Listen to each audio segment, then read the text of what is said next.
Welcome back, legends. This is Animemonster Pro. Today's story is, what if Harry Potter vanished, and returned as the most dangerous wizard alive?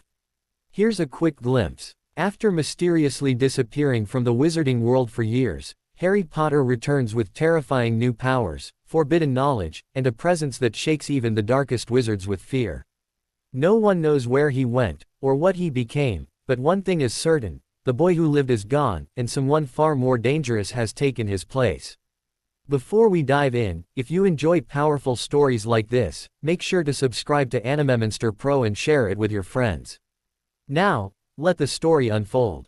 On a rainy day of May 1980, Vernon Dursley received a phone call from the hospital where his wife was expecting to give birth to their first son. He had always wanted to have two sons and a daughter, like his father before him, and like his grandfather prior than that. He would place his first son in the best schools and the second would be in the army. His daughter would be raised to be a good housewife. Petunia had agreed. Everything was planned perfectly. However, as Murphy's Law states, everything that can go wrong, will go wrong. He hung up the phone, white as a sheet, before going to Mr. Lakeson, his boss, stuttering his case. As he had been hard-working, Mr. Lakeson allowed him a week of sick leave. Mr. Lakeson had joined the ceremony too, his wife hanging at his arm, both clad in the customary black. Petunia wasn't even able to join, stranded in the hospital after the mess the drunken surgeon had made. She wouldn't be able to give birth ever again. Vernon had been in a right state, unable to discuss coherently with his boss, and his sick leave had been extended indefinitely. It was only a month afterwards that the man was able to hide his grief enough to work efficiently again. His in-laws had relocated in his house in Surrey to take care of Petunia, and they got several visits of Lily and James Potter. Those visits always brought tears to Petunia, though, because of Lily's obviously swollen belly. On one of these visits, though, James made a remark about magical ways of healing, and she started to hope again. Sadly, having seen her distress when the topic of pregnancy and babies was raised, the Potters never came back. The Evans didn't know that they had to hide from a mad Dark Lord. They also didn't know anyone else related to the magical world, and Petunia fell into sorrow again. 16 months later, Albus Dumbledore was one of the most powerful wizards to have lived on Earth. And, thanks to extenuating circumstances, he was now the most powerful wizard alive. Harry Potter just took away the Dark Lord Voldemort and entered the history book of hyphenated names as the boy who lived. While the wizarding world was still unsure of the good news, and while Death Eaters were either arranging their affairs or rampaging in blind revenge, the most powerful wizard alive used a magical item looking like a lighter to extinguish the lights of Privet Drive, Surrey. His friend and former student Rubeus Hagrid arrived a bit later on a flying motorcycle, and silently gave him a squirming package. Nodding the overly large man away, Dumbledore went to number 4, sifting in his mind the reasons for leaving Harry Potter there. He knocked at the door. The door opened, and the young couple smiled happily, before letting the man in their house. The men went in the living room while the housewife went to fetch the pot of strong coffee she had prepared. "So, Mr. Vernon Dursley, and Mrs. Petunia Dursley," the man said, when said Petunia came back with the fuming pot and 3 cups. When they nodded, the man continued, rifling through a stack of papers. "I'm Roger Preston, from the Adoption Services. You already have full custody of your orphaned nephew, Harry James Potter, and you asked to adopt him legally, so that he may bear your family name. In regard of the law, said nephew, being less than 2 years old, can be given your name without anything else than a signature in these forms. However," he looked at them and, noticing their sudden questioning distress, amended himself immediately. "Don't worry. I just wanted to know your reasons for it." They found their smiles again, and looked at each other. Vernon had lost a great deal of weight during his month of mourning, but found, to his surprise, that it gave him a better health in general, something Petunia now agreed with. Vernon put his hand on Petunia's swollen belly, and, while looking at her, spoke to the man. "We want our little baby to consider him as a brother." The man nodded, unaware of the family's history. Petunia, during the visit of the funny-looking old man 6 months before, had asked for a service in exchange for keeping the boy, and the subsequent visit to the magical hospital named St. Mongoose, or something else, she had never remembered those funny names anyways, had brought her uterus and ovaries back in functional order. With Vernon's willing help, she had then made everything to get herself pregnant. That's when she had noticed and agreed with the more athletic body of her husband. After the positive pregnancy test, they had slowed down that particular activity, and taken more time to play with the little boy left in their care. If nothing else, they had thought, it would teach them to be proper parents for their own kids. When the old man had told them the story while giving them the squirming package containing Harry Potter, they had initially thought that the wizarding world would take him back after a year or two, but the old man with a funny name, Dumbledore, Doubledose, had told them that at least 10 years would pass before they would establish contact again. Surprisingly, for them, the little boy had been adorable, and, not having their own, they fell for him quite easily. They knew that he was magical, and the old man had explained that sometimes, strange happenstances would occur. He had explained and given them a booklet about accidental magic. However, despite the levitating toys, transfigured food, or change of cloth color, they reported on the boy the love they hadn't been able to give to their firstborn. That's why, a mere semester after receiving the squirming bundle, they had asked the adoption services for the permission to give their name to the child. And Harry James Dursley came into existence. 4 months later, the drunkard had been expulsed from the hospital and sentenced to prison, and said hospital had paid for the damages, but Vernon was still scarred by what had happened the first time around. That's why he had asked for a full month of leave around the expected birthday. And it was a good thing, too, because their little son decided to show himself in advance. Dudley had been a name suggested by Vernon's sister Marge, and he had blindly followed her advice the first time. Now Petunia decided to be in charge and named him James Ernest. The first was in honor of the dead biological father of Harry, and the second was Vernon's own father. Of course, if the upcoming child had been a daughter, she would have had Lily in her name somewhere.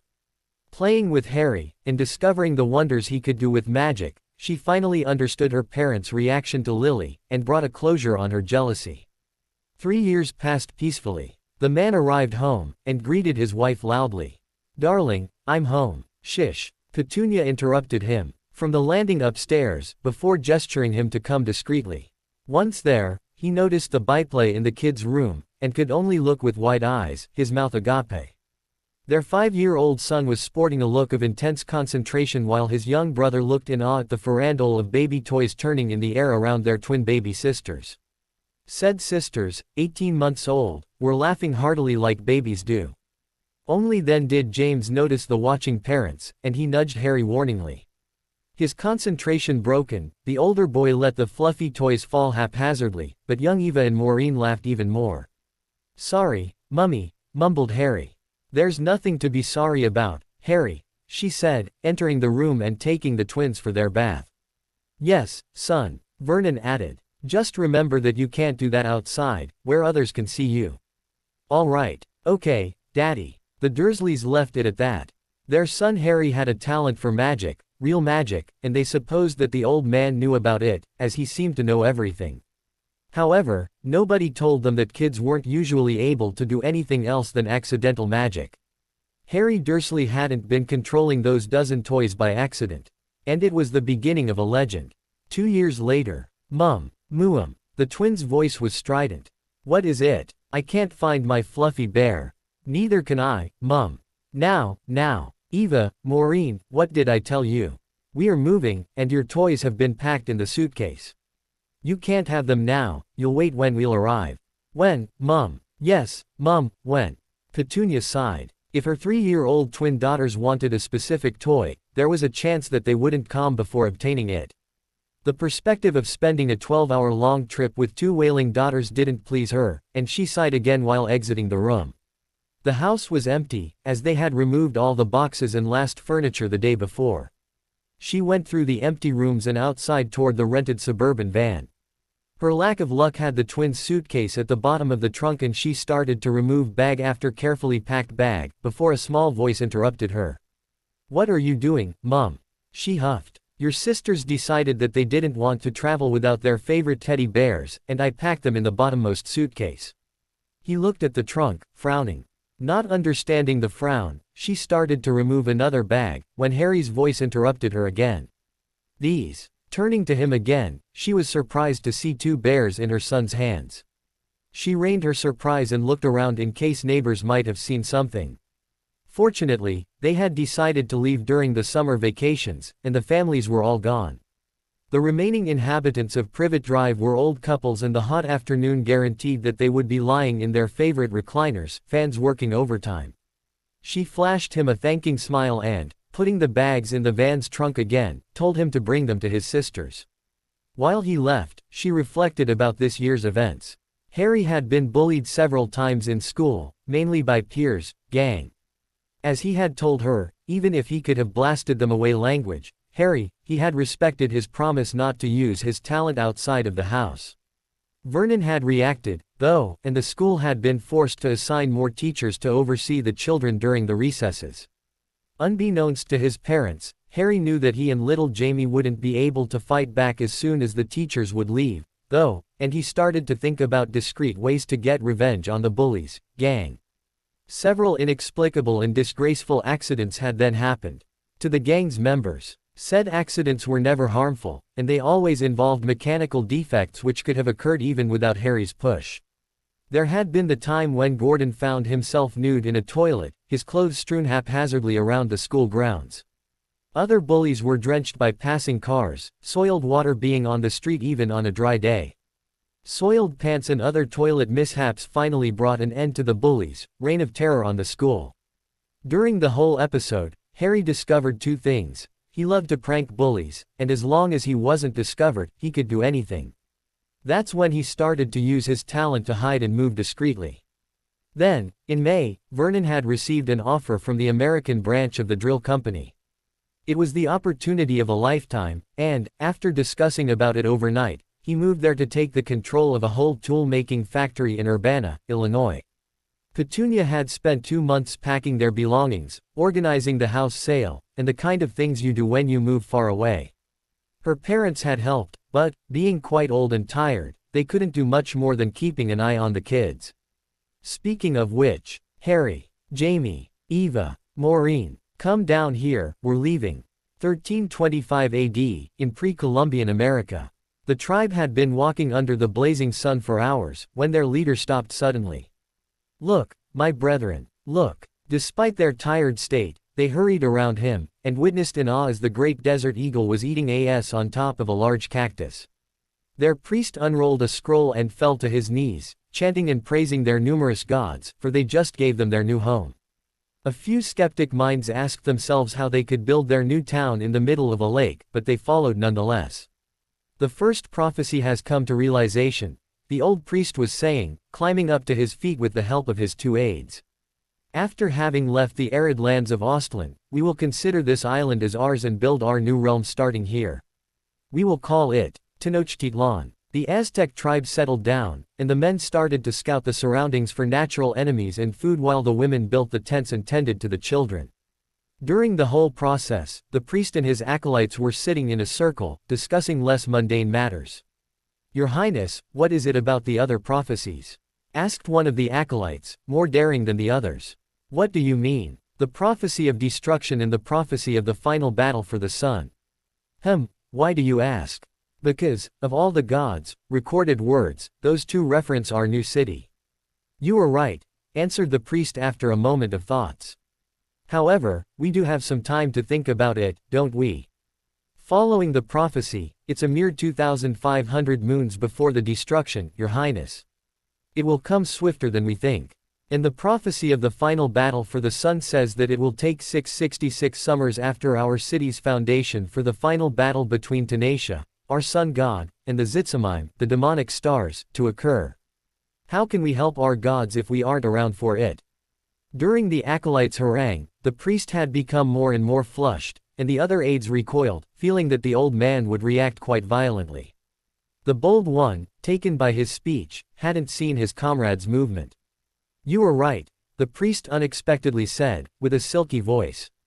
Our gods won't have us beside them. But we can send them our support through time. What do you mean, Your Highness? The acolyte was quite frightened by the mad glint coming from the old man's eyes.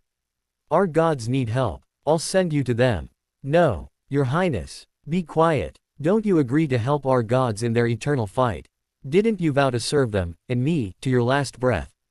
Yes, but. Very well, then. Acolytes. Prepare the ritual. The other young men jumped on the frightened one and, after binding him tightly, deposited him in the priest's tent and gagged him as well.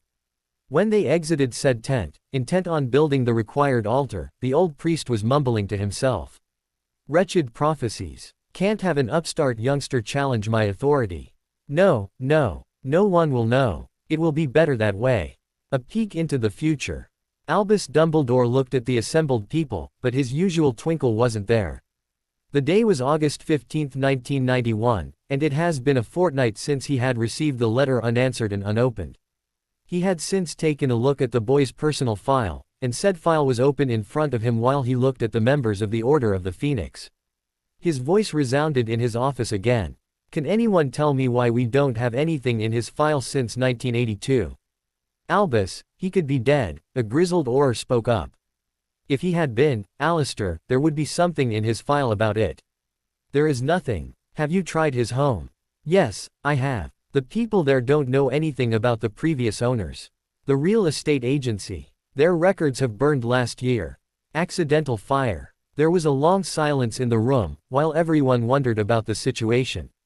Looking outside his window, Albus Dumbledore muttered the question aloud. Where in the hell is Harry Potter? When Petunia Dursley and her kids arrived in their new home, they all were exhausted. Not only was the trip itself long and exhausting, but they had had several problems on the way. The Windy City was covered in thunderstorms, and they had to wait several hours stranded in a caged airport gate in Kansas City. The only thing they could think of right now was sleep. Petunia left to Vernon, who had arrived a few weeks before, the care to send the kids to their beds, and she dropped on the couch, asleep even before hitting the cushions. The next day, they discovered their new house, much larger than the previous one. Each kid had his own bedroom now, even if the twins insisted to still sleep together. The neighborhood looked clean and Vernon told them that he never had any problem there. The primary and elementary schools weren't far away, and Harry would be able to go there with a brand new bike. To appease any jealousy issue, Jamie and the girls got a new bike too. Vernon Dursley was successful in managing the factory, and was well rewarded for his efforts.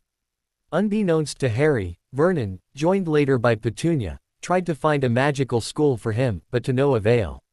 They didn't know that wizarding schools weren't even noticeable by muggles, and the few people they asked looked at them strangely. None of them were wizards in disguise, too, and the Dursleys stopped asking after a few tries, after a bartender threatened to throw them out if they continued to spout drunken insanities. So, Harry Dursley continued his muggle schooling, keeping on learning about his talent alone. After a few weeks in America, he was glad about one thing, though. He didn't have as many nightmares as before. His parents knew, of course, that he had a nightmare at least once a week in England. The psychiatrist had told them that nothing could be done, and they had believed him. However, he was now only experiencing these once a month at worst. He couldn't even tell them what they were about, but always woke up with a splitting headache, bringing a hand to his scar. His scar. It was a small scar, now, a pink dash in his otherwise normal skin. He had noticed, once, and had confirmed it through observation, that the pink dash always took an angry red color when he awoke from the nightmares. He didn't remember, but Vernon and Petunia had taken him to a plastic surgeon in London when he was 3 in order to remove the ugly lightning bolt-shaped scar. The surgery had been successful, but the scar had reappeared afterwards, right after the first subsequent nightmare. It had reappeared as this little dash, though, and the Dursleys thought it innocuous enough not to treat it again. Several times over the school year, the family went to the local park to spend quality time around a picnic. They weren't the only ones, and several large American cars were parked around the gentle slopes of the park. One of these times, a large SUV parked nearby, and an obese father, an obese mother, and their obese son extracted themselves from it. They forgot the handbrake, though, and the heavy vehicle began to gather speed on the slope. The first to notice it were the obese family, but they couldn't very well run after it, only yell about their loss. The yell attracted the Dursleys' eyes, though, and they noticed little Jamie playing on the grass 100 feet away, right in the path of the speeding car. Yelling to their son, Vernon and Petunia began to run, but they were too far to interfere. Harry was too far too, but he began to run nonetheless, calling for his talent at the same time. He didn't know what he wanted exactly, or how it could be done, but he wanted to be near his brother quickly. A thunderclap later, a 7-year-old boy took hold of his young brother and hoisted him out of the rampaging vehicle's way, following him. He wasn't quick enough, as the heavy car passed on his left leg, breaking it in several points. He howled in pain, but didn't pass out.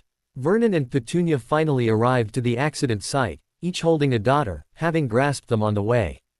They found a crying Jamie and a wincing Harry. While Petunia tended to Harry's wound the best way she could, Vernon used his cell phone to call for an ambulance, then his legal counsel. The obese family had continued to follow the car, not even glancing at them, and he intended to make them pay. Harry noticed people gathering around and abhorred the feeling of being displayed. Reaching with his talent, he wished for every camera aimed on him to overexpose the whole film. He didn't know that it worked, but every photo film in the vicinity would end up totally blank. In the ambulance, Harry couldn't hold it anymore and fell unconscious, thus easing the doctor's work somewhat. The ambulance left towards the closest hospital, the Dursleys following in Vernon's car. Once there, though, the doctors found that his knee had been completely smashed. They told the waiting parents that Harry had been lucky to be alive despite the massive hemorrhage, and that they shouldn't hope for him to walk anytime soon. Despite the bad news, they went to see him in his room, and found a pale kid, his nose in a medical book on anatomy. He looked up, startled at their entrance, but smiled even though he wanted to hide the book. "Hi," he said timidly. "Hello, son," said Vernon. Despite loving his family, the man was more cut to give orders in a professional environment, and he wasn't comfortable with Harry lying in a hospital bed. Petunia wasn't able to speak, though, as she hugged him in tears. Harry looked at Vernon, and spoke in a little voice. "They did say I won't walk, didn't they?" "Well, please." Vernon sighed. Sometimes, Harry frightened him with his maturity.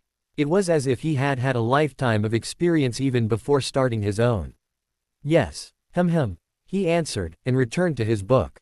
Now that they were closer, Vernon and Petunia noticed the title. Anatomy, Disabilities, and Healing of the Knee. Taking in the child in front of her, Petunia remembered the frown. He always had it when. Harry closed his eyes and extended his hand toward his wounded knee. "Better now than later," he muttered before knotting his eyebrows in concentration. The Dursleys suddenly realized that Harry was going to use his abilities to heal himself. That was going to be a large shock for the hospital staff if he succeeded, and Vernon didn't want his family in the eye of the media. "Petunia, go to the lobby and sign a discharge so that we can bring him home now. They don't need to see this." She nodded and left, while he was guarding the room. His commanding stare and attitude pushed away 2 nurses and a doctor before Petunia came back with the form's duplicate. Before leaving, though, Vernon made sure that the hospital would send the description of Harry's injuries to his lawyer. Somewhere else, later, the CIA agent looked at his informer in mild disgust. "What have you been drinking, this time?" "Nothing, Jones, I swear." "I arg." The thin man couldn't continue, as the agent named Jones had grasped him by the throat. Inching his face close to the man's, Jones addressed him angrily. "I told you not to use my name. Are you too dumb to forget that? I thought a medic had more sense." When he released his grip, the man fell on the floor in a heap, panting. "He shouldn't be able to walk," he wheezed. "When I checked on him, from afar, 2 days later, he was jumping." "Jumping, Joe Air. Mister. Why should I be interested in that, Ross? Visibly, your hospital people mixed radiology pictures," Jones said, huffing. The doctor looked at him. "You were the one asking me to inform you about strange medical events, remember? All those years ago, you told me some half-true bullshit about aliens and genetic mutations, requesting that I present you these events as soon as they occurred, or..." The man trailed off, not wanting to remember the blackmail material the secret agent had on him. "The hospital didn't make a mistake. At least, not that time. I personally saw the boy's leg, and it was a bloody pulp." Agent Jones scratched his chin, looking thoughtful for a minute, before glancing at the man. "All right," he merely said, before returning to his car. "All right?" asked Ross. "All right what? What are you going to do? It's not your job to know what we do," Jones merely said, before speeding away. The doctor watched the departing car, and hoped that he had done what was best. Back with the Dursleys, A year after their moving in, the Dursley family took a week of vacation in Florida, like half of the employed population of America. The public beaches were crowded, but the financial position of Vernon allowed them to rent a spot in a private beach where they could play like a regular family. Harry was still sore at his left knee, but it had healed quite well.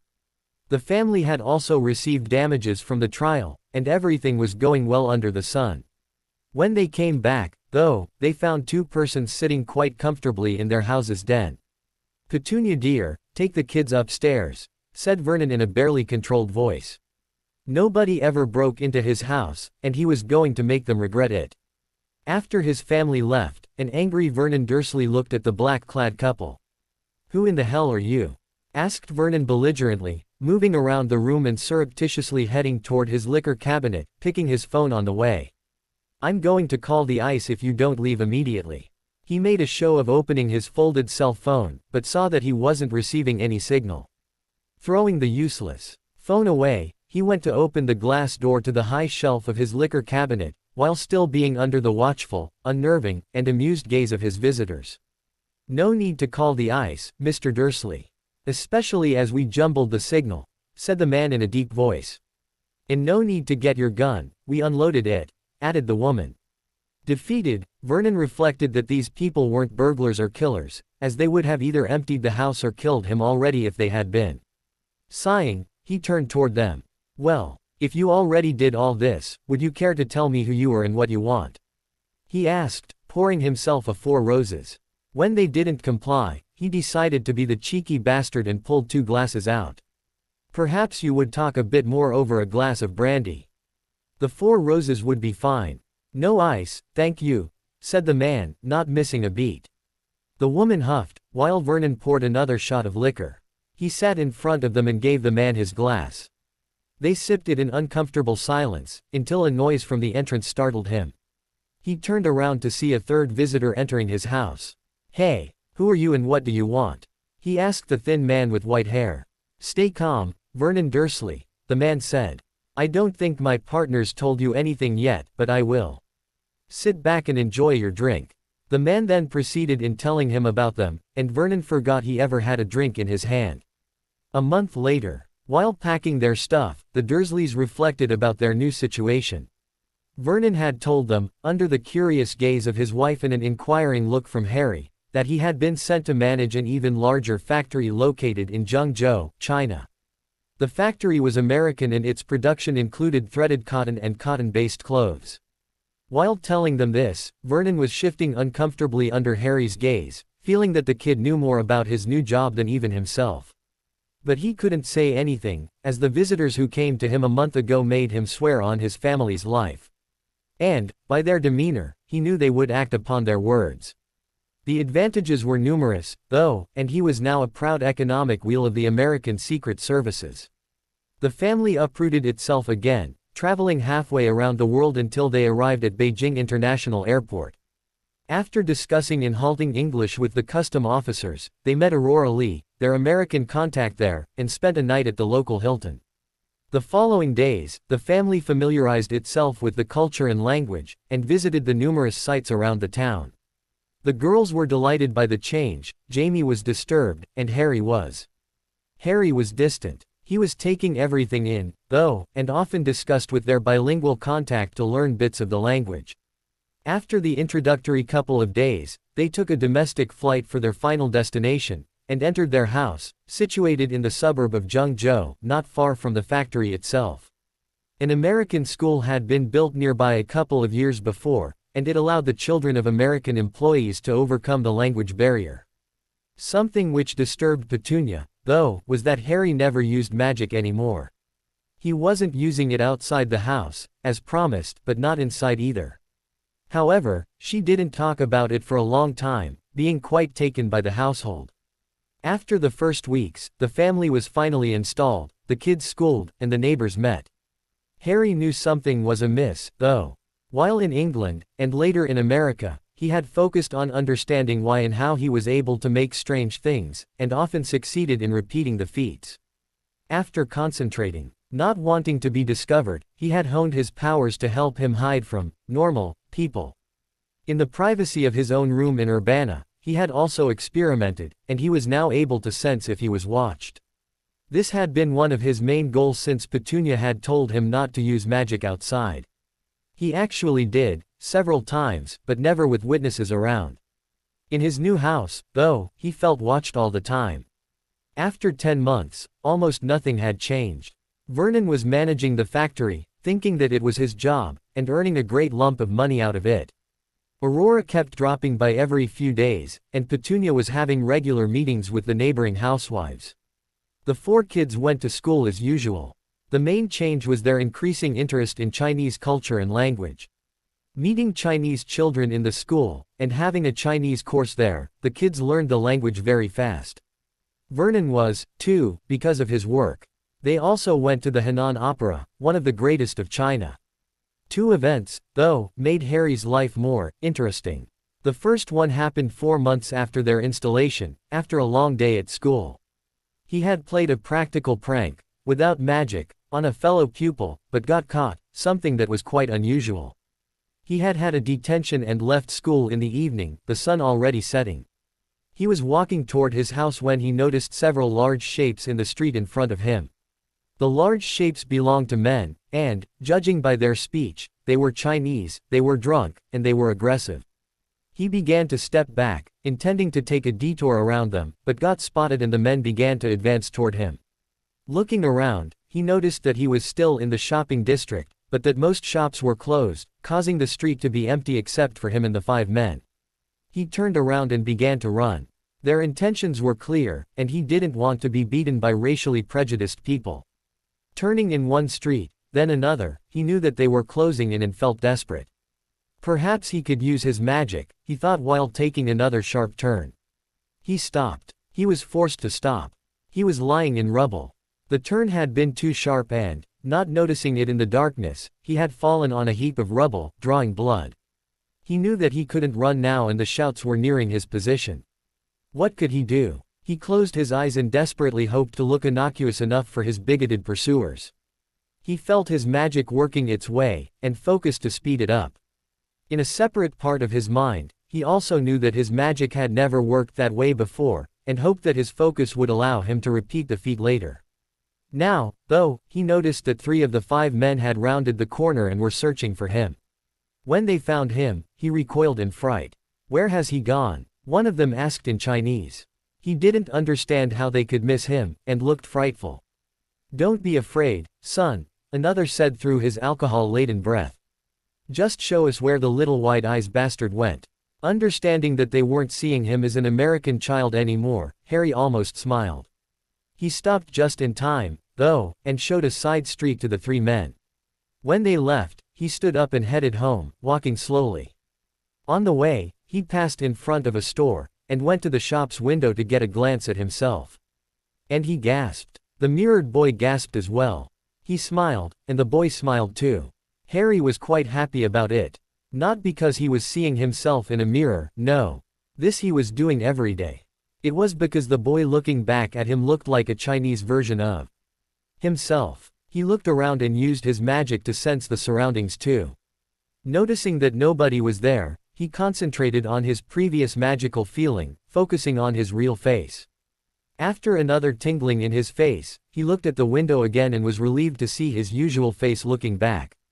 Afterwards, he got scolded by his parents for coming late, even and especially as it was because of a detention given because of a prank. During the whole scene, though, he was smiling internally. If he wanted to hide from the ever-prying eyes around him, he had a way, now. That episode made him think about something, and his thought got a concrete base when the monks from the nearby Shaolin monastery came to his school for a presentation. After seeing a kid his age dispatching a group of adults using kung fu moves, he decided to learn the martial art.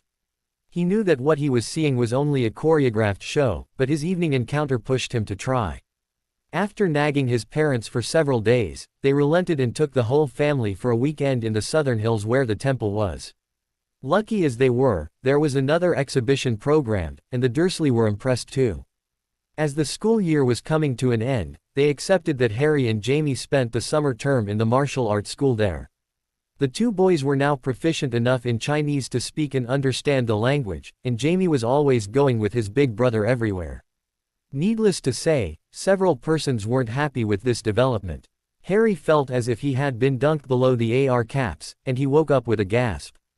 The dream had been shortened to the point, he was actually drenched in cold water, and a monk was standing beside him. "Up, youngling." He stood up immediately. In barely a week, he had learned the ways of the Buddhist monks, and had come to understand that physical prowess was also a feat of the mind. The first day, their head had been shaved, and they were given new outfits to reflect their novice status. They spent their days in 4 shifts. The first was to meditate until the sun rose. Then they would tend to the older monks, breakfast before being allowed to eat. That wasn't a torture but a way to make them conscious of their body and its limits, while reining in their feelings and needs. Several children weren't able to cope, and left after only 3 days. The second shift was about developing their body, running, push-ups, sit-ups, and other moves, before practicing kung fu itself. Before the third shift, they tended to the monks, meal again to eat afterwards again. They then spent several hours meditating with their eyes closed, while a monk struck them with a bamboo staff randomly. It wasn't torture either, but a way to expand their senses, as well as raising their endurance. The fourth shift was a fighting period. At the end of each day, a kung fu fight occurred between 2 older monks, and another took place afterwards, between novices. From the 49 novice kids entering the monastery for the summer term, only 21 made it to the middle of it. Those 21 were now hardened enough to wake up before sunrise by themselves, endure the meal torment and the bamboo wordlessly, and they had begun to learn to fight properly. The following month included more specific meditations, to dissociate the body from the mind. They learned to practice uncomfortable postures to enhance their agility and flexibility, and they also learned how to use a weapon. They learned how to walk on burning coals, and how to channel their energy through a shout, the ki. They learned the points in the body that one should target to disable an opponent or to heal a fallen friend. All this was only introductory, however, as they couldn't compress centuries of wisdom and years of learning in a 2-month period. During the whole stay, though, Harry held back. Everything he learnt, as well as everything he witnessed from the older monks' fights, was quickly memorized, but his magic wanted to add to it. The first unusual event occurred a week into the advanced program, when they had been asked to strike a pile of clay tiles. The monks knew the pile was higher than anything the novices could destroy, and that most of them would go back to their dorm with an aching arm. When little Jamie came to the pile, he was distraught at the previous participant's state and failed to concentrate enough. He succeeded in breaking one tile, but his size and position brought his forearm bone in contact with the tile, and said bone broke in 2. Crying and bawling at the pain, he collapsed on the ground, holding his arm. Despite the monks' yells, Harry ran to his brother and gently took the arm in his hands. Hiding it with their ample outfits, he used his meditation-enhanced senses to see the broken bone, and used his magic to heal it. Just in time, the head monk, angry at him for disturbing the ranks, pulled him by the collar and dragged him in front of the tile pile before striking at him thrice with the bamboo stick. Harry was angry. He was seldom angry, because he knew he had a reduced hold on his magic when it happened, and controlling himself was a paramount in his life. Now, though, his brother had been hurt because of a stupid challenge. He blinked several times, before remembering where he was. The pile of tiles in front of him represented the enemy, it had hurt his family, and it would pay. He concentrated, and struck with an almighty ki, voluntarily adding his magic to the strike. Under his hand, the 20 tiles exploded outwards and clay shards flew everywhere. When the dust settled, the older monks could only watch and awe at the boy.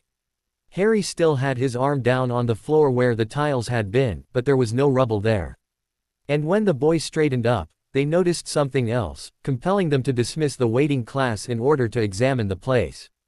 Shaolin monks weren't weak or anything, but they never saw a kid that young achieving that level of control over the matter. After breaking the clay tiles, Harry's fist had continued downward, and it had cracked the floor tile itself. The stone floor. After that, they started to call him Steely Fist, and tried to push him to repeat the feat, but Harry didn't want them to realize it had been anything else than a lucky hit. So he reined his feelings, and went on with the daily routine, steeling himself against the jabs and taunting of the monks. However, the monks' attitude quickly transmitted to the other novices and Harry was starting to get mocked by them too. Only once did another novice try to get a reaction from him. Wang Luqian was an older novice, and, having remarked Harry's protectiveness of his little brother, he decided to pick on him instead. The older teen waited until they were alone, and caught the 6-year-old easily. Holding little Jamie by his outfit collar, he proceeded in telling where, white eyes, like them should be, and it wasn't a good place. Harry hated bigotry, and saw red instantly. Raising his head slowly, he looked at the other with a seething glare. He didn't do anything, though, because the offending novice froze at the sight of him, and Jamie used the distraction to kick him in the ribs, hard. The teenager was still in shock, reeling from the vision, and he dropped Jamie, who ran to his protective brother. The two left, and never heard or saw Wang Lu anymore. The only other public occurrence of him losing his cool was during the end-of-term tournament. Families were invited to the proceedings, and everybody cheered as the novice demonstrated what they had learnt, trying to subdue their opponents or throw them out of the cordless ring. There were no separate categories depending on age, as younger adversaries could be quicker and nimbler than bigger ones. However, little kids were still at a disadvantage, and Jamie experienced another bout of hate as Di Hao Teng, a muscular 12 years old, kicked him around the ring, not even pushing him out of it. The teenager got a penalty, but, pained by a broken rib, Jamie conceded the fight and the penalty didn't serve any purpose then. The little boy went back to his parents, clutching his pain, and beginning to hate his birthday. Harry had watched the whole scene, and, once again, felt a cold rage taking hold of him. He didn't even notice his next adversary as he tossed him out of the ring. The rough teen was his adversary in the following match, though, and both of them smirked when getting on the ring. One of them had a good reason to, though. Not needing any more attention, Harry wanted it to look like a normal fight, but he wanted his opponent to be bewildered. He attacked the teen first, although his movements were slower than usual. His adversary easily dodged, and, laughing, sent his fist right toward Harry's heart, his fingers bent in a vicious move which could have killed. If Harry had actually felt it. Di Hao yelped in pain, and looked between Harry and his stinging fingers, not understanding. Unbeknownst to everyone, Harry had used his magic to solidify his skin and it was now as tough as stone. He had had 2 months of daily beatings to perfect his technique, and it now wasn't using much magic or concentration, thus making it unnoticeable in this context. Harry, now enjoying the fight, got into a dragon defensive position, right foot in front and both arms raised in front of him, ready to grab his opponent. Said opponent, recognizing the form, adopted the tiger stance and lunged toward him, ready to tear him apart. Harry didn't move at all, and a spark of joy danced in his opponent's eye, just before he struck. When he did, though, Harry grasped his arm and used his adversary's momentum to fling him in the air, landing in a disgraceful heap in the ring's corner. Several people laughed, and Harry was quite happy that his brother did too, despite the pain in the little boys.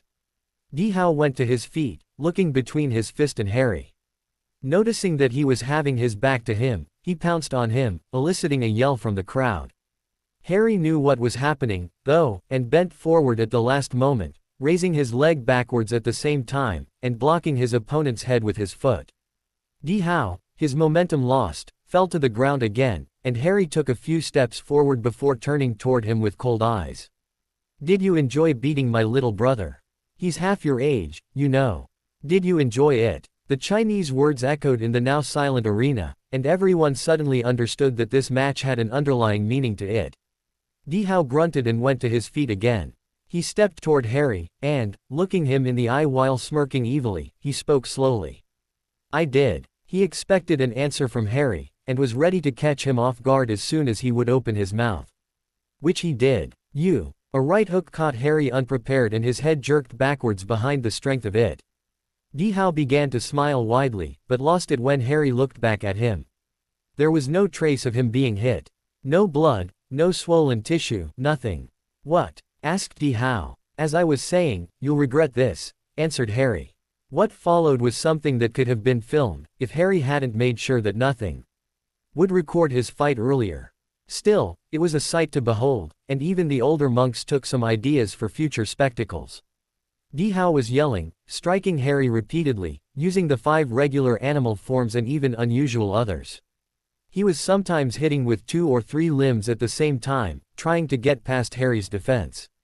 To no avail. Harry hummed all along, slapping his opponent's attacks away as if they were mere insects, and whacking the teen's head when he wasn't moving. After 15 minutes, Dihao was panting, his whole body was aching, and several hematomas were gracing his body. "Do you yield?" asked Harry innocently. "Never," answered Dihao, and he used a surge of adrenaline to attack again, to be slapped away again. After 2 minutes, Harry addressed the panting teenager again. "Jump off this ring, you're not worthy." "Aarrggh," was the inarticulate answer as the boy attacked him again. This time, only 1 minute passed until Dihao was panting in a corner again. Harry calmly walked toward him, and the tired teen tried to score a hit unsuccessfully again. Harry inched closer and Dihao took a step backward, before understanding the other teen's goal. Straightening, he looked at him with all his contempt. "You won't do that. Try me," answered Harry, while taking another step. Dihao's feeble attempts to attack him were pushed away gently, Harry knowing that it would infuriate the other even more.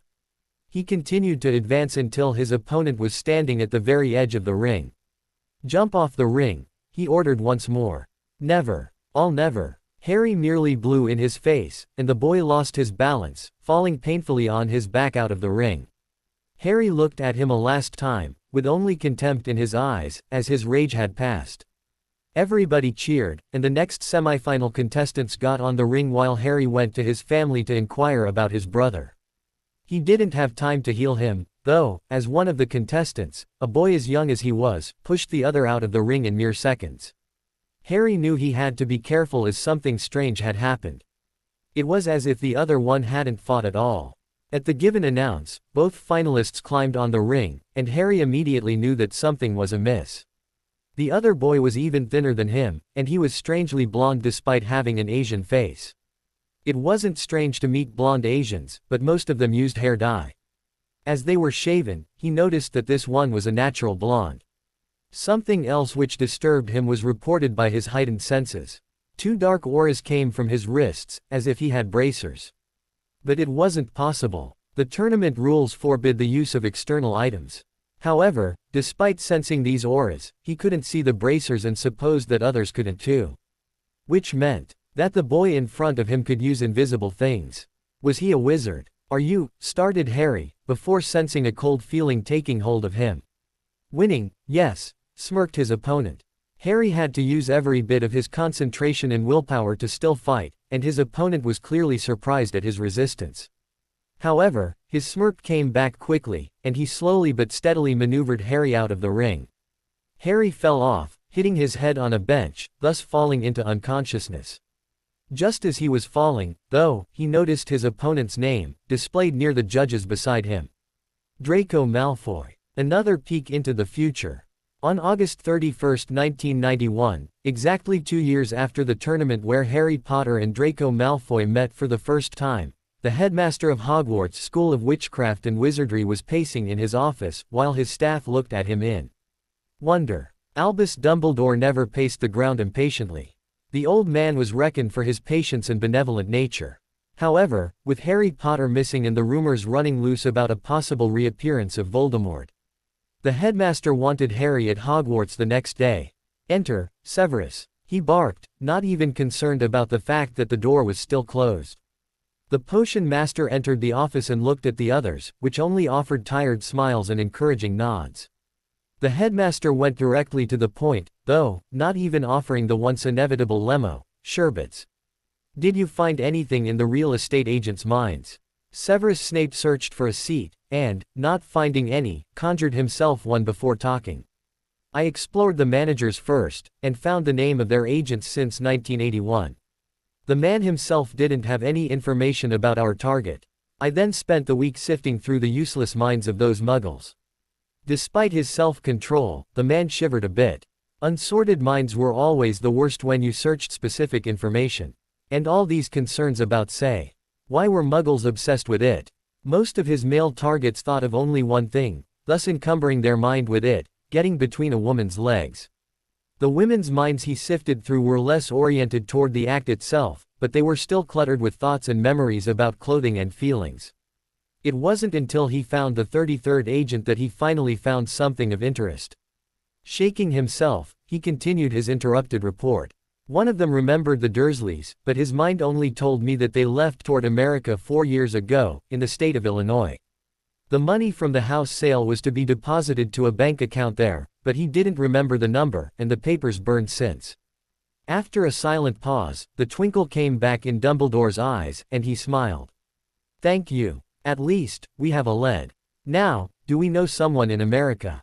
Someone able and willing to help us, of course. A peek into the future, September 1, 1991.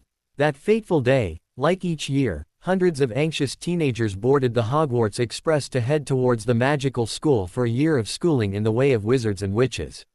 Some of them were especially restless as it was going to be their first year. Little Ronald Weasley, for instance, had been thoroughly warned by his twin brothers, who were ahead of him in school, and he wasn't really looking forward the incoming year. Flashback. The previous evening. You know, Ronnikins, they will hold a sorting ceremony, began Fred. George gasped, before continuing. It's a very difficult test. They make you brew a potion with fangs and spider legs, and they force you to drink it. You are joking, right? Asked Ron warily, suddenly thinking that going to Hogwarts wasn't a good idea at all. Of course not, answered Fred, the perfect picture of innocence.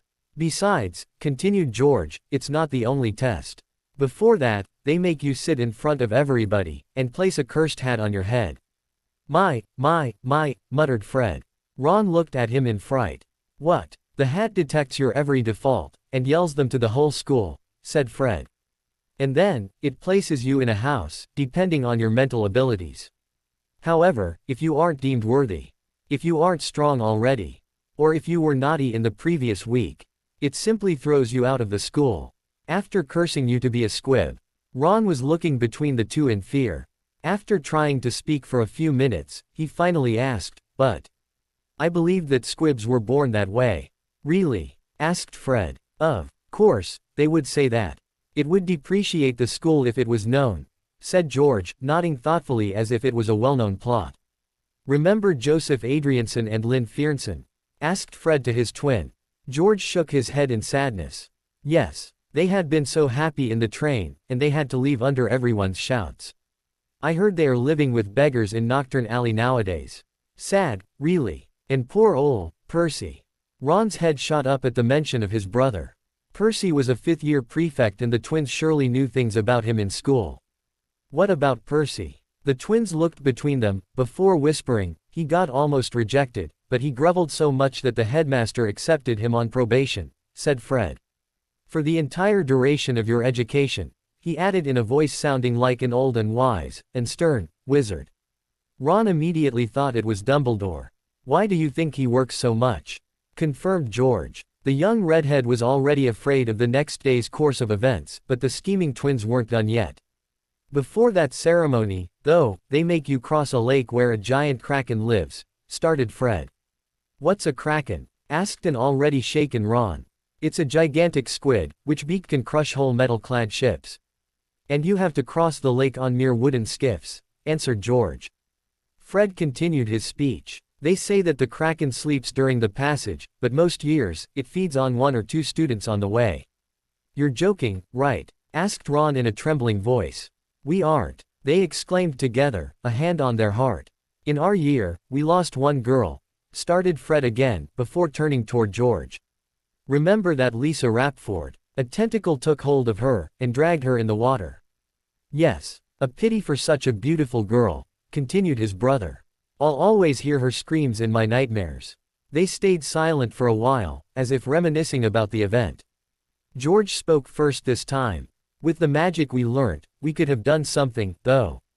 Yes, answered Fred. We learnt many spells, curses, and jinxes. He looked at Ron, as if deciding something. But I don't know if we should tell our little brother about this. Please. I want to know, please. Begged Ron. The twins shared a private smile, before looking at their brother with concerned frowns. Of course, you can't try anything before we leave for Hogwarts, said Fred. Yes, answered George, or the ministry would have your hide. You have to promise, insisted Fred. Ron looked fearful but decided at the same time. I promise I won't try anything before leaving for Hogwarts. Okay, Ron. Now there are a few incantations. The first is to change the color of something. You'll have to use your wand to achieve them, so you can repeat them now without problem. Now, repeat after me, and remember that you have to make appropriate rhymes, asked George conspiratorially. By the winds of the north, maketh magic flow forth, I'm not the worthiest teen. But change this color green. Back to the Hogwarts Express. Ron had drunk his brother's words and they had kept him up late. Of course, it has resulted in a lie-in, and his mother had yelled at his tardiness, something which didn't ease his feelings at all.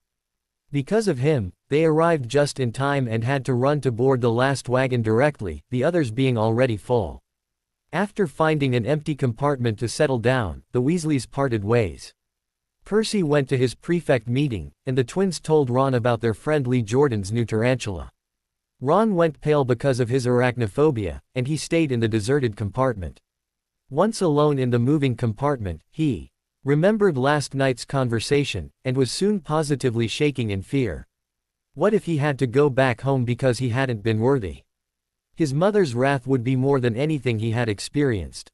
He could try to grovel before the headmaster, but he knew he wasn't hard-working enough to spend 7 years on probation. He decided to test himself in the privacy of the empty compartment, to see if he was actually worthy, and, after extracting his pet rat from a pocket, he drew his wand and aimed it on the quivering animal. Just as he was calm enough to start the incantation, the door opened and a bushy-haired girl with prominent teeth entered, asking about some boy's lost toad. When she noticed the drawn wand, though, she asked to see him trying his magic. Of course, the incantation given by the twins didn't work at all, and the girl giggled before telling him that spells were always said in Latin. Ron was worried, because he didn't remember the twins telling him that, but they didn't mention the contrary either. The girl, however, stayed in the compartment and began to talk to him about the numerous books she had read about magic, several more than once. She also introduced herself as Hermione Granger. All in the same breath. Ron didn't know what to think about her, because, despite her expressiveness, she was quite disdainful about his lack of reading. After 5 minutes of soliloquy, she understood that he wasn't interested in her retelling of Hogwarts, a history, and, taking her leave curtly, she left the compartment. Ron sighed. The upcoming year was definitely not looking bright. The original timeline, September 1, 1989. Harry had spent a great deal of energy in the tournament, and his parents, after bringing him home, put him in his bed where he slept soundly until early morning. When he woke up, he immediately jumped on his feet, his mind still in a fighting mode. He wasn't in an arena, though, but in his bed, and the covers, tangled around his legs, made him stumble and fall on the floor. His young brother was sleeping in the same room, and the noise woke him up. They looked at each other for a few seconds before erupting in laughter at the situation. James's laugh stopped short, though, and Harry was surprised at his brother's suddenly sad face. "What is it, Jamie?" Dad said we're moving again. Moving? But why? James shook his head. He didn't say. I only saw that the people in black came again. Harry shook his head. The people in black were those who had asked them to move here originally, so why would they ask to leave now? While waiting for breakfast time, they discussed calmly about the tournament, and about their 2-month stay at the temple. The students had followed different masters, depending on their abilities, and Harry had been quickly sorted with the most advanced ones, even if he was holding back his magic. That's why he had been able to learn such a large number of techniques. His brother James, for instance, had merely learned 2 fighting forms and 3 vital points. After he tried to explain to his brother the difference between the dragon and the S forms, their parents called them to the breakfast table. Still having the habit of serving their masters, the 2 kids impressed the Dursley parents by doing exactly that before sitting to eat their share. While Harry was eating his blown rice cereals, though, his mind was replaying his last match, trying to analyze what had gone wrong. Unbeknownst to him, at the same time, a debriefing session was happening in a huge manor far away. "Now, Draco, I am expecting an AG." The boy, the illusion covering his face lifted, looked at his father with fear in his heart. He knew that the man wouldn't hesitate to skin him, should he fail him again. However, his education, doubled with the 2-month stay with those filthy muggles, had hardened him enough to hide his emotions now. He drew a deep breath and launched the rehearsed speech he had spent all his recent free time to prepare. "Father, I do apologize. It was inappropriate for me to make the comments about mother while you were holding a reception, and I shouldn't have thrown a temper tantrum. I'm ready to work hard to repay you in everything. A silence. Several heartbeats of fear under Lucius Malfoy's scrutiny, before his father spoke again. I might take you up on that, Draco. I hope that your stay with those muggles, in his mouth, the word had acquired a new taste of disgust, has taught you not to go against me ever. Moreover, I have been told that this particular way of living reinforces strength and discipline. Despite the impressive display in the, what did they call it again? Tournament. Well, whatever the case, I hope that you will live up to your name from now on. You have already started by staying the whole duration as required, as well as winning this little muggle get-together. At Draco's shameful stance upon being reminded of having lived with muggles for 2 months, with no less than 4 glamour charms to disguise his features, Lucius felt he had to press the lesson harder. The Malfoy name, son, has always been the one to emerge victorious from any and all conflict, whatever the mean used. We have always had power, and the will to use it. Let me repeat our family motto, the end justifies the mean. If I have to put you in a muggle camp to force you to learn discipline, I do it despite my profound disgust of them, and I have no doubt that you would do the same for your own descendants should they be as disgraceful as you have been. I understand, father. I won't fail you again, I promise. Another pause, and Lucius' face lit with a rare smile. Despite your obvious advantage on your opponents, in the form of the bracers I gave you, I'm proud that you won the tournament without displaying your true power. The end justifies the mean, but you have to stay discreet when the mean used isn't particularly liked. If they had had a wizard judge, though, I would have provided you with another mean to win. Remember this, a Malfoy never loses. Our honor states so. It never entered the formatted minds of Lucius and Draco that it was a twisted kind of honor. But, even if it had, they wouldn't have cared. They weren't Slytherin for nothing. The day was looking bright. September was a beautiful season with the cherry trees starting to lose their colorful leaves. The third day of September wasn't looking bright to the Dursleys, though. Once again, the family's luggage had been dragged around an empty house. Once again, a cab would lead them to the airport. Each member of the family reflected about their next destination. The trio in black had appeared 3 more times, the last one asking for the whole family to attend. They had then told them that they were going to live for some time on the French Riviera. The agents had explained to Vernon that they were happy about his results here, and he was now expected to run a nightclub. Vernon and Petunia had talked about this, but couldn't fathom how he was going to do that. Vernon was the kind of man at ease in an industrial setting, and he was quite afraid of changing his whole environment in one go. The advantages were obvious, though, as Petunia had told him twice. The nightclub itself was located in Monaco, drawing many a customer already. The family would live in the nearby town of Beausoleil, and the children would be homeschooled until they grasped the language. The sunny beaches nearby and the numerous sights around finally convinced Vernon that it was a good place to live with his family. 18 hours of flight and 2 stops afterwards, they arrived in the airport of Nice-Côte d'Azur, where their contacts were waiting for them. The agents had dropped their black jackets because of the hot sun, but they were still recognizable, and the group of 9 quickly left the airport toward 2 white 505s thankfully equipped with air conditioning. Petunia and the girls, as well as James and the still unnamed woman went in the second, while Vernon and Harry were directed in the first by the other 2 agents. On the way to their new home, one of the agents gave a Walkman to Harry. Curious about the man's kindness, Harry put it on and listened to the music while the man talked with Vernon. The agent, who asked to be called Jones, explained Vernon's new job in more details. He was to manage the discotheque from behind the scene, with the occasional mingling with rich and powerful clients. However, the club was also going to be a spot where agents from secret services around the world, friendly ones, that is, would meet or rest, so he had to keep the 2 activities separate and functioning. And so, the family began to settle down again. The first thing they remarked was that their house was smaller than the Chinese one. However, it wasn't worse at all, given the nice neighborhood made of beautiful Mediterranean buildings.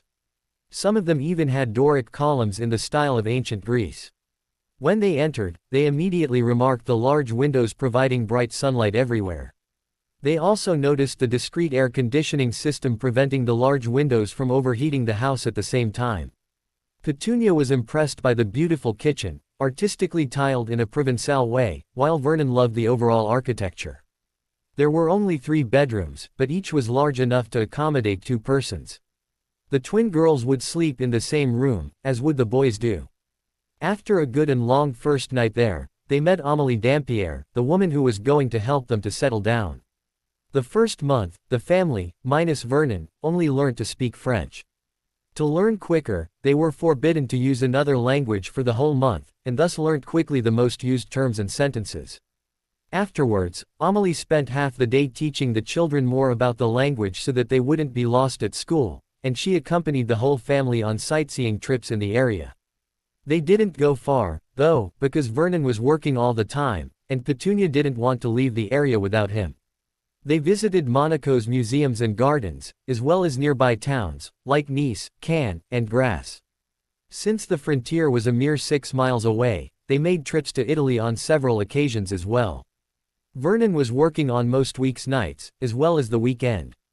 He had started, like his family, by being taught the necessary French to use in his new environment, as well as a bit of German, Italian, and Spanish because of the proximity of these countries, implying the occasional client speaking only these languages. While doing his job, he realized that he wasn't impaired by his industrial background. He had always been a man of contact, something which had helped in the industry, and which facilitated his new job tremendously. He often patrolled in the club, having a few words with the bouncers and the barman, and distributing handshakes and free drinks to the usual patrons. When Halloween approached, everyone was doing fine, and they joyfully prepared for the celebration. Vernon had finally managed to open the underground activity of his club, and was more available to his family, even if he couldn't speak about his job to them. However, each time he eluded a too inquisitive question, he caught Harry's piercing gaze. In the almost 2 months since their installation, Harry had often felt that he was observed, even in the house. He thus refrained from using his magic until he was in an enclosed space, with walls all around. Unfortunately for him, the house's large windows prevented this. He could only do so in the bathroom, something he enjoyed. After his loss at the Kung Fu tournament, he had thought about his magic, and about how he controlled it. More often than not, he just had to wish for something, concentrate on it, and it happened. Other times, he had to be in a particular state of mind. He severely lacked proper tuition in that, though, and his parents couldn't help him at all. The boy, before meeting his last tournament opponent, had always thought to be one of a kind, an oddity, and hid his talent most of the time. Now, in the quietness of the bathroom, he tried to expand his senses so that he would be able to feel others like him. At first, he was quickly drained and only sensed the other family members in the house.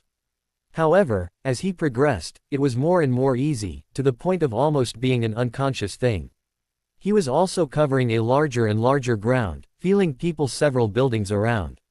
Needless to say, when he discovered what these people were doing, he quickly learned about intimate human relationships. To his dismay, he also discovered the 3 agents who had sent his family to China and here afterwards. He wasn't able to actually hear or see them, though, and only felt their identities. Since their arrival, the family had never encountered the 3 agents again, and Harry couldn't understand why they were so near, and what they were doing with strange-looking material. After several days of mentally prodding around the 3 agents, he started to concentrate more on their location. He felt his magic tugging at him, but resisted the call, and nothing happened yet. The experience made him hungry, and he escaped the bathroom toward the breakfast table, filling himself up in preparation for another day of doing mathematics and French. It wasn't until 3 days passed and Amélie left for the Celtic holidays, that he tried to do it again. This time, he let himself be pulled along, but focused on moving slowly. He didn't want to rush into anything. Once he accepted the pull, the whole house around him started to lose its solid aspect, becoming more of a smoky substance. He realized that his magic was pulling him toward the location he had concentrated on, and started to follow the trail. He was a little anxious when he faced the bathroom's smoky wall, but, after noticing that his arms passed through without problem, he continued until just inside the agent's room.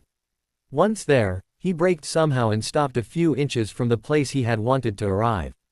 For some reason, he thought that, once on his arrival point, he would be solid again. He wasn't solid. It was the only reason explaining why he passed through walls. However, when he noticed what was happening there, he began to be quite nervous. Now that he was in the agent's room, he could hear what they were saying, and they were panicked. Where is he? He disappeared. How? We have to find him now. Have a look at the monitors. He's nowhere around. Expand the range. The detector can deliver his signal miles away. Not found. Shall we search the house? Yes, go already. Through the discussion's content, Harry understood that they were talking about him. He was beginning to understand a great deal of things, but also knew that he had to come back quickly or else they would crash into his parents' house. He concentrated on the bathroom where he had been before, and allowed the magic to pull him back into it. When he finally reappeared, he heard a frantic knocking sound at the closed door. Harry, are you all right? There are people at the door asking for you. Are you all right, Harry? Asked Petunia. Harry knew he had a very slim margin and concentrated hard on a bathtub full of soapy water. Once done, he focused on his body being BPD, his clothes thrown haphazardly around. He was just dunking his whole body underwater as the lock opened from the outside. Apparently, Petunia had fetched a screwdriver. He then realized something. In his hurry, he had filled the tub with cold water. He couldn't help himself and sat up in it with a yelp. The sound frightened Petunia, who gave a startled shriek too. A pause. Why didn't you answer, Harry? Asked Petunia, not looking at him directly. Harry had thought about it when constructing the scene, and he answered, Sorry, Mum. I had my ears underwater. I was washing my hair, and I didn't hear you. You called me. Yes. Remember the people we saw in China, the ones who sent us here? At Harry's nod, he continued. Well, it seems that two of them are at the door. They wish to see you. Okay. I'll be downstairs in a few minutes, Mum. All right. When she left, he sighed, and prepared himself to meet the agents. While doing so, he reflected about them, and about himself. He had often felt observed, and understood that they must have covered the house with cameras, like in China. That would partly explain why they are providing the house each time instead of letting them choose it. However, they must have changed something between China and here, because, while still feeling observed, it was a farther feeling. He reflected that the cameras must be outside here, which would explain his relative security in the closed bathroom. Now the £1,000 question was, why in the hell were they spying on him? The answer made him start, gasping at his reflection. He shuddered at the implication of it. They knew something, and had watched him for 1 year. 2 years. Thankfully, he had felt their watch. He shuddered again upon thinking about what they could do to him if they caught him. The few action movies he had seen about the secret services didn't show them in a good and trusting light. He laced his shoes, his mind still whirling with questions and possibilities. Looking at his shoes, though, he reminded something. The agents had spoken about a detector thingy. They must be tracking him, he reflected, and they must be doing so. How? He didn't have time to ponder about this, though, because Petunia called for him from downstairs. Time to face the music, he thought, and exited the bathroom. Finally, they didn't say anything of importance. The woman agent, who asked to be called Carlita, inquired about his well-being, while Agent Jones looked around. Surprised at the man's attitude, Harry tuned Carlita out and frowned, wishing he could hear the man's thoughts. Wishing. Concentrating. A second later, he could perceive a faint voice, sounding like Agent Jones, talking about lack of precautions concerning a certain bathroom. He jumped in surprise upon hearing the man, but covered it smartly by invoking his thirst, and he left to serve himself a pint of orange juice. The agents left soon after, and Harry was left alone to ponder on his life. His half-emptied glass in hand, he excused himself and headed to his bedroom to sit and think. The first question was about their reason for spying on him, and what it entailed. Was it because of his talent? Were they real secret agents? Did they have connections with other people like him? If they didn't tell anything, though, it was perhaps because they hid them. Were they torturing the people able to do magic? Were they making experimentation on them? In his increasingly restless state, he was quick to jump to conclusions, and immediately inferred that he was the reason behind the family moving around the world. After all, the agents immediately reacted when he disappeared from the house. He frowned. How could they know when he left? If his senses were right, he hadn't been actually watched in the bathroom. He closed his eyes and concentrated, in the same way as when he sensed the world around him, but this time, he focused on his own body. He scanned his head, his arms, his legs. His legs. There was a little something in his left thigh which didn't belong there. Reflecting about it, he supposed that it had been put there in China, when he had made a brief stay in the hospital after twisting his ankle at school. His frown intensified. He wasn't happy to find that he was marked, not happy at all. He wished. No. If the thing disappeared, he would have the agents on his back in minutes. "Harry," came a voice from downstairs.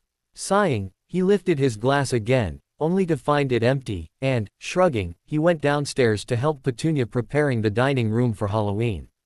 Even if their dad wasn't going to be there, they could have a good dinner together. A few hours later, in a darkened nightclub, Thel USS Verhi ISS.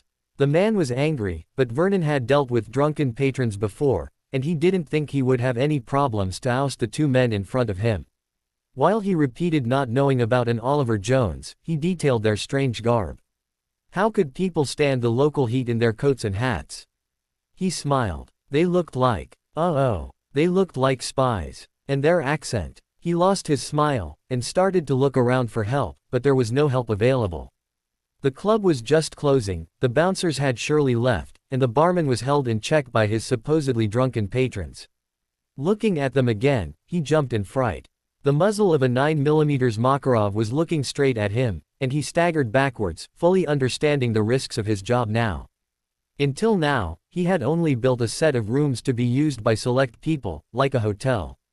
His feet encountered a chair, and he fell on it heavily, almost fainting from the initial shock. "I repeat," said the man. "Ver ISS Mr. Jones." Well, I don't know, sir. Don't lie to me," the man bellowed, before smacking Vernon with the gun. Vernon's lip split and blood began to drop on his white jacket, but the spy wasn't finished. "They saw he go in your home. You must know he." "I don't know, sir. I haven't met any Mr. Jones, since 2 months ago. I know nothing about his place of stay, nor how to contact him." Vernon stuttered, staring at the gun in fright. The supposed spy looked at him pointedly for 2 minutes, before calling his colleague in a guttural tongue. Vernon was thinking that they believed him, and was starting to feel relieved. What the man did next, though, sent that notion into pained oblivion. Bam! Bam! Pain radiated from his wounded leg as he crumbled in a bloodied heap on the floor. He was so stunned that he didn't hear the man talking to him, and it wasn't before being kicked in the ribs that he looked up at his assailant. His ears were still ringing from the detonations, though, and he couldn't understand everything from the man's speech. "Arranged by Goen, family, until you, call this, find Jones, hear me." The man was clearly asking him a question. Not wanting another bullet, Vernon acquiesced madly, before passing out. Smirking at Vernon's lack of resistance, but not wanting the man to bleed to death, the spy called for an ambulance to come there. They didn't wait, though, and left the premises quickly, leaving a dead barman behind as a warning. It was 3:30 in the morning and the street was empty. Even on this November 1st, the two Russian spies contacted another pair who were standing guard in front of a house with large windows. Their first target hadn't answered, so they would pass to the next part of the plan, using family as an appropriate leverage. They broke in stealthily, and used sleeping gas and subsequent intravenous injections to ensure the family's slumber during the scheduled long trip. If they were going to detain them, the best solution was to keep them in a secure environment, and it would take them days to arrive to their destination. A week later, when Harry woke up, he immediately felt the beginning of a monumental headache. Despite the pain, he quickly noticed that he wasn't in his bed, nor even in his bedroom. He was in a small room, without a window, and equipped with a camera in the corner facing him. The door was a sturdy-looking lump of metal with a barred window, and a platter with stale bread and dank water was resting on the ground nearby. Looking around, he noticed that he wasn't alone, as his brother James, clad in his pajama like him, was uncomfortably sleeping on the other mattress, struggling as if in the throes of a nightmare. Because of his headache, Harry wasn't able to concentrate properly, and he couldn't even start to think about magic at all.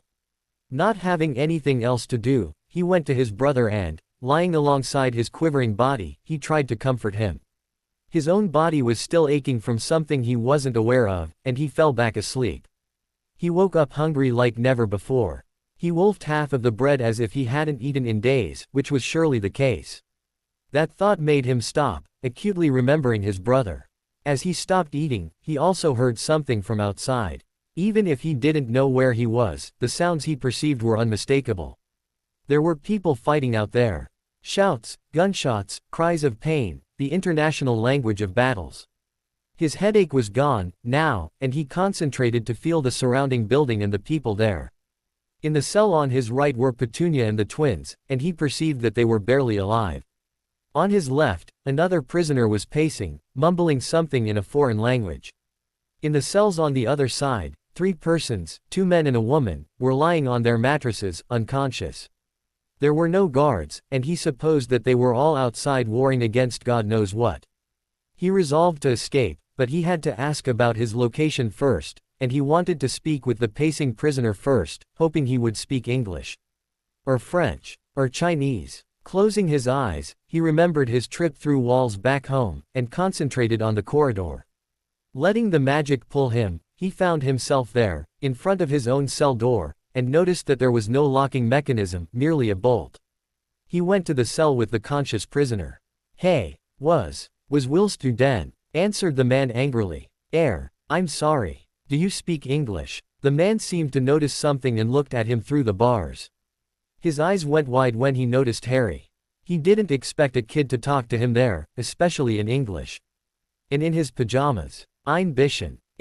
I say, a small. I want to escape and I can help you too, but I want to know some things first. Who are you? Who are they? And, more importantly, where are we?" The man looked confused. Harry sighed. He hadn't thought of the difficulties regarding the language before, and he couldn't very well let the man alone now or he would yell until the guards come back from whatever fighting they were still doing outside. He closed his eyes, and concentrated on hearing the man's thoughts, like he already did with Agent Jones, back home.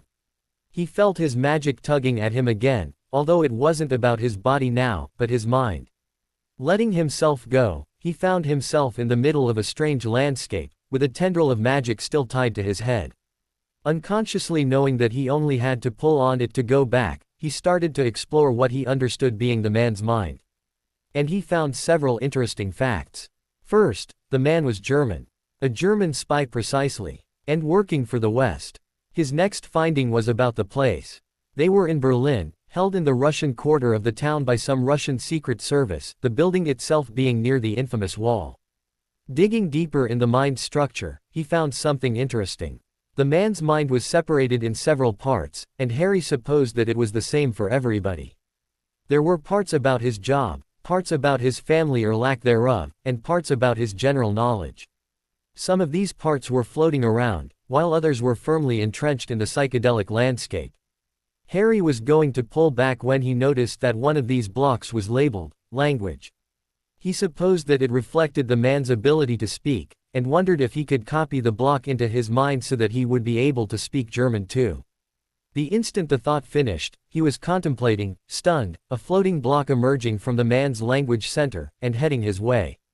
He barely had time to grasp the return tendril and start to pull when the block hit him.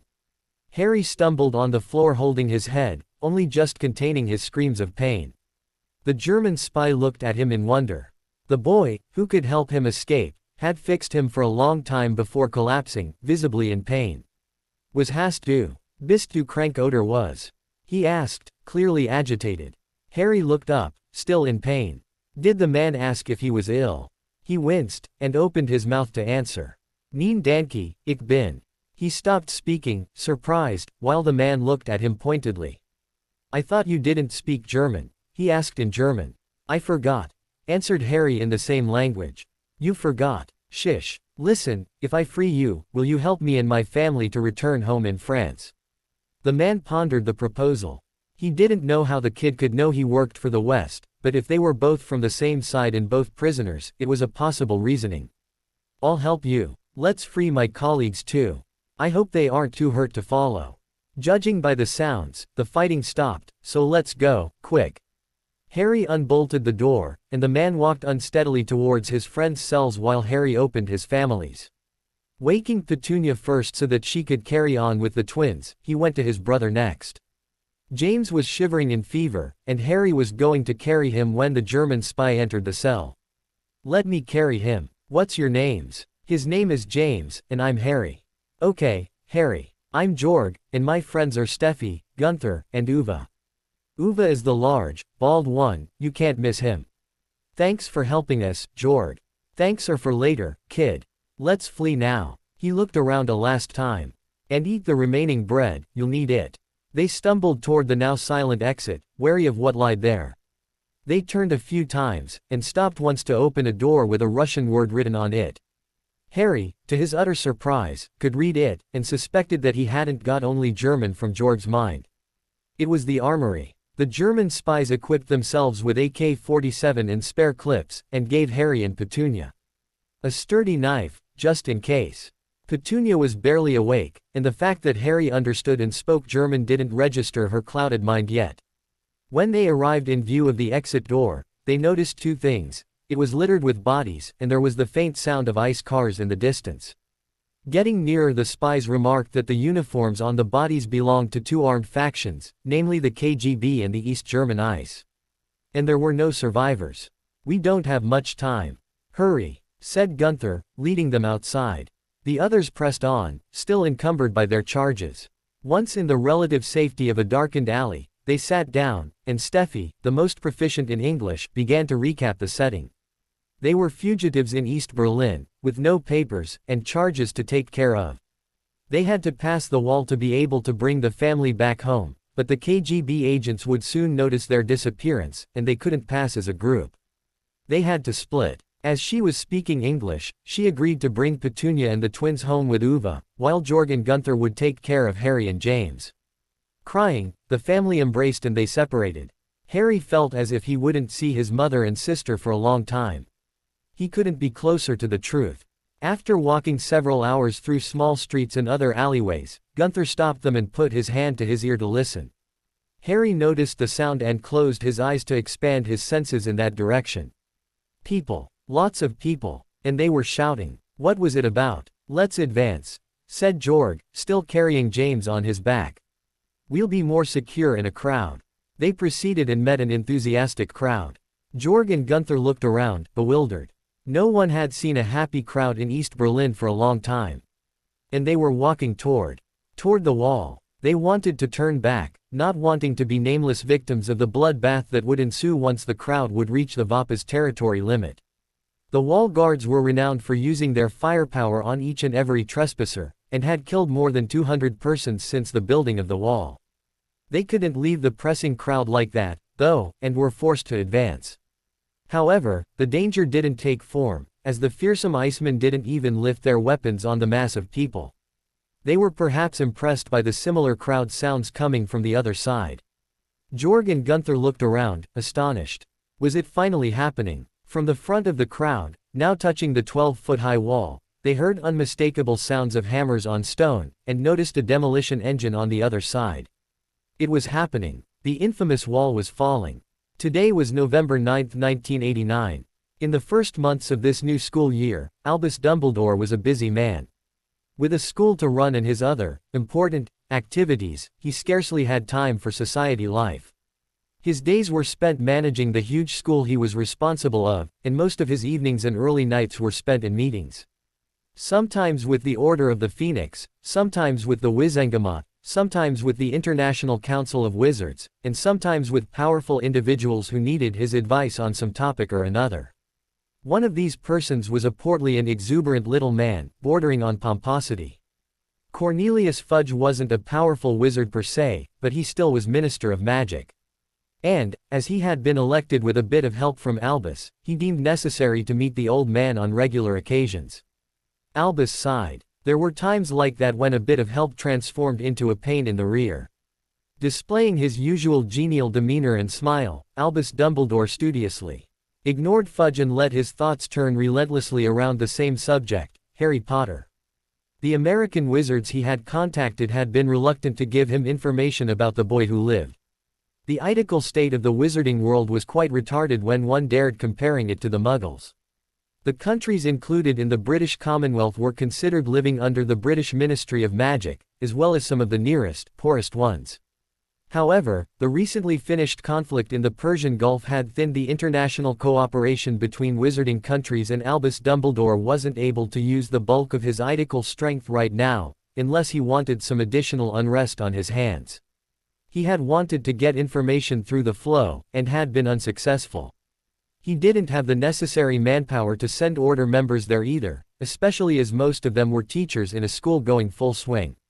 The others were already on a quest for information about the break-in at Gringotts. Once again, his instincts had paid off. By sending Hagrid to bring the stone back to him, he had prevented a major catastrophe. He had had inklings about a return to life of a forsaken soul, and since that fateful day, he was quite sure it was Voldemort. He hadn't told anyone, though. He wanted a calm environment to track the movements of the accursed soul, not a full-scale panic allowing Voldemort to realize his dark intentions. His calmness was denied, though, because of the trip he had to prepare in order to seek Potter himself. Nodding along to the chubby minister's words, he planned his trip in his head. Tomorrow was Halloween, and he would use the week-long recess to seek his wayward charge in his new country. He also was to leave alone, because the protections against the stone needed the other teachers supervising. On the evening preceding Halloween, he prepared himself for his many apparition jumps, leaving Minerva McGonagall, his deputy headmistress, in charge. His instincts were telling him to stay, but he had pushed Harry's search away too many times now. Taking his leave of the stern woman, he didn't notice the small rat in a corner of his office. The next day, a troll. There's a troll in the dungeons. The shout, coming from the distressed Professor Vector, brought panic through the Great Hall.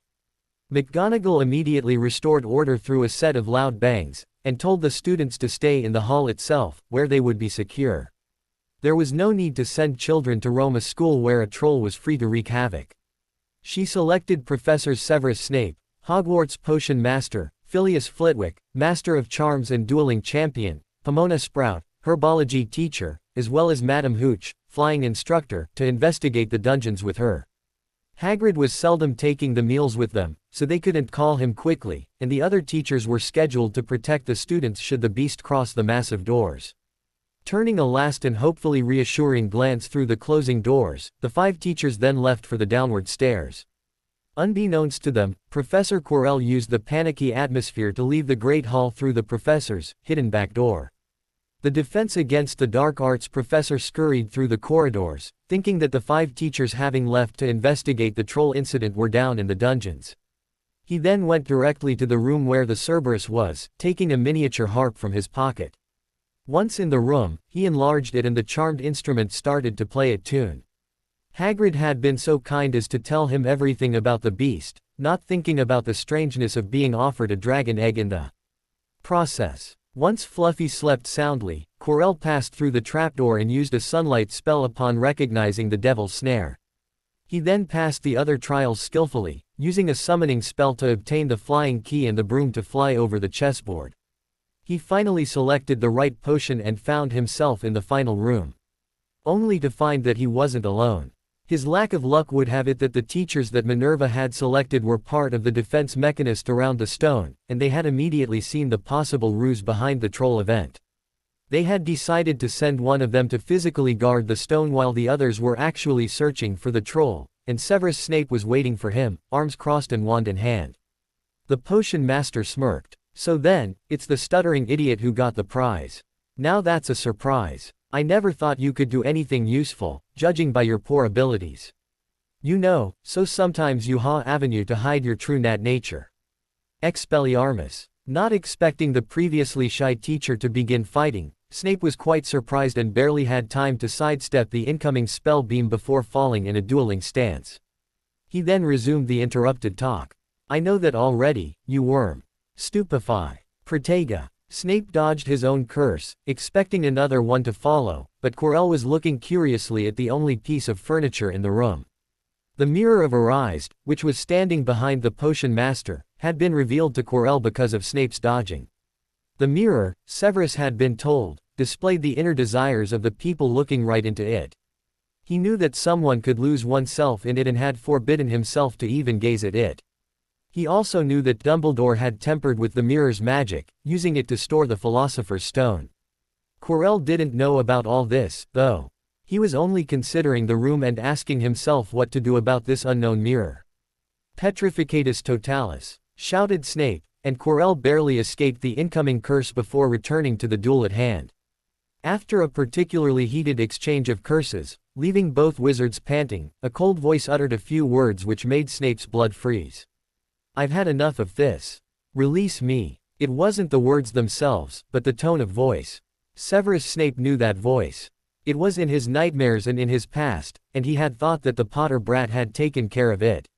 When Quirrell finished removing his turban with one hand, the other still aiming his wand on the Potion Master, said Potion Master could only gape at the sight. Sharing Quirrell's head, protruding from the back of it, was a thin head with slit nostrils and pupils. It reminded him of A.S. And of course, it reminded him of his old master. Voldemort. SSSSSOOOO, isn't it our great Severus S.'s Snape? The boy I welcomed in my ranks, whom I elevated to my inner SS circle, and who, in this time of dire need, turns his back to me. Snape didn't know what to do. On the one hand, he could bow to Voldemort now, taking back his previous life, constantly torn between Dumbledore and Voldemort. On the other hand, he could try to fight the spirit of the Dark Lord. Either way, he would risk his life.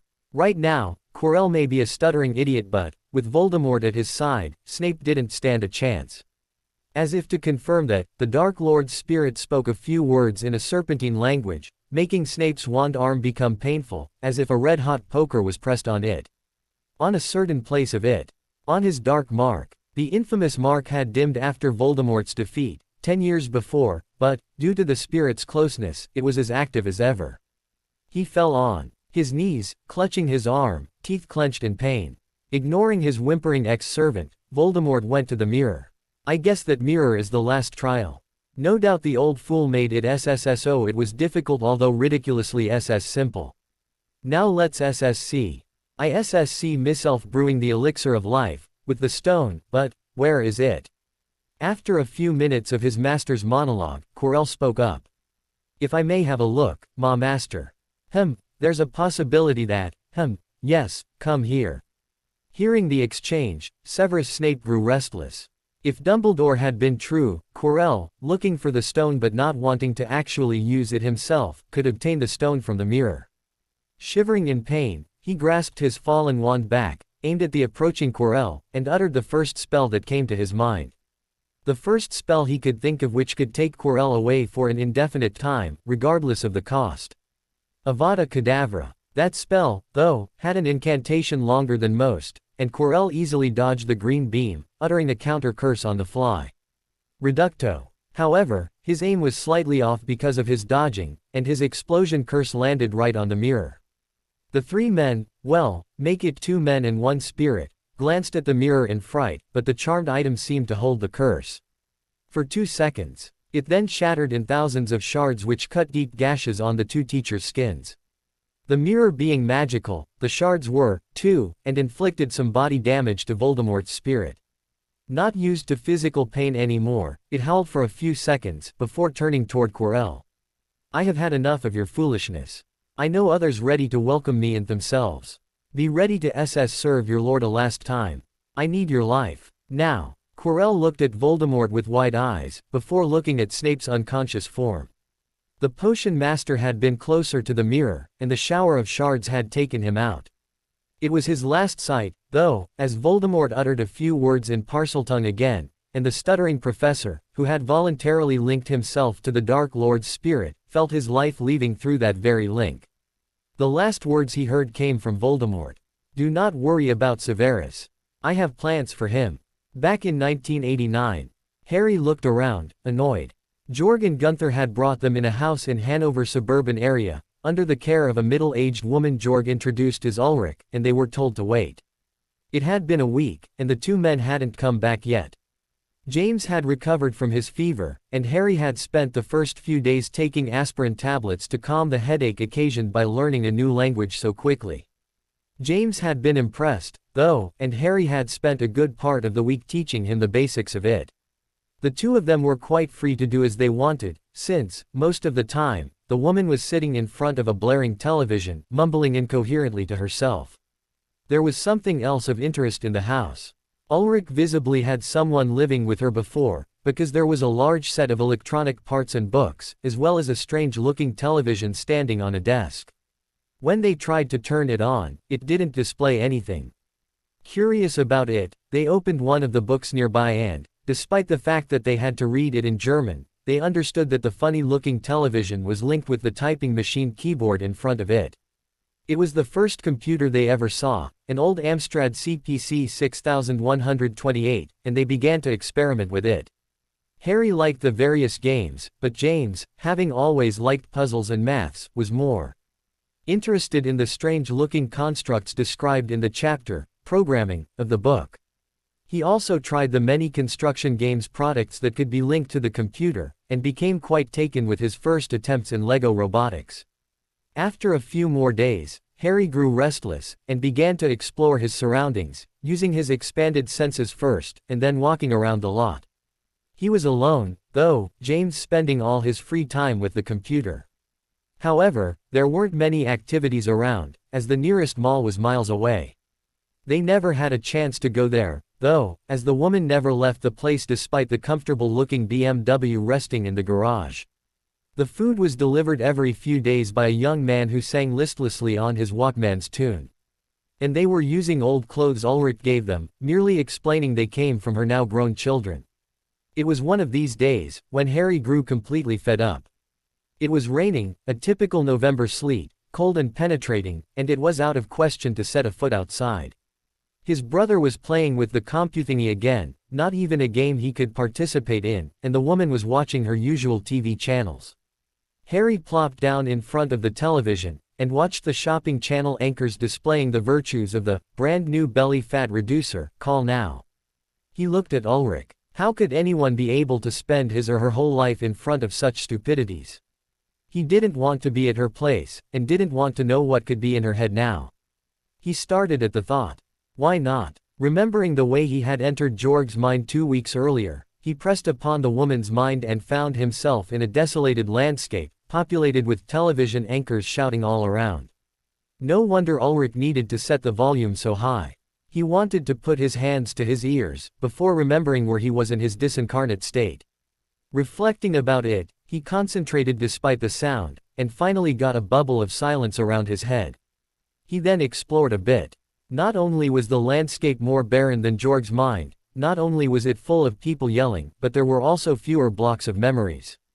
The only ones he could see were relegated at the very border of the mind's territory, as if the woman had tried to forget their content. Suspecting somewhat sad or disturbing memories, Harry didn't approach them, and went in search of something else. Reflecting that he wasn't in a real countryside, and that regular laws of physics didn't apply, he made himself float with a mere thought, in order to see over the sea of yelling people. In the middle of the barren plain, previously hidden from view, rested a low white block. He approached it, and, to his surprise, found an open door on its white facade, from which more advertising shouting people came forth, yelling about the merits of a different product each time. Wary of any untoward surprise, Harry slowly entered a darkened room. The only thing giving a little light was a television set spouting shopping advices. His eyes slowly adjusting to the darkened atmosphere, Harry looked around and noticed that there was somebody actually looking at the television screen. It was a younger-looking version of Ulrich, and she was watching the television intently. After a few minutes, the woman pleading the virtues of a thief-proof safe escaped from the TV set and rejoined the other anchors outside. Harry looked at Ulrich, guessing that it must be the woman's conscience.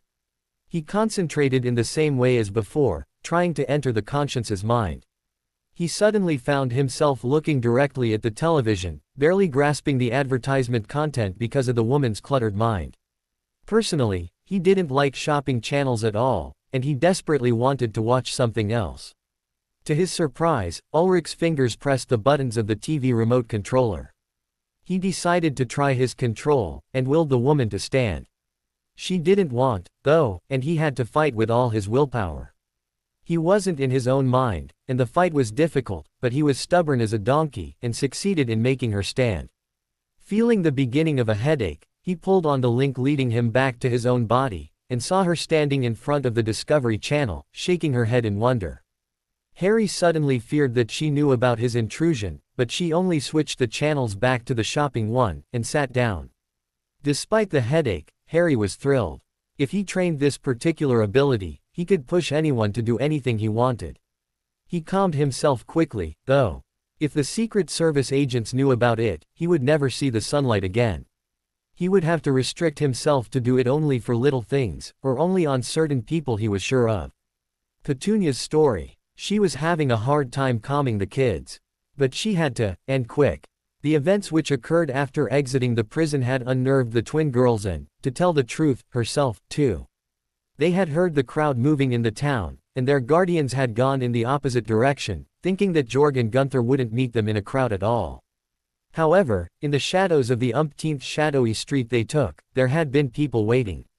They hadn't been waiting for them, but the gunfight which ensued took Steffi off nonetheless.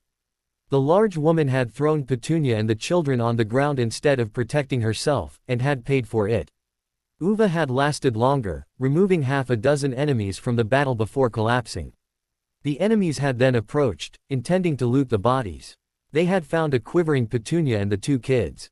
While their first intent had been to shoot them too, causing fear in the Dursleys' mind, they had thought that the three foreigners could serve as hostages. That's why Petunia, while not understanding her captor's language, knew that she had to calm the twins or they would take drastic measures. And she knew she wouldn't like these. Closing her eyes, and forcing herself to relax, she began to think about her home in England, before the whole traveling extravaganza, and the songs she used to sing to them. Singing them again, she finally succeeded in lulling the two girls into sleep, and she quickly followed, too tired to care about the hard floor. She was rudely awakened by a sharp kick in the ribs. A man was yelling at her, and she barely understood that she had to take her girls with her as they had to move. On unsteady legs, she was directed to the backseat of a rusty Trabant exhaling dark fumes. Once there, she was given 3 meager lumps of spicy bread and a small jar of milk, which she shared with her wide-eyed girls while the car was rolling. Petunia was on automatic pilot. She didn't have the time nor the luxury to plunge in shock, as her girls were in that state already, and if she couldn't protect them to the best of her abilities, they wouldn't survive. She painfully remembered the Halloween meal they had shared a few days before. She was quite sure that several days had passed since then, and asked herself if she would have another family meal ever again. She never knew where she was. She hadn't quite learned the names of every little town they passed through, only that they looked foreign to her. In her mind, she could be anywhere between France and China. And she wasn't quite wrong. On the rather long trip, they changed cars many times, and slept in abandoned houses, sometimes even in the cars themselves. The girls had calmed, and accepted any scanty food they were given with ravenous expressions. Petunia had also taken a bit of time to try to understand the men's language and their nationality and destination. Quite unsuccessfully. Over the days, she found herself falling asleep in the car more and more often. After 2 weeks of uncomfortable travel, she awoke suddenly and found herself in a large bed. She smiled, thinking that the whole episode had been a nightmare, but the vivid light, as well as the sounds she was now hearing, weren't a part of her regular neighborhood.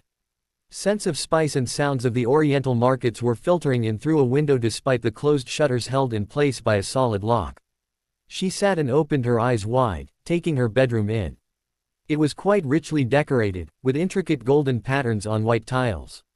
"Who are you?" The voice came from her left and she jumped in surprise, before turned toward the voice, a little afraid.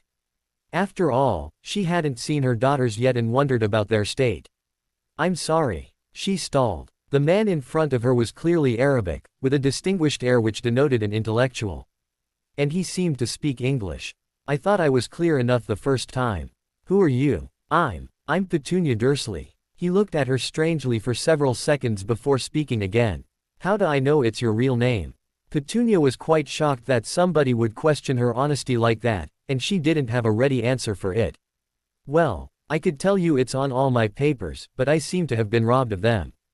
"If that is the case, you have been robbed of them before we took you in." "About that, sir. You'll call me Salim." "Thank you, Mr. Salim. Can you tell me where my daughters are, and where we are?" "Your daughters are in the room next to us. Their life depends on your truthfulness. He smirked at the woman's sudden intake of breath. What's your name? I told you, sir. I'm Petunia, Petunia Dursley. It's the truth, I swear. Salim looked nonplussed at the answer. Can you tell me what you were doing in East Berlin with 2 agents of the imperialistic Germany's secret services? Petunia gaped at this. She tried to utter something, but no sound escaped her lips. The man looked at his impeccable fingernails, and spoke again. To answer your other question, we are in Istanbul. Petunia fainted. Salim looked at her with barely concealed disgust before calling a henchman in. This woman doesn't seem dangerous. Settle the kids here, we'll keep them for the moment. Hanover, December 1989. The 2 men hadn't returned to check on Harry and James. James had made great progress in his use of the computer, and several of his robots were seen walking around the computer on the cluttered desk. Harry had trained his mind control ability a bit more, getting less and less headaches and being more and more efficient in his orders. Beside making Ulrich highly compliant to his verbal requests, he had also explored her memories, and had discovered that she was in fact Georg's mother. The computer and other machinery was his, and she didn't know anything about her son's job as a spy. Her husband had been a spy too, and Harry had discovered that the man had died many years ago, while on mission. While directing the woman around, he also found out that he could plant instructions for her to execute while he wasn't in actual control of her. When he thought about that, he reflected that it resembled his brother's programs a little. He was going to talk to him about it, when a ringing sound erupted in the house. Harry jumped in surprise, as nobody had ever called since their arrival. He hadn't even known that there was a phone there. The woman wasn't moving either, still watching the television, although Harry had made it so that she was now watching the animal life rather than the shopping channels, and with a lowered sound. The phone was continuing to ring, and Harry decided that he had to make Ulrich pick up the phone because nobody was to know he and his brother were there. He entered her mind, and she picked the phone. Hello, Mum. It was Georg's voice, speaking German, of course. Yes, Harry answered through the woman. A silence ensued, as if Georg was trying to understand how his mother could answer the phone. He didn't reflect long, though. Pass me Harry. Harry left the woman's mind and took the phone. Yes, Harry, I want you to leave the house. My position has been compromised and I can't help you. Because of the wall's fall, there are enemies all around, and they know the house. Take Ulrich with you, please, and leave her in the nearest hospital. Tell her I'm sorry. Georg seemed to hesitate in his words, and Harry, understanding about the man's strained relationship with his mother, merely answered, okay. Wait, there is some money for you to take a cab and then the train back to France. It's in the pot labeled, spice, on the highest shelf in the kitchen. A pause. I have to inform you, though, that Steffi and Uwe have been found dead in East Berlin. They didn't make it, Harry. Harry's entrails went cold at the news, and he didn't answer for a long time. Harry, inquired Georg, are you still there? Yes, Georg. I'm here. What about my family? We don't know, son. No trace whatsoever. Are they held somewhere? I explored the agency's files as discreetly as I could, and I found that Steffi and Uwe had been killed right in front of a house belonging to the Turkish secret services. I'm sorry. A longer pause, during which Harry reflected quickly. Georg, yes. Is it possible that they are being held hostage somewhere? Well, it's a possibility, boy, but I'd advise you not to count on it. Where would they be held if that was the case? Harry, you aren't serious. Harry didn't care anymore. He had drafted a plan, and he was going to build on it, whatever the danger. In no way was he returning to his father without his mother. He heard several scuffle sounds in his phone. Georg, I need to know. Where, please? Harry, I have to go, now. I've been found. Where? Harry's tone was desperate. A very short pause. Istanbul. Good luck, Harry. Click. You too, Georg, answered Harry to the lifeless phone. He reworked the first steps of his plan in his mind, before hanging up, yelling. Jamie, prepare our stuff. We're leaving. He heard a vehement protest coming from upstairs. His brother was certainly in the middle of building a new robot. They didn't have time, though. Harry ran up the stairs and, panting, addressed his brother, recounting the discussion he had just had with Georg. James went white, but Harry, orienting the talk to another topic, suggested that he could take a few of the books around them. That softened the blow on his brother, and he packed quickly. Harry selected 3 traveling bags from Georg's room closets, one for each of them. These bags could also be used as backpacks through ingenious removable straps. While taking them out, he accidentally kicked the wall and a tile fell off its base. He bent and, searching with his hand, found and extracted a flat box covered in black leather, and some cobwebs. He carefully opened it, and gaped at the sight. A sleek Walther P88 rested in the red interior, beside no less than 6 spare magazines. Harry slammed the lid in shock, but the weapon integrated itself in his plan easily and, after cleaning the cobwebs and replacing the loose tile, he stowed the box in one of the bags, which would then be his. James started to put every book in the bag, but Harry, by making him try to lift the bag, convinced him of the usefulness of choosing only a few. Harry then grasped the 3rd bag and, after calling for Ulrich to join him in her room, he suggested she packed several days' worth of change. After packing everything, as well as some toiletries, they headed downstairs. After sending Ulrich to stow the bags in the car's trunk and open the garage door, as well as talking James into reading one of his books in the BMW backseat, Harry took the spice container in the kitchen and extracted a wallet with a couple dozen notes in it. Glancing at their individual value and making the total, he gasped. There were almost 15,000 Deutschmarks in there, enough to buy a small car. He calmed his heartbeat and, silently thanking Georg, he stowed the wallet in the small travel bag he had also selected. He finally selected a road map of Germany and a world atlas from the bookcase, and they joined the wallet in the bag. Harry looked around for the last time, before heading for the car's backseat too. Warning James that he wasn't to be disturbed from his slumber, he took complete control of Ulrich and verified from her memory that he hadn't forgotten anything.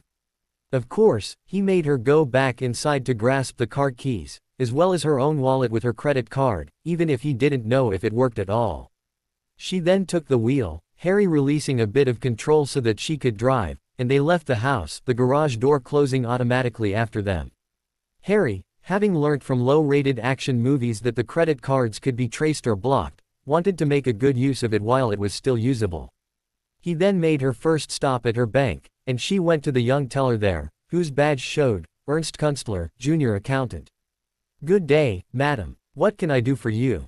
"Good day, sir. I'd like a statement of my account, and I'll make a withdrawal afterwards." "Very well. Do you have your account number?" She handed him her credit card and passport, and Ernst smiled. Of course, the cards and accounts were linked, and he quickly found her account, double-checking her identity with the passport. "Mrs. Grunberg, you have a regular account with 25,719 marks on it, as well as a life insurance account, with your son Georg as beneficiary. You can draw as much as 2,000 marks from that account, but a percentage fee of 3% will be added for the account management." Ulrich stayed silent, processing the information, before speaking again. "How much can I draw from my regular account? I have to visit my son, you see." Harry lied on the spot. "He's in a hospital in Albania, and they accept currency before everything else. You can draw as much as you want, but for withdrawals larger than 10,000 marks, we have to process the request to our headquarters and it takes a full day." Ulrich looked distressed. "Are you sure I can't take more? I really have to go today." The man looked uneasily around him. Lowering his voice, he addressed the sweet old lady. "I can make it so that you draw that amount twice. I'll just pass the second paper tomorrow." "Thank you, young man, you are most kind. I will do that, then. 20,000 from the regular account, and 2,000 from the other one. And, can you make it so that it isn't too large notes?" "Hundreds, maybe. I'm not used to large banknotes." "Of course." It took 15 minutes for Ernst to gather the necessary notes, but, when finished, he provided a complimentary bag for transport and thanked her for her business. Back in the car, she drove to the local mall and parked in the underground lot. Once there, she transferred the money from the complimentary bag to Harry's travel bag, only keeping a few notes in her wallet. She also took a 1,000 DM note. In the mall, where she went alone, she threw the banker's complimentary money bag in a trash can, and then bought a few missing items: sunglasses, protection creams, useful tablets like aspirin, some clothes, as well as detailed road maps from the countries they were going to go through, Austria, Romania, and Bulgaria. When she paid with the largest note, the cashier made a face but gave her the change anyway. Unbeknownst to them, at the same moment, 3 persons were breaking in Ulrich's house. The 3 people found nothing of real value and, thinking that they were gone shopping, waited for their return. They would wait for a long time until the food delivery team rang in. After questioning him, they would understand that the woman would never leave the house, and that they had been had. At the mall, the 3 fugitives refilled the car's tank, and finally left the town southward. Harry had drawn an approximate route, and they had quite a few countries to cross before arriving to their destination. They would also have quite a few other countries to traverse afterwards too, on their way back. Jamie was still in his books. Surprisingly, Harry found that Ulrich's original conscience, while still unable to decide by herself on the direction to follow, was quite happy at the change of scenery. After a week of driving through secondary roads, though, they were all exhausted. Ulrich from driving, James from reading, and Harry from planning the road and directing Ulrich. They finally arrived to the last frontier on a Thursday morning, and Harry slowly extracted himself from Ulrich's mind to concentrate at the man who had just addressed them in a foreign language. Quickly entering his mind, he acquired the language in the same way he had done with Georg and the other custom officers in the way, gaining another headache in the process. They were in Turkey, now, and he also learnt the popular customs from the still waiting officer's mind. Harry returned to his own body and addressed the man in perfect Turkish. "We are here to rejoin our dad. He's cab driver in Istanbul. Our mother is dead and this is our grandmother. She doesn't speak Turkish, though, nor does my brother because he was too young when dad left." The guard looked impressed that the Occidental-looking boy in the classy although dusty car was able to speak Turkish that fluently. He gave the boy a nod, before asking, "What's his name?" Harry blinked. "What? Your father's name. For the records." Harry sighed. He didn't want to be sought after if he gave a wrong name. He painfully entered the man's mind and planted information there so that the man would let them pass without filling the log. He then let Ulrich drive by herself until they arrived in Istanbul, 3 hours afterwards. They quickly found a hotel in the tourist-laden town, and handed the car to a well-tipped valet for cleaning and parking. At the check-in register of the President Hotel, they took 2 adjoining rooms and paid for a week in the corresponding meals with 3 1,000 DM notes. They then went to their rooms and, after locking the door, slept soundly for the first time since they had left the house. Meanwhile, in Monaco's hospital, Agent Jones, the voice, even through the low-quality phone lines, had a cold edge in it, something which didn't sound good.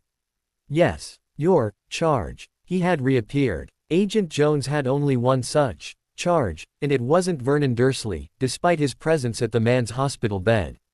He stood up suddenly and started to pace while still speaking in the phone. "Where? Which towns do you know with a constant radio frequency monitoring?" Jones thought hard, but there were so many of them that he was still clueless. When he admitted this, the other man smirked. It was almost audible in his way of speaking. "I guess I'll see you there soon." "He's in Istanbul." "First," began Jones, before remembering the insecure environment he was in. Moreover, the other man had hung up. Putting the receiver back on the cradle, he cast a glance at the prone form of Dursley. The man, recovering from his leg wound, looked up at him questioningly. "Was it about my family?" "No, Dursley," the man lied. "But I have to leave now. I'll leave a guard at your door, though." And Agent Jones left the room, the hospital, and the city, in order to catch the first plane eastwards. Let's have a look at what happens 2 years afterwards. Albus Dumbledore was cursed. At least, that was what the great man was telling himself, as he hadn't been that unlucky since his first year as a student. That had been when the headmaster of the time, Phineas Nigellus, was also teaching potions.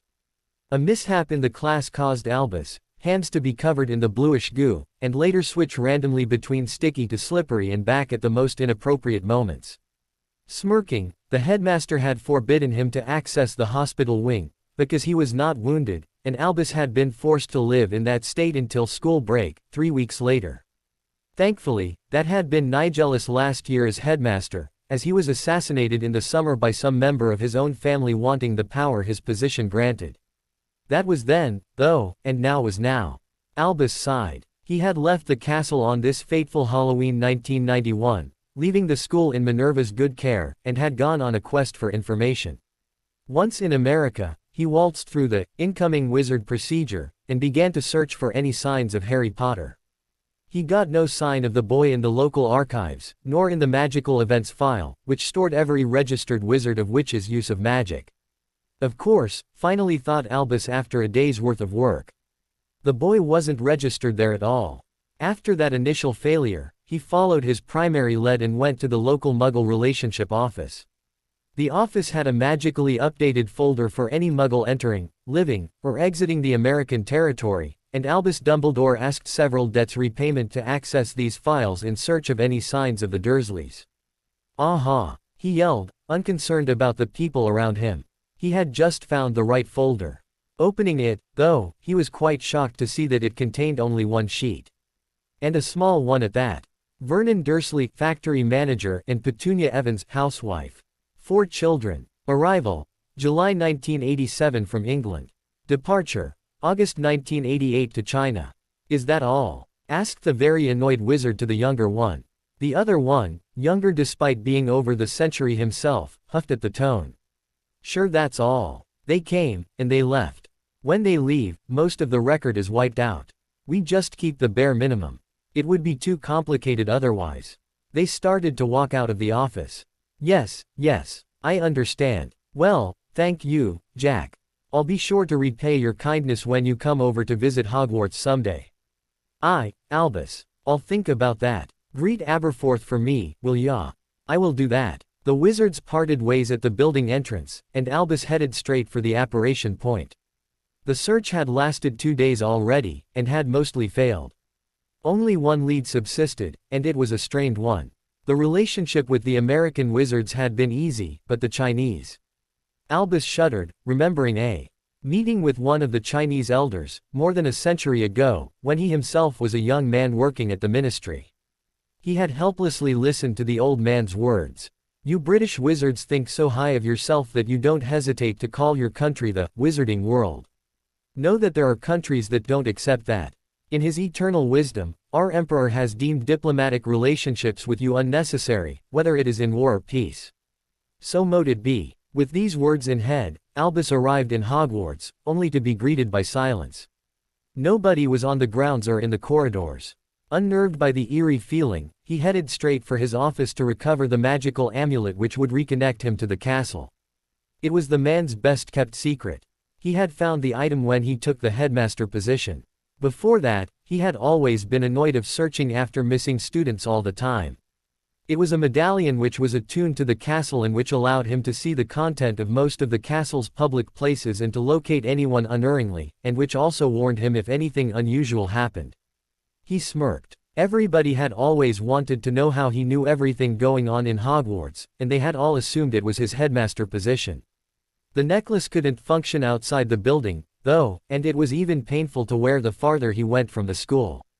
Putting the pendant on, and concentrating, he found out that the students were relegated in their respective dorms under the watchful guard of their respective house ghost. The teachers, minus Quirrell, were in the hospital wing, around a bed where Snape was sleeping. There were few reasons for students to be stranded and a teacher to be in the infirmary.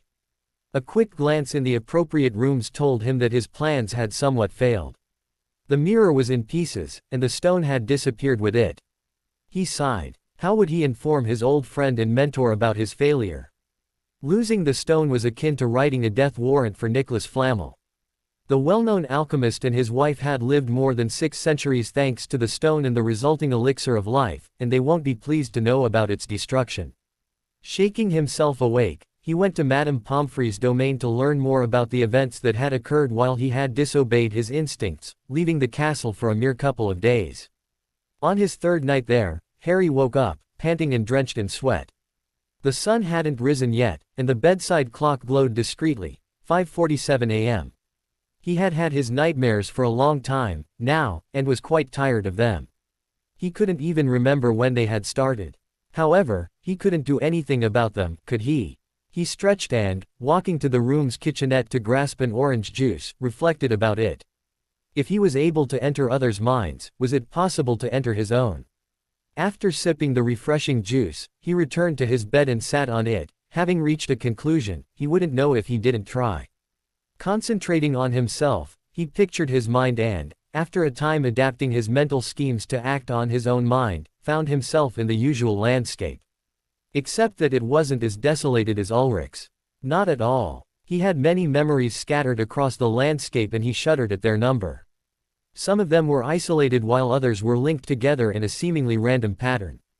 The complexity of the whole thing made him wary of exploring more, afraid that he would break something.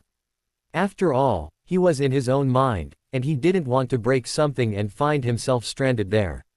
Levitating himself to grasp the thing as a whole, he found the usual white building. In the middle, as well as the language blocks he had imported from Jorg and the custom officers on his way here, all connected to his own, but something else caught his eye. Several things in fact. Firstly, there was a large silo near the white building hosting his conscious mind, and it was radiating heat. A strangely comforting heat. Because he hadn't seen it in the other's mind, Harry supposed that it was related to his magic. The second unexplainable thing was a dark shroud in the farthest corner of the landscape, hiding something from view. It was black, and Harry knew, without explaining how, that it was alive. And evil. And linked to his nightmares. He didn't want to explore there, though. Nobody could help him if he did something wrong. However, he could perhaps separate the shrouded part from his normal mind. Perhaps, he could build a wall around the shrouded part. Or around the rest of his mind. Or both. Perhaps. To his surprise, a mound of bricks appeared from nowhere, right in front of him, levitating in midair beside a cement machine and building tools, like the ones he had seen in several construction sites. He took one of the bricks and weighed it in his hand, thinking hard. In no way would he be able to build the wall himself, as it would take him years. However, he could do something else. He carefully released the brick in midair, concentrating on it. The brick stayed where it was, not falling down. He smiled, and mentally directed the brick towards the other ones. He found that directing the thing with his hands was helping, easing a bit of concentration. He went straight to the shrouded part of his mind, and stopped a few yards from it. If he was to do something, better start there. He gently lowered the bricks mound on the ground, followed by the cement machine and tools. Needing space, he also uprooted the memories that were there and slowly relocated them a few yards away from the shroud, keeping the connections between the memories. Once a reasonable expanse of bare terrain was freed, he started to direct the bricks around when an unbidden thought hit him. Weren't stones sturdier? The moment the thought came, the mound of bricks transformed into a mound of stones. Satisfied, he began to build a wall between the shroud and his mind. A few hours afterwards, he felt that someone was trying to reach him, and listened to his external senses. Up, Harry. Wake up. It's 10 already and we haven't eaten yet. 10 a.m. Wow. Harry looked at his work and, satisfied about the 10-foot-high and 20-yard-long wall, decided to make a pause. He could complete it later. Besides, he had a job to do here, and he hadn't finished visiting the town. His nightmares could wait. He pulled at the tendril bringing him back to his body and, once there, opened his eyes to see a frantic James. Hey, he said. Harry. Ulrich's not there, and I'm hungry. Not there. She left. Harry was flabbergasted. How could she leave by herself when she hadn't had the least bit of will in the previous weeks? On top of that, he couldn't help feeling guilty that something could happen to her. And he needed her to drive the car. He could do it, but he would be arrested for underage driving. He sat up, and closed his eyes, opening his awareness to the surroundings. And felt two things. She's in the hotel lobby. Let's go, he said grimly. He was observed. Same time, another building. They exit the bedroom. Alpha team, follow them. Roger. A silence. Lobby. They found the woman. They talk. Primary target, draw her out. Zephyr. On position, HQ. A short silence. They leave on foot. Follow. A long pause. They enter the market. Can't follow. I don't care. Park anywhere and follow on foot. Roger. A short pause. And don't forget your radio. No answer. Damn, yelled Jones, slamming his microphone on the Formica table. I'm surrounded by imbeciles. An hour afterwards, in Istanbul Market. Dylan Peterson, the American agent whose cover was Taxi Driver, was sweating. Having been brought by Jones 2 days earlier, he wasn't used to the local temperatures which, even in winter, were higher than those of his hometown. The sweat was also caused by his current difficulties at trailing the boy, which had also prevented a return in the taxi to fetch his radio. That had been 1 hour ago, and he didn't want to return yet, intent on grasping the elusive boy. However, said boy had disappeared in a shop minutes ago, as well as the woman and the little one. He had waited outside, browsing the shop's outside selection, when a thought struck him. A classical one, especially in his profession. What if the shop had more than one entrance? He rushed inside, only to find he was true. Cursing his lack of luck, he exited the shop through the back door and found himself in an empty street. Not quite empty, though, as several men were quietly discussing nearby. He approached them, and asked if they had seen the fugitives, but they shook their head before resuming their chat. He didn't know if they hadn't seen them or if they hadn't understood him, and went to ask again, when he felt a distinctive object pushing in his back. "Who arranged by you?" asked a stern voice. Dylan kicked himself. How could he be stupid to the point of entering an unknown zone without backup? He raised his arms, before noticing that several Turkish icemen were entering the street. Seeing his escape, he tried to make himself more visible by slowly stepping towards the middle of the street. The next thing he knew, something hit him in the neck, and darkness engulfed him. He woke up with a start, as the bucket of water, now empty, clanked on the brick floor beside him. He blinked, and tried to stand when a shove brought him on his knees. "Who are you and who do you work for?" asked a man in front of him, absently playing with Dylan's gun. He swallowed with difficulty, before remembering the procedure. "I'm an American citizen. You have no right to detain me. If you—" The Glock's handle interrupted his vehement and desperate-looking speech by smacking in his jaw, breaking a tooth or three in the process. The man in front of him was standing, now, and visibly seething. No American citizen dares walking our streets with this kind of weapon on them. He sat again, surprisingly calm again. "As you said you were one, though, it leaves me a few choices only." He smirked, and loaded the first bullet in the chamber expertly. "Fewer choices than you have limbs. And more bullets." Dylan began to sweat. Despite his training, he hadn't been prepared to face torture, and didn't know what he could do. Imperturbable, the man aimed, and asked, "Are you from the CIA?" "No, but—" Bam! Dylan clutched his bleeding left forearm, gasping for breath and trying not to faint from the pain. The gun was making much damage and the point-blank range ensured his torturer's accuracy. He was sure that both his forearm bones were shattered as well. "Are you from the NSA?" No answer. "Bam! I asked you a question. Are you from the NSA?" asked the unknown man, in the same voice he would use in a friendly tea party. "I'm not. Bam! Are you from the FBI?" "Damn it, man. I'm not working foe." Bam! Dylan was now painfully sitting on the floor, left arm and leg broken in several places, fighting for consciousness. He really didn't want to die here and now. The Turk approached, and placed the still hot gun muzzle on his forehead. "Who do you work for?" he whispered. Dylan was in pain, and only one answer would appease them. "CIA. Good. Very good. You see, when you want. There's nothing to fear from me, really." The man smiled genially. "We'll take good care of your wounds, but I want other answers first," he said, becoming serious again. "Firstly, your name." "Dylan Peterson." The Arab nodded slowly, writing it down. He then asked his address in the States, the current plans of the CIA, and the reason behind him being caught armed near the Central Market. Dylan didn't know everything, but he told him that they had to watch over a boy. A certain Harry Dursley. The family name immediately rang something in the other man's mind. The man whose parents named Muhammad Rahiyad ibn Sa'il al-Fahd, and who was more known under the name of Salim, exited the room suddenly. Dylan didn't have enough energy to call after him, and collapsed on the floor, bathing in his own blood. A few streets nearby, Harry knew that he had lost his pursuer, but something told him to go back in the market. While using his senses to know where the CIA agent was, he had caught a familiar presence. Petunia. As it was the main reason for his presence in Istanbul, he dragged James and Ulrich back in the crowded market again. The throng was making the search difficult, though, and he found the lead again only after an hour. It wasn't a true presence, though. He focused on it and found that he caught a residual presence instead. As if his mother had spent a long time in a place but wasn't there anymore. Still, it was as good a lead as one can be, and he pressed on. He wasn't prepared to what he would find, though. A bit before, the disguised commando arrived in sight of the target building. One of them was prisoner there, and they were to free him. The leader motioned his men onwards, and they advanced. They arrived in the back of the old tower, and started to walk around it, preparing themselves to shoot. The crossbow wasn't a weapon as effective as the handgun, but it was useful nonetheless. Especially as it was almost silent. They took out the 3 guards quite easily, and hid their bodies before entering the building.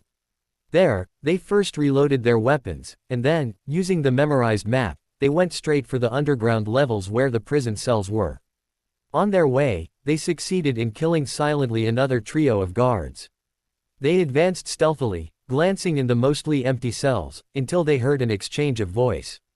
It was in a foreign language they didn't know, and they advanced with even more caution. When the commando leader peered inside, though, he gasped. Each and every man of his commando knew the man there. Every Kurd knew the butcher of Diyarbakir. And the whole commando was Kurd. The butcher was speaking in an unknown language with 4 other persons. The first, an Occidental-looking man, was chained to the wall, and bleeding from several wounds. The others weren't chained, but their submissive attitude told the leader that they were as much prisoners as the man. The butcher, also known as Salim, was yelling at the chained man, pointing his weapon at the woman, who cringed, while the 2 little girls clutched her, crying. Using hand movements, the commando leader informed his men of the situation, and they positioned themselves around the half-closed door. When the leader kicked at the door, it surprised Salim. The Turk didn't have enough time to react as 6 crossbow bolts flew his way. One of them was off, but the others impaled the man and stuck him to the plaster wall behind him by the arms and legs. The 5th bolt had gone through the man's stomach, and the commando leader smirked. The butcher was going to die a long and painful death. After gagging Salim and telling his men to find their target in the remaining cells, he grasped the fallen gun, which he looked at intently. The butcher wasn't known to use handguns, and even if he had, it wouldn't have been a Glock. It must belong to someone else. He then looked around. The woman was looking at him, eyes wide in fear while clutching the girls protectively, hiding the hideous scene from them.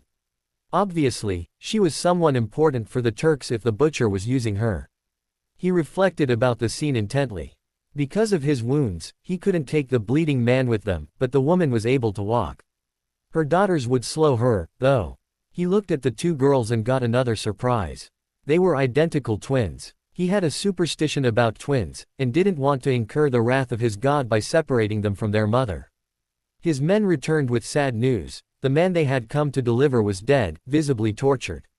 He looked at Salim with a murderous look, but caught sight of the woman. Telling his men to take her and the girls out, he unsheathed his knife and approached the now frightened butcher. 1 hour afterwards, they were driving eastwards in a rusty van, and Petunia Dursley was asking herself if her tribulations would stop one day. In the bloodied cell, some time after the Kurds' departure, Harry extracted himself from the man's mind, shuddering. The man in front of him, who was known by many names, had committed more murders than anybody he knew, and these weren't clean ones.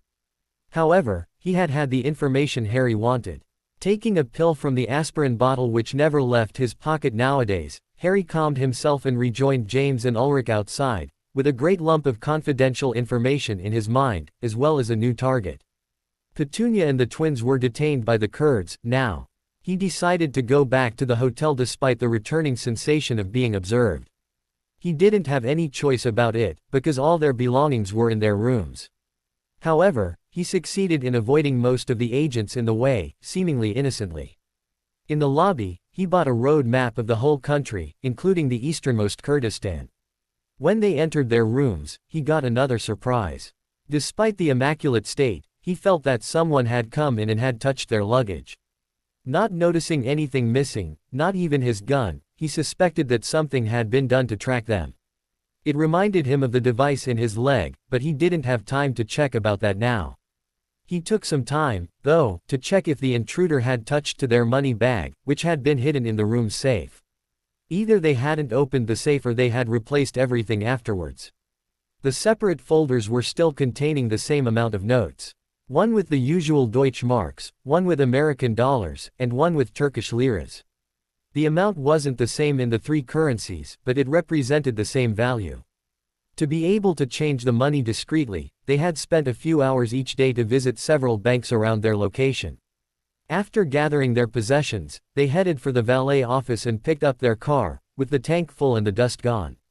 With Harry directing Ulrich using the town's map he had extracted from one of the valet's mind, they left the place toward the harbor. Waiting for the larger shuttle to pick them up with their car, Harry felt several agents entering the vicinity. 2 were walking around, seeming in a deep conversation, and 4 were in a car, waiting in the shuttle line 2 cars behind them. Harry decided to do something as unobtrusive as possible about it, and planted a thought in the mind of the driver following them, so that he would want to turn back around. When the shuttle arrived, after unloading its content, the cars started to advance and, as if on cue, the man behind them started the difficult maneuver of turning around in the one-way path. The other cars behind them horned angrily, but it was of no use and Harry noticed with a smirk that the agents began to panic as the shuttle doors began to close. The 2 agents on foot abandoned all pretense and ran to the boat, while the men in the car tried to extract themselves to do the same. Only one of those 4 succeeded in joining the 2 others on the boat before it left the pier. They were 3 and, during the trip, Harry went to each of them and updated their memories so that they would return with the next shuttle, thinking they had lost him. It took the whole trip's time to do so and, once they left the boat, they drove eastwards, only stopping to fill the tank, buy food, or sleep. As they left the town proper, when Ulrich was tired, Harry was taking the wheel for some time, having learnt to drive the same way he had learnt to speak German, importing Ulrich's memories. While Harry was fleeing the town towards the Kurdistan with James and Ulrich. Agent Jones was seething. How could you lose him? You were on the same boat. You should have seen him getting out of it. The 3 low-ranking agents looked meekly at their feet. They knew that their rank was going to shift even lower, especially as they didn't have a valid answer to their superior's question. Jones was pacing. He had to find this unexplainable boy, and he had to find him quick. He could fly there and start searching manually, as the fugitives, trackers had escaped the CIA's coverage of Istanbul eastwards. He could. He stopped, as a thought caught him off guard. He could use the brand new military satellite. It wasn't very efficient, only tracing signals with a 10-mile radius zone of imprecision, but it would tell them where to start their research. Smiling, and completely forgetting the 3 anxiously waiting agents, he exited the room to get a secured international phone line, intent on finding the satellite service's boss.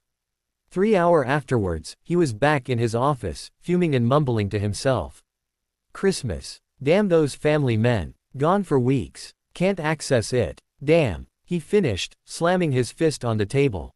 Said table was already broken, because of another of Jones' temper tantrums, and the hit was enough to break it again. Jones looked, confused but still angry, as his piles of carefully stacked folders went to the ground in disordered mounds. Damn. A month and a half later. It took a long time for Harry to feel Petunia's presence again. During that time, he inquired about her, the twins, and their captors, but nobody knew anything in the few towns and many settlements in the way.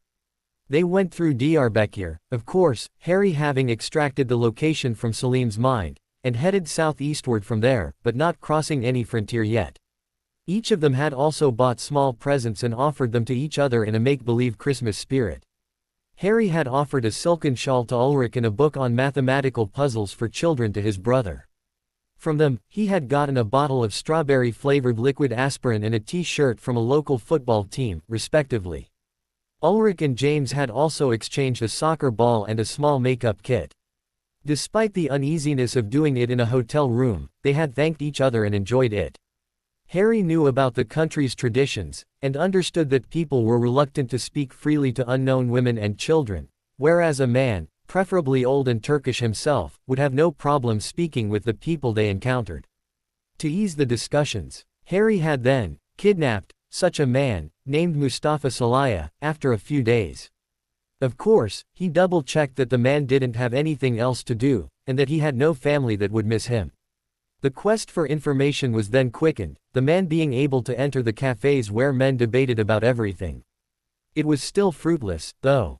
During that time, Ulrich was faring better and better by herself, content in exploring the country, and offering gentle advice at surprising times. James, however, had finished reading his few books, and had grown bored of traveling in the mostly desolated countryside. Harry had used his reprieve in concentration thanks to Ulrich's newfound independence, and discussed with James, finding that they could talk about programming quite easily despite Harry's thoughts being directed about programming people's minds rather than computers. Since that time, James's boredom eased a bit. Besides, they had often paused in hamlets where the local kids readily included them in their football teams. After 6 weeks of searching, sweeping through the towns and following every little lead unsuccessfully, they arrived in the suburban area of Haraki, one of the largest towns in the Kurd southeasternmost part of Turkey, situated in a mountain range 4,000 yards high. The small house from which the residual scent of Petunia and the twins came from was bolted shut, though, and Harry's senses perceived nobody inside, either alive or dead. Taking control of the old man who was traveling with them, Harry sent him to the local cafe to discreetly inquire about the house inhabitants. As usual, they didn't know anything, but one of the men seemed very eager to finish his drink and to leave afterwards. Releasing his hold on Mustafa, who then idly participated in the current debate, Harry used his senses to locate the fleeing man and projected himself into his mind. Like in Salim's mind, although on a smaller scale, he found several bits of interesting information relative to secret services, although in the case of this man, it was belonging to the Kurdistan's underground government. He saw that, despite the Kurds, pleased to the other nations since 1919, they still didn't have a separate country, and an underground political body had been set up to organize the Kurds against the neighboring countries. The man himself was a low-key agent of that government's secret ICE, posted there uniquely to report whenever anyone would inquire about them. And the man was on his way to do exactly that, reporting. Seizing the man's consciousness, Harry forced him to stop and turn around, and arrange his memories so that he forgot about Mustafa's questions and his report. When he left the man's mind afterwards, said man shook his head and returned to the cafe, not remembering why he had left. Meanwhile, Mustafa had returned to the car, and the dusty BMW, which the other 3 occupants hadn't left during the whole episode, had departed already. The Kurdistan was a large pseudo-country, which encompassed several countries, and the person the man had wanted to report to, named Ibrahim al-Sidahar, worked and lived in Erbil, in the Iraqi part of the Kurdistan. If he was there, chances were that Petunia was, too. Before leaving the relatively large town, Ulrich filled the tank once more, they bought food and other necessities, and they found a bank where they could exchange a bit of Turkish liras for Iraqi dinars. Afterwards, they left the town, this time heading southwards. That was when Harry felt observed again, although distantly. Very distantly. And, when he concentrated on the feeling, it came from the sky. At the exact same moment, on the other side of the world. At last, shouted Jones. The 3 others cringed. Agent Jones was known for being hot-tempered, and his recent failures had fueled the man's anger. Each of the 3 assistants was positioned at a console, and Jones was looking at a large screen displaying a small part of the Earth. The display was slowly zooming forwards, sometimes interrupted by static, as it was the view from the satellite they were currently using, and the winter storm raging outside wasn't helping the connection. When they successfully narrowed the signal to the maximum, they found that it was in the region between Turkey, Iran, and Iraq. They couldn't get a more detailed view, but they knew something: the target was moving. Jones barked orders to obtain a printout, and left to inform his director. He calmed himself on the way, as the director wasn't one to be impressed by his angry bursts, quite the contrary. Jones thought that, if he presented his case in a proper way, he could obtain a commando operation quickly. "Good afternoon, Jones," said the old man with the expensive-looking black suit. "Good afternoon, sir," answered Jones humbly. The director positioned himself comfortably, waiting for Jones to expose his case. You know about the mission I have been given. You mean the mission which failed to give any results since it began 4 years ago?" asked the man in a no-nonsense tone. Jones gulped. It was going to be harder than he envisioned. "About that, sir, our target fled Istanbul weeks ago, and we just got his signal in the Kurdistan." The old man blinked twice. "May I ask how you got his signal?" Agent Jones suffered from a sudden cold sweat. We got the opportunity to use one of our satellites which was hovering in the proper zone, sir." Sir. And, what are you going to ask the agency this time, Jones? A military operation, a suicide mission, a diplomatic agreement. At that point, Jones knew that whatever he would ask now would be rejected. Plain and simple, and no explanation given. He tried, though. I'd like to fetch him, sir. He's really important. Perhaps, if I could be accompanied with a Marines team. No. A disappointed pause. No, sir. You heard me the first time, Jones. The agency has other priorities for the current allotment it had been given, and sending a Marine commando to fetch a boy isn't one of them, particularly in that area. Our soldiers are mainly American patriots, and have only limited knowledge of the area's climate, terrain, and population. Have you thought about the diplomatic repercussions should the commando be found out? Jones was speechless. Of course, he hadn't thought about that. He had pushed his mission without thinking of the consequences, as usual.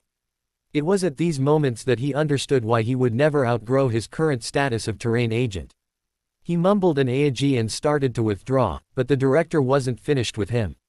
Besides, the boy isn't even American, so he can't be recovered using the stranded American citizen procedure.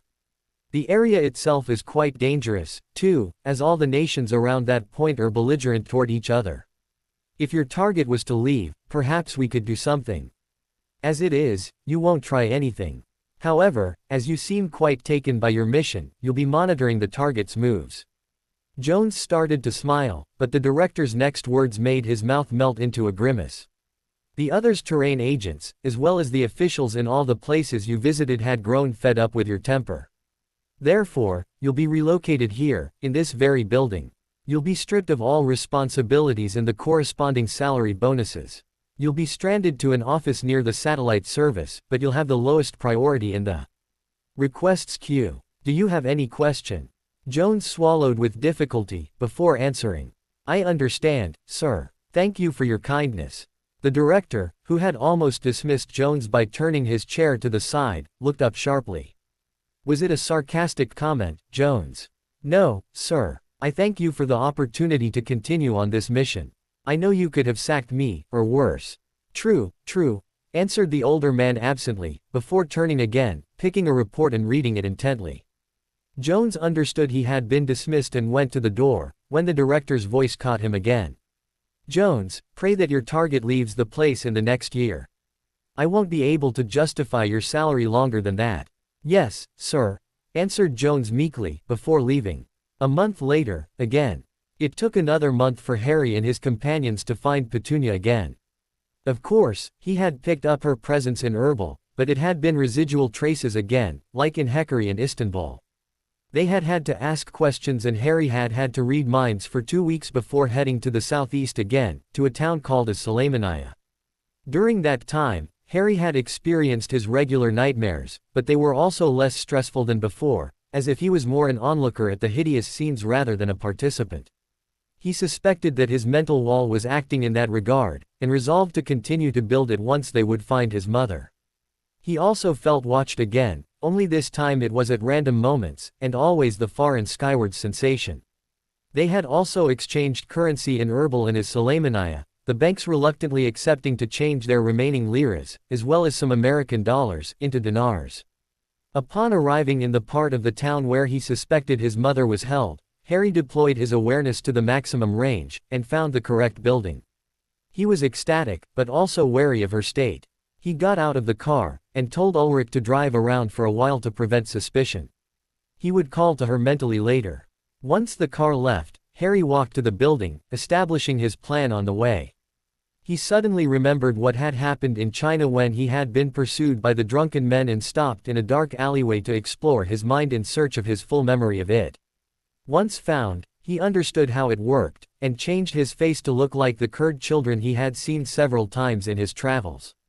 Once done, he approached the building, his awareness catching the visible and hidden guards, and he stopped several times to enter these persons' minds. Initially, he only wanted to know if he would be shot down without warning, but, learning that he would, he forced the men to look somewhere else for 5 minutes. 5 minutes afterwards, and 5 guards turning back to their original spot, Harry was inside the building, in search of the person in charge. He had guessed that, leading that person by the mind would allow them to escape without getting shot at every corner. Using the guard's memories to learn about the person's name and location, he quickly went there. And stopped. The man was in the middle of a squirming sandwich, being pleasured by two girls at the same time. Harry, his cheeks burning, learnt in one go several things he hadn't planned to learn. Especially not in that way. However, it was quickly clear that the girls were drugged, reluctant, and underage. Not supporting this in any way, Harry took control of the man, forcing him to settle the girls comfortably before dressing himself. Harry had progressed since his first attempts at mind control. He was now able to act while controlling someone, and he used it since he had to follow the man in the corridors towards the prisons. Once there, he almost cried upon discovering the famished state of his mother and sisters. Thankfully, the two girls were still much too young for the activity having taken place upstairs. He vowed to avenge them, but firstly, they had to be taken out. He directed the man outside, making him give the proper passwords to the guard posts, and the proper scowl to the other underlings. After leaving the building, he steered the man to a dark alley, and made him sit for 5 minutes. His mother, despite her tiredness, looked at him curiously but, when Harry returned his facial features to normalcy, she stared at him in shock. And fainted. "Stupid me," mumbled Harry. He wasn't strong enough to hold her. Reaching for Ulrich, he directed her to their hiding place, and they put Petunia and the twins in the back seat. James was looking at his mother in shocked surprise, and Ulrich helped by trying to wake her and the twins up. She then gave the woman a bit of food and drink, while Harry turned to the man. Despite being a self-proclaimed figurehead for the Kurds, the man had murdered, beaten, and burnt so many people and houses that he could be compared to Salim. Harry decided that the man was going to suffer like his mother had. He modified his conscious mind, delving into the limits of mind programming, to make the man avoid food from now on.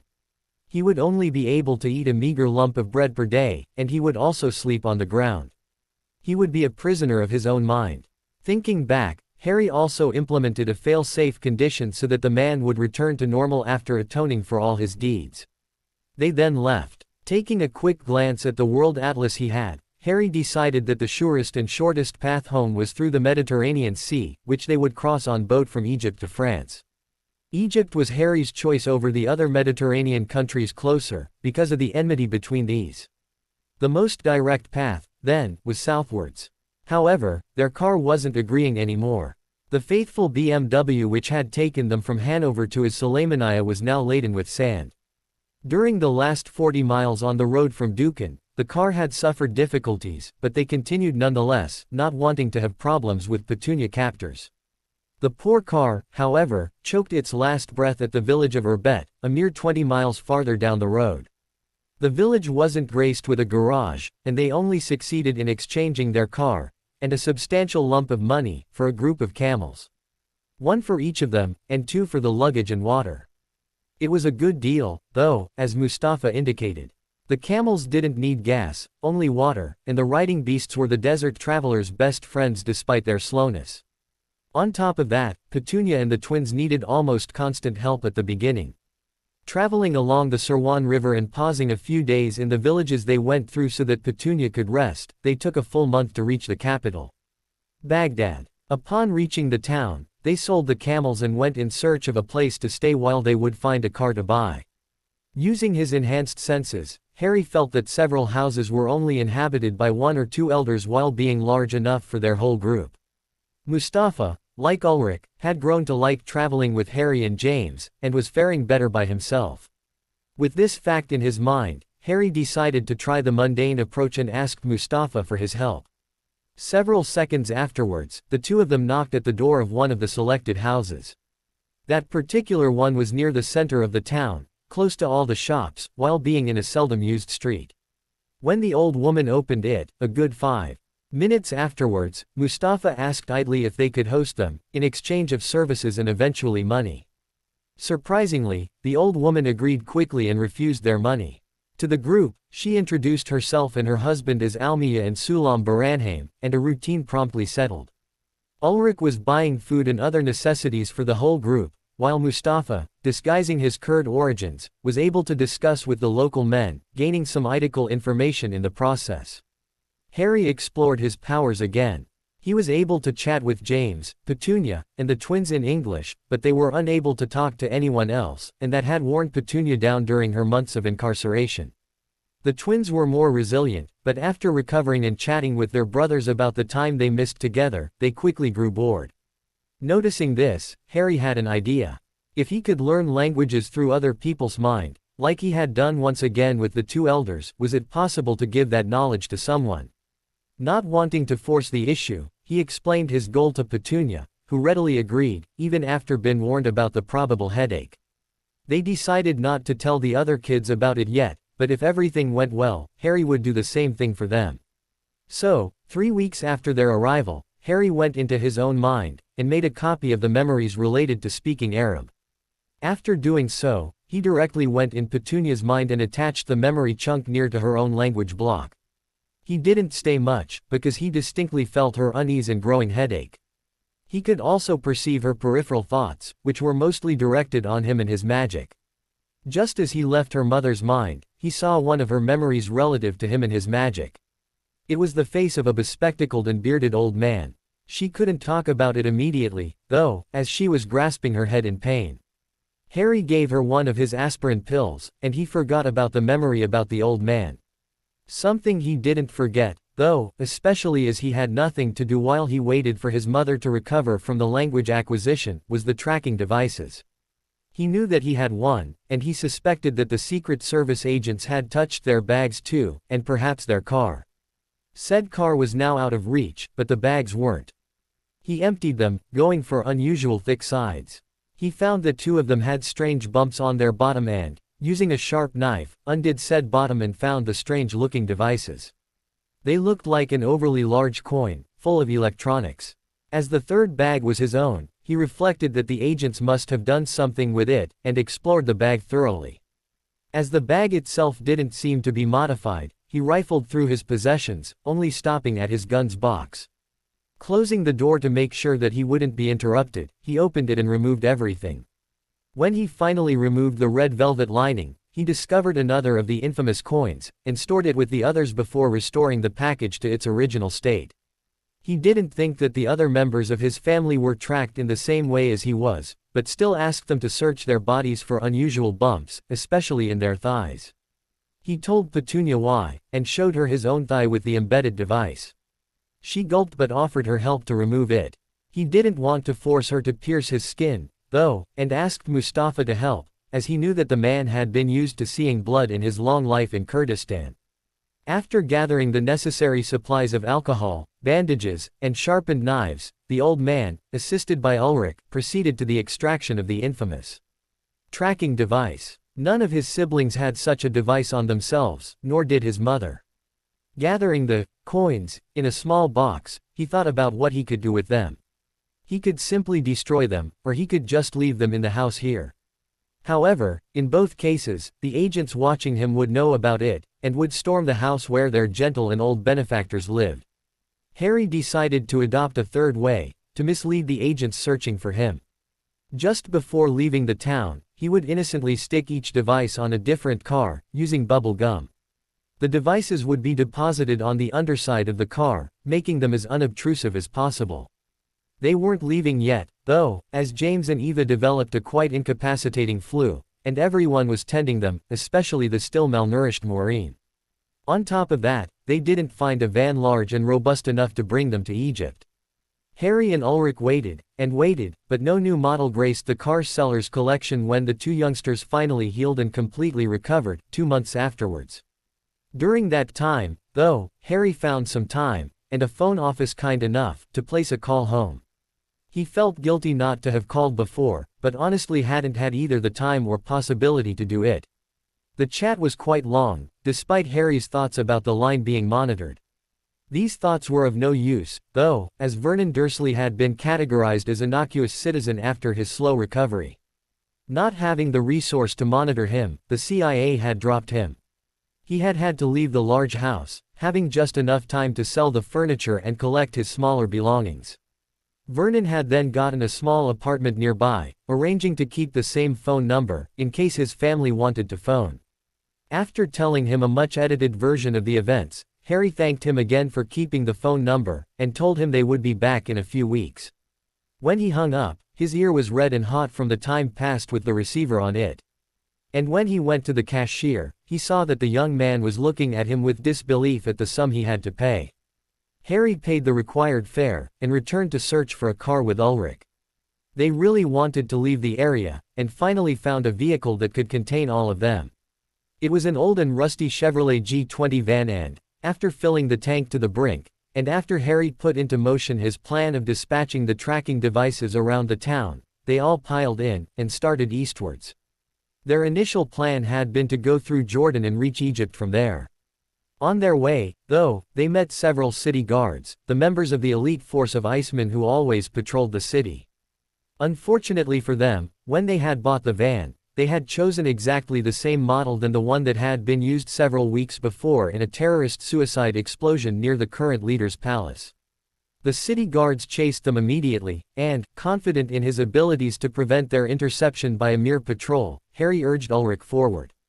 However, several ICE cars were quickly called to try to intercept them, and they found themselves taking turns after turn in the large city, until they found themselves on a large road heading southwards. The van was followed by several cars, thankfully not equipped with weapons. Moreover, the road's bad state prevented any lucky shot towards them. Harry had exploited his awareness to prevent being cornered while in Baghdad, and used his powers several times to connect to some drivers in order to make them turn around brusquely, thus blocking several cars each time. What he didn't know, though, was that these cars were quickly joined. With a small detachment of modified M151 jeeps, and a little column of military jeeps sped through the villages, following the van which was only a few miles ahead on the southward road. Harry knew the global route, and he also retrieved the proper directions by fetching the local road map from the mind of people they saw on their way. They drove around Najaf and the other larger towns to avoid traffic, and when they arrived to the frontier, 350 miles after their departure, Harry used his senses to branch to the custom officers' minds, convincing them to let them pass. Using the relative pause given by the quickened procedure, they switched drivers so that a fresh Petunia could replace a thoroughly exhausted Ulrich. According to the map taken from an officer's mind, Harry found that they had to drive another 100 miles to reach the next important town. Judging from the vehicle consumption, they could make it, although barely. The Iraqi military jeeps were stationed several miles behind them, waiting for the tanks. Once the strongly armored vehicles arrived, they crossed the frontier without asking, as their only order was clear: kill the terrorists, whatever the cost. They didn't think they would cause a diplomatic incident as they crossed the frontier forcefully and entered Kuwait. Before grabbing the telephone line reserved for emergencies, the officer in charge of the customs made note of the day and time of the invasion. The day was August 2, 1990. On the other side of the world. My brethren, wheezed the elder, we have congregated here to celebrate our old ways and gods. May their light be on us. The assembled people in the windowless room repeated the last sentence. The room had no window for a good reason: it was a basement. The basement of a modest house in the suburbs of Mexico City. The 20 men there were the last remnants of the old Aztec priests of Tenochtitlan, and had only survived the onslaught of their city by creating a secret society that would intermingle with the invaders but not become subservient to them. Now, almost 5 centuries later, their numbers had dwindled to a mere 50, assembling in smaller groups to avoid detection. Some of them had succeeded in having an influential job while others were mere beggars, but they stayed together in their faith. Today, my brethren, we are to discuss the last prophecy our God Quetzalcoatl left us with. It has been passed from father to son from the time the evil Cortez destroyed our homes, and it is soon to be realized. The old man left the podium, using a cane, while another stepped up and read the prophecy. Its terms were clear: the sun god, whom they revered as one of the most important, was going to fight an important battle, and the day was approaching. Should he lose, the earth would be plunged into eternal darkness, destroying all life on it. They had to do something. They had to help their gods. Since they couldn't offer human sacrifice anymore, they had adapted their rites to offer their own blood, and all of them sliced their hands, dropping blood over a chalice. After the ritual, the old priest came back next to the younger one and explained the age-long prophecy and its unique interpretation. One of them had to help their gods to fight. By rights of birth, and because of his strength, the young celebrant was unanimously designated, and, after disrobing him, the Old One poured the chalice over his head. The man was impressive. BPD, blood dripping from his head, it was a figurehead of war. The assembled men chanted a prayer to Tanatia, their sun god, and to Quetzalcoatl, the feathered serpent one, who was said to accompany Tanatia for that battle. When the chant ended, aides approached and cleaned the man from the blood, and they gasped. All of them did, before falling on their knees. Their prayers have been answered, and Tanatia had sent a sign. The man in front of them, initially dark-haired like all his ancestors, now had fiery red hair. Another kind of peek into the future. Dear Director. Jones looked at the paper in front of him, and angrily torn it before throwing it on the floor with the other attempts he had made at writing a letter to his director. He was so tired that he couldn't remember how to start an official letter properly, and the cheap bourbon he was imbibing wasn't helping his cognitive functions. But he had to tell the man about his findings. In the short time frame he had been allowed on the satellite, he had found that his target hadn't left the Iraqi capital. The signals sent by the tracked luggage, though, were moving around the town with the same apparent randomness as the boy himself. Although he didn't know why, many explanations were plausible, and all pointed to the fact that his target was still in Baghdad. Agent Jones had also kept in touch with the international context around the Middle East zone, and learned about the Iraqi invasion of Kuwait the month before. The United Nations hadn't reacted much, and the United States hadn't moved at all, giving Iraq quite a leeway in the process. Kuwait and Iraq were both providing good petrol, with Kuwaiti giving large discounts to Halliburton. Iraq, though, was a great consumer of many good American weapons and war vehicles since 1980 and the beginning of the war against Iran. That war had ended 2 years ago, and Iraq's importation of American products had dwindled. As it wasn't easy to take a decision, none was taken. Yet, and Agent Jones, alone in his bachelor pad in the residency nearest to his office, was struggling to write the letter which would upset the fragile balance. It took him several weeks to confirm his data several times and to reach his director with the finally written memo. When he read it, though, the old man's right eyebrow went up and he dismissed it as unimportant. At that point, Jones decided to circumvent the interfering old man, and address the presidency immediately. It took him another month of scheming, but he finally reached the Oval Office's ear and, sweating, explained his case in front of a curious president, several uninterested army generals, and his apoplectic director. He knew that he had put his career, perhaps even his life in the balance, but that job had filled his life until now, and there was no other way out. The president was curious, though, and asked for more explanations on the target, and reading material on the topic. Having prepared for the worst, Jones had the required documents and more, and he left everything on the president's desk, with the recapping memo on top. He was asked to stay in a nearby hotel, so that he could meet the president again after the incoming Christmas. The CIA director was red in the face when he left the room with everybody, but nothing could deflate Jones' happiness at that point. If the president was interested, his director would have nothing to say about it. However, the director of the CIA had many advantages, and Jones found himself definitely silenced a mere week after his intrusion in the Oval Office. He had had the necessary time to meet the president again, though, and history was on its way. After meeting the generals and assessing the size of their available military forces, the president used the excuse of Iraq's threat towards Israel to launch on January 17 the military operation which would make the joy of CNN and several other media. Desert Storm. 40 days later, the Iraqi soldiers which were still searching for a missing van in Kuwait received the order to retreat, and everybody ceased fire 2 days later. The American soldiers, who had been indoctrinated in seeking the tyrant, turned back home empty-handed before even entering Baghdad. However, everybody was happy when the official end of the war happened on April 3. What nobody knew was that an intelligence mission actually entered Baghdad right before the troops approached and caught the tracking device's signals, leading them to the vehicles where Harry had stuck the trackers. The failure of that search put the president in a foul mood which lasted a whole month, but he calmed in time to sign the end-of-war papers, mainly because the designated culprit, Jones, had been found dead months earlier. And, during all that, someone was going to school, learning the way of the world and listening intently to news reports about the Persian Gulf crisis. August 2, 1990, near the Iraq-Kuwait border. After driving the remaining distance to the outskirts of the Kuwaiti town of Al Jarrah, they found a gas station and refilled their tank at a surprisingly low cost. When Harry thought about it, though, he remembered that Kuwait's main production was oil, and he shrugged. Harry and his family and friends then entered the modern town. There, they found a bank where they could exchange their remaining Iraqi dinars into riyals, the Saudi Arabia currency which was accepted as face value in Kuwait as well. Besides, they couldn't very well go back to Iraq now, and the other way to Egypt was through Arabia. They also found a car rental office, and they rented a Dodge Ram van.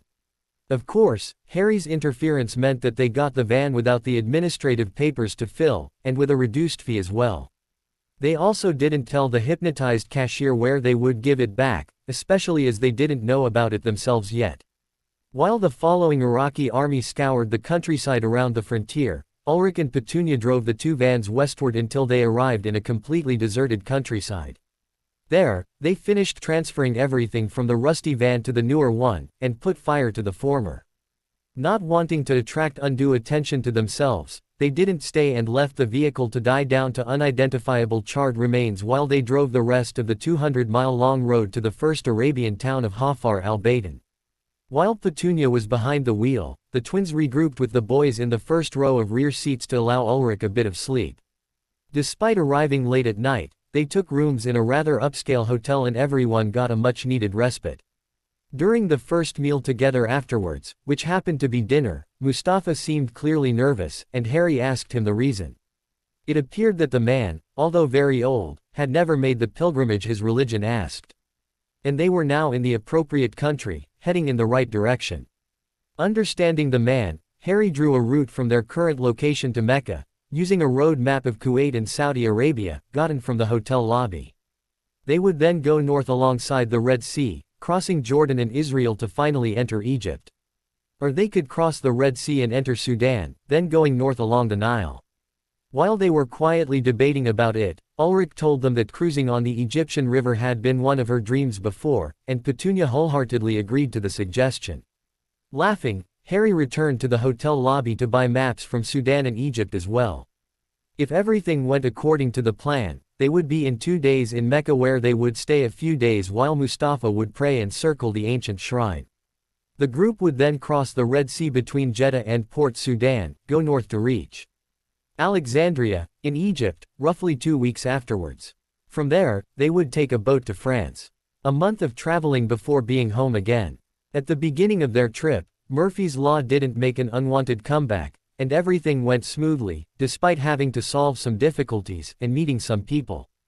In Mecca, the pilgrimage was going full swing, and they couldn't even approach the town center by car. Buses were coming and going, delivering their flow of pilgrims. There were no hotels available, and the only free places were communal ones, accepting only men. With Mustafa, they decided to meet 5 days afterwards at Jeddah's first bus station, which, being only 50 miles away, was reachable by bus in a few hours. During these 5 days, the others played and explored the surroundings, but they mostly rested. Harry used this time to book a place for their car in the shuttle boat, and Ulrich changed half their remaining riyals into Sudanese dinars and the other half in Egyptian pounds. After the agreed delay, they picked Mustafa at the designated place, and directly drove to the harbor where they waited for the boat to bring them to Port Sudan. The drive from Port Sudan to Wadi Halfa, at the frontier with Egypt, was long but uneventful. During these 750 miles, the only difficulty was the heat, which compelled them to use the air conditioning system, which in turn forced them to drive slower than intended, in order not to push the motor to its limits, and refill their tank more often than usual. After Wadi Halfa, they crossed Lake Nubia and found themselves in Abu Simbel where they made a pause to admire the temples of Ramses II in Nefertari, and to exchange currencies again. Taking the road again, they reached Aswan, enjoying the view on Lake Nasser and its dam on the way. At Aswan, after taking information from the local tourism office, they decided together that cruising on the whole length of the Nile would take them too long, and settled on using their car again after Luxor. The women wanted to profit from the cruise, and Harry resolved that he could take the car with Mustafa. Uttering this, he knew that Mustafa would object because the old man had never learnt to drive a car. However, Harry shushed him mentally, as he was going to either teach the man or possess him. Wishing James and the women and girls a good cruise, he went back to the car and sat with Mustafa. He explained the solutions to him, and the old man chose to be taught how to drive over being possessed, even if he came to understand that Harry had done it already. Despite the strange feeling upon the revelation, the old man knew that he had felt more alive in the previous months than in the preceding years, especially after his pilgrimage. Harry gave him a preventive aspirin before copying into his mind the memories of driving, which he had taken from Ulrich months before. Mustafa then drove northwards, and arrived in Luxor in the evening, a few hours later. Knowing that the others wouldn't arrive before the next day, they drove around the town and headed for the Valley of the Kings.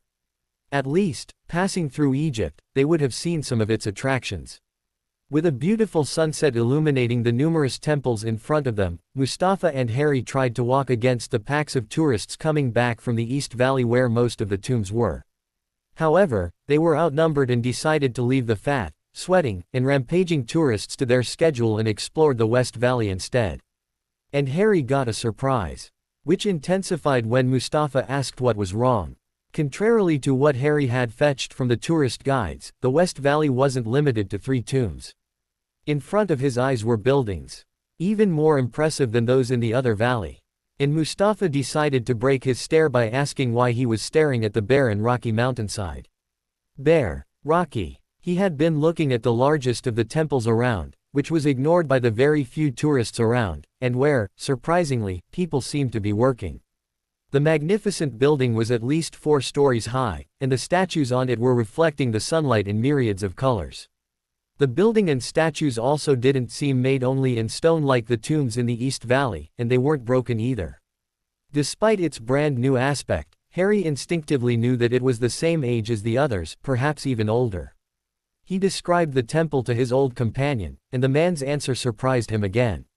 He wasn't seeing it, and when Harry wanted to approach to investigate, the man clearly refused, indicating that he would be waiting for Harry in the van. Harry went to check on the ancient temple, trying to school his expression, but failing in front of the golden doors and jeweled statues. How comes no thief had tried to steal them in the centuries it had rested there? His expression must have given him away, because he had the surprise to hear someone speaking to him from his right.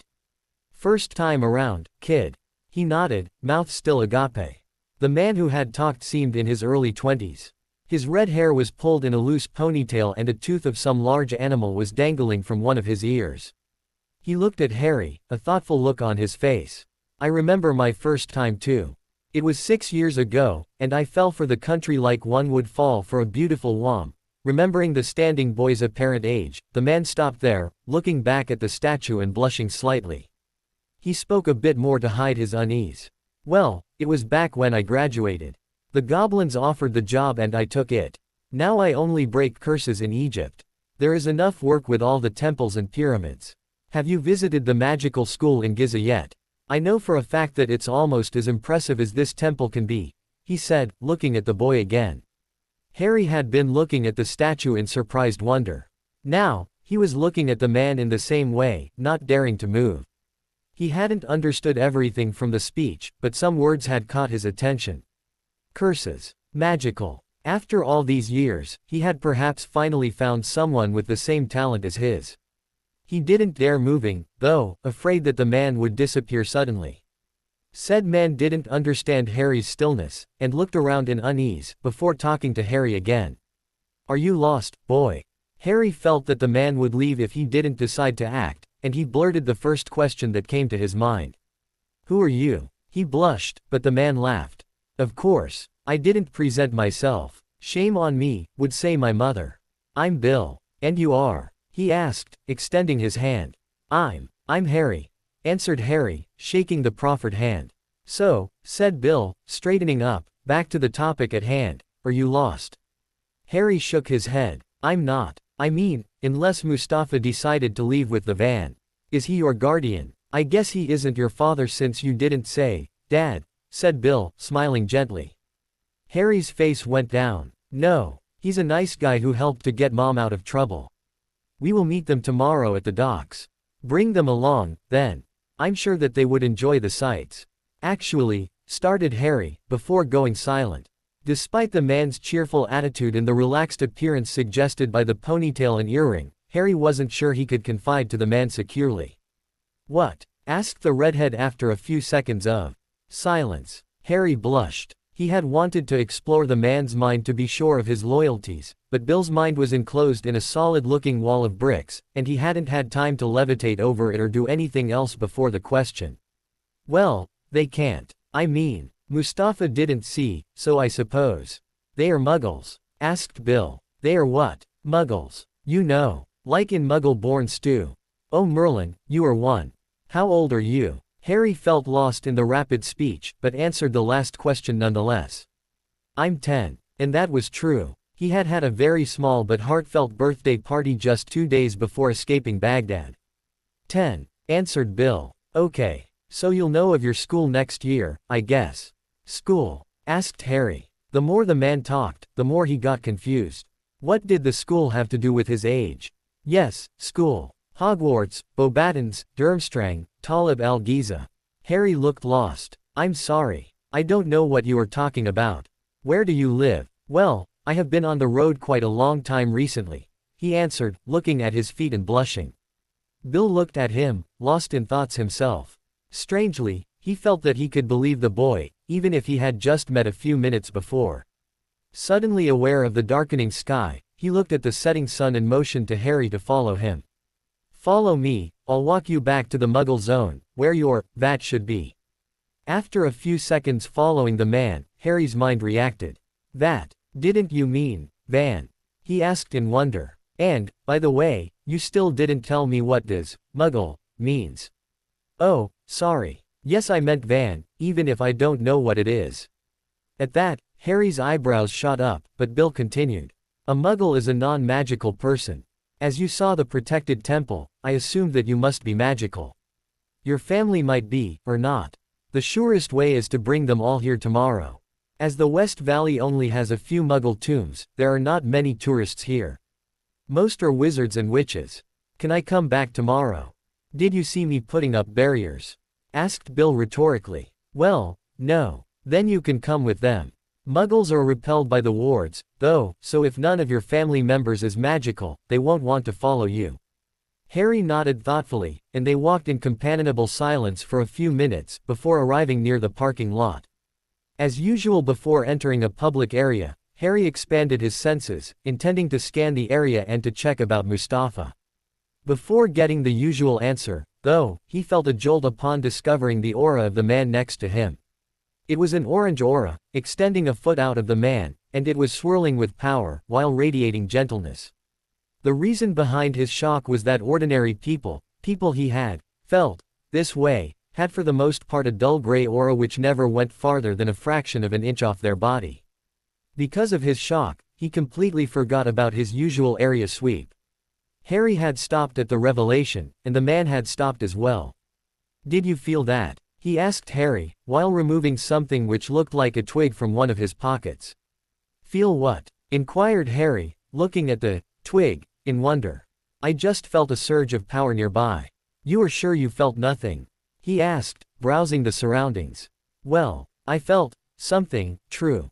Bill was busy muttering strange-looking words while swirling the wooden stick around. He finally sighed and pocketed it.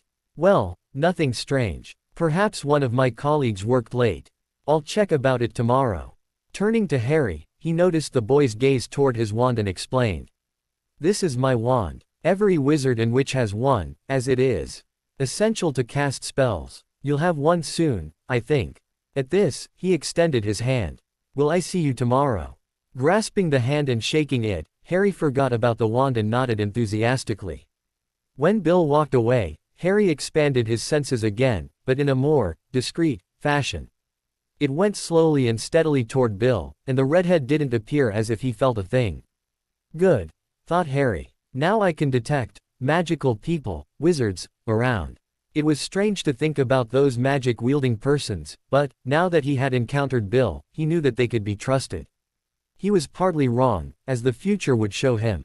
Nearby, Muhammad al-Arwa sighed. Damn the boy. He was always accompanied and overly protective. He knew that the boy was magical, because of the state of his brother's mind when he had found him. His brother had been the Kurd officer in charge of the prison of his Sulaymaniyah. Despite being a Mughal, he had been clever and ambitious. However, Muhammad had found him emaciated and barely living in a hospital bed, slowly dying of hunger. Delving into the man's mind, he had found the block, and tried to remove it, but the job had been made thoroughly, and he couldn't uproot it without sending his brother into a catatonic state, which would be deadly in his current state. He also found the failsafe condition, but knew that his brother, like himself, wouldn't atone for something he considered as normal. In the man's mind, he also found the face of his attacker. A boy. A mere boy had put the powerful man in that state. He explored more about the memory and found that the boy could change his face, and that he had some family, as well as 2 friends, one of them being a Kurd himself. From the Occidental-looking faces of the family, he had guessed that they would try to go back to their own countries and he had to find them quickly before they did. He had extracted everything he could from his brother's mind, and started to track the fugitives southwards. It took him 3 whole months to reach them in Luxor, and he found that the boy had discovered a wizard friend. He was as surprised by the sensor sweep as Bill was, but was too far to be discovered. Besides, the boy was focused to what the other wizard was doing with his wand. If he hadn't, and if he had continued to check around, he would have noticed the Kurd wizard hiding under a disillusionment spell. After the van left, Muhammad stood up and followed it from afar, on his flying carpet.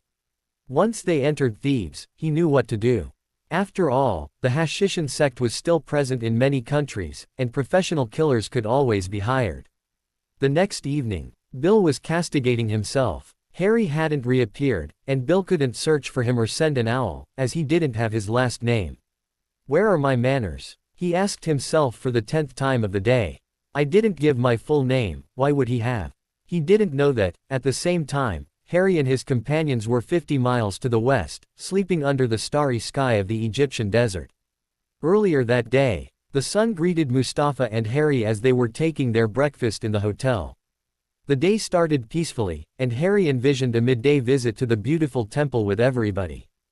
However, he wanted to ask several questions to Bill, and convinced Mustafa to drive him there again. However, as soon as they entered the van, a loud detonation was heard and the driver's window shattered. Mustafa, who had been sitting there, hissed in pain while holding his obviously wounded arm.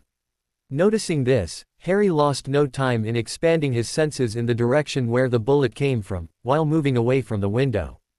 It was a good thing, as said window shattered also, and another bullet drew a hole in his seat. Meanwhile, Harry had just found the first killer, and taken control of him. The second one succeeded in shooting another time before being frozen as well. In the van, Harry's body was immobile, eyes shut in concentration, while Mustafa was trying to start the engine, intending to leave the dangerous place quickly. "Stop," said Harry mere seconds afterwards. "What is it?" asked Mustafa. "We have to leave. I don't want to be shot again. These 2 won't shoot us again, but others could. I have to find a way out." And Harry closed his eyes again, concentrating on exploring the memories of the now immobile sharpshooters. Minutes afterwards, the ice would find the men frozen at the same place in the same position, still holding the rifles. Their memories, though, wouldn't be with them anymore, as Harry had uprooted them and taken them in his own mind for perusal. That's how he knew that several other shooters were planted in the town with their van's description in their mind. He also knew that the men, despite acting on their own volition, had had their minds trifled with by someone. Someone who was unidentifiable in the modified memories, but someone who had visibly cast a spell on the memories. With a wand. A wizard. If a wizard was after them, Harry thought, they didn't stand a chance in the large town. He checked the town map from the killers' memories, and found that there was a way through the shooters. He would need to overcome a few of them, but, now that they were warned about their position, he had the upper hand. He opened his eyes and, noticing Mustafa's weakened state, went outside and asked for a cab. When one arrived, he transferred Mustafa and asked for a drive to the international hospital. On their way, 3 shooters saw their orders modified by Harry. After the cab passed by them, they found themselves quickly stowing their weapon away and leaving their shooting spot. Their mission was now to try to find the person who had given them the killing order, and kill that person instead. Harry didn't feel ashamed about ordering the wizard's death, as the man had wanted them dead first. Because of everything he had seen in the elapsed year, through his eyes and in people's minds, he didn't have second thoughts about it. His Shaolin-induced serenity and the wall he continued to build around his mind also helped in dealing with the hideous memories. However, as their description was known by several ill-mannered persons, he supposed it would be safer to leave the well-traveled road to the north, and to escape through the desert. In the shooters' memories, he had picked the market's place, a spot where they could exchange almost anything. After leaving Mustafa in the hospital, convincing the doctors that the case was urgent, Harry went to the marketplace. There, he bought a pack of camels, which, once again, he managed to get for a good price. He also checked from the seller's mind that they were in good shape and condition, able to go as fast as possible. He also rented a guide who could direct them through the desert, and bought several water containers as well as proper protective clothes and creams, as well as sunglasses for everybody. Making sure that the guide was honest, he left him with the camels, outside the town gates nearest to the hospital. During all this exchange, which lasted 3 hours, Harry changed the mission orders of 5 other shooters, leaving the 2 remaining ones alone. Surprisingly, etched in the second professional killer's mind, he found the wizard's face. Obviously, he had been the last to have his memory modified, and the wizard had grown sloppy. Harry tried to find his other wizard-seeking shooters to give them the information, but failed. He could, however, give the information to the 3 subsequent killers, and 4 assassins were thrown on the trail of a bearded man whose face was scarred in a particular and unmistakable way. To be sure that his order was carried successfully, he also added a mental injunction to send a particular letter to his address in France as soon as the mission was completed. Midday arrived, and he took a van cab to get his family from the docks. They picked the remaining luggage from Harry and Mustafa's hotel room, and got Mustafa from the hospital, before going to the still waiting pack of camels. On the way, Harry explained in English, which he knew the cab driver wouldn't understand, about the recent events. He didn't say anything about Bill, but the rest of the message was clear. They had someone on their trail, and needed to leave through the seldom traveled route.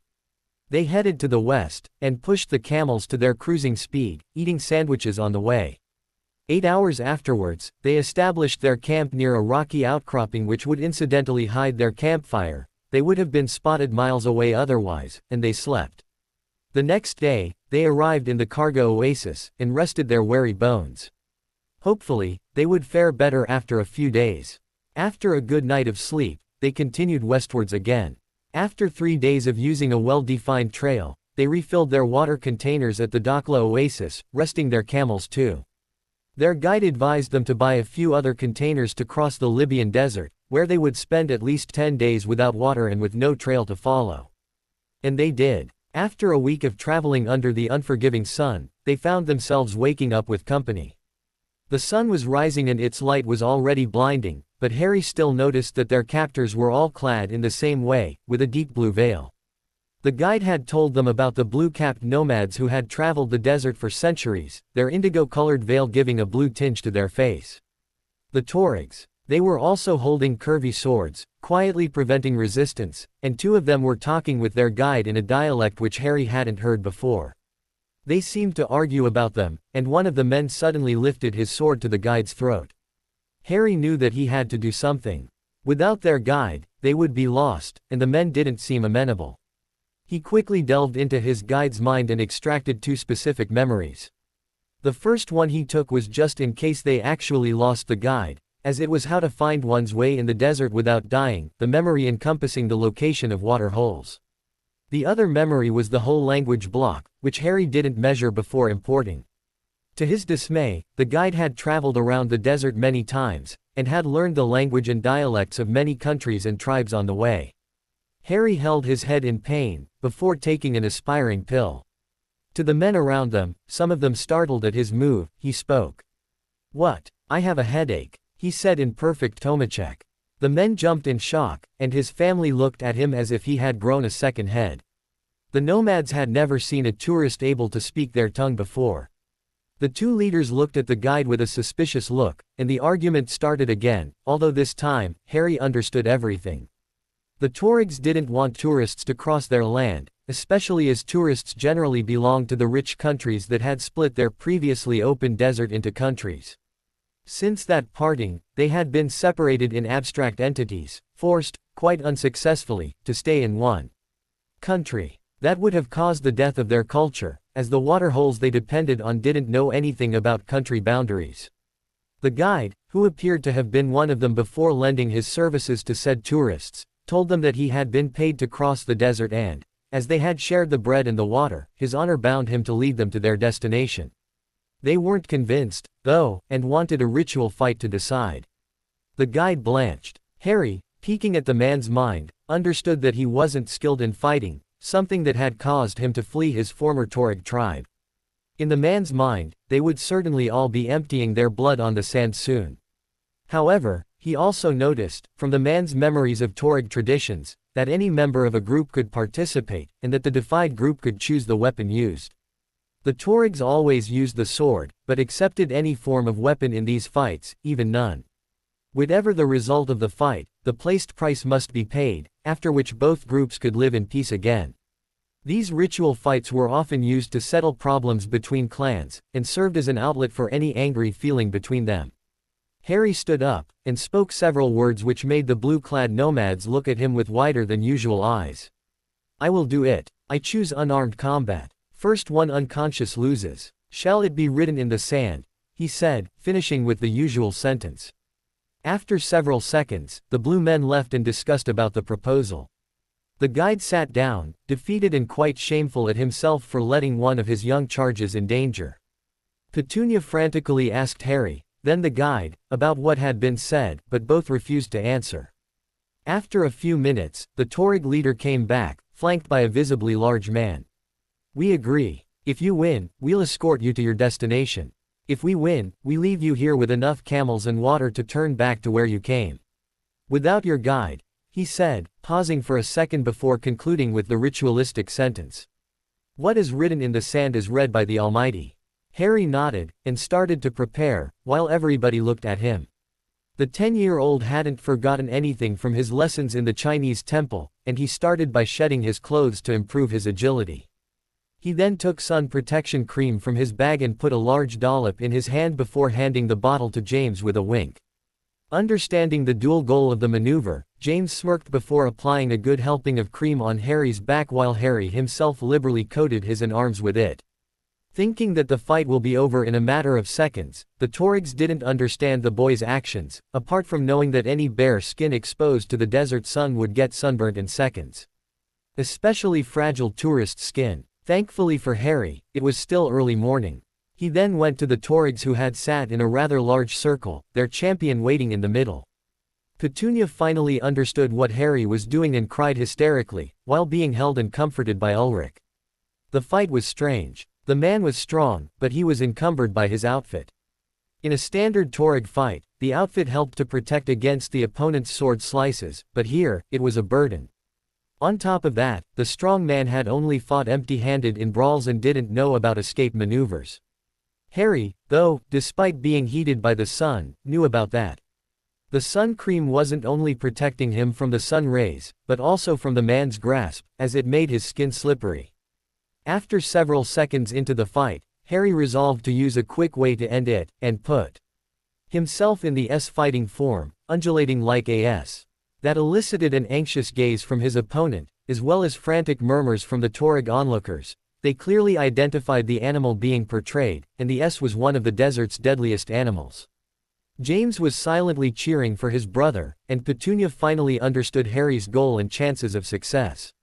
The S form had the advantage of being able to attack vital points with both hands, while still having them available to defend. Harry didn't need much defense, though, as a mere step on the side made his opponent's mighty punches slip on his cream-coated skin. He continued to move slowly, waiting for an opening. However, he would never be able to hit his opponent's neck easily with the blue veil in the way. On top of that, he suspected that it wasn't easy to remove. He certainly couldn't snatch it out of midair and resolved to make the other man remove it. He went thrice for it, grasping at the veil and lowering it in front of the man's eyes, before the man got fed up and removed the veil, throwing it away in an angry gesture. The man thought he had removed one of Harry's weapons and smiled, but when his smile got reflected on the boy's face, he grew uneasy. Using the man's hesitation to his advantage, Harry jumped, and both hands landed at his opponent's neck. The man fell on the sand, unconscious. While the nomads looked at the boy in wonder, James hurried forward with a cloth to towel off Harry's sweat and cream, before helping him pull his garb again. During that time, Harry extended his senses to the fallen man to check on his state. Thankfully, the man was only unconscious. Harry hadn't put all his strength behind the strike, or the man could have had difficulties with either his blood flow or his vertebrae. However, when Harry noticed the man's aura thanks to the scan, he was surprised. The man in front of him, like all the other Torigs, had a deep blue aura with bright yellow swirling in it. None had the same than the others, and all were extending 2 inches outside of their body. Less than the Luxor wizard, Bill, but more than most of the persons he had met before. He didn't know why that was, though, and just supposed that it reflected the men's innate sense of the desert, mingled with centuries of experience evolved into instinctual patterns. James led a thoughtful Harry back to the others and Petunia scolded him for his recklessness, before hugging him in relief. The twins, not clearly remembering the Shaolin tournament, were impressed at their oldest brother's shrewdness. After all, the boy had asked for it, and prepared for it. And, when he had fought it, he had struck only once at the other man, his nimbleness preventing him to be touched. Ulrich and Mustafa shared a look before hugging Harry with Petunia. Both of them had shared some of Harry's thought processes while being possessed by him, and they respected the powerful boy, having just witnessed another facet of his possibilities. After hoisting their fallen champion to his feet, the Torigs willingly filled their part of the bargain, and accompanied them. After leaving the campsite, they slowly started to discuss about things, and Harry told them that they were headed for Europe through Tunisia. This surprised the guide a bit, but he understood that Harry and his companions had nothing to do in Sabah. The nomads proposed to lead them to Nalut, a Libyan town closer to the frontier with Tunisia, but Harry idly refused. He had checked before the trip, and knew that he would be able to get a vehicle in Sabah, thus reaching Tunis in a few days instead of several more weeks of camel riding. After reaching the Kufra oasis in Libya, where every human and camel refilled their water supply, they surprisingly continued southwards for 2 days, and the Torigs welcomed them in their current base camp, comprising many large tents in which women and children were living. On the evening, they also held a feast in their honor and told their families about the deal struck with the group. To the youngsters who weren't believing the story, Harry demonstrated some moves and got stuck in several mock fights. On the following morning, they left early and headed directly to the northwest, toward Sabah.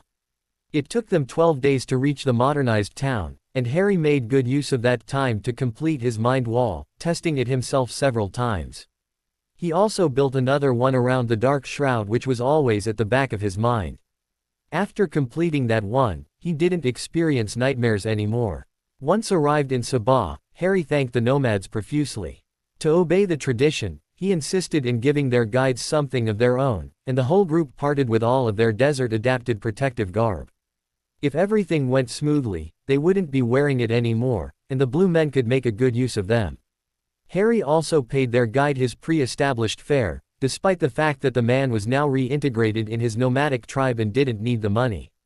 A mere hour afterwards, a bank in Sabah saw 2 tanned Occidental-looking women entering and change a rather large sum in Egyptian money into Libyan dinars. Thanks to Harry, they had seldom used their money at all since Iraq, obtaining items and services at a reduced, if not null, price. They spent a night sleeping in comfortable beds and, while the others leisurely ate the subsequent breakfast, Harry helped Mustafa rent a used Range Rover. They packed everything in it, and soon left the town northwards. They switched drivers several times, Mustafa now able to partake in the task, and they spent the night in Tree where they arrived in the evening. The next day saw them rising early, before driving along the coast and then through Tunisia, where they reached Tunis as the sun was already set. On their way, they also spent a good part of the trip discussing about the newspapers Harry bought in Tree. The boy had wanted to get information about the world, but, to his amusement, most papers spoke about Iraq's invasion of Kuwait and United States reaction. The second topic of interest was the treaty, signed by the 6 countries involved, with respect to Germany, and that raised a few eyebrows as well. The next morning, they returned the car and packed their belongings before heading for the airport. Harry knew that Vernon had moved, but he didn't know where, and he didn't want to go to their French house, thinking that it was still watched. They had discussed about it on their way to Tunis, and agreed that Petunia called him, something she had been so eager to do that she had jumped in place, causing the vehicle she was driving to swerve dangerously, before she calmed herself. They could have called him before, but they had been either in a deserted area, or in a hurry to leave. Now, though, in Tunis airport, Petunia found a vacant phone booth and, after buying a phone card, called her husband. They spoke for an hour non-stop, grilling the phone card, and when Petunia hung up, she blushed. Looking at Harry, she said, "I forgot to tell him to meet us in Rome." He smiled gently, and handed her the phone card he had just bought 5 minutes earlier. She phoned Vernon again, and this time, she started by giving him an appointment in Rome's Hilton Hotel for as soon as possible. Harry reminded her to ask Vernon to bring any mail they could have received, before letting her consume the second 1-hour phone card. During that time, he went with Ulrich to book seats on the next flight to the Italian capital, and they, bizarrely, obtained a seat upgrade for all of them. They then returned to their companions to dispatch the tickets, before heading to a local restaurant, taking Petunia on the way. They ate silently, all of them knowing that it was their last hours in Africa. Apart from Mustafa, they were on their way back, after almost a year of absence, and were thoughtful about it. They passed the controls and Harry, remembering about the gun he had taken from Germany and never used, had just the time to seize the security officer's mind while his bag was passing in the X-ray box. Their plane took off on time, and landed in the same way. During the flight, Harry learned to speak Italian from some returning tourists, and passed the ability to his family and friends. They all had to use aspirin afterwards, but it would be useful should they stay in Italy for a long time. From Leonardo da Vinci Airport, they called for a taxi van. While they were waiting for it, Harry looked at the numerous hotel prospectuses, and his brows were furrowed. Once the van appeared, they loaded their luggage inside, before packing themselves in it as well. Petunia then opened her mouth, but Harry cut her in. "Arcangelo Hotel, per favor. Si, ragazzo mio." To the others, Harry motioned that he would tell about it later. They arrived in front of a beautiful yellow brick facade, and quickly took possession of 3 rooms, before Harry explained. "I don't know about Dad's phone line, but I suspect it is still listened to by our dear men in black." Petunia looked confused. Why would they listen to it? And, even if you're right, why should we be wary of them? They are American agents, after all. Harry sighed. "You see, Mum, when we were in China, I felt observed all the time. And I was," he added to quiet Petunia's protests. "Don't ask me how I know, though. I just know. And I felt the same thing in France. They bought the houses for us, you see. So that they could place cameras everywhere. Cameras." Petunia was paling drastically, thinking about the things she did in the safety of her house. "Everywhere," she added in a small voice. Harry nodded, and elaborated. "In Zhengzhou, the cameras were almost everywhere inside the house. Because I knew I was observed, I didn't do anything strange, and I guess that's why they moved us. For our house in Beausoleil, they installed them outside the house, hence the large windows. But they didn't cover the bathroom or the other rooms devoid of windows." "Mummy," Eva piped in, shaking her now pale mother's sleeve, "were we camera-ed too?" Petunia didn't react, but Harry confirmed it for her. "Yes, Eva. But they only recorded my signal." "Boo, spoilsports," exclaimed Maureen, before intently listening to the story again, even if she, like her sister, didn't understand everything. "Signal? What do you mean?" asked James. "They implanted a tracking device in my leg. I guess they did it when I was at the hospital in China." "Oh my God." Petunia brought her hands to her mouth in shock. "What does it do?" asked James, curious about the technical parts, as usual. I got rid of them in Baghdad. It allowed them to know where I was. I think it works better in certain places, because they only needed 3 days to find us in Istanbul, and I didn't felt them again until we entered Iraq almost 2 months afterwards." After a short pause, he continued. "So, not knowing if Dad's line is secure, I preferred us to live in another hotel. I will go to the Hilton under disguise, and I'll wait for him here. We'll leave afterwards. In the meantime," he added, smirking at Petunia and Ulrich, "you can pay a visit to the independent country." "Nearby country?" asked Petunia. "Which country?" Harry paused for effect, before saying, "The Vatican." He smiled to the surprised gaze of the two women and continued. "We are quite close to it, and you could use a bit of real tourism extravaganza. Just ask me for anything expensive so I can get you a discount." "By the way, Harry, how do you do it?" asked Mustafa in English. As they were going to spend a long time together, Harry had taught him the language during their desert trip. "I couldn't prevent myself from noticing you doing it several times during our trip." Harry blushed. "Well, I can't really explain. It's all linked to what the agents in black want from me. And to the fact that you are here too." He turned to Ulrich. "You too. I picked you both without asking first, and never asked your forgiveness for it." "I'm sorry. For you, Ulrich, Jorg had called and told us to leave the house and take you to a hospital. We couldn't really drive a car or travel by ourselves safely, so I forced you to follow." Looking toward Mustafa again, he continued. "Same for you, Mustafa. We desperately needed information about our mother's location, and all the debating places were reserved for men. I'm sorry to have uprooted you both," he finished, looking at his feet in shame. A silence. When Mustafa spoke again, it was in a slightly altered voice. "Don't be sorry. In fact, I'm thankful. You accepted me in your group, not like an underling even if I know you could have done so, and also allowed me to partake in my religious duties. I also visited several countries and learned many interesting things. The same goes for me, Harry," said Ulrich after wiping her eyes. "I don't remember clearly, but it seems to me that I was always in front of the television, watching God knows what. The shopping channel." James piped in, and everyone laughed. She blushed, but quickly joined in the general mirth. "Harry," asked Petunia after a while, "how are you going to disguise yourself? For the Hilton, I mean." Harry merely smiled. He closed his eyes, and opened them again. She gasped, as the eye color was now brown instead of the usual green. She remembered what had happened when she had been rescued, and understood that her son was able to disguise himself quite efficiently. She nodded, afraid that he would answer her next question with an even more impressive display of magic. That's when she remembered. She had quite forgotten about it, but Harry had always been in control of his magic. She didn't remember her own early childhood, but now that she thought about it, it didn't seem that Lily was able to do anything magical before heading for the magical school. What was its name, already? Potsmarts, Logwarts, Martwals, and it was always with her stick. Petunia looked at the son they had adopted several years ago, wondering if she should have warned the magical people about him. She mentally shrugged. Even if she had to, she couldn't reach them, so the option was out. Harry prepared himself, keeping his brown eyes, and wishing his hair was brown instead of its usual pitch-black color. Unlike every other child, his hair obeyed, and Harry had just to modify his face a bit to look like a perfect Italian child. He then took a cab for the Hilton. Once at the place, he peeked in the valet's mind to get the floor plan of the hotel, and entered by the personnel door.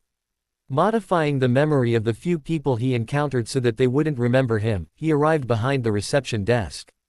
He then entered the receptionist's minds, first modifying their perception of him, and then extracting several interesting information. Their director, Mr. Giovanni Sciapella, had informed his personnel that a few persons were to stay in the lobby for several days and weren't to be disturbed. Apparently, Vernon's phone line hadn't been secure at all. Harry mentally scanned the large lobby from behind the counter and found 3 tourists, 4 CIA agents, 1 carabiniero, 2 hotel maids cleaning the rooms, and 1 danger. He stopped the scan suddenly, retracting his powers behind his now complete mind wall. One of the persons in the lobby had a dark red aura the size of bills, and it surely meant that the person was a wizard. Besides, Harry hadn't found about the person's identity, and supposed he, or she, must have a protective shield around his, or her, mind. He seriously wished he could be invisible, now. His magic stretched but had difficulties adapting to his demand, and he wasn't turning invisible at all. He would have to think about it later, though. For the moment, he just scampered deeper under the counter so as not to be seen even by customers bending over it. The receptionists were another story, but he had modified their perceptions so that they wouldn't see him. As if he had a "notice me not" note stuck on his forehead. He heard a feminine voice with an American accent asking the man at the reception desk if they had seen somebody entering the lobby, but he denied it, and she huffed, before going back to her seat. Phew. That was close, Harry thought. He didn't move yet, though. He couldn't guess why the woman didn't make a scan like him when a thought occurred to him. Perhaps she couldn't. Perhaps she was forced to use a stick, like Bill, to do magic. Perhaps she couldn't do so in a place full of non-magical people. How did Bill call them?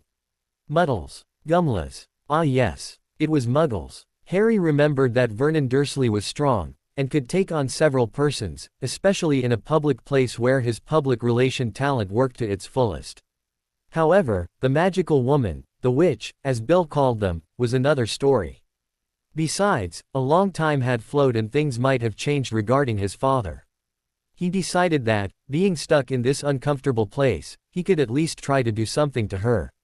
Like he had done with Bill, but with even more precautions as the witch was surely surveying the surroundings, he extended his senses toward the seat where he knew she was sitting. To his surprise, nothing happened and his mind's eye found the woman, reading a glossy magazine intently. From the attention she gave to her reading, Harry suspected that he could try to enter her mind. Very slowly, his mind's eye approached her head, before being engulfed in a red stream emerging in the usual psychedelic landscape. The sky, the ground, and the mountains around always were a different color depending on the person. Like in Bill's case, Harry found a wooden wall surrounding her active mind, but it was in a shoddy state. What was different, though, was the pair of hounds heading his way. Obviously, there was a patrol job around the wall, and Harry suspected that it was how the woman had known about his scan. He was ready to escape the hounds by pulling on his thought tendril when a dome suddenly appeared around the whole landscape, cutting that strand where it touched it. Harry was trapped in her mind, and the hounds were approaching. However, he wasn't finished yet. He concentrated on something he first did in Ulrich's mind, such a long time ago. He levitated. He had to concentrate harder, though, as the mind wasn't agreeing on him fleeing the hounds that way. He distinctly felt the gravity increase and knew that if he fell, he could break a bone, virtually, of course, but still. Focused on finding an exit and knowing that it must come from the woman's conscious mind, he went over the wall while the hounds were howling in anger. Inside the enclosed area, he distinctly noticed the huge chunk of memory towering in front of him. It was called Magical Education, and had several smaller blocks hovering around it. He wanted to learn about magic but, given the size of the chunk, it would give him the headache of the century, and his instincts told him to hasten his exit or something very wrong would happen. Still, when he saw a small block hovering nearby, that one called Mind's Active Defenses and Survival, he couldn't prevent himself from seizing it. Going back on the ground, he found the usual white building hosting the conscious mind, as well as a silo next to it. It confirmed his theory about the silo being linked to the fact one was a wizard. It raised another question: what would happen if he severed the connection between the silo and the building?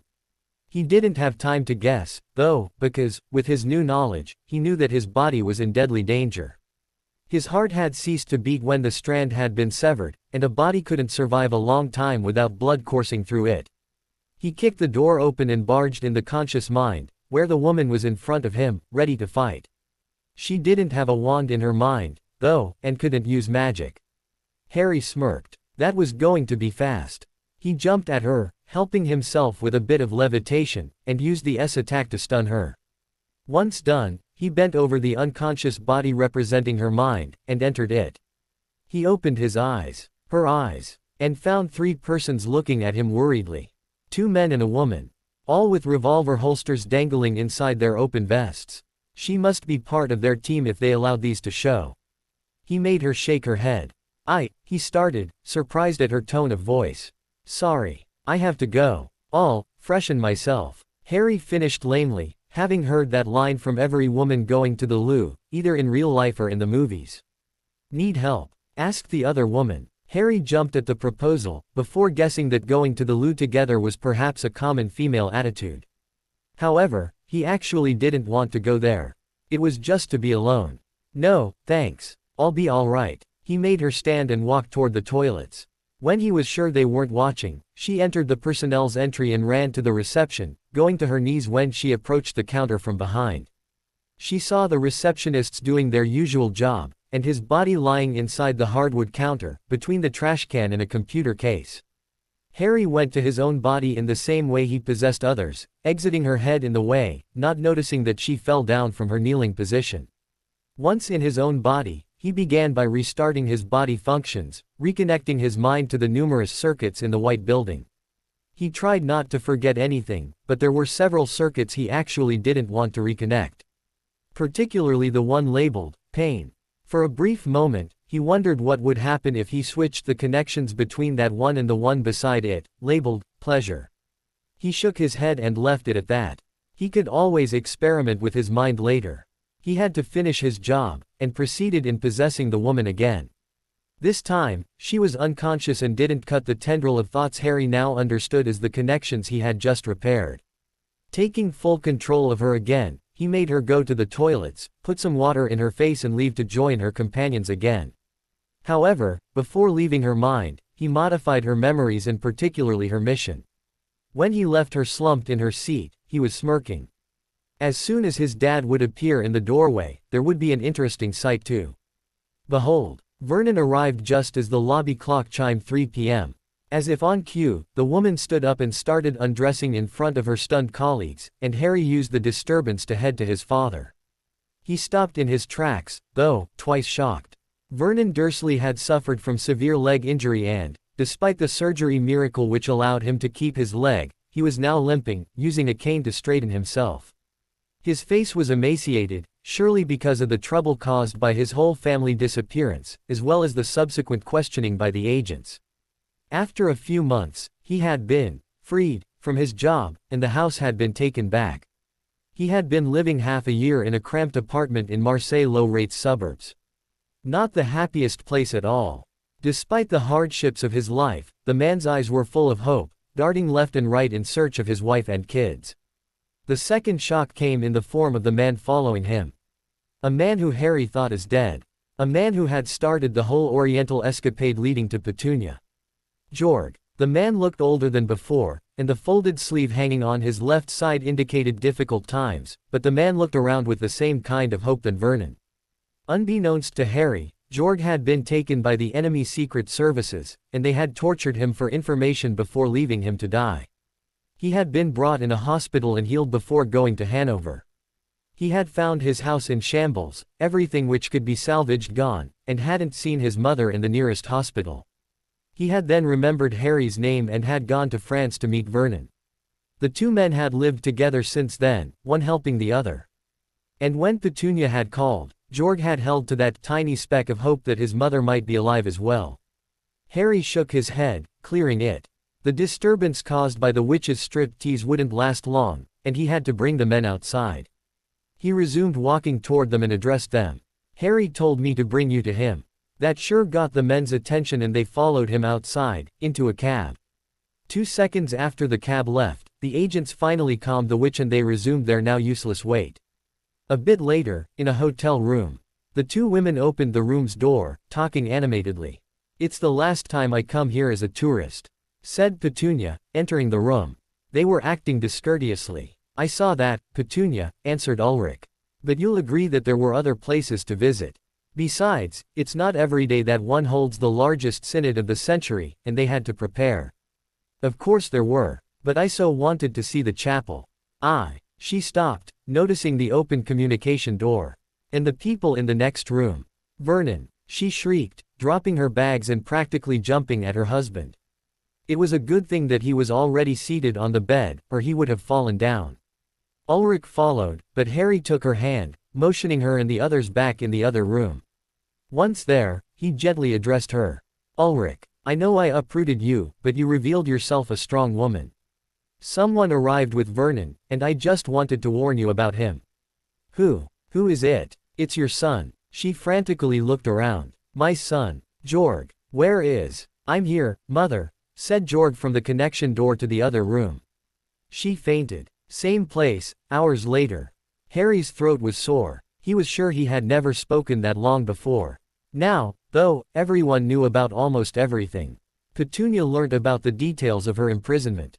Harry learnt about her feelings during that period, as well as Gunter's death and Georg's subsequent escape from the enemy spies. Vernon learnt about the whole trip. Georg learnt about his mother, awakening, and she learnt about his job. They had had their meal in one of their hotel rooms, and the other kids were now sleeping soundly. You understand, then, that we can't stay here, Harry said. Several tired nods answered him. From here, he continued, we can either go north to Switzerland, a quite neutral country, or back to the African continent, hiding like we did before. We can also buy a boat and leave by the seas. What do you think? The boat sounds fun, but who'll buy it? Asked Georg. We'll need a large one, and I know I didn't leave enough money to get one. Harry looked at Ulrich and blushed. Well, I always get a knack at negotiating prices. And I also, asked Ulrich, to draw the maximum she could from her bank accounts. I saw, well, that was in movies, but the spies always get their target because they use their credit card. True, simply said Georg, before returning to a pensive mode. Perhaps we can settle a bit before moving, asked Petunia. I'm quite wary of traveling, personally. If Harry's right, dear, we should at least move from Rome, answered Vernon. Besides, Mr. Lakeson, you remember him. He was my boss at Grunnings. Well, he spent his holidays in Geneva and always told us about it afterwards. Seems a charming country to me. And if it's neutral, well, there are always ways, said Georg, but it's a more secure location than here. Especially if you said they are in town already. Harry nodded, before yawning. So, he said, everyone agrees. Switzerland tomorrow. Another round of nods later, everyone went to bed and slept thoroughly. They left in the morning, once again buying a large vehicle for a good price, a minibus this time. On the way to Geneva, they discussed about the nosy agents and decided to do something to be less traceable. The first thing was their names. Except Mustafa, all of them were known by their name, and, if they were going to stay a long time, they had to change these. After a brainstorming pause over lunch, they renamed Petunia and Vernon as Grace and Benjamin Calder. James, Eva, and Maureen were going to be Jason, Emma, and Kathleen, respectively. Georg and Ulrich chose George and Victoria Thompson. They even agreed to have Harry trifle with their minds a little so that they wouldn't call the wrong name at the wrong time. Of course, Harry assured them that he would still have their original names somewhere in his own mind. The other difficult decision had been about the family structure. If the spies were searching for a family with 4 kids their ages, they would be quick to find them despite their changed names. Petunia and Vernon, now answering to Grace and Benjamin, had reluctantly agreed to the fact that Harry wasn't going to bear their name, even if it wasn't Dursley anymore. He would be Harold Thompson, so as to still have a link between the two parts of the group. On the way, too, Vernon gave Harry a letter, telling him that he had had to ask the postal services for it since he had left the large house a long time before. Harry looked at the writing and the stamp, and immediately understood why he received it. It was because he had asked for it. He opened it, and quickly read the message written in Arabic, to his father's astonishment. He nodded, and put the letter aside, intending to destroy it at the next opportunity. No need to start a fire in a moving vehicle, unless it's a funeral Draker. Apparently, the scarred and bearded wizard who had ordered their death had been caught by his own killers, and was now pushing daisies, or whatever plants there are in deserts. They arrived in Geneva on the 20th, in the morning. Once again, Harry got miscellaneous information. From the locals, minds, such as the town map, and the places to visit. The first thing they had to do was finding a house, and they went to the first real estate agency to look for a house in a quiet neighborhood. It had to be small and innocuous, while being large enough to host all of them. After all their adventures together, Petunia and Ulrich weren't ready to part ways just now, and it was easier for Harry to watch over one house rather than 2. After a lot of candidates, they found the perfect one, in Lausanne Street, which coincidentally led to Lausanne, and asked to visit it. Situated near the Parc Mon Repos, the house was looking over said park's greenery to Lake Geneva. It didn't have a garden, but it had a direct access to the park, as well as a nice private terrace on the 3rd floor, containing a small 10 feet by 20 swimming pool. With only 6 bedrooms and 3 bathrooms, it didn't have enough rooms for each of them, contrarily to their large house in China. However, used to their smaller house in Beausoleil, the Dursleys only needed 3 bedrooms for the 6 of them. The subterranean garage could hold 3 cars, or a large number of bicycles. Harry cautiously expanded his senses, and didn't find anything abnormal in the surroundings. All in all, it was perfect. And expensive. They started to discuss the price and eventually shook hands over an interesting 15%. They then went to find a bank, where they asked for the manager in order to open several accounts. In the private office, Harry had no problem convincing the man of the identities of everyone present despite their papers stating otherwise, and 4 accounts were created, one for Victoria, one for George, one for Mustafa, and the last for Grace and Benjamin. According to the plan, they then stored a part of Ulrich's remaining money on each of the accounts, the largest part being for the joint account. For each of the accounts, the manager set the authorized debit limit to a ridiculously large value. 6 credit cards would also be sent to their address, so that Petunia and Vernon could both access their account, and Harry as well in case of problems. While giving out several booklets where were explained the means to access one's account, the manager had also confirmed that no foreign power could force the bank to forbid access to an account. Harry finally convinced the man that Vernon was having a well-paid job, something they would take care of later, and that buying a house worth £1,000,000 wasn't going to be a problem. The bank manager complied and used his greenish computer screen to validate the mortgage, bypassing several security screens with the appropriate passwords. The printer nearby made some screeching noises, as if it was reluctant, and the bank check was given to Vernon to get the house. When they left the office, the manager had conveniently forgotten everything. And the real estate agent who received the check an hour later also forgot about them all after handing them the keys. After unloading their scarce luggage from the van into their brand new house and driving to the local mall, they split. Petunia and Ulrich went to select some paint and furniture, while Mustafa was leading the kids toward the games shop. Harry went with Vernon to buy another car, as well as several bicycles. Vernon chose a convertible Mercedes 560 SL Roadster, and Harry, because of his guilty feeling of getting everything for free, didn't snatch the car from the manager's mind. Instead, he sat with Vernon and the man, and they discussed about prices and payment, finally agreeing on a 35% discount and an interest-free loan. Vernon was flabbergasted at the man's willingness about these figures, but he knew that Harry was able to do several interesting things, and that must be one of them. He didn't take the car yet, because he had to load the bikes in the van, drop them home, and come back later to get the others. During the man's trip, Harry went to see the ladies, and did with their purchases the same thing he did with Vernon's new car, arranging for a home delivery as well. After that, they recovered Mustafa, happily buying puppets for the girls and electronic games for James. They went to the food court next, where Georg and James discussed about computers while the others merely rested their minds from the morning activities. The day wasn't finished, though, as the afternoon saw the women buying everything they could think of in clothing, while Georg and Mustafa went home to wait for their incoming furniture. During this, Vernon brought the kids to the local school. The headmistress, a severe-looking old woman clad in gray, was curious about why they wanted to start the term now. Harry had to convince her magically because she wouldn't accept Vernon's stuttered excuses about stranded desert caravans, even if it was nothing but the truth.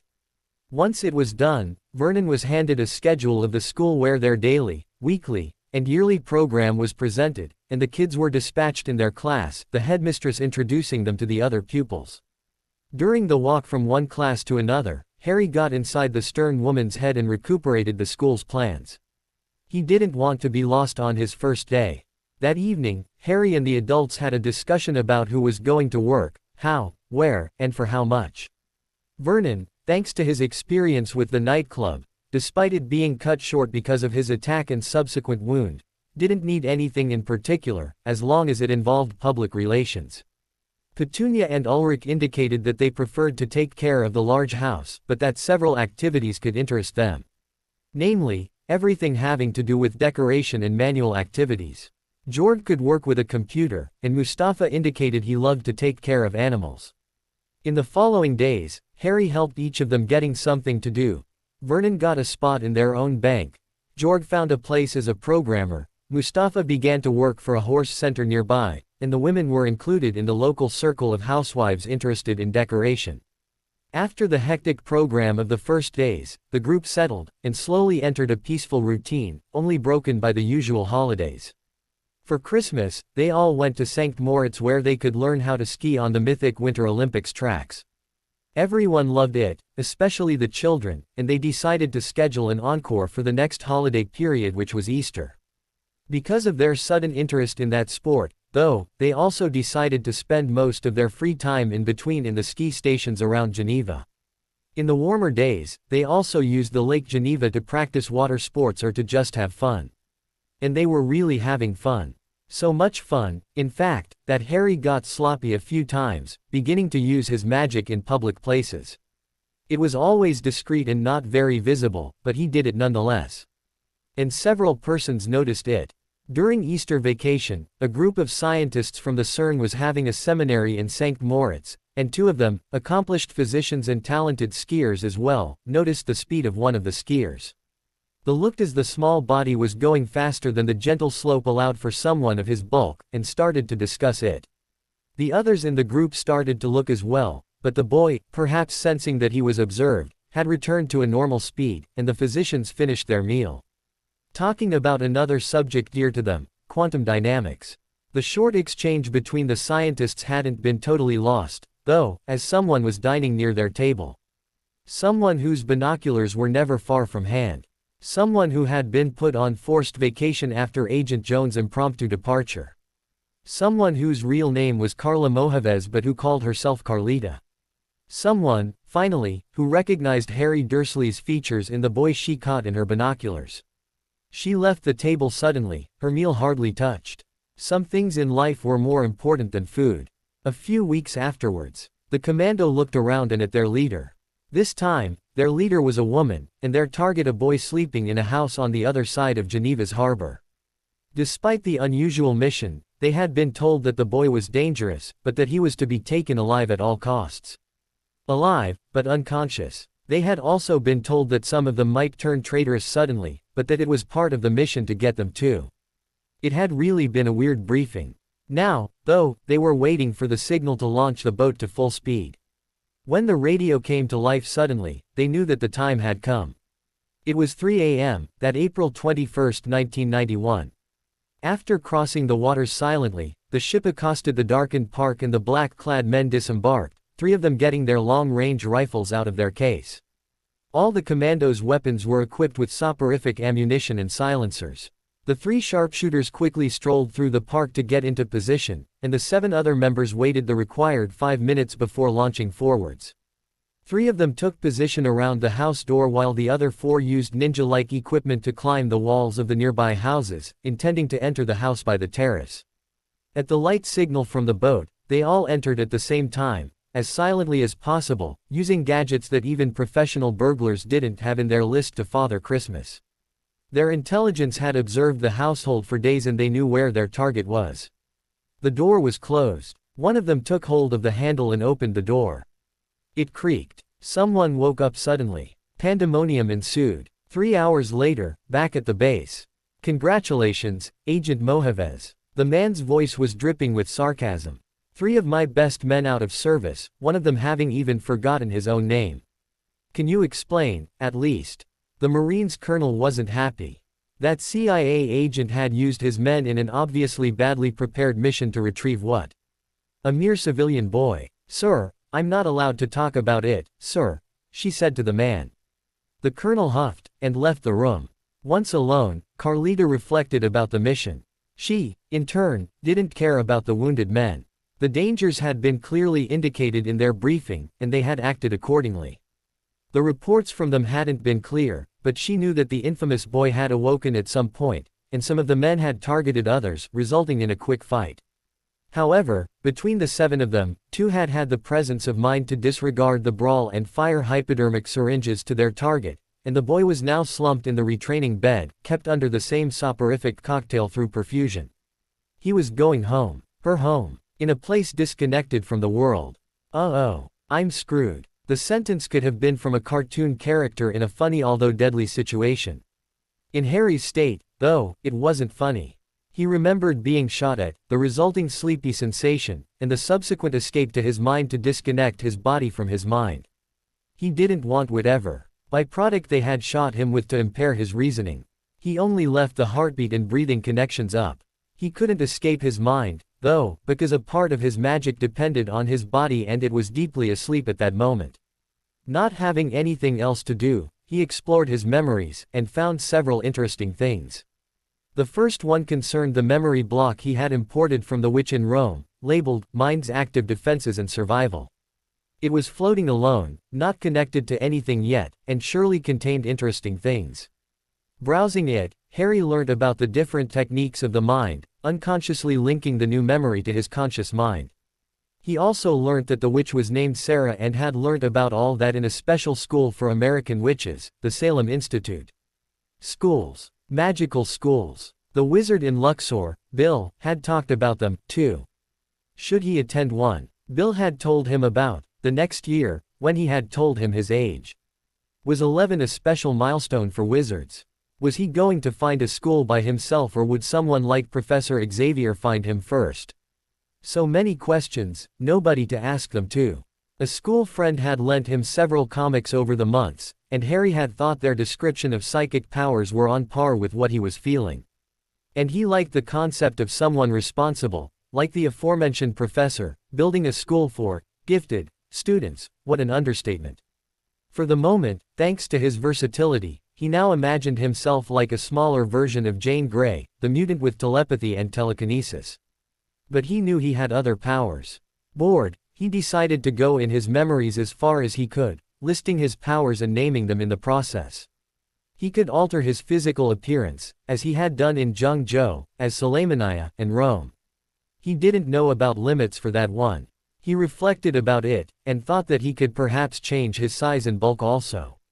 He had remarked, though, that trying to do something really new with his magic didn't seem to work anymore. He could experiment and expand on existing talents, but he sensed he would have difficulties getting new ones. He remembered in the Hilton, when he had unsuccessfully wanted to become invisible. Perhaps his magic was stabilizing. Perhaps that was because of that milestone of 11 years approaching. Perhaps that was why the magical children couldn't be taught before. He shrugged the questions aside and continued his explorations. He could also heal himself, provided he knew the structure of the injured part, like he had done with his knee. He instantly resolved to absorb a doctor's mind in the near future, in order to be able to heal quickly and efficiently the next time. Perhaps he could heal others, too. He remembered healing James's arm and supposed that he'd have to experiment. In the list of powers he already had, came the very interesting ability to pass through walls. He remembered doing it in Beausoleil when he had found that he had been checked upon by Secret Service agents. That would be interesting when he would wake up. If he would wake up. That was not all. There were others, but Harry suddenly stopped inventorying his powers, because he had reached a barrier. His mind was admirably sorted, and he was able to consciously access any part of it, and any memory, but he couldn't go as far as his very early childhood. He couldn't reach his first birthday, and had the uneasy feeling that it was linked with the dark shroud now safely ensconced in the stone turret flanking his castle-type mind defense. Bored again, he checked his mind's connections with his body to see if it was able to wake up. Upon getting a negative answer, he sighed mentally, before parsing Sarah's memories of mind abilities, resolving to improve his defenses some more. A week later, in the 7th underground level of the brand new headquarters building of the Central Intelligence Agency, 3 persons were discussing quite heatedly. "Well, I want to know what's wrong with him. It has been a week already, and I haven't seen a sign of wakefulness," said a thin man with a white lab coat. His age was reflected by a white hair and beard, and wire-framed spectacles rested at the end of his nose. His badge showed that he was named Philip Fanier, and that he was here as a doctor. "What do you mean, no sign? Of course he's sleeping. With the dose of somniferous product we pump into his veins, he shouldn't wake for a long time. I'm more interested in his mind, though," said Carla Mojaves. "You'll have to wait for a miracle for this to happen," answered the doctor coldly. "I recorded almost no activity, whatever the level tested. The only thing I get is a peek at beta level every now and then, but it shouldn't be possible. I mean, if the boy is asleep, he should broadcast alpha, theta or delta wavelengths, but on these spectrums, I get nothing. Clinically, he is in a deep coma." "Fanier, you'll have to explain," said the third person there. Kevin, B.B. Lambert was a large man, whose demeanor indicated a martial arts addict, hence his nickname, Black Belt. And he was the special agent in liaison with their project in the White House. As such, he was superior to whoever worked on this in the place. The addressed doctor swallowed, before explaining the functioning of the human brain and the sleep cycles and patterns. He tried to keep his explanations and words as simple as possible, and succeeded somewhat. I should record that, he thought. I never explained it so well. However, it still went over Kevin's head. The man, visibly not a science nerd, huffed at the wiry doctor and, turning suddenly, he left him and the woman. At the elevator's door, he turned and yelled that he needed a report on his desk by the end of the day. It's already after the end of the day, muttered Philip a short time afterwards, looking gloomily at the clock above the now closed doors. This boy isn't my only case, and if I continue to work overtime like this, I'll. He suddenly remembered the person in front of his and looked up, blushing. Sorry, it wasn't meant to be said aloud. She chuckled, though, but her gaze stayed serious. In this case, you should watch your mouth. Especially in the new building. Now, I want to check if I understood everything from your handy explanation. The subject is in coma. Yes. I'd say that if I hadn't monitored all his mind activity levels for so long. You see, the beta level is associated to concentration, delta to sleep, and alpha and theta are in between. Even in the deepest sleep we should still record some activity on delta level. Only people in coma get the kind of graph the boy has. But the peaks in beta, it's almost like, the doctor stopped, turning to look at the window behind which a boy was sleeping. Monitors around his body and the needles secured to his arms, which were, like his legs, firmly attached to the bed.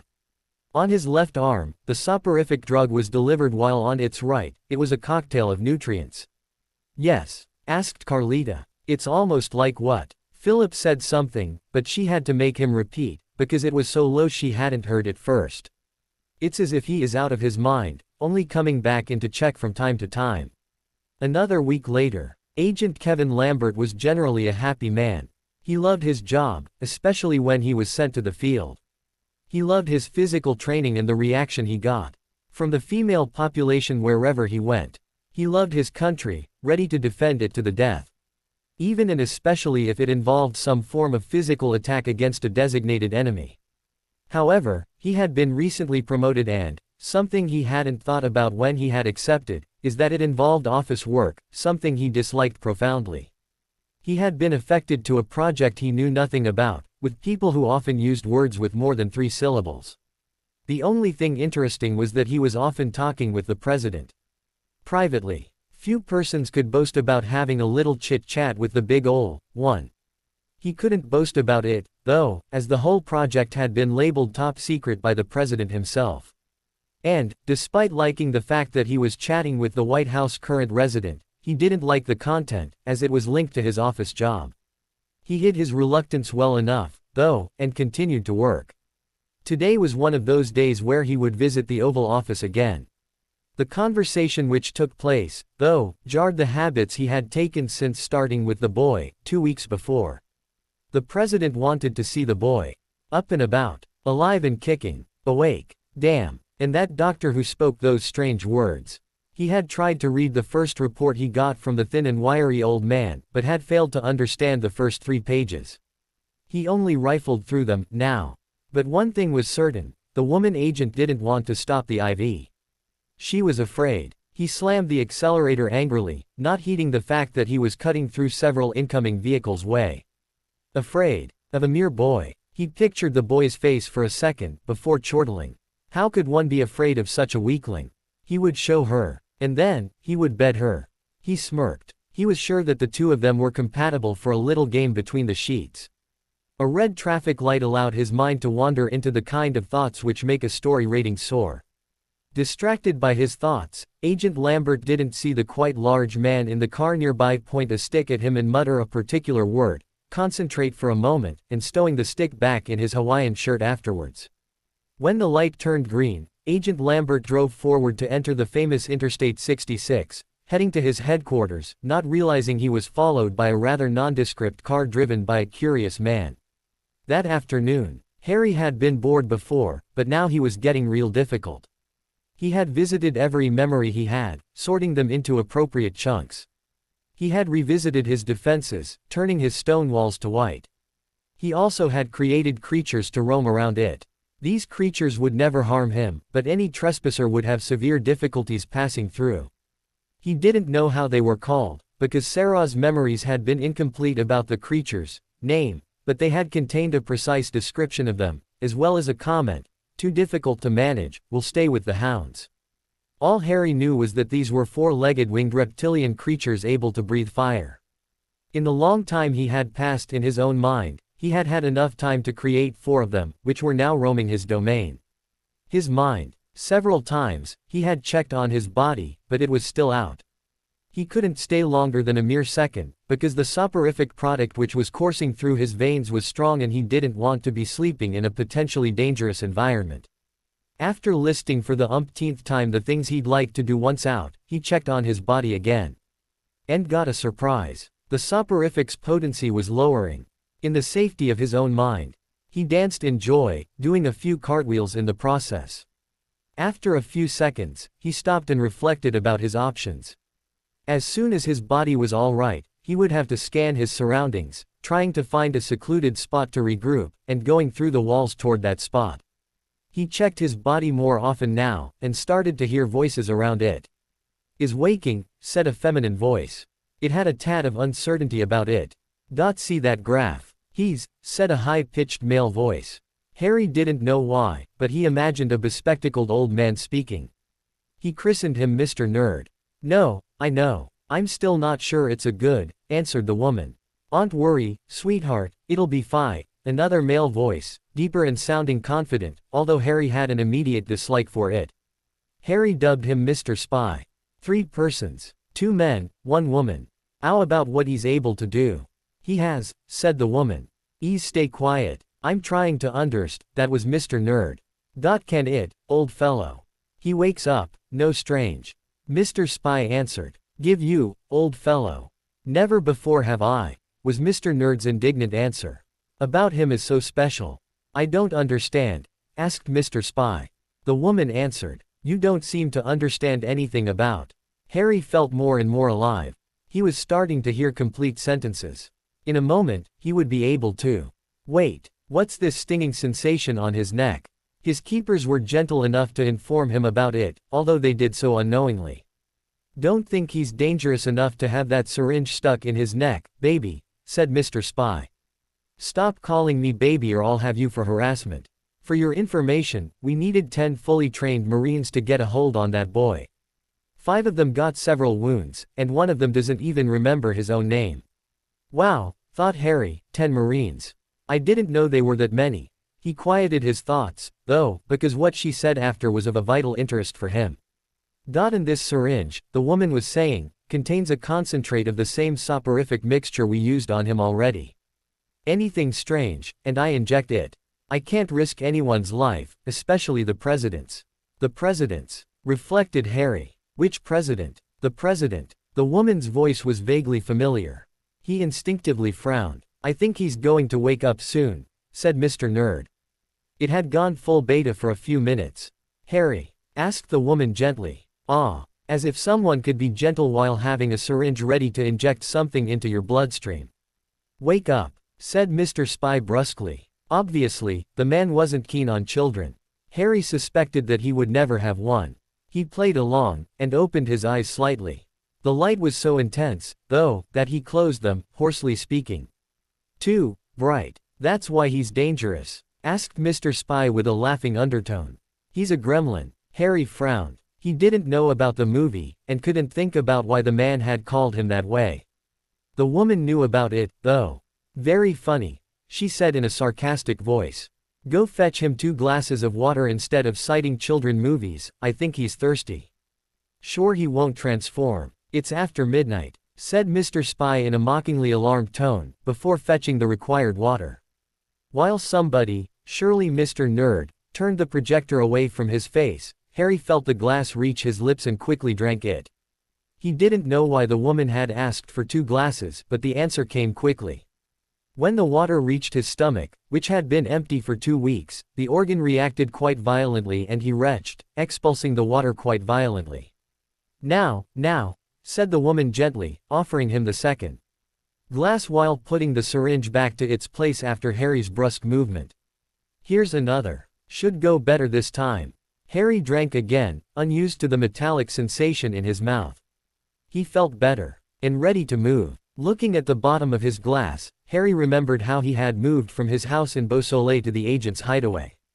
The memory, painstakingly sorted for the occasion and cleaned of any external influence during his 2 weeks of isolation, allowed him to act immediately. "Hey!" exclaimed Mr. Nerd, who was looking at the monitoring devices. "What's this curve?" Too late. He switched reality. He knew that was a lame terminology, but he didn't have anything else. One moment, he was lying on a quite hard bed with people around him. The next, everything around him went gaseous, and he knew he could move through the people, the walls, everything. He also knew that, whatever his physical state might be, he moved thanks to his mind. He could move really quickly in that way. Perhaps he could go real far. He was still hearing his captors, although it was as if he was hearing them in a wind-beaten environment. The voices weren't distinct anymore, and some words were missing. What were, "ing"? Graph went wide, before stopping. Dot put a tracker on him. I didn't think he'd WOU. Harry didn't understand everything, and decided to try something to solve that. As he didn't need to concentrate to stay in the gaseous, parallel universe, he supposed he could do something else while being there. He concentrated on the fuzzy contour he thought belonged to Mr. Nerd and successfully entered the man's mind. Harry quieted his surprise and explored around. The man's memories confirmed his initial thought of him being a doctor. He was working for the CIA on sometimes dubious subjects. Like him, Harry didn't have time to explore much, as he was still hearing the desperate voices of the 2 other occupants, and he didn't know how long he could stay in that vaporous state. He simply selected 2 memories, about anatomy in general and about his own medical state, and copied them into his mind, before removing the man's memory of anything related to him. Switching to Carlita's mind, he learnt that his family and friends hadn't been moved from their location in Switzerland, but that a close guard was kept on their house. He repeated the process of erasing her memories of himself. After doing the same with Mr. Spy, he learnt the maps of the 2 headquarters buildings, the old and the new, as well as the white houses and several spots one could use to enter said buildings discreetly. Trying to quench his burgeoning headache, Harry decided to quickly separate from his captors. Using his current shape and the abilities it offered, he passed through several walls and occupied rooms until he found a broomshed in which he could become tangible again. However, he quickly discovered that, despite his mind being in perfect condition, his body wasn't. He crumbled on the floor in an undignified heap, taking several brooms and buckets in the process. The sound wasn't missed by several people in the nearby corridors, though, and Harry heard several footsteps nearing the cupboard. He focused, and returned to his ethereal form, just as the door opened. The 2 employees who were facing him didn't see anything that a broom cupboard which content was disturbed, and came to the normal conclusion that someone must have stored them in an unbalanced way. They didn't see, or feel, the anguished boy staring back at them from his ghostly state, and closed the door. Harry sighed. He would have to think of another way to get out of the building. He sat on a large overturned buck to think, but didn't even start thinking. In his state, his rear had passed through the plastic object, and he was sitting on the cupboard floor. He contemplated this, and reflected about his state. He could pass through walls, why couldn't he pass through floors and ceilings? As soon as the thought hit him, he decided to try. Concentrating on levitating his ethereal form, he successfully lifted himself a foot from the floor, 2 feet, 3. Now that he knew he could fly, he accelerated, and shot through the 7 floors in one go, not even registering their content. He found himself in the air, looking down at the smoky shape of the building he had been held into. Now that he was free, he thought about himself. His headache was growing, and his body was weak. He had to find a place to rest, at least temporarily. He knew that, once the newly integrated memories would have had time to soak in, he would feel better. The aspirin would have made the pain bearable, though. He couldn't even disconnect that particular pain from his mind as he had done with his body, because it was linked to the mind itself. Discerning an expanse of trees nearby, he went there, hid behind several ranks of them and under a bush or 2, and returned to the real world. The sum of experiences he had got from the moment he had woken up was suddenly too much and, finally able to, he fell into unconsciousness. Later, Harry woke up in a bed, and turned around a few times before remembering the event before his slumber. How could he find himself in a bed? He jumped out of it, quite relieved by the lack of restraining measures. As soon as he was upright, the door opened and a large man entered. He looked in his 30s, and was clad in a Hawaiian shirt showing a deep tan. "Hi, dude," he said in a cheerful voice. Harry looked at him in wonder, and the man shrugged. "What? It's all I get for my pain?" he asked, with laughter underlying his words. "Who are you? And where I am?" asked Harry. The man rolled his eyes. "Of course. The usual questions. Who are we, and where are we headed?" He chuckled. "Forget I said this. I'm Josh, Harry, and we're in my apartment in College Park." "College Park? You live in a college. And how do you know my name?" "No, silly. College Park is a town north of Washington, D.C. and is named that way because it hosts the University of Maryland's campus. I live here because I teach here. Sports. And as how I know your name, let's say I have my ways. But it's not what's important. Come on, I can talk over the breakfast I'm sure you are needing." As if on cue, Harry's stomach growled. Blushing, the boy followed his rescuer into the lobby. And he got a surprise. He hadn't paid attention to the bedroom but, seeing the lobby and the adjoining kitchen, he wondered how a sport teacher could earn enough to own such a large place. Several large pictures hang from the walls, most of them about islands, beaches, and high ocean waves. On the side, a large television was displaying the current news about the Bangladesh humanitarian operations, followed by a discussion about the upcoming speech of the Queen of England at the Congress. However, even if the apartment was large, it was scattered with strange-looking material and bizarrely shaped planks. Or was it? Humming, Josh prepared a large helping of fruits, milk, and cereals, and put everything on the table in front of Harry. While the boy ate slowly, to ease his stomach's work, the man explained more. "I got the info that you were detained, but I found you outside of the building, hidden in a patch of trees. Judging by your state, you mustn't have eaten in a long time. Were you mistreated?" Harry stopped eating and seemed thoughtful. "No. What do you mean? I was kept unconscious. They didn't want me to." He stopped speaking and looked away for a second. He then shrugged, before returning to his meal. He was famished, after all. The man looked at him in compassion, before heading to his own bedroom, closing the door. While he was eating, Harry heard the man speaking alone and suspected that he was on the phone. He didn't pay attention to the conversation until he caught a word which awoke his paranoid nature. He listened intently, but the man was already at the end of his conversation. "From those muggles. So, you agree. Well, see you then. Bye, babe." And he hung up. When the man returned to the lobby, holding a bag, he was surprised to see Harry completely still, looking straight at his eyes. He felt a swirl in his thoughts and involuntarily remembered his name, job, usual activities, and the reasons behind him taking the boy in, as well as the content of the phone call and the identity of the woman he had called. When the swirl stopped, both of them were in the same position, but Harry wasn't looking at him anymore, he was eating his cereals again. What happened? The man thought, before shrugging, his good-natured self coming up again. "I just called a friend," he said, while emptying the bag on the table in front of Harry. "Oh, I," mumbled Harry through his cereals. He swallowed his mouthful. "What is this?" he asked, pointing at the wildly colored clothes on the table. "Clothes, dude. I'd say. No, really. You ain't got a cloth, dude, so I picked my old ones. They'll fit you, I think." "What's with the colors?" Josh grinned. "That's Hawaiian, man. That's the uniform of us surfers."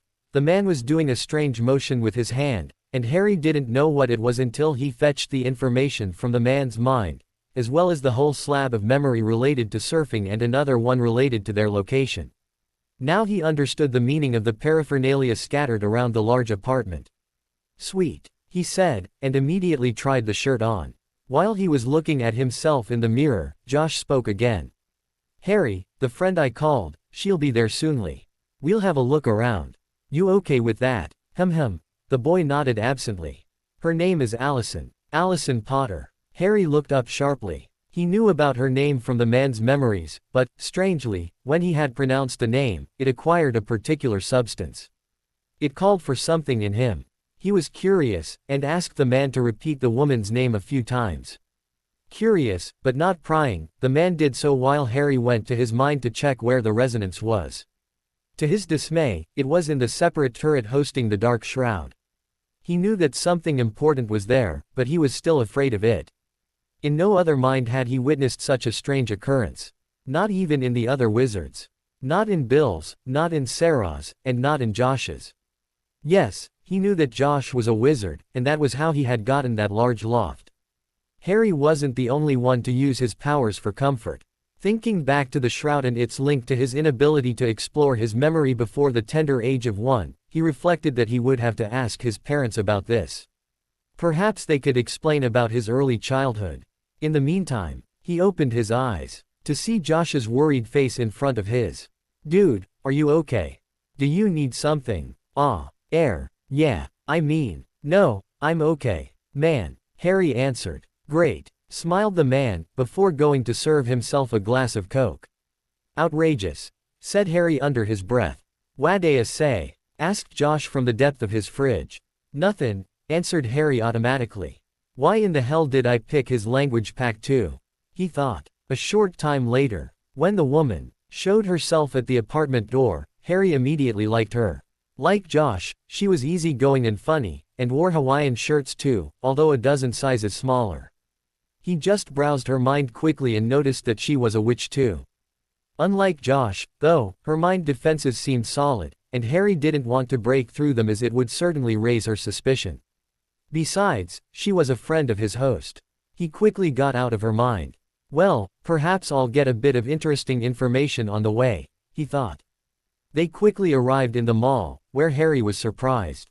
He was surprised at the large choice of shops. He was surprised at the mall population and their attitude. And he was surprised that both Allison and Josh were allowing him to tag along, asking his advice in several of their purchases of the day. It was at that moment that Harry remembered that the university campus at College Park had been quite empty. They were planning their vacation. They paused around a drink, and Harry had insisted to get a tea despite Allison's warning. When he took the first sip, he understood her meaning and almost spitted it back into the paper cup. It wasn't tea, he thought, or Huaescent British. She smiled and gave him a banknote so that he could get himself a Coke instead. Once comfortably sipping the liquid, Harry decided to ask about the near future. Josh, Allison, yeah, they both answered at the same time. Well, first, thank you for taking me in. It's really kind of you, and please, Harry, answered Josh. Any dude would do the same for a dude like you. I thank you nonetheless. And thank you both, for being fun and easygoing. You accepted me and included me without question.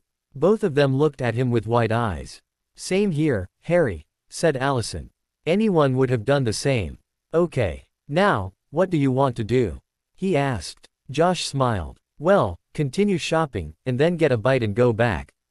Or the other way around. Go back and then get a bite. Which do you prefer? I meant later. I don't think you want me tagging along forever. Especially during your vacation. I'm sure you both share certain activities I'm not invited in, said Harry. They both blushed, and he smirked. I meant surfing. That elicited a round of laughter, and they slowly returned serious. Well, that particular activity, you can go with us, Harry, said Josh.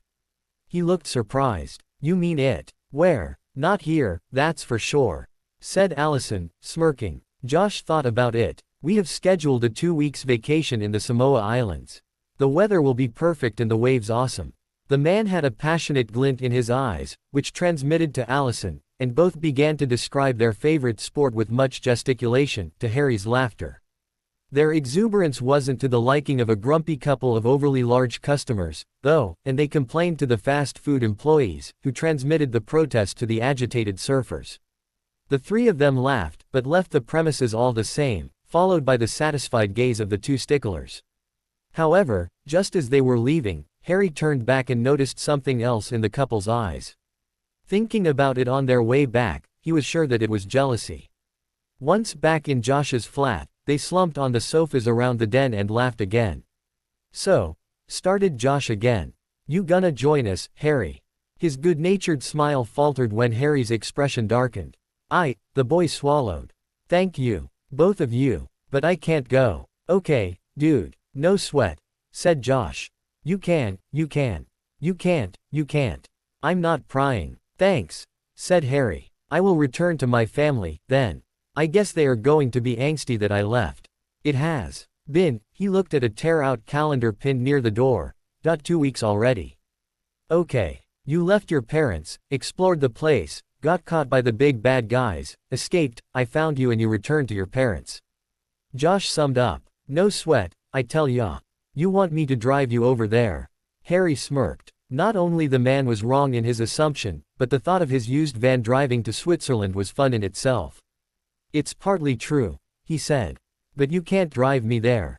How so? Asked Allison. They live in Switzerland. If Harry had wanted a way to quiet them, he had found it. Both of them were looking at him with wide eyes. I can't really explain. I need to go there quickly, though, because the big bad guys are keeping a watch on the house, and I don't know in how much time they'll realize my departure. Do you need help, Harry? Asked Allison, who seemed to have recovered faster than Josh. Harry smiled. Help traveling. He had been doing that for a whole year already. No, thank you. But, how are you going to buy a plane ticket to there? Asked Josh. You didn't have anything on you when I picked you up. Harry tensed. The man had asked the only question he couldn't find a way around. He frowned, trying to imagine a quick lie. Well, I got an uncle not that far from here. Let us drive you there, then, said Josh. No, said Harry, his eyes wide, before he closed them and huffed in frustration. Opening his eyes again, he saw that they were looking at him. You lied, said Allison. He blushed, and wondered what to tell them. Well, okay. I lied. The big bad guys kidnapped me from Switzerland because I got sloppy and used magic publicly. He thought that, with them being wizard and witch, they would understand. However, they looked at him with eyes even wider than before, if that was possible. You used magic, publicly? Asked Josh. What did you do? Inquired Allison. I don't remember exactly when. I think it was in that ski station and I was on a slight slope. I just pushed myself to go faster, but felt several people observing me and I stopped immediately. He stood up, and started pacing, not looking at them. Some time afterwards, a commando barged in my home. I turned some of them away, but the others shot me with syringes nonetheless. I retreated to my mind, and awoke 2 weeks afterwards. After going to the gaseous reality, I wiped their mind of my presence and escaped. He stopped for a second. And you found me. They looked completely gobsmacked. After a minute, Harry waved his hand in front of them. Hello. Allison started, and looked up at him, frowning. Harry, where is your wand? My what? Your wand. Every wizard needs one to do magic. Josh nodded, producing one from his shirt sleeve. And, how old are you? He asked, pointing his wand at Harry, his move mirrored by Allison. They looked damn more serious than usual. Oh, Harry thought. I sure opened my mouth there. Note to self, no talking about my abilities to wizards anymore. Harry stopped, seeming to count in his head, while actually concentrating on something else. A half-second afterwards, he disappeared, leaving 2 surprised wizards. Where is he? Asked Allison, casting several detection spells. Josh looked at her in wonder. Where is who? He asked. She looked at him in surprise, but understanding dawned quickly, despite a sudden pounding headache. Damn, he wiped your mind already. Help me, Josh. He must be AR, she stopped suddenly.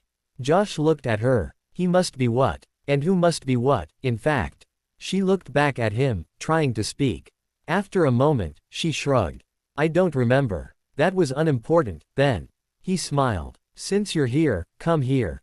Sweetheart. Oh, you. She purred. My place or your place?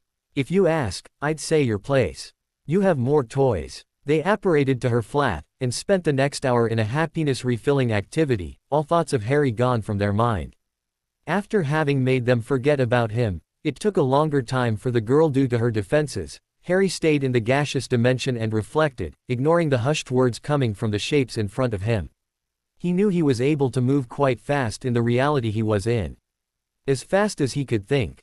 Perhaps he could go directly home. He stopped thinking about that, when he heard 2 pops, one after the other.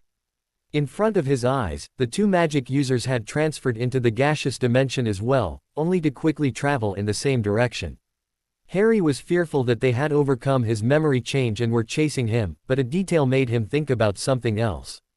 When they had appeared in the gaseous dimension, they were completely unmoving and had their eyes closed in concentration. He needed to know more about it, and started to move in the same direction. Luckily, they had moved in a straight line, and the smoke they had disturbed when moving that fast between the houses hadn't settled yet.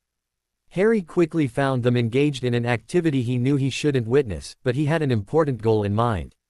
He went to the man's mind and explored his recent memories, forcefully disregarding everything concerning Allison.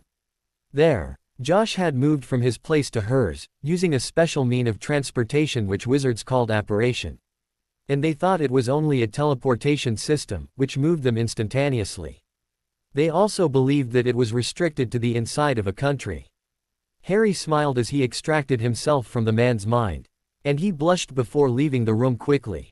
Shaking the suggestive images from his mind, even if they were smoky, he understood quite easily the global action which was taking place. He decided to put that long-distance apparition theory to test. Remembering the map of the world which hanged on the wall of his geography class, and the county's local map from Josh's mind, he turned to the east, and pushed hard. He stopped a few seconds later, just as he was on the verge of escaping the stratosphere and, after a moment of panic, remembered about the Earth's shape.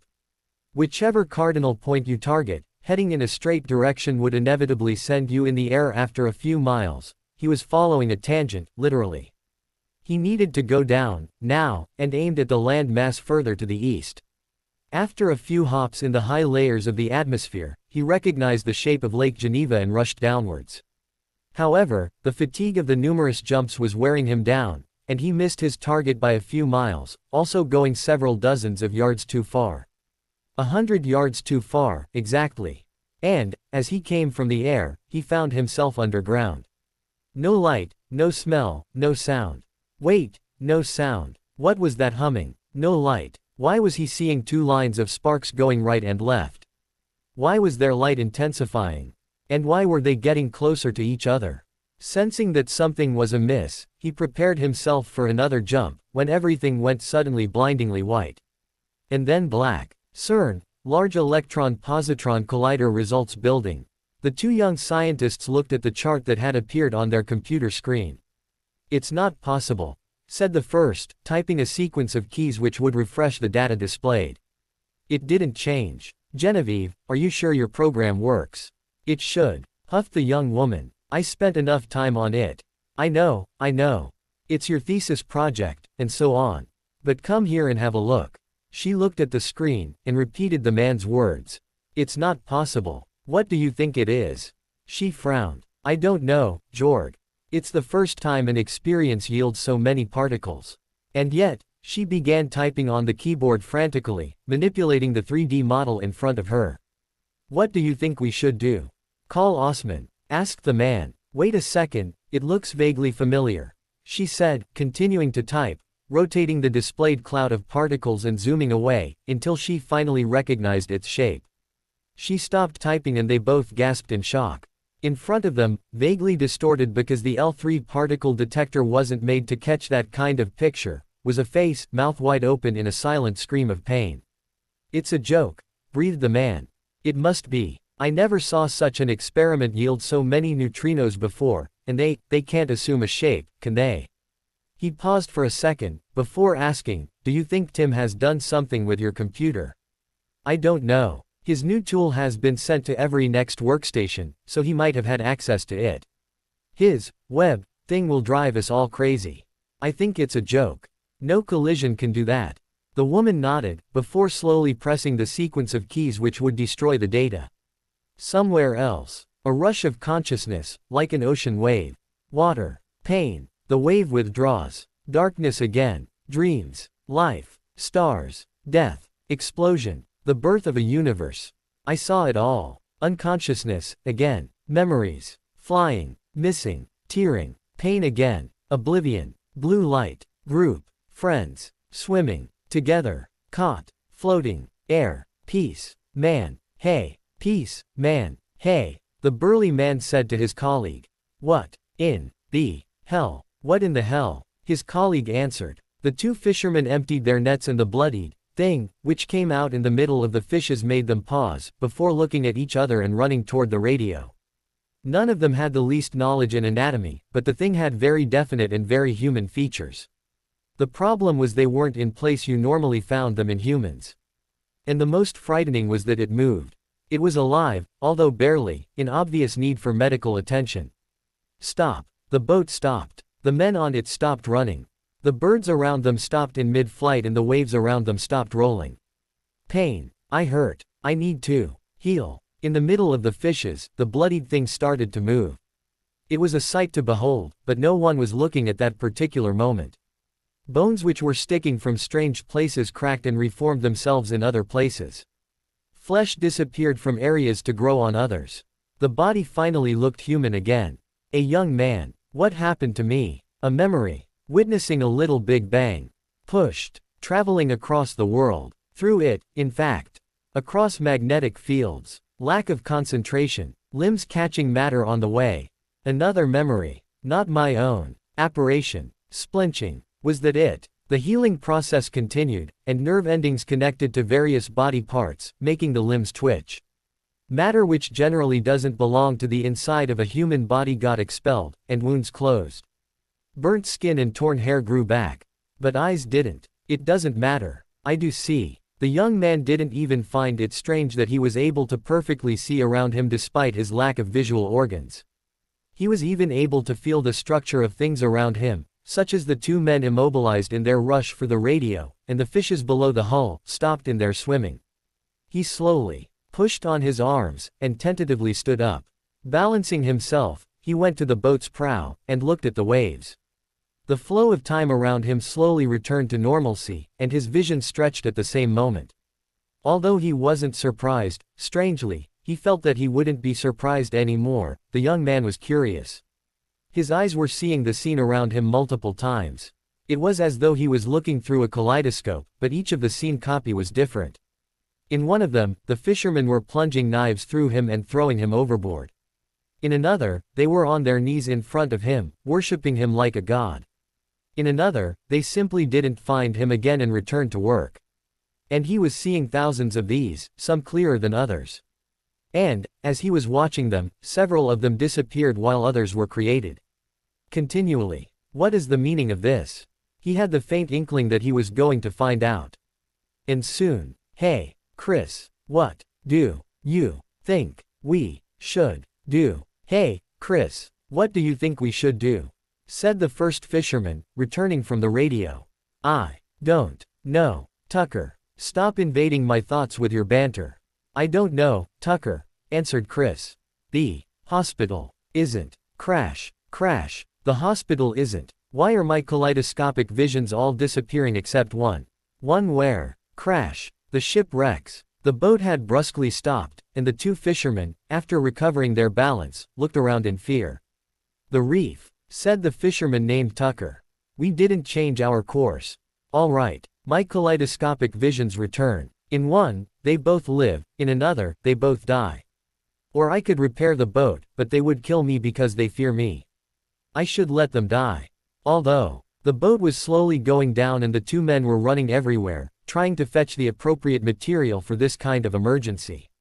The problem was that their boss, who the boat belonged to, was kind of sloppy and hadn't provided a life-saving self-inflatable skiff. Okay. I know. Letting people die is bad for my karma.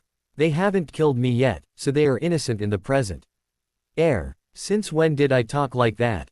The water was reaching the boat's edge and the men were still in its cabin, trying to dislodge the life-saving jackets from behind the propane bottle. To their dismay, they weren't self-inflatable, and one of the two was completely torn. I need to think. Stop. Once again, the time stopped. These two shall live. Their boat, well, let's say that the owner was sloppy and the boat shall plunge. However, those two shan't have memories of me. Except as an already dead body. After all, they radioed the Coast Guards already, and it's not as if I can modify the mind of an unknown person hundreds of miles away, is it? The young man levitated, and two immobilized men flew out of the almost submerged cabin and followed him into the air. After flying at high speed for a minute, the two men were deposited on the nearest shore. Thankfully for them, a road near the beach indicated that the island was inhabited. After changing their memory a bit, the young man left, walking southward on the beach. The fine and warm white sand under his feet was creating a world of sensations and he wanted to experience it. And the time flew again. After a few weeks of non-stop walking, he had to lie on the sand, allowing his aching joints and cramping muscles a bit of rest, and he reveled in the feeling of the sand under him. As he wasn't intending to move soon, he noticed that his many visions reduced to only a few, and that he could actually enjoy a bit of stargazing, looking at the numerous stars that had appeared with the night. That was when he noticed several things. Firstly, he noticed that Mars wasn't appearing in the sky tonight, although his visions told him it would be bright soon. He also remarked that his visions had narrowed sufficiently for him to discern two scenes. In one, the place where he was now lying was empty and the sky was like it was now. It was the clearer of the two. In the second, he wasn't there either, but the stars had disappeared. He focused on that vision, and noticed that ominous clouds hid the stars, the sea water had disappeared, the surrounding trees were reduced to smoldering remains, and the sand, the precious sand of which he had taken the care to count the grains. The sand wasn't sand anymore. It was glass, melted by the high temperature generated by an unknown source. In his disturbed mind, whatever had happened, or more clearly, whatever would happen, would destruct his little haven and it had to be stopped. Several other visions involving death and destruction were also bothersome, but, as they didn't concern him, they were too blurry to identify properly, and he didn't know how he could help the people involved. In his detached state, he also didn't really care. He tried, though, to will his visions to change, but, apparently, it wasn't by will alone that events happened or stopped happening. Powerless, he saw the bomb exploding in Madras, and the plane crashing in Thailand. He saw them repeatedly, until it actually happened. He knew he could have done something, but his mind didn't provide him the needed information. After a long time focusing on his visions, he fell into a sleep-like trance. The sun was shining on a desolated countryside. Well, it wasn't exactly the sun, nor was it a countryside. He was in front of the ruins of what seemed to have been a beautiful castle. Behind the castle's fallen walls, several buildings were in disarray, some of them visible only by their traces on the ground. A black mist was enshrouding the back of the ruins. There was also a white central building with an adjoining silo, both damaged. The silo had a deep gash on its side, and a strange luminous liquid was leaking out of it. He didn't know where he was, nor if this was another vision, but he knew the leak had to be stopped quickly. And, on top of everything, floating above the ruins, was a twin spiral of light, rotating slowly. He ignored the dead creatures in front of him and instinctively levitated, like last time. When and where it was, he had no clues. He was sure he had already levitated before, but his memory was having troubles recently. He wasn't capable of remembering anything after a couple of minutes. There were things he knew instinctively and others he did in the same way, but he couldn't find any precise memory of his past. He didn't even know his name. How peculiar. However, the liquid was still pouring from the damaged silo in front of him, and that was more urgent than philosophical debates. The building beneath it had already been coated in a sheen of luminous white, and the leak had to be stopped. He reached out with his hand and several builder tools appeared. He selected a few and covered the gash with a generous helping of quick-drying cement. It wasn't pretty, and it would have to be completely repaired in the future, but it was working nonetheless. After making the construction tools disappear, once again without knowing how he did it, he washed his hands and looked at the handiwork. Raising an eyebrow, he remarked that the person who did that was sloppy not to have built a larger and more solid silo instead. He had completely forgotten he had done it. Exploring around, he noticed that the things he thought were buildings were in fact windowless slabs, as if made completely of concrete, and saw that there were connections between several of them. Most of these connections, though, were dangling aimlessly in the air as if a thoughtless butcher had sliced them off. It gave a sad appearance to the whole setting. He did remark, though, that a few of the fallen concrete blocks had mingled in an unrecognizable tangle right next to the central building, and random connections had been made between them. He could say that these were very active connections, because of the sparks of lightning which erupted around them. He tentatively approached his hand, and a bolt hit him. He woke up suddenly. Salty waves were washing his body. He didn't remember what he was doing there, nor how he had arrived there either. He remembered was that he had traveled very quickly at one point, and that he had arrived in the middle of a bank of fishes. He remembered leaving 2 fishermen in the nearest island and then walking on a small beach. He remembered that he had wanted to feel every grain of sand under his feet, wanting to feel the minuteness of things in this universe.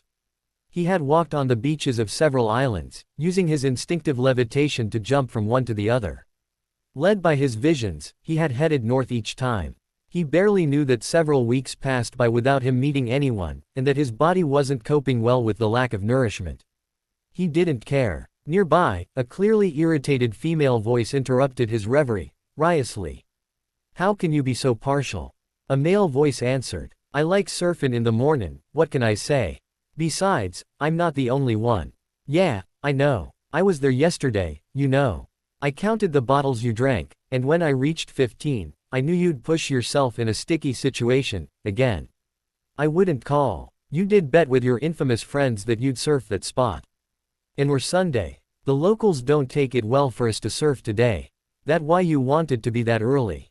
And on our last day of vacation. And, oh my God." The 2 voices stopped not far from him. From what the sand told him, the dozen others must have stopped too. He sat up, and glanced around. He wasn't surprised. He wouldn't be surprised by anything anymore. He knew that. How? That he didn't know. There were people. 15 of them. Half of them holding a surfboard. Surfers. He glanced at the sun. July 10, 1991, 8:43 a.m. Greenwich Mean Time -12. How did he know? Apart the fact that he had now an intimate knowledge of how time worked, he didn't know. And he also didn't know what it meant. And he didn't care. But it seemed that the aforementioned knowledge had replaced some other important part of his memories. Like, how to sustain oneself. How peculiar. He slowly stood. Even if he had felt it was 2 weeks because of his control over time, 2 months had passed since his awakening in the boat, and 1 since he lied on that shore. However, the lack of food meant that his muscles had melted like snow in the sun. Upon seeing him, some of the surfers recoiled, a couple of girls blushed, and 3 young men guffawed. But most of them paled under their tanned skin. He was beady, something which caused most of the laugh. However, even the few merry ones paled like the others when they noticed his eyes. Or lack thereof. His eyes were still missing, displaying blackened recesses in their place, as well as largely scarred tissue around them. He didn't understand their reactions, but he didn't care either. He started to walk toward them, heading toward the place they had came from, intending to go somewhere where he could find help for his sustenance. The surfers slowly withdrew from his path, but he suddenly stopped, and turned around.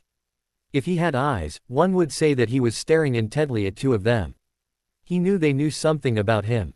His multiple visions stopped, only to be replaced by others. That's when he discovered the colored tinge about them. His previous visions had been a monochrome blue, some with a more intense tinge on them. The ones he was watching now had a red hue. He didn't know what it meant, though. Nor did he care. Typical. He forgot about it, and looked at the visions, which were coming and going, faster and faster. Most of them contained himself as central character. And, in most of them, he had eyes. He was looking at 3 human-shaped clouds in a smoky room. He was brushing his teeth. He was shot with syringes. He was going to school with his siblings. He was riding a camel in the desert. He was witnessing the birth of a universe in Geneva. Geneva. His school was there. His home was there. And he suspected that his mind was there, too. He had to go there. His blue-tinged visions returned in force and he understood that he was going home soon. Looking at the 2, he spoke his first words since his awakening. He was sore, and it was more croaking than speaking, but they understood anyway. "Bring me Geneva. CERN, in the cafeteria, several weeks earlier. Osman wants my hide," the man whispered urgently. The woman he was talking to raised an elegant eyebrow and sipped her coffee. "Of course. Seriously, he said that he wanted last week's experiment results, and you told him we deleted them because what they showed could only be a joke." "But, yes. Of course I did. Weren't you there when we witnessed them?" "Yes," the woman answered. Contrarily to her companion, she seemed to have recovered since the strange event. "I don't think, however, that our hierarchy will see in a good light the erasing of data coming from an experiment whose worth is more than our salary. Do you?" "Well," she took a thin black box from her handbag and negligently threw it to him.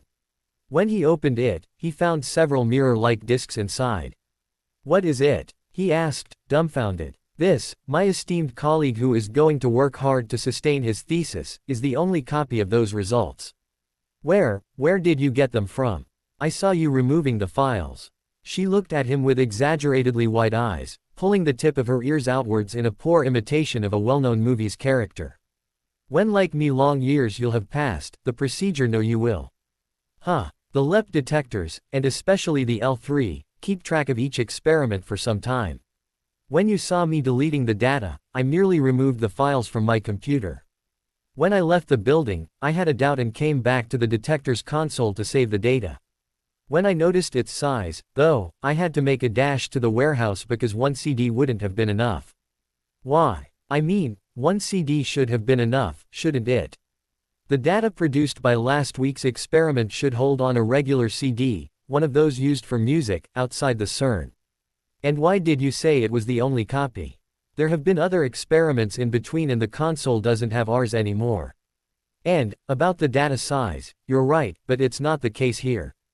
On top of needing several disks, I had to use the double-sided multi-layered optical disks developed by our dear technicians so that everything could be stored in it. But," he counted the disks. "But that makes 200 gigabytes. "Precisely." She smiled. "I don't think Osman will get your hide immediately." "Thank you. What do you mean, immediately? The data is still showing a face and, despite the similarities, it's not neutrinos. I checked the particles, weight, energy, movement and charge. I don't know what these are. I should concur on saying that it's a stupid joke. However," she frowned. "However, it can't be a joke. I downloaded this data from the very detector's console. So what? Anyone could have put joke material there," he trailed off, looking at her expressionless face. She sighed and rose, her coffee forgotten. "I can't say it's impossible, because it's not. I thought about it for most of the week, you see, and I know it's practically impossible. The console gives data that is obtained through the L3.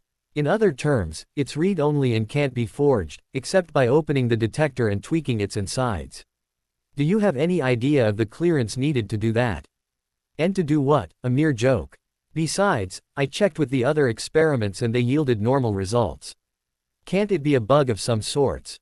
he asked, grasping at straws to stay in a world he could understand. She shot his hopes down, though.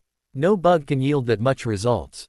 Especially with such a precise image. She walked toward the door and, not turning back, waved her hand to him. "Say hi to Osman for me, will you?" Mexico City International Airport. Josh and Allison exited the plane, looking like the tourists they were. Following them was the young boy they had met mere hours before, clad in one of Allison's smallest outfits. They barely had the time to change clothes or pack properly, as the feeling of urgency coming from the boy's request had overwhelmed their schedule. Thankfully, their friends had assured them they would take care of their belongings. They had tried to speak to the boy on the way from Samoa, but he had been mute and sat still on the plane, even when it went through turbulences. His only words had been to thank them after they bought him a meal in a restaurant before their departure. They had noticed his famished appearance before giving him clothes, and it had disturbed them greatly that he wasn't able to eat until they showed him. As soon as he got the concept, though, he had lunged on the food and they had to ask for a few refillings until he could be satisfied. That's when he had thanked them. Later, after a hushed discussion with Allison in the cab, Josh had brought him in Samoa Airport's toilets and cast a glamour charm on his face. His taciturn attitude and unnerving way of seeing despite not having eyes had already disturbed many people and the magic users hadn't wanted problems at immigration and customs. In Mexico, their flight for Switzerland wasn't until the next day and they slept in the local Hilton, near the departure gates. Unbeknownst to them, he hadn't slept at all, merely resting his tired body. His mind was exploring his visions. He had already understood that the blue-tinged visions were of the future while the red ones were of the past. He couldn't read his own past very well, though, only having glimpses of information, and he felt that his answers were in Geneva. However, he could distinctly feel the past of his location. The Nahuatl culture had bathed the city since its Aztec period, when it was called Tenochtitlan. It wasn't quite extinct and helped him to view the city's past to the days of its foundation, so many years before. Unexpectedly, He was particularly interested in two of the local legends, the Nawal and the Zitsamime. The Nawals were shape-shifting guardian angels which the population often called shaman or wizard. The Zitsamime, on the other hand, were quite evil. According to the myth he witnessed the retelling of, they were some of the numerous stars in the night sky, and were called star demons of darkness because they constantly attacked the sun when it rose or set. There was even an ancient prophecy involving an eclipse and the number 666, but it was the moment the sun rose and he rose from the bed. The morning saw all three of them up before the phone rang for their wake-up call. The sound didn't disturb the boy, though, and Allison had to enter his room to answer the phone. The next thing she did was something she had discussed with Josh on the previous evening. She had wanted to know why and how the seemingly blind boy was like that. Legilimens. She was knowledgeable in that art, and it surprised her to see the unnatural state of the boy's mind. She had rarely witnessed such desolation in a person's mind, and it had occurred in victims of repeated obliviation or the Cruciatus curse. The dead creatures and the castle ruins indicated someone who had been a powerful Occlumens before, but it shouldn't be possible, as the boy wasn't looking older than 12 at the most. And the thing which surprised her to the point of kicking herself out, panting, was the twin spiral of light floating on top of everything. It looked like a galaxy. Even if he had felt her intrusion, the boy hadn't moved, still staring through the window absently. That also unnerved her. How could he see? She knew that the eyes in his face were the result of a charm, a concealment of empty orbits and largely scarred skin. After breakfast, they went to the departure panel, only to find that many flights have been delayed, including their own, initially scheduled at 8:30 a.m. Apparently, it seemed that numerous, foreign object debris, had littered the tarmac overnight. During the wait, Allison related her findings concerning the boy to Josh, and they discussed about it, without reaching a conclusion. It was only 3 hours afterwards that they could enter their plane. At that time, several persons were speaking in hushed tones, throwing nervous glances to their watches and toward the northwest. Half a dozen passengers, who looked like local Indians, even left the passenger queue. Unable to read their mind because of the crowd, Allison couldn't understand their anxiety, and when Josh grabbed one of them to ask for an explanation, they spoke a rapid succession of incomprehensible words before fleeing.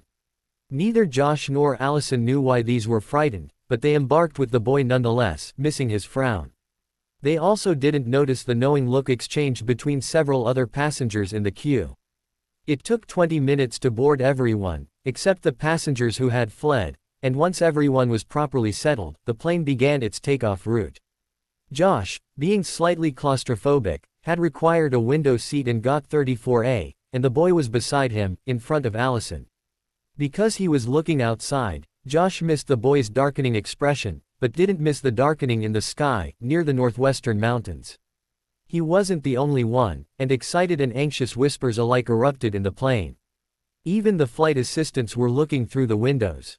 The plane turned on the runaway track, however, and nobody could see the darkness anymore. The attendants absently repeated the required moves concerning the flight's security, and the plane soon accelerated and took off, rising toward the sky. A moth began to fly wildly in the cabin. The boy, beside Josh, began to flail his arms equally madly to prevent the insect to approach him. And all lights went out. It was a daytime flight, and it's wired. Logic hadn't been programmed the inside lights to be lit until much later. On top of that, the plane had been delayed, and nobody had taken the necessary measures against what was happening. A full solar eclipse. In the cabin, as the plane was gaining altitude, the passengers were witnessing the landscape around them, having the chance of being in a plane flying through such a literally astronomical event. However, Josh wasn't looking outside anymore, as he was trying to calm the boy, still sending his arms left and right to push the moth away. It was a particularly large one, and beautiful, in its own way. Its 15-inch wingspan was decorated in orange with black highlights, and with 4 white shapes symmetrically positioned. The insect was flying frantically, until a well-aimed hit threw it on the floor.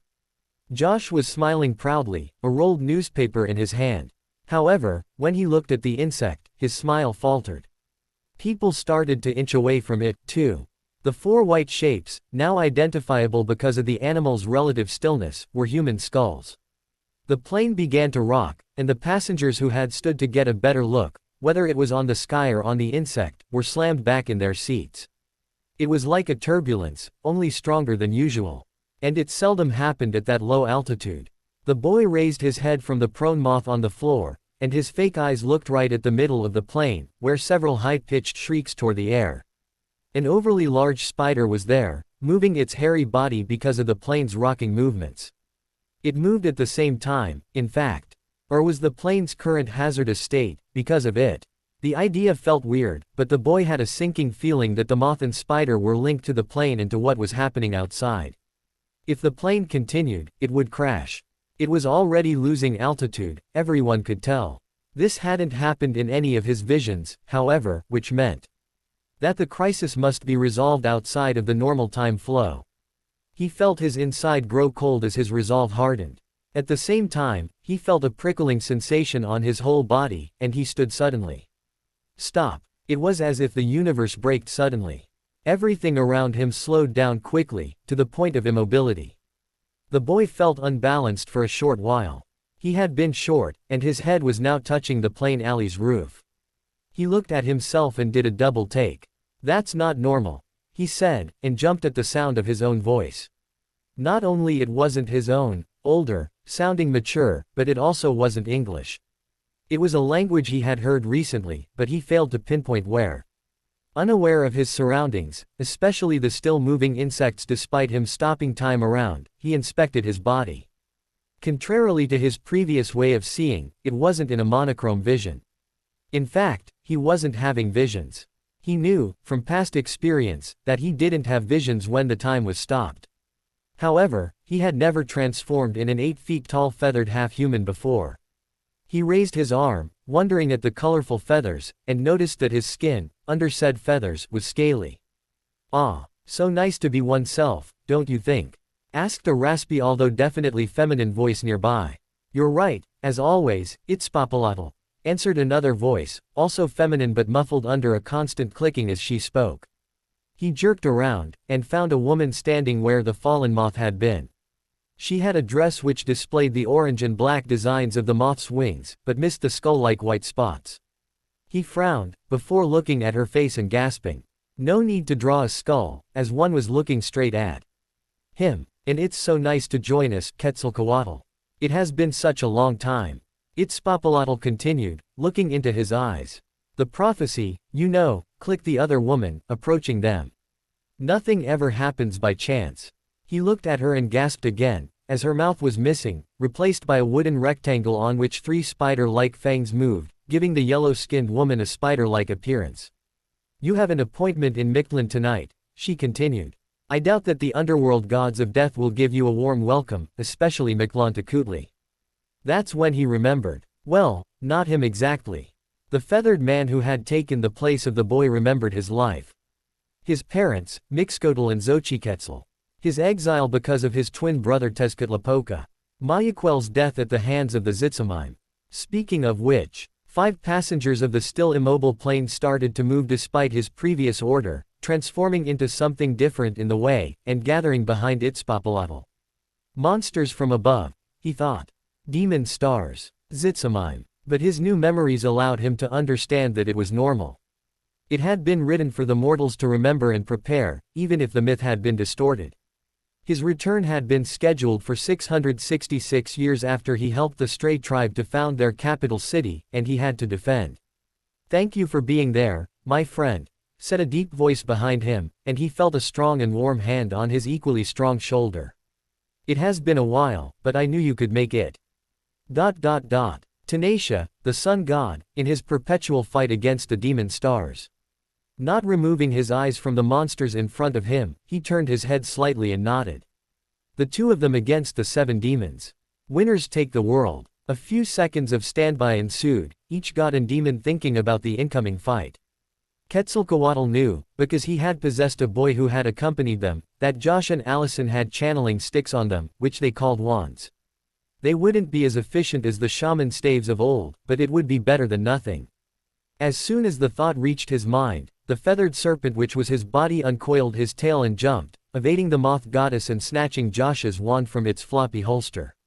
Throwing it to his friend, he said, channeling staff, before jumping to fetch Alicent's.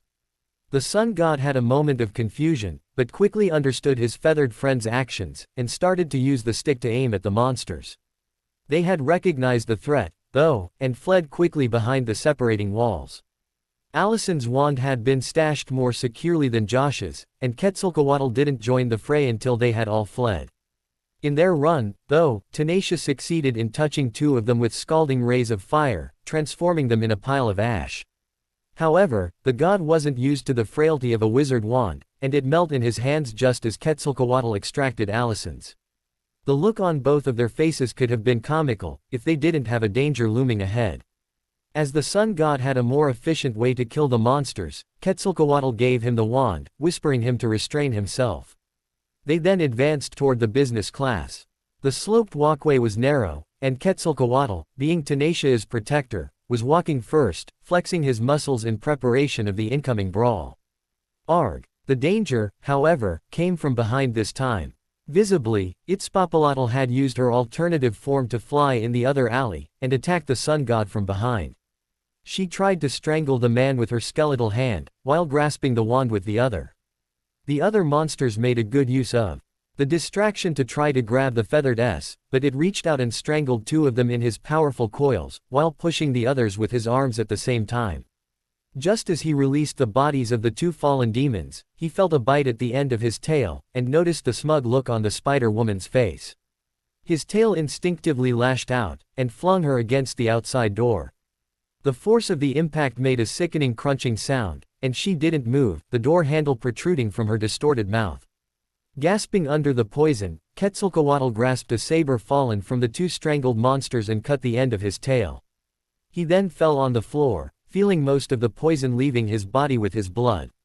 He was slowly recovering. At the same moment, Tanatia and Itzpapalotl fought for their life in the possession of the wand. As they both had their hands on it, each of them tried to use it against the other, but failed, and rays of fire and swarms of moths were erupting from the wand tip at regular intervals. Thankfully, one of the moth swarms took hold of the last demon, which was standing behind the recovering form of Quetzalcoatl. The unnatural moths encircled it, prodding at it, stinging it, and blocking his vision, hearing, and respiration. Despite the monster's efforts to push them away, they continued until he fell on the floor, on all fours first, and then lying. After a last struggle, it didn't move anymore and the moths disappeared. It wasn't as fast as a ray of fire from the sun god, but it was Itzpapalotl's way of killing. Alicent's wand, being held by two deities fighting for its possession, was becoming very hot. Recognizing the signs because he had had the same happening with the other wand, Tanatia stopped pulling on it, and when Itzpapalotl, surprised, began to smile at her apparent victory, he shoved the wand forward, into her mouth. A millisecond of pause occurred, in which the withered eyes looked at him imploringly, but the issue was inevitable. Tanatia pushed his power a last time, and the wand exploded, killing the moth goddess at the same time. His own fight finished, the sun god turned around, and witnessed something which hadn't been foreseen. Even if Quetzalcoatl's fate hadn't been written in the prophecy, the fight should have been between them and the demons. The dark cloud swirling toward his panting friend meant only one thing. Tezcatlipoca. Behind the smoke, a mocking voice answered. Yes, Tanatia. I'd rather you don't interfere. You know, once you ended the fight, the prophecy was ended, and I could take care of my goody two-shoes of a brother. No, yelled the sun god, and he threw himself forward, in an effort to grasp his friend before the killing cloud reached him. It was too late already, though, and he couldn't proceed forward or he would be killed also. Looking around for anything to help him, he found the saber that Quetzalcoatl had used to heal himself from the poison, still bloody. He grasped it, and threw it towards the cloud and whatever was behind. He distinctly heard a noise like a broken glass, indicating his success, as well as a gurgling sound afterwards. The cloud dissipated immediately, and Tanatia stared as Tezcatlipoca, who was holding the frame of his broken mirror, looked down to the saber handle protruding from his. The dark god had barely the time to raise his head again, before falling through the frame, cutting himself even more in the process.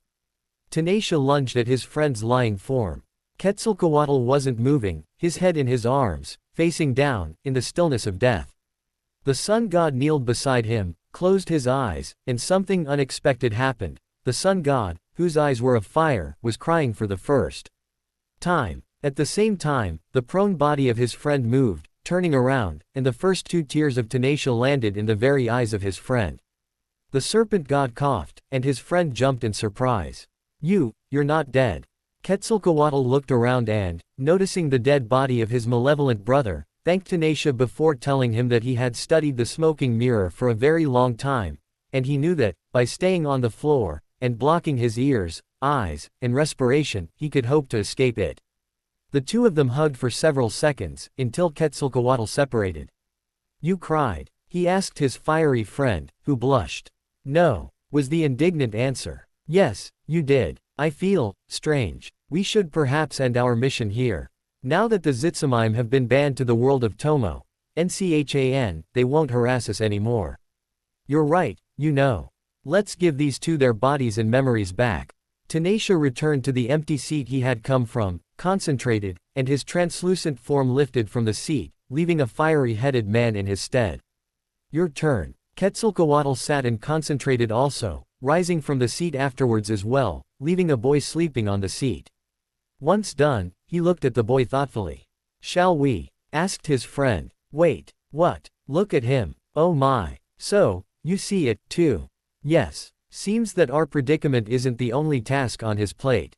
A pause. "Do you think that?" asked Quetzalcoatl. "Of course, my friend," answered Tanisha, smiling. "You have fusioned with him once already, go ahead. On top of that, he was predestined to be yours." The feathered S slowly nodded, and placed his hands on the boy's head. After concentrating for a second, making the boy squirm, he removed his hand, and spoke. "We have been linked since your birth, young Harry. You have always been able to talk with SS, and birds have always liked you. Your destiny is tortuous, and you will need help to accomplish it. As you offered your help for me, albeit involuntarily, I hereby offer mine to you, as your Nawal. Rest well, now, as I borrowed a large part of your energy." The two gods started to disappear, traces of the fight disappearing as well, and time flew forward again. Geneva International Airport. The first problem of Josh and Allison was that they didn't have their wands anymore. The second problem was that they couldn't disembark from the plane yet. And the third was that their young charge was sleeping soundly. They had spent most of the flight in conversation about their wand and the boy, without reaching any conclusion. Between them, they had also started to call him Nalu Kiki, meaning, lost child. And said child he had slept soundly all along, not moving a muscle during the whole trip. After 2 hours and a half of waiting, the passengers were finally released, and some of the most observant remarked that there were less passengers descending from the plane than there had been embarking it, and that the crew was being questioned about it. The boy awoke at that moment, and they headed outside. Even if they didn't have their wands, the two magic users owned charmed items like identification papers, and they waltzed through the customs, something which helped since the young teenager didn't have any identification. They left the airport as Mr. and Mrs. Stewart and their son Carl.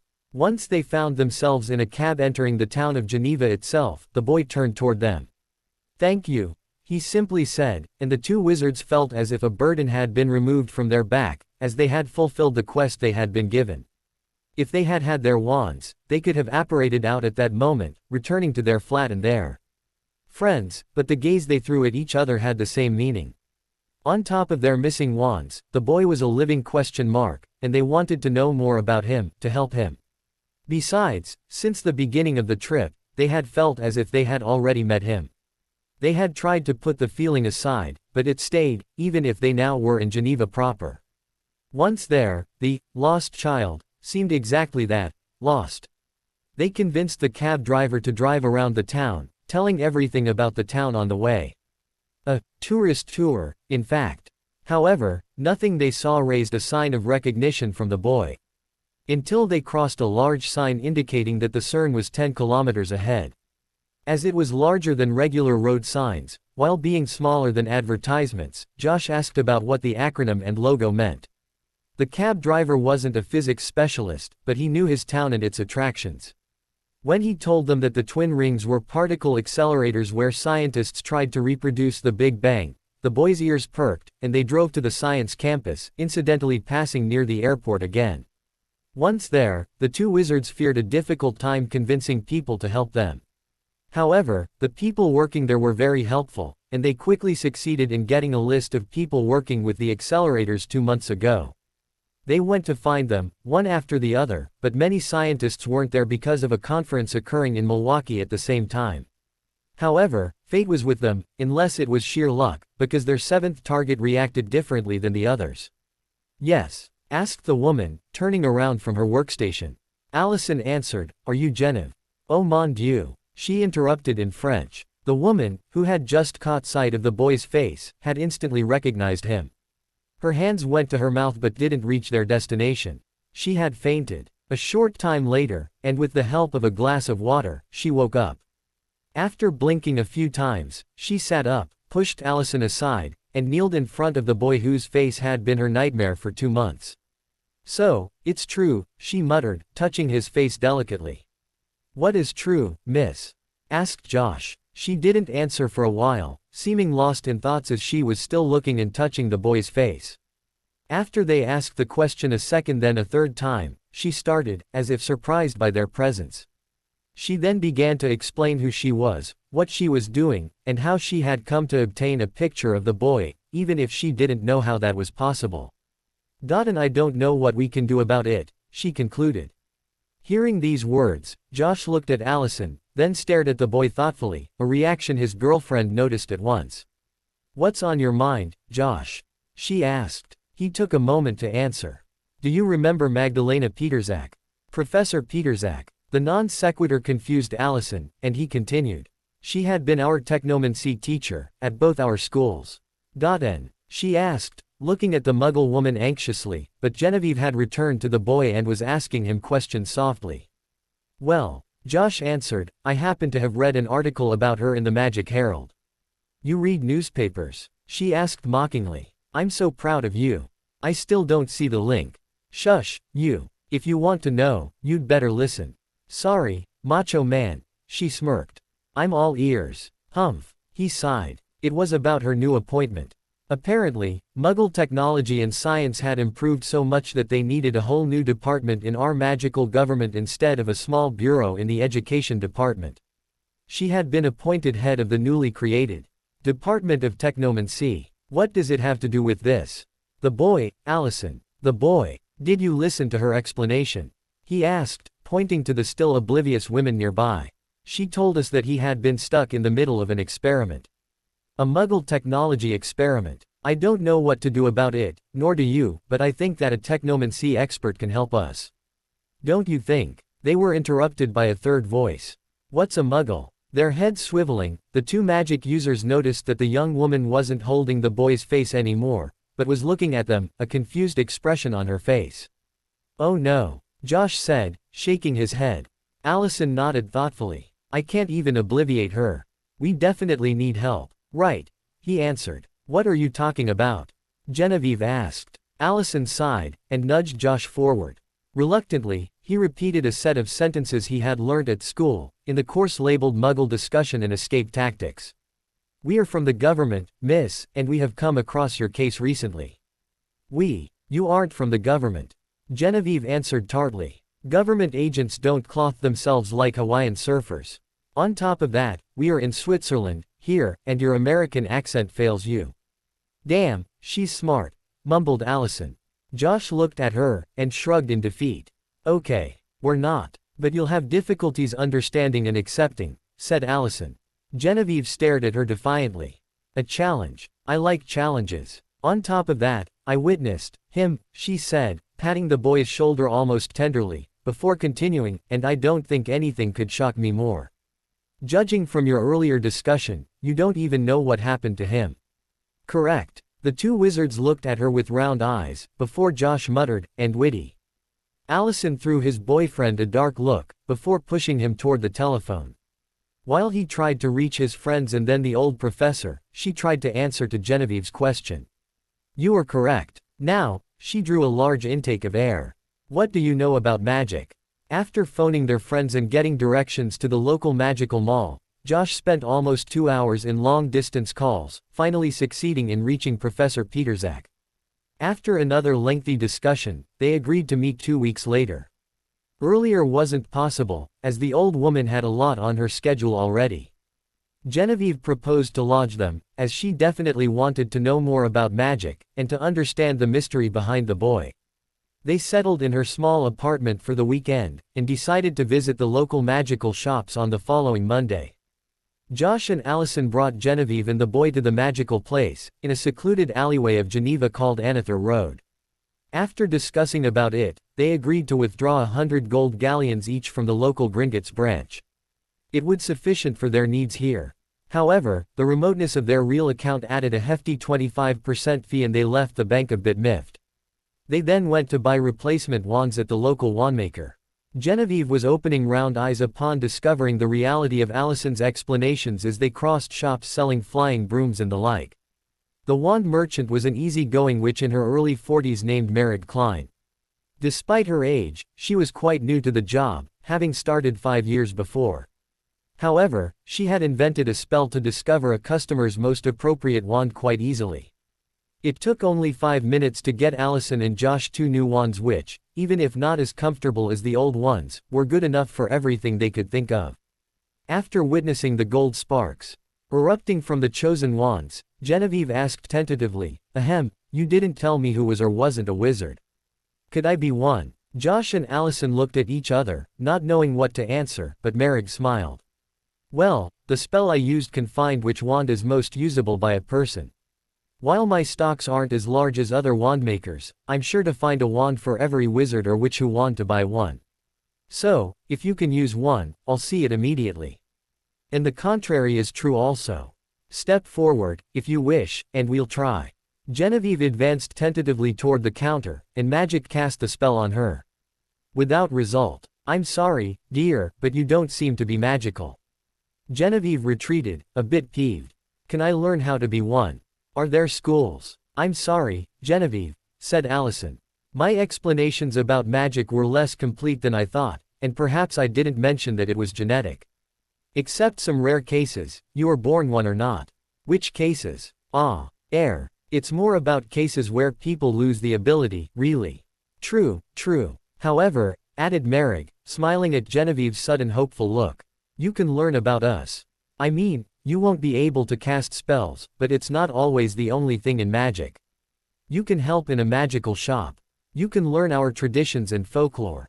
You can have the knowledge, even if you can't practice on it. I always was against all that secrecy things, which was why I moved out of England, where it's enforced." She laughed at the stunned expressions of the 3 adults in front of her, and continued on her diatribe. "Come on. Nobody would want to burn us at the stake nowadays. Right. It's like the underage restriction. Here in Switzerland, children are allowed to use restrained wands to acquire a habit of basic spellcasting. I'm definitely better here than in Hogsmeade." She paused for a second, and seemed to notice the calm boy with them. "Speaking of which, do you want me to test him for a wand?" Genevieve hadn't understood everything, and was still processing the many details of what she heard, and the other 2 were too stunned by the open-mindedness of the woman and the local laws. "Come here, boy. Don't be shy," she said softly. "What's your name?" "Harry," he answered, before looking at her for the first time. Josh and Allison looked at the boy, gaping. They had tried to get the boy's name in Samoa and in Mexico City, but the boy hadn't answered, looking at them with his empty orbits. Josh was half tempted to remove the glamour charms around the boy to see if he was the same. Something had happened in the plane, he remembered. Merrick wasn't disturbed, though. She smiled. "Well, Harry, would you want to be tested for a wand? How old are you, by the way?" "Yes. 4,000. "What?" the 4 adults asked at the same time. Harry closed his eyes, and spoke. 4,000 days, 20 hours, 4 minutes, 10 seconds. Opening his eyes, he smiled. When they didn't react for a long time, he looked at Merrick. 5 minutes, now, he said. That seemed to wake the lady, and she moved things around, a bit agitatedly, while muttering, sure. A bit unusual. Well, how old does that make him? Let's see. Genevieve had already made the computation and answered the question. He's almost 11. His birthday is in 2 weeks. Merrick looked at her, then at Harry, then at Allison, back at Harry, then at Josh, back at Harry again. She shook her head, seeming to wake up, and smiled. Good. Let's proceed. Harry advanced to the counter, and the shopkeeper chanted the same incantation for the fourth time. For Josh, the result had been several rays, differently colored, going from his left hand toward different wands, and Merrick had explained that each of the colors meant that a wand was more powerful in a given field of expertise, like charms or transfiguration. She had made him choose one, and he selected a yellow-tinged beam indicating an emphasis on healing. For Allison, the result had been 3 silvery rays going from her right hand to 3 different wands, all of them having a focus on the mind arts. Merrick had given her the one where the ray was the thickest, meaning a better match between the wand and the owner. For Harry, the result was unexpected. Both his hands were linked to each of the wands in store. And the color was the same. White. Merrick sat down heavily. Allison was curious. Josh looked nonplussed. Genevieve seemed thoughtful. If the spell fails, I can close the shop. Merrick complained. It is my only advantage against the other wand sellers. Genevieve approached her, still looking at the white net. You said it linked a wizard to the wands which were the best match for him. Indeed. What if said wizard had such a low expectancy that any wand could do? Merrick looked at the muggle, who raised an eyebrow. As you said, I am not a witch, but I might have a brain. The shopkeeper blinked, not knowing if she should feel insulted about her last remark, despite Genevieve's innocent tone, or elated because it meant she could sell any wand to the boy. She shrugged. She's right, said Allison, who had approached the 2 other women. She smirked. You can even sell him wands you could never sell to anyone. Merrick's eyes lit up, and she promptly cancelled her detection spell before running to the back of the store. Bring 2. Josh called after her. To Allison's curious look, he shrugged and elaborated. We got strands coming from only one of our hands. He got from both. When Merrick came back, she was walking slowly, as if unsure of herself. Actually, her slow gait was because she was careful with the platter she was holding. There were 7 boxes atop it, and she placed them on the counter reverently, as if they were a fragile treasure. Stepping back, she took her own wand, ready to cast the spell again. When she met the others' gazes, though, she felt she had to explain. I may be quite recently installed on the market, but it's because my great-grandfather has died and his will split his own wand shop between me and a distant cousin in Russia. That's why I don't have thousands of wands stacked in my backyard like some wandmakers I know. Only hundreds. She smirked, obviously taken by a private joke. However, I got this part in the bargain. Nobody has ever been able to hold these wands since their owners died. Whose are they? Asked Allison. Merrick stayed silent for a few seconds, caressing some of the ornate boxes tenderly, before shaking herself. She looked at the witch in front of her. You see, my great-grandfather wasn't the best wand maker in the world, but he spent a long part of his life traveling the world, buying used wands. Between him and his successors, hundreds of people have been fitted with used wands with as much success as others with brand new ones. There are people not wanting, or not able, to spend money on a brand new wand for a child. They often give the child some wand from their own ancestors, but it's rarely the best choice. By providing a large array of wands as well as prices, we can satisfy everyone. My ancestor thought it was a waste to let wands from dead people out of the market, because of the rarity of the elements used in their making. What are these elements? Asked Genevieve innocently. Well, Merrick scratched her nose, seeming to gather her thoughts. There are unicorn hairs, dragon heartstrings, phoenix feathers, basilisk fangs, although that last one is difficult to sell, and… You mean these creatures exist? Allison grasped the woman's shoulder. Remember what we told you? Oh. Right, said Genevieve, blushing. Magic and stuff. Okay. Please, proceed. Where was I? Asked the shopkeeper. Josh answered. These wands' owners. All right. This one, she said, pointing to the first, a brown box adorned with an embossed hawk head and brass corners, belonged to Aleister Crowley. The wickedest man, blurted Genevieve. The 3 wizards looked at her, and she blushed. Well, I read in some history books that he had created a sect based on, her blush intensified. Say, magic, said Merrick, frowning. True. On second thoughts, I don't think it's wise to give Harry that one. She removed the box from the counter, stowing it in a nearby shelf, and then pointed to the second. This one is Nicholas Flamel's first wand, which… Nicholas Flamel. The alchemist, interrupted Allison. First wand. How comes he gave it away? Asked Josh at the same time. After a pause, during which both of them suffered the glare of the shopkeeper, said shopkeeper continued her tale. Nicholas Flamel has been crippled in an experiment in his 247th year, and his wand arm has been unusable for 125 years afterwards. As a result, he learned to use his offhand and got a more docile wand at that time. As payment, I've heard that he merely gave his old wand back. Genevieve was gaping at the mind-boggling figures. You mean, this guy is 372 years old? Allison looked at her. He's an alchemist, Genevieve. So, what? He is one of the few who succeeded in creating the Philosopher's Stone. What is it? It is one of the key ingredients of the elixir of long life, which, if my memory is still working, is to be imbibed every 72 years. To do what? Live eternally. Exactly. Actually, this guy is more around 660 years old, now. And still going. She smirked, mimicking the famous drum-beating plush rabbit. Genevieve fainted. After putting her in a transfigured couch, Merrick continued her description. So, where was I? Ah, yes, Flamel's wand. It's quite powerful, with a distinctive kink for alchemy, of course. Now, this is quite unusual, she said, opening the third box. When Allison and Josh gasped, Merrick smiled, before closing the box. Is it, started Allison, registering the box's decorations. An eagle. It had been so innocuous next to Crowley's hawk that she hadn't thought about it. Merrick nodded, smiling while she was patting the box tenderly.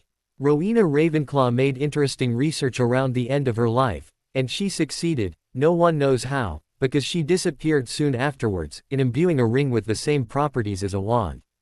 And this is it. A pregnant pause ensued, aborted by Genevieve stirring on the couch. Oh my head, what happened? When she noticed the wizard's awe, she looked curious, but Merrick moved on. This box, she started, indicating a black wooden box adorned with jewels, is from an unknown wizard or witch. All I know is that there's a wand inside, but nobody had been able to open it.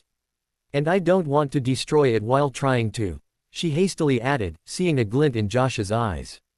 She quickly went to the next box, the fifth, which only displayed a strange glyph. This one is John Dee's wand. You know who he was? Asked Merrick. Seeing that nobody was knowledgeable on that topic, she summed the man's life.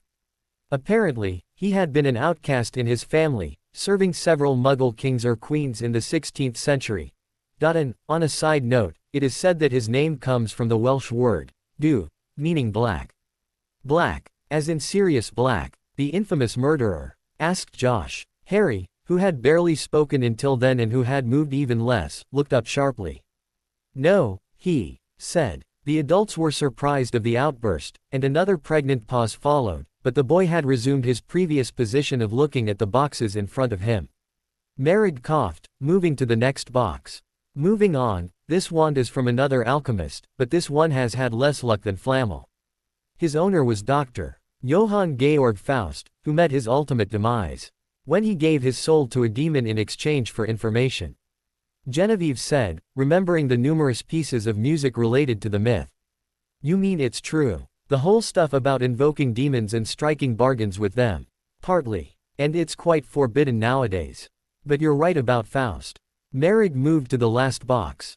This one, she said, almost tenderly, belonged to a mythical wizard, even for us wizards. Merlin Emrys. Sweet Merlin on a bike. Exclaimed Josh. Merrick smiled. Himself. Nobody said a word for a long time, until Josh shook himself out of his reverie. Wasn't Merlin using a staff? He asked, frowning. A good question, indeed, answered Merrick. After reading a bit on him, I came to the conclusion that it must have been Merlin's earliest wand. Perhaps it wasn't adapted for later needs. And now? Asked Genevieve. What do we do? Merrick was prevented from answering as Harry stepped forward and unceremoniously opened Rowena Ravenclaw's box with his left hand and Merlin's with his right. He was barely restrained from grasping what was inside them by Merrick's prompt reaction of withdrawing the boxes. When I said nobody had been able to use them, I wasn't joking, boy. Those two were rumored to be kind, but some people still died by trying to grasp these, she said, indicating the boxes' content. Harry stepped back in order to be able to see over the counter, and he said, "All right." After a short pause, Merrick asked, "All right. All right for what?" He didn't answer, looking at her fixedly, seeming to wait. After a short moment of indecision, Merrick drew her wand, and used the spell again. And everyone gasped again. It was the outing day for pregnant pauses, as a fourth one settled in the little shop. Beside the net of white strands between Harry's hands and the wands on the shelves behind the counter, 7 distinctive strands went towards the used wands. A thin and deep violet tendril went from his left hand to Crowley's wand. "I don't know what this color means," said Merrick, "but, given the man's reputation, I would bet it's not healing." A deep blue beam, much thicker, went to Flamels. "This wand would emphasize alchemy," she said. "Understandable, as each user merges a bit of his power and abilities in one's wand." A silvery one linked his left hand to Ravenclaw's ring. "This is for the mind arts." Allison nodded, recognizing the tinge of her own wand. A blood-red thin strand connected his right hand to the unknown and locked box. Merrick winced. "This is fighting, and generally drawing blood, including torturing." The others mimicked her wince. "However faint, Harry is the first person to have a reaction from that wand, but I think I'll hide it under my deepest pile of useless stuff and never let it out again." A clear blue ray went to Dee's wand.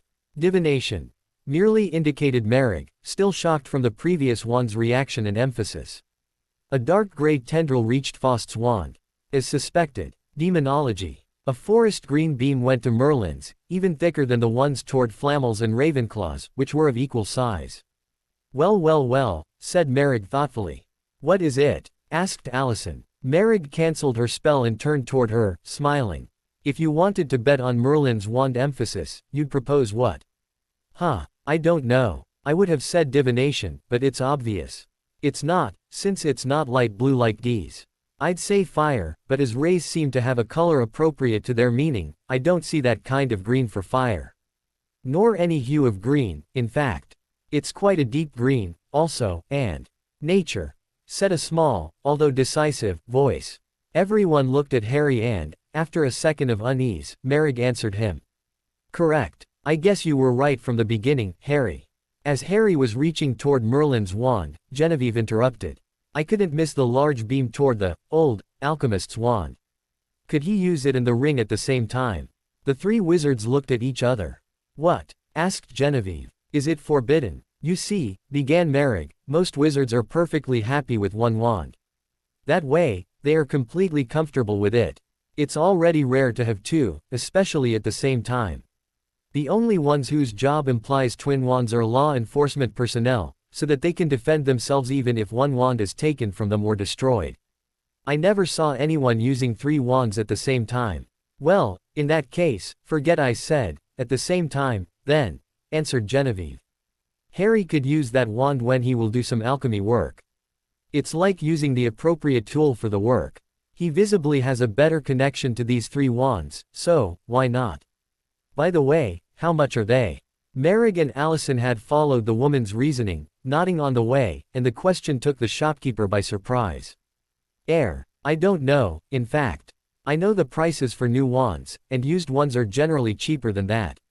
However, given the names of these 3 owners, they could have a good place in a museum," she reflected.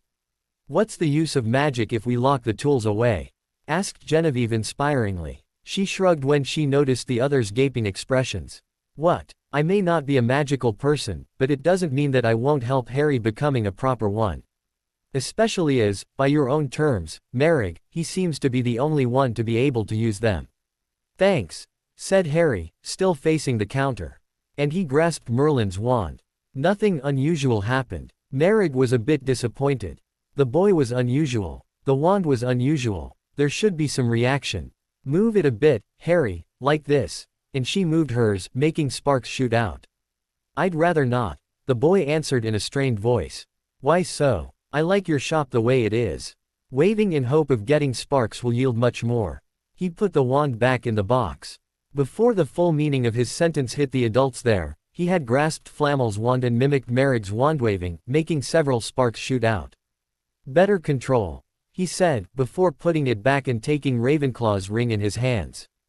It was a beautiful platinum ring, with delicate eagles holding a central stone, a deep blue sapphire. As he was putting it on his finger, Merrick tried to interrupt him. Wait, what did you mean by? In front of Harry's eyes, the desolated landscape with the ruined castle replaced the wand shop, and a robed figure shimmered into view. A regal-looking old woman. Even without any prior knowledge about her, Harry knew on the spot that she was Rowena Ravenclaw. Good morning, Harry. Good morning, Rowena. She laughed. It's good to find someone not impressed by titles or heavy historic accounts. He smiled. I try to please. Strangely, he felt at ease and was more articulate than earlier. It also helped that he hadn't a faint idea about who she was exactly. True, you have no idea of who I am. Even if you had your whole mind, you wouldn't either. My whole mind. We are in your mind, Harry. Look around you. He obeyed, and she continued. Near the end of my life, I saw your participation in a fight between otherworldly entities, and the alienating steps you had to take to that end. Now that it's done, you can get your own mind back. But, where is it? I don't know. I didn't see that part. All I know is that you need your whole mind for your destiny to be accomplished. I then designed this ring to help in your reconstruction and took the appropriate steps for it to be delivered to you at the proper time and place. Thank you. No need to thank me. We made a mistake by letting Slytherin go free. Now you have to end his line once and for all. What do you mean? You will see in time, Harry. You will understand. But not now, not now. The woman shimmered out, and the surrounding landscape followed. Harry found himself in the shop again, the ring safely set on his left index finger. He blinked. Twice. Something had happened and he had a faint recollection of meeting an old woman, but a second later, it was gone. He shook his head, and repeated, with the ring, the hand movement Merrick had shown him. Sparks erupted from the ring's stone, and he smiled. Merrick gave the empty box to Genevieve, and reverently held the boxes of Merlin's and Flamel's wands to Allison and Josh. Before leaving the shop, Josh and Allison discussed the price with Merrick.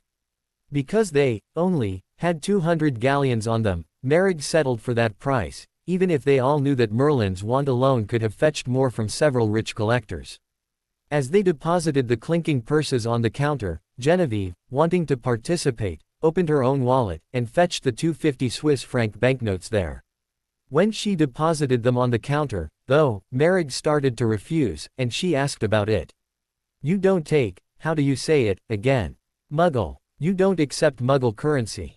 Well, I do, but we already agreed on the price, said Merrick. As I didn't take part in the agreement, I can give what I want, right? Really? No, I insist. Well, if you insist, who am I to contradict a customer, right? Said Merrick, her good-natured smile returning. They shook hands, and everyone bar Merrick returned to Genevieve's apartment, where Josh demonstrated his proficiency with household charms, especially room enlargement and furniture transfiguration. Harry looked interested, and Genevieve was completely awed. Are you sure? She started. I mean, won't the neighbors be squeezed? He looked at her with wide eyes for a second, before erupting in a heartfelt laugh, and when she looked annoyed by his mirth, he calmed down and explained. It's okay. It's the first time anyone said that about this kind of charms. You see, if you want to enlarge your apartment the Muggle way, then you'd have to push your neighbors beforehand. Here, it's magic. More space in the same space. Her scientific mind was struggling with the concept, trying to grasp a convincing explanation, but she couldn't do anything but accept it and follow. She left them to discuss furniture style, meaning a monologue from Josh and the occasional word from Harry, and went to the kitchen, where she witnessed another use of magic in a household. Bottles were moving, pans were heating, and dishes were washing, all by themselves, while Allison looked at the television. Life in Genevieve's enlarged apartment fell into a kind of routine. The adults had grown fond of Harry, and refused to leave him alone for too long. Besides, Genevieve had found the proof that her and Georg's experiments' results weren't a joke, and she spent a long time, on several occasions, asking the boy about what he had seen. But he wouldn't answer, something which frustrated her. She grew even more annoyed when her colleague, who still had the discs containing the experiment's results, didn't come back from the Milwaukee conference with the others. On top of that, Georg and his colleagues had taken the same flight, but they hadn't seen him doing his speech. It was as if he had disappeared from the surface of the world upon setting foot in Milwaukee. 3 days after the end of the conference, in the evening, Genevieve was browsing a newsgroup about events happening in America, filtering out everything unrelated to Milwaukee. It was like reading the headlines of a newspaper, only more versatile. After several minutes, an article caught her attention despite its hideousness. A serial killer had been arrested after 11 dead people were found in his apartment. Her heart beating, she immediately sent a mail to the article poster, asking him to send a copy of the article, with the eventual victims' pictures, to her fax. He agreed almost immediately, and she went to her fax, waiting. It was the longest 5 minutes of her life. The engine started its usual screeching noise and she rifled through the first page while a second was printed. Basically, it gave more details about the killer, a certain Jeffrey Dahmer, as well as dreadful details about the murders. Noticing that the screeching had stopped, she discontinued her reading midway, and snatched the second page, scanning it with anxious eyes. Recognizing the 11th face, she sat heavily and, dropping the sheets, started sobbing. An hour afterwards, the 3 other occupants of her apartment arrived in the office. They had made a tour of the installation, in the off chance that it would help the boy reminiscing something, but it yielded nothing.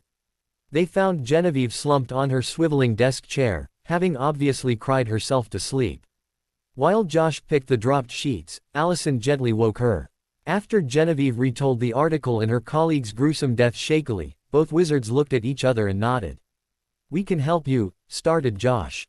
Genevieve looked up sharply, and Allison, interpreting her hope-filled reaction, corrected him. "We can try to smooth things so that his body will be brought here swiftly. We can't resurrect him, unfortunately." She raised her hand to calm the distraught woman in front of her. "Nobody can, even with magic." Genevieve slumped back on her chair. After a while, she spoke again, although it was in a low voice. "He's Austrian, and I think he'd have liked to be buried with his parents, near Vienna." "That can be arranged," said Allison softly. "But there is something else," continued Genevieve, nodding absently.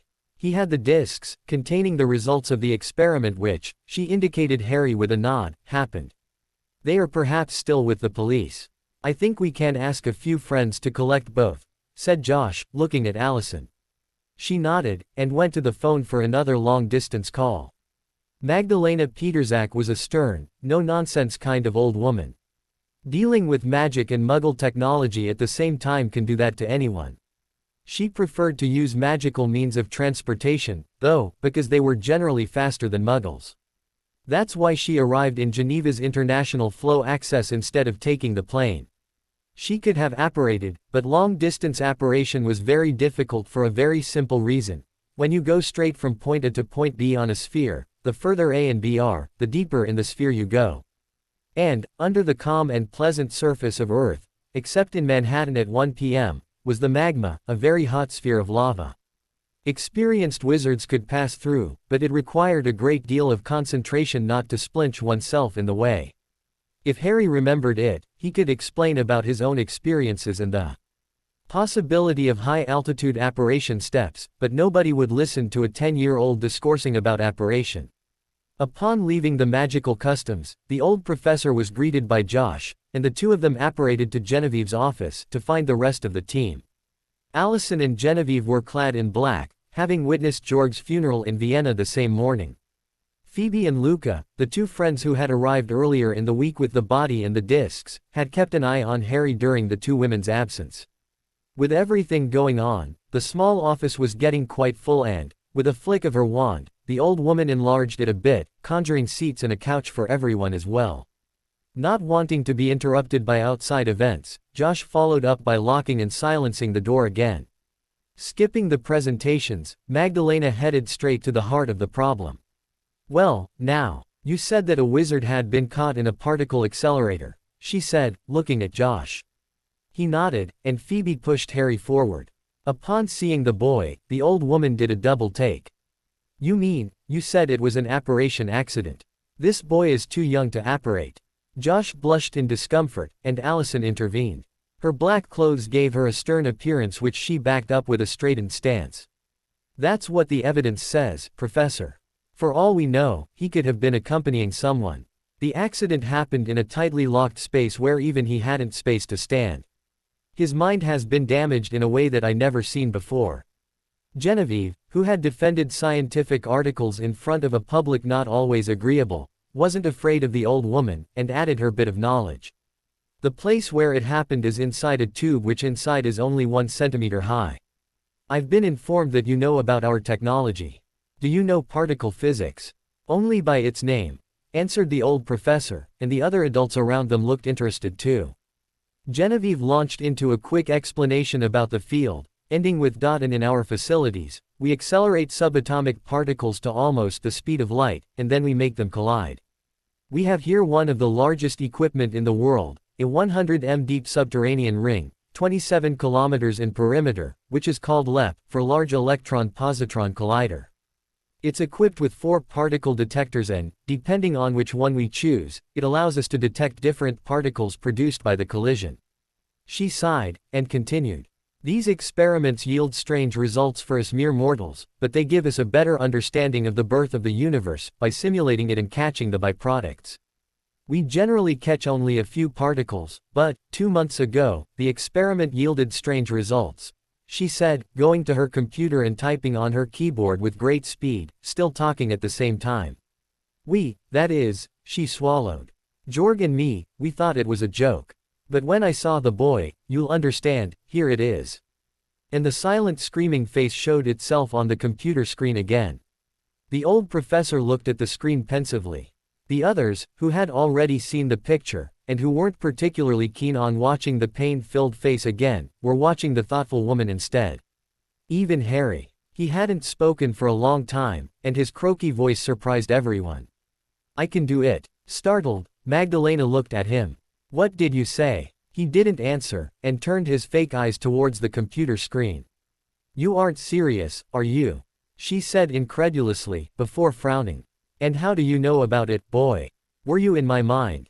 "No," he said, still looking at the screen. "What are you talking about?" asked Allison to the older woman. Professor Peterzak was still deciding on which question Harry answered, and it took her several long seconds to turn away from the boy and react to Allison's question. "Around 20 years ago, one of my old students, a brilliant young man despite his hot-headedness, decided that the burgeoning computers would be the most important Muggle discovery of the century, and wanted to use them in the magical world. It worked quite well and we got several PDP machines to boot, but his ideas were even more revolutionary. At one point, he heard about Mitsubishi's groundbreaking experiment of complete factory automation, and knew that the Muggles had already developed several networks of computers, like today's but smaller and localized, allowing data to be transferred from one place to another.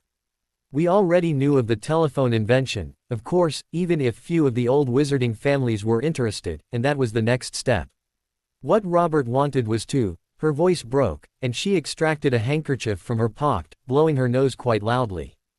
After stowing her tissue away, she straightened herself and continued her tale. "You see, Robert had never managed to apparate. For a long time, I thought that was both the reason behind his experiment, and the reason behind its failure. A few years ago, I learnt that several power plants across the country had been shut down for mysterious reasons, and, concerning Robert's death, I'm not sure of anything anymore. We minimized the incident as much as we could, of course, because anti-Muggle sentiment was already rampant, and the energy crisis of that time wasn't helping." She paused. For a long while. I'm sorry, Professor, but you didn't tell us what he wanted to do." Genevieve said. "He had invented a spell to transform his body in electrical current, and he tried to use his new state to enter the computer and then the data network. He must have gone through the wrong outlet, escaping through the power grid. I don't have the slightest idea about his whereabouts. And that's why I don't want to use that spell on that boy." "Isn't the electrical network safer than it was at the time?" asked Josh. "And we can lock him inside a room by using a generator," added Allison. "Or more simply a transformator. No live connection between the 2 wires, only induction," said Genevieve. Harry looked at her. "Please." The puppy-eyed look was almost always working, especially with women. Magdalena had heard the technical points and seemed to yield. "Pretty please." That was the last straw. Okay, I'll do it. Stop looking at me like that," she said. 4 hours afterwards, in the supercomputer's room, Genevieve had finished installing the transformator brought by the technicians, as well as a generator for backup. She had booted the computer after allocating it the largest memory and disk space available, and all the optical disks containing the experiment's result had been copied onto the resulting computer's huge storage space. Genevieve sighed. It was so easy, with modern computers, to duplicate data effortlessly. Little did she know that it would be the very cause of several other breakthroughs today. Magdalena was ready to cast the spell. Josh had already locked and silenced the doors. Allison approached from Harry. "So, you understand me, Harry. You go there, you get what you need, and you return." Okay, said the young boy impassively. Magdalena aimed her wand. She was trembling a little, but straightened herself up. No need for the spell to go haywire because of nerves. She drew a deep breath, concentrated on the task at hand, and spoke the incantation. Digitalum morphare humanum subit ducer. Flux. Harry felt a tingling sensation in his limbs, but stayed completely immobile as per the spell's requirements. Even when the tingling extended to his whole body and began to feel painful, he didn't move. The sensation intensified some more, again, and a smell of burned tissue began to fill the room, when, suddenly, it all stopped. He opened his eyes, and looked at the others. They were looking back, quite stunned, and he looked down at himself. He was a living bolt of electricity. Feeling his energy dropping quickly, he put his hand in the slot designed to that precise task, and entered the computer. The cray started to hum, and the transformator picked up too. The humans in the room could only wait for a result, good or bad. Genevieve stayed at the console, trying to monitor Harry's progress, but she couldn't make sense of what she was seeing. In a thin copper wire, Harry was traveling in what looked like, from his point of view, a long and thin tunnel. It was smaller than anything he knew, but his new body was able to squeeze in the electrical wires quite easily. He remembered Genevieve's instructions about his speed and the temperature threshold of said wires, and refrained from lunging forward. He didn't want to cause his own death by melting said wires. His perception of time was skewed due to his current state, but he knew only milliseconds passed outside while he crawled forward. After traveling for a short time, he started to arrive in what looked like a large cave, and, casting a glance at what rested inside, he knew he had found the computer's storage. While waiting for his entire being to arrive, Harry approached his target, and he quickly noticed a few things. First of all, the body in front of him was constituted of a bust only. And it was completely still, as a statue. He thought back to everything that had been said, and understood that the bust was just a snapshot of his head at the moment of the collision. He had to go inside to understand better, but, not wanting to damage it, he decided to copy it first. He reached upwards with the request, and the computer reacted, creating a new bust beside the first. When the copy was finished, Harry had two identical busts in front of him, immobile in their frozen scream of pain. He looked at one of them fixedly, calling back each and every failing memory about entering one's mind. After a budding headache and a feeling of stretching forward, he found himself in a black and white countryside, with an impressive castle and well-ordered building-like memories. Nothing moved, not even the impressive creatures in front of him. He recognized the structure of his own mind, but didn't remember how to import it into his active mind, especially as there were many memories, and he already felt the forthcoming splitting headache. He pushed himself out of the head, and looked at the two busts attentively. Identical copies. Same position. A wild idea occurred to him. If he put himself in the same position than his busts, and copied one of them onto the exact same location he was in, it would override his memory. However, the dangers of the maneuver were many and great. What if he wasn't at the exact same position? What if he moved during the process? What if? He looked at his own body, and his idea stretched to himself. He hoped he could make a copy of himself before overriding his mind. Only one way to check. After sending the order, he stopped moving, concentrating on his power over time to stay perfectly immobile, while the supercomputer was complying, creating his copy beside him. He felt his environment falter for a while, but it was quickly back in order. After a few minutes, two identical Harry fell on all fours, panting non-existent oxygen in their virtual lungs. After a few minutes, they looked at each other and at their surroundings. "I moved," said the first, noticing the change in position of the immobile busts. "You're right, my dear. Therefore, you're the esteemed copy while I'm a mere original," even if our current digitalized nature and environment specifies that we are the exact same person.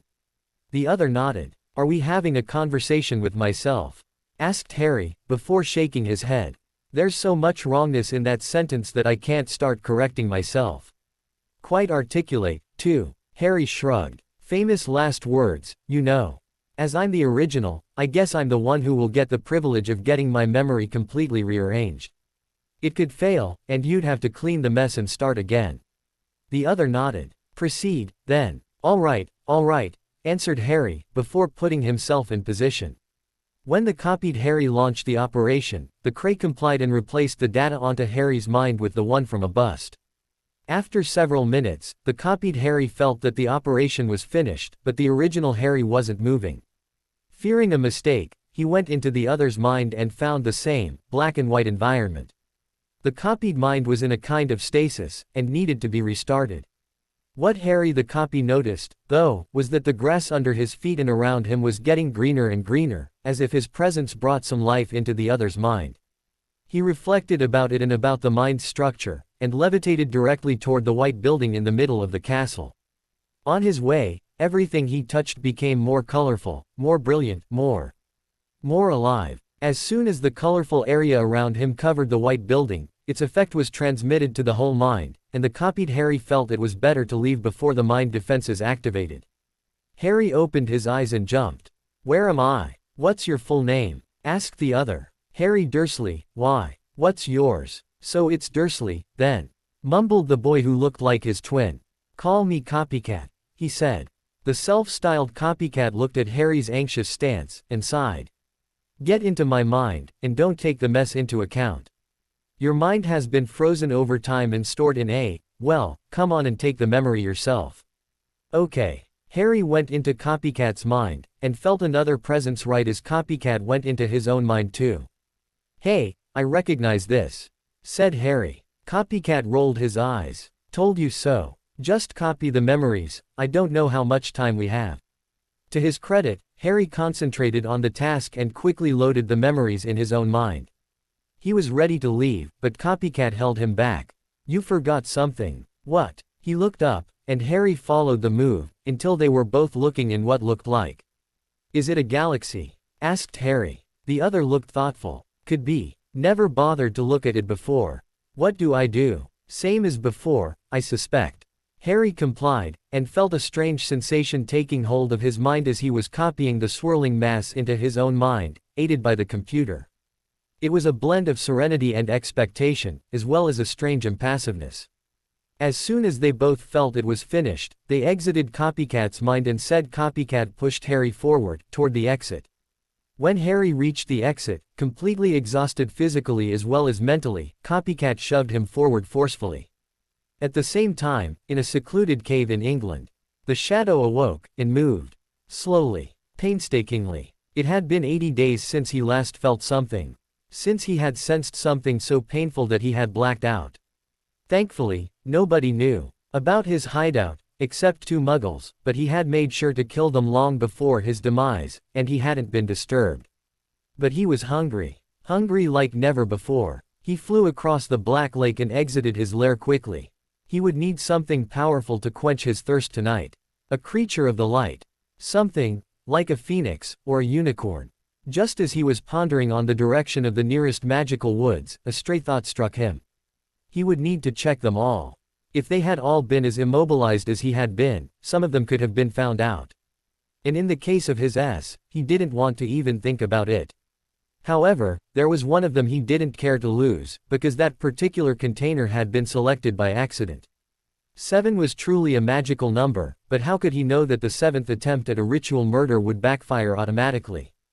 A chill wind followed the prowling shadow, terrorizing the animals in its wake and disturbing the humans. Babies woke up and cried, while adults kept quiet anxiously. Some of them were even convinced that the wind carried a name. Potter. CERN, supercomputer room, a bit earlier. The room was quite crowded, with several wizards looking intently at a top-of-the-line computer making strange noises. It had been 2 hours already, and said computer had started by humming softly, before going into a high-pitched buzz.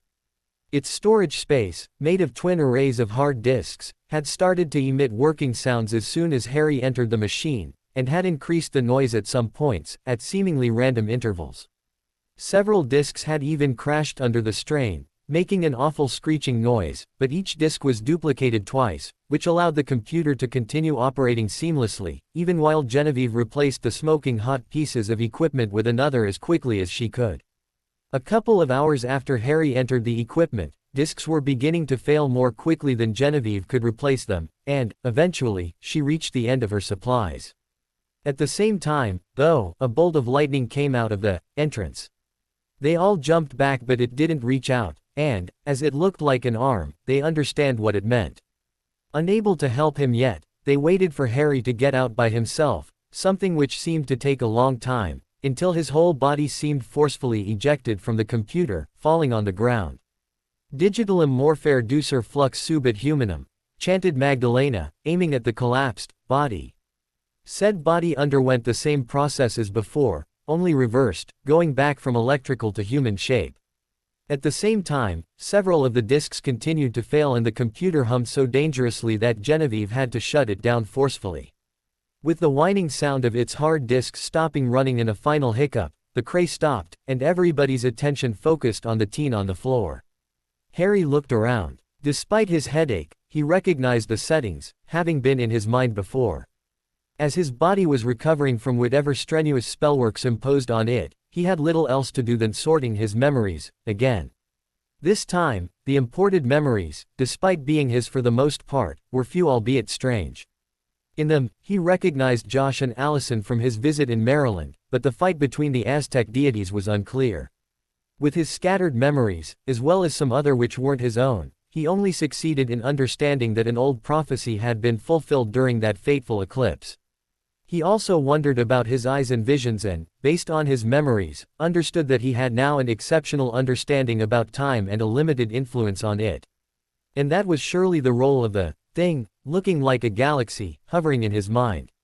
However, the process of transferring his body in the computer and back had diminished the twin spiral's power, and he doubted that he would be able to stop time again. After what seemed days, but was only a couple of hours, the connection to his body went more alive and he woke up. He didn't move, though, wanting to see where he was before, well, by listening, that is. "Is that glamour spell doing?" was asking a stern feminine voice which he couldn't place. A voice he recognized as Josh's answered. "Hide his eyes. They've been damaged. You said you lost your wands." Allison answered, this time. "Yes. I'd have understood if it concerned only Josh, because of his sloppiness in wand holstering, but mine disappeared too. We tried to check under the seats and by looking at other passengers, but, you know, without our wands. We couldn't get much done," finished Josh. A short pause. "He's waking," said Allison. "Damn." He wanted to hear more. A shuffle around him. "How do you know?" asked Josh. "His fake eyes are open, but they are always open, so we can't really know if he's asleep." "Shush," Allison interrupted. "He's breathing differently. Harry. You hear us, Harry?" A pause, during which Harry asked himself what to answer them. "Remove the glamour, please," said the stern voice. "Not only it isn't reflecting his state, I also want to check on his wounds." "Why don't you remove it yourself?" asked Josh petulantly. The stern voice grew even colder. "You'd do well to remember that you asked my presence, young man. Besides, you know that dispelling is easier when it's the original spellcaster who does it." Okay, mumbled Josh. "I was quite proud of the result, though. Finite incantatum." Harry felt a tingling around his eyes, followed by Merlin and everything magical. Allison exclaimed. Josh spoke at the same time. "Bloody hell," he said laconically. "I'd generally not agree with your wording, but I agree. I guess that it wasn't his initial state," said the stern voice. "What?" Harry coughed weakly. "What is it?" The three adults looked at him uneasily. "Can you see, Harry?" asked Josh. "Do you see us?" Harry looked up and nodded, before saying, "Why?" The move made him wince, though. "Aspirant," he said croakily, before holding his head in pain. His move hid Josh and Allison's reaction as the two young magic users looked at each other in askance about what he said. Magdalena, though, rolled her eyes and took a tablet from her handbag, muttering about ignorant wizards. She sent Allison to bring a glass of tap water and Josh a mirror, something they both found in the toilet which was adjoining Genevieve's office. Once they were back in said office, Harry absorbed the medicine first, and then looked at the proffered mirror. He gasped. He was looking at his face which looked the same despite being thinner because of the lack of food. The startling thing, though, was his eyes. He blinked. His reflection blinked as well, revealing his startling eyes again. They were blue. Uniformly blue. Without any of the usual white sclera or black pupil. It was as if they were made entirely of water, and the swirling inside them kind of confirmed that feeling. "Do you know anything about it, Harry?" asked Josh. He had a fleeting memory of a crying god, which could explain it, but he couldn't very well tell the three wizards that Talon shook his head. He heard Allison mutter a single word, and felt her prod at his mind. Before he could react, though, she drew back and looked at him with wide eyes, while the others looked at her questioningly. You can't." Shocked by his proficiency, she wasn't able to form a sentence. "What is it, Allie?" asked Josh. Harry swiftly fell into his old reaction pattern. He invaded Allison's mind before she could answer. He had already been there and bypassed the defenses quickly before changing her immediate memories. "It seems his mind has completely healed," was all she said, before shaking her head, seeming to wake up. Nobody caught Harry's smirk. "Whatever the case, you'd better reapply the glamour," said the old lady Harry finally remembered from earlier. "He'll attract less attention that way." "Okay," said Josh, before turning to Harry. "What color?" The boy looked at him questioningly. At least, that was what his stance suggested, despite his eyes being as inscrutable as before. Josh sighed and explained, "I will cast a spell on your eyes, not on your whole face as before. As I can give them any color, I wanted to know what was yours." "Grey," said Harry. He had started with green, but an internal voice had stopped him just in time. The less recognized he could be, the better. His family would have to get used to it, but they would. The thought made his mind jerk. His family. After Josh finished his work, Harry unconsciously memorizing each wand movement, he held the mirror in front of Harry again and everybody could see, normal, dark gray eyes. Harry, wanting to appear as if gray was his normal eye color, looked at Josh and frowned. "Lighter, please. I've always been said it looked like silver." Grumbling, Josh repeated his spell, just as Phoebe, Luca, and Genevieve entered. The computer had been given back to the technical warehouse for repairs. Genevieve informed them. "Okay," said Josh absently. Magdalena seemed more interested, though. "Has it suffered much damage?" Genevieve shrugged. "It seems that half of the disks are dead, and the central processing unit will have trouble functioning until completely repaired. They said they'd look at it further in the incoming week. They were quite shocked, though, because the liquid nitrogen-based cooling system has never failed before." Magdalena nodded, before looking at Harry. "It seems that our boy has fully recovered. I'd say that a few days of rest and good meals would do wonder, too." She looked at Allison. "My work here is quite done. I'll head back, now." After a round of formal farewells and thanks, the head of the Technomancy department of the American magical government left them. After another round of less formal farewells, Phoebe and Luca followed the older woman, apparating to the international flow access. Being with the stern woman proved to be a boon, as the custom officers let them pass without much questioning. Too bad the two surfers didn't know about it earlier. Once, alone, the quartet left the cramped office. It had been reduced to its original size before the three left, and headed towards Genevieve's enlarged apartment. Harry wasn't hurting that much, but he used his headache as an excuse to prevent inquisitive discussion. They had a quiet dinner before Harry thanked everyone and went to his room. Once there, he went to bed and, closing his eyes, he fell into a deep sleep almost immediately. His last thought before entering dreamland was about Copycat's whereabouts. 8 hours afterwards, as programmed, he awoke and found the apartment silent. Not even moving beforehand, he reached out with his mind and ensured that each of his 3 minders would sleep for at least another 3 hours. He had much to do. Switching to the apparition alternate reality, he escaped the building. Geneva wasn't far and he didn't lose any time in finding his family's home. However, he had a visit scheduled first and couldn't go home immediately. Making a good use of the memory he had extracted from Agent Carla Mojaves almost 3 months before, he located the man whose task had been to check upon them, and invaded his sleepy mind. Until now, the man hadn't found anything interesting, and Harry promptly changed his mission order. The man would now spy on another house and will report to his headquarters when its outside wall would be painted with flowers. This done, Harry went home. Despite being woken at 6 in the morning, they were all ecstatic upon finding him in a good state. Petunia had a few words to say about his skinniness, but he assured them he was eating properly now. After telling them a revised version of his story, he asked them if adding 3 persons to the household would disturb them. They complied quickly, even before he told them that 2 of them were wizards and knew household spells, to enlarge and furnish rooms, for instance. Harry then returned to Genevieve's apartment and went in the mind of each of the adults there, planting a directive not to divulge anything about him outside of their little group. Practically, his mind was still in the state he was in May, and he was still a little paranoid about everything. Waking them, he made the same proposal to them. They discussed about it, and agreed to live with him for a while. On top of that, a wizard who would wield Merlin's wand was to be friend with. "But, where do you live, in fact?" asked Josh. "Just a few miles away. I live in Geneva itself, actually. So, we didn't ask much yesterday, but can you tell us how you ended up in mid-apparition in the middle of an experiment?" inquired Allison. "Who was accompanying you?" "Accompanying me?" Harry asked. "Yes," answered Josh. "You were too young to apparate, so somebody must have brought you along." Harry sighed. His first reaction was to change their memories, but he had made sure that they wouldn't tell anything to anyone. It was time to give them a bit of inside information. "I did it." Josh and Allison looked at him with wide eyes, while Genevieve was looking at them curiously. "I did it," he insisted, and proved his point by moving to the other end of the room.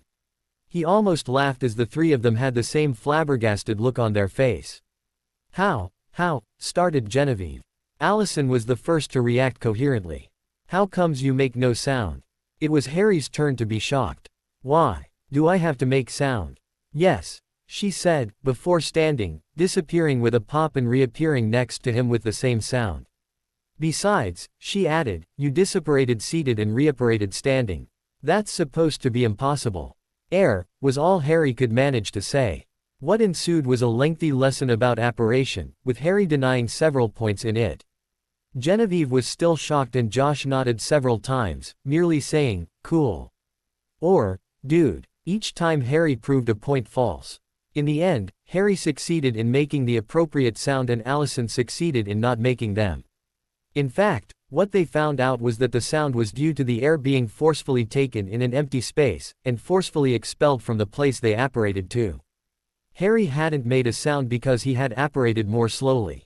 They then shrunk the added furniture of Genevieve's flat and returned said flat to its regular non-enlarged size before deciding to apparate to Harry's home. Genevieve being Muggle and not able to, they would take her with them, making use of Allison's lesson about accompanied apparition. Said Allison took her wand out and aimed it at Harry. "Harry, if you would think hard about your home's location, I'll take it from your mind," she said. "Ready, I'd rather not," answered a squirming Harry. "Why?" she asked. "Are you afraid that I could read the name of your drop that. Why? You don't happen to know more disturbing secrets, do you?" At Harry's uncomfortable silence, her eyes opened wide. "What is it, this time?" Harry swore internally. He should have seen that coming. She had explored his mind twice already, and he didn't want his mind to be discovered in the state it was in. If there was a mind reader stronger than him, that could be disastrous. His eyes were darting left and right as he thought about his predicament. "I should research another way of protecting my mind. For the moment anyway, I will have to trust her. Besides, she's not the kind to babble about it to everybody. And I already made sure that, even if she was, she wouldn't." He concentrated on bringing his home address to the forefront of his mind, out of the walled defenses, and looked at her. Okay, what? Come in, and take what you need, quickly before doing anything rash." She trained her wand on him, but, just as she spoke the incantation, she heard his last sentence. "Beware of the beasts." She found herself in his mind, and gaped. Absently snatching the small memory block in front of her, she admired the large castle. She had seen its outline when she had visited his mind in Mexico, but the real thing was very impressive. She also had a vague echo in her mind, as if she had already seen that castle somewhere. A noise startled her, though, and, turning her head, she found two large winged reptiles snarling mere yards from her. They seemed to be blocked, though, and she understood why when a voice resounded, coming from inside the castle. "Get out, now!" Not wanting her consciousness to be devoured by those creatures, she hurled herself out so fast that her body followed the move and she found herself lying on the floor. Opening her eyes, she straightened up, and looked at Harry suspiciously. "What was that?" He didn't answer at first, his gaze on the floor. She repeated the question, and he looked at her. "What do you think it was?" She was shocked. The young boy wasn't acting as one at all. It was as if he was an adult in a boy's body, with the according powers and mind defenses. "I'm not," he said. "You're not what? What you are thinking is false. You're in my mind. What gave you the right to? And what gave you the right to invade mine twice?" "Twice. I was only once in." "That's what you think." She gasped at the implication, while the two others were barely following the discussion. "You didn't dare." "Oh yes I did," he answered, catching the thought before she voiced it. "I have been doing that for years, you know. It's how we survived against secret agents and assassins. Modifying memories and such. My family and close friends. I have been a target of Muggles' secret services for almost 4 years already, and my family was caught in the waves." "You are a Muggle-born," she said, and it wasn't a question. Harry, still partly in her mind and not knowing the significance of the word, glanced at the appropriate memory before nodding. "None of the others in my family are magical, if that's what you mean." "That's it. So, have you met anyone magical before we got you from Samoa?" He blushed. "In fact, I have met people before.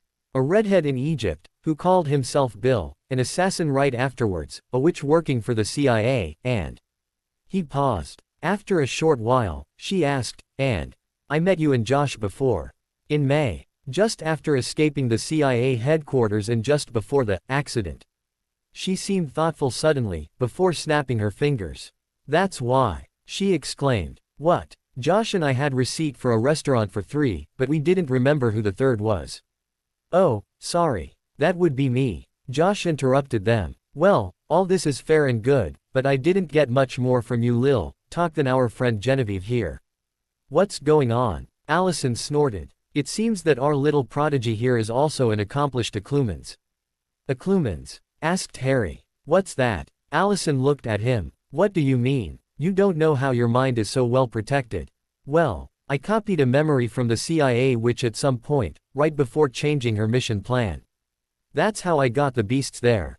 "Dragons," Allison muttered, before shaking her head in wonder. "You mean you never had a magical instruction? You are a complete natural." "I don't know what you mean by complete natural, but nobody ever told me how to do that." "That's what I meant," she answered, too dumbfounded to add anything for a moment.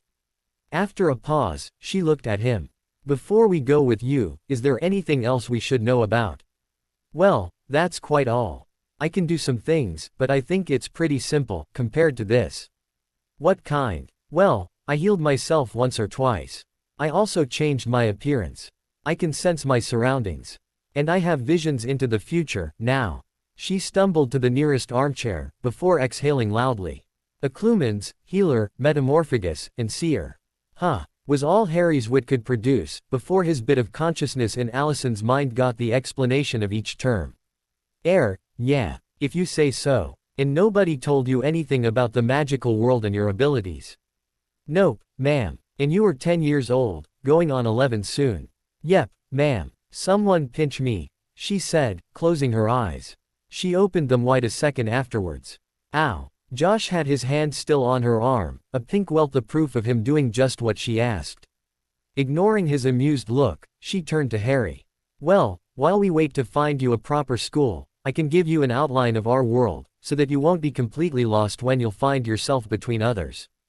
Harry looked ready to embrace her. "All right," he said, eyes shining despite being a glamour. "And the first thing you have to learn is that it's totally uncommon to find somebody your age with that many talents, especially as they seem polished by frequent use. You will have to wait a long time before even suggesting you can do all of this. If you are a real seer, you'll receive a letter from the Delphic Order of Scholars, the only magical school specialized in divination. and metamorphagus abilities are said to improve with age. For the rest, you should hide it. You see, occlumency isn't generally taught in magical schools, only in some of them, and even then, it's an optional course in 7th year. I've heard of several colleges teaching it, but they keep a jealous wall around their curricula. When she stopped talking, absorbed in her own thoughts, Harry was silent as well, digesting everything she said. Somewhere in her speech, he had had an idea, and it was also developing into a large plan. You said I had to keep a low profile, right? Yes. When any Legimilans reads my mind he'll see the castle, right? Well, yes. Except it's Legilimens. Whatever. Do you know if it's possible to display a fake mind for any reader to find instead of the castle? What do you mean? She asked. She had quite understood his question, but it led to so many issues that she wanted him to clarify. When somebody tries to read my mind, I want to display the usual mind of a kid my age, so that the mind reader wouldn't try to breach the defenses he doesn't see. She thought about it. Hard. So hard that Harry had no problem listening to her thought process. Hold it, he said suddenly. What? Rewind your thoughts a bit. What do you mean? Too bad we can't do magic in the mind. You mean, she couldn't finish her question, too shocked to continue. Of course, you don't think I built that castle with my hands. She reflected, and nodded. What can you do there? Well, I don't have a wand, it's not like I can use one yet anyway, so I do as usual, levitation mainly. Sometimes, when I really need something, it simply appears out of thin air. Okay, I get it. One of the things we can do is teach you the invisibility spell and you could try to bring a wand in there to cast it on your castle. That'd be a first step. Or you could bury it, said Genevieve unexpectedly. When the three magic users looked at her, she shrugged. What? I don't understand everything, but what you want is to hide a superstructure, yes. Where do you think the LEP is? Harry remained silent a long time, and the three adults finished their packing before he shook himself awake. Good idea, he said, before apparating to his home. That Lil dude is a wonder, said Josh. Allison nodded, before concentrating on apparating with him, Genevieve in tow. A week later, in a technical warehouse. The two technicians were called Dave and Rob. However, that wasn't their names. Dave's name was Dmitry Antonov Vasily Estovich and Rob's was Romuald Olivier Bresson. When they had found themselves employed in the large technical workforce of the CERN, they had quickly been dubbed with their initials, and nobody ever remembered their real names, except the payroll employees who knew everybody's full name, address, and a great deal of useless details. My, said Rob. She sure knows how to wreck a perfectly good machine. Duh, answered Dave from the other side of the open cray. It seems that only a third of the disks are still functioning. I wonder what program she used. Me too. It's not natural to damage such an expensive computer in a couple hours. Let's have a look. They plugged the supercomputer and started it. It went alive for several seconds, before buzzing in a dangerous tone. Its remaining disks crashed one after the other, mere seconds separating them.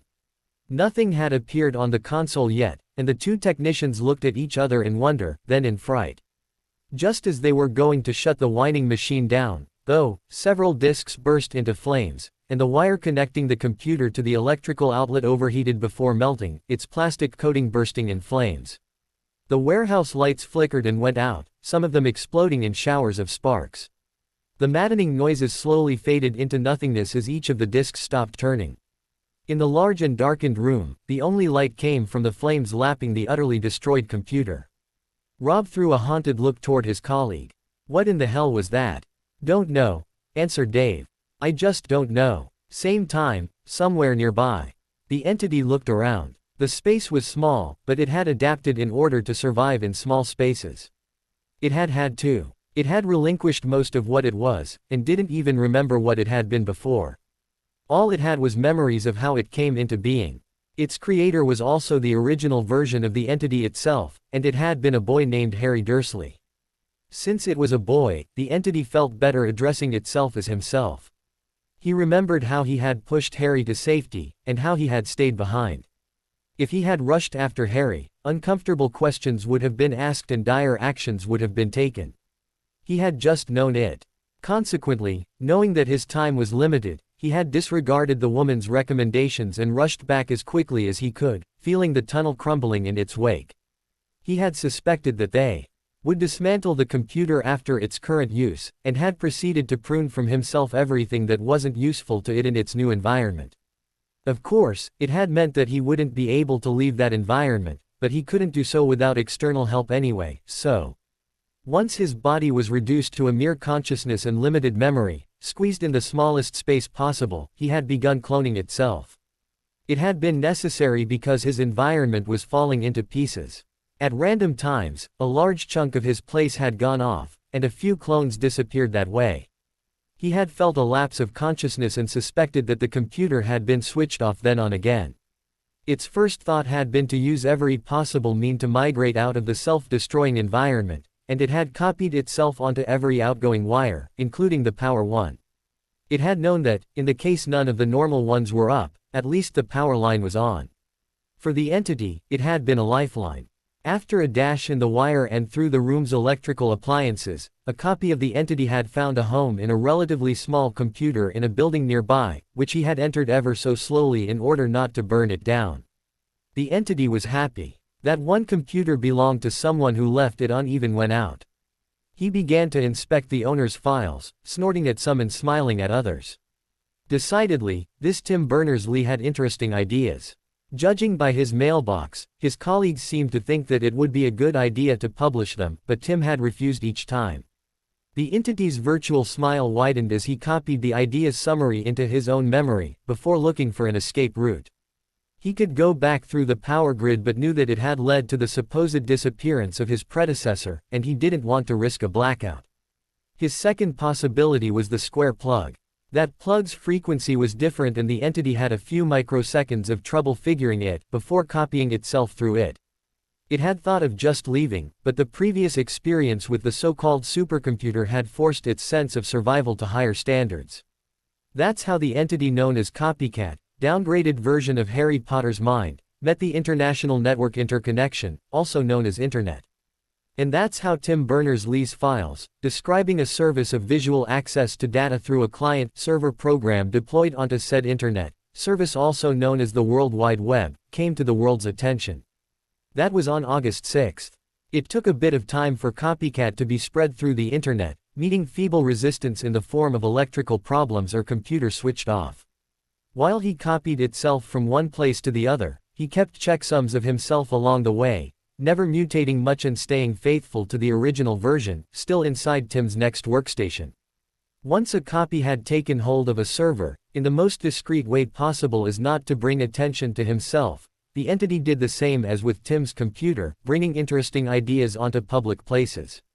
As he spread on almost each publicly accessible server, Copycat was progressively understanding the other services available on Internet, one of them being the newsgroups.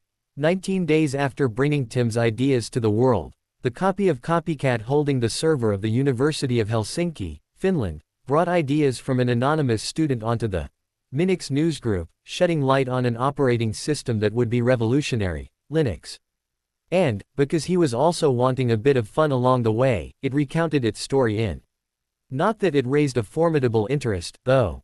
Except from one film director, who would later go out of his way to create a strange movie called The Lawnmower Man.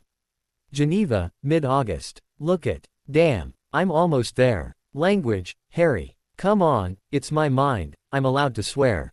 Not when you have guests, young man. I don't have, never mind. The two bantering figures were standing in an almost empty countryside. Harry had successfully buried most of his memories, as well as most of his defensive wall. He had also extended said wall to form a cup under his memories too, no need to find a legilimens able to dig under the stone walls. He had also transformed the dragons into innocent-looking memories. One of the last steps was to bury his consciousness in the adjoining silo, expanding it on the way. He had long since understood that it was the reservoir of his magic, so, the largest it was, the most he could improve. Besides, Allison had told him once that magic power tended to increase once a magical education was started, and Harry had his original silo almost full already. "Do you need a hand with that?" asked Allison's projection in his mind. He grunted in refusal and she looked as his internal projection dig a hole large enough for a dozen silos like his. This done, he duplicated the silo's structure and transferred most of his magic in the underground tank. He would keep the silo and a bit of power inside it, though, in order to still appear as a wizard, albeit weak. The moving of his consciousness building felt strange, as if his consciousness moved inside his mind, which was exactly what was happening, and he created a doorless white slab of concrete next to the silo, right where his consciousness building had been. Allison smirked. I imagine the face of the Legilimency adept attacking you. You know, she mused, you could even assume a fake identity, and no owl would find you. Owl. Yes, owl. Remember what I said about them? Ah, yes. Wizards use them to communicate, send letters, parcels and such. And, she asked, trying to draw the memories from the boy. He sighed, before parroting one of her earlier lessons. And their internal compass goes haywire when they have to find a wizard occluding his mind too much. Like you, she said, before frowning. It has perhaps an advantage against will-bending spells, too. Like, said Harry, before gulping water from a bottle that had just appeared in his hand. There is the Imperius, of course, which I won't cast on you. But there are other spells and potions who can force you to do things you don't want to. His smirk mirrored her previous one. I'd like to see that. Later, she smiled, patting his arm. While he returned to his work, she reflected about him. Since they had been welcomed by the Dursleys and their friends, there had been a feeling of unease coming from Petunia. Allison had distinctively noticed Harry's mother looking sharply between Harry and her when she had given her name. Petunia being Harry's family, she hadn't dared inspecting her mind to discover what caused that. Despite this, Harry and her had been friends quite quickly. His thirst for knowledge was intense and she was quite a good teacher. They had worked together, and joked together. To her, it felt as if he was now a little brother or close cousin. She suspected that every member of the large group felt a similar if not deeper connection with the boy. After all, it was he who federated everyone. Almost done. His voice interrupted her reverie, and she looked up. He was in front of her, looking behind her, and she turned around. There was a lone tower there, without any door. She hadn't asked about it earlier, but the fact that he had waited so long to touch it was disturbing. She couldn't prevent her question. Harry, what is inside? For a long time, she thought he wouldn't answer, and his voice was almost too low to be heard. Nightmares, he said. Pain, death, my early childhood, I guess. I encased it to protect me from it, not to protect it from the outside. She blanched. What? We'll do that later, he said uneasily. We should rest, now. Besides, I just remembered that I could access my early childhood more easily than by inspecting bloody nightmares. She didn't even scold him on his language. What do you mean? He looked at her. I'll ask Mom. They exited the now desolated mind and took a short nap before dinner. After the heartening meal, the kids left for their rooms, and Harry took his parents and Allison to an enlarged closet acting as a study. They all took a seat, the elder Dursleys looking between themselves. Mom, Dad, I have a question, Harry began. If it's about how babies are made, began Vernon, before stopping on his track. He had spent a long time entertaining colleagues and clients, and his adult jokes wouldn't fare well with Harry. On top of that, Harry seemed serious and hadn't even blushed. Sorry, he amended, go ahead. You both know I have a certain talent, which caused some problems in the past. And which saved Petunia, for which I thank you again, interrupted Vernon again. Harry sighed, before resuming. I have ordered my mind and can access all my memories except for my first year. Seeing their blank faces, Allison simplified. He doesn't remember his first year. Who does? Asked Vernon, unaware that Petunia had paled dramatically. Well, I should be able to. All I know is that it's linked to nightmares, and bad events. I haven't found the time or opportunity to ask you before, but I do now. He looked at Petunia intently. What happened? She paled even more, and began to shake. My love, what is it? Vernon asked. Do I have to tell it? She asked Harry, oblivious to Vernon's attentions. No, I could take it from your mind. You have to actively think about it, though, for me to find it quickly. She swallowed hard, and nodded, closing her eyes. I'm ready, she said bravely, although in a trembling voice. Remember I love you, she whispered as Harry entered her mind. He wasn't surprised to find that it was a mess. Muggles weren't able to sort their mind efficiently, and most wizards weren't either. He copied the memory chunk hovering in front of him into his own mind and followed it to read it peacefully without disturbing his mother. That's when his world began to tilt. He wasn't Harry Dursley. He was Harry Potter, orphaned at the age of 1 because a madman had murdered his parents, James and Lily Potter. Adopted by the Dursleys, who thus weren't his parents. Jamie wasn't his computer-addicted brother. Eva and Maureen weren't his adorable twin sisters. Who was he? Who was Harry Potter? In his mind, he felt someone touching his body and returned to real life. Allison was patting his back, offering a handkerchief while looking at him curiously. He was crying, and Petunia was, too. Petunia, his aunt. And all this time, he had thought. We start living by being what we are, young mortal, but that time is short as we continue by being what we do.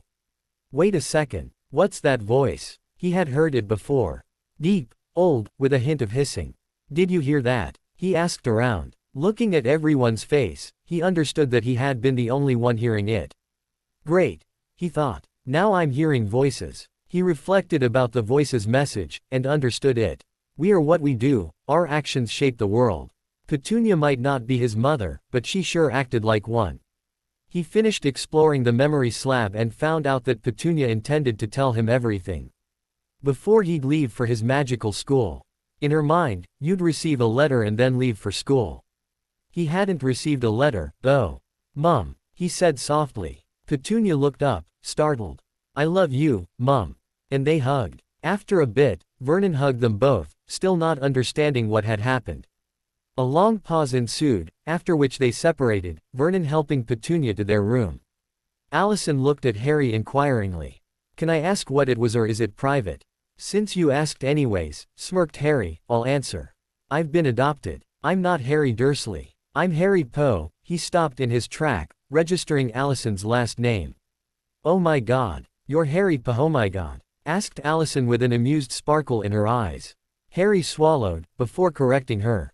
I'm Harry Potter. A pause. A very long pause. What? He asked. Are we related? You are Harry Potter, she said shakily, visibly asking confirmation. Yes. Son of James and Lily Potter, she continued. Hey, wait a second, I didn't tell you that. She ignored the interruption, and went on. Who were murdered on Halloween 1981 by the Dark Lord. He looked at her with wide eyes. That was new for him. And when said Dark Lord turned on the baby to kill him, the curse rebounded and it disappeared, leaving Harry Potter alive and intact except for a. She looked at his forehead and frowned. Lightning bolt-shaped scar. Harry concentrated on the memory he got from Petunia again, and found out why. I got Muggle plastic surgery to get rid of that. Well, most of that, as I keep this as a result. He indicated the small round scar. A scar of a scar, if you wish. It just gets red when I wake from a nightmare. He stopped suddenly. Everything was becoming clearer. His nightmares, linked to his scar. The shroud around his early memories, a parting gift from said Dark Lord.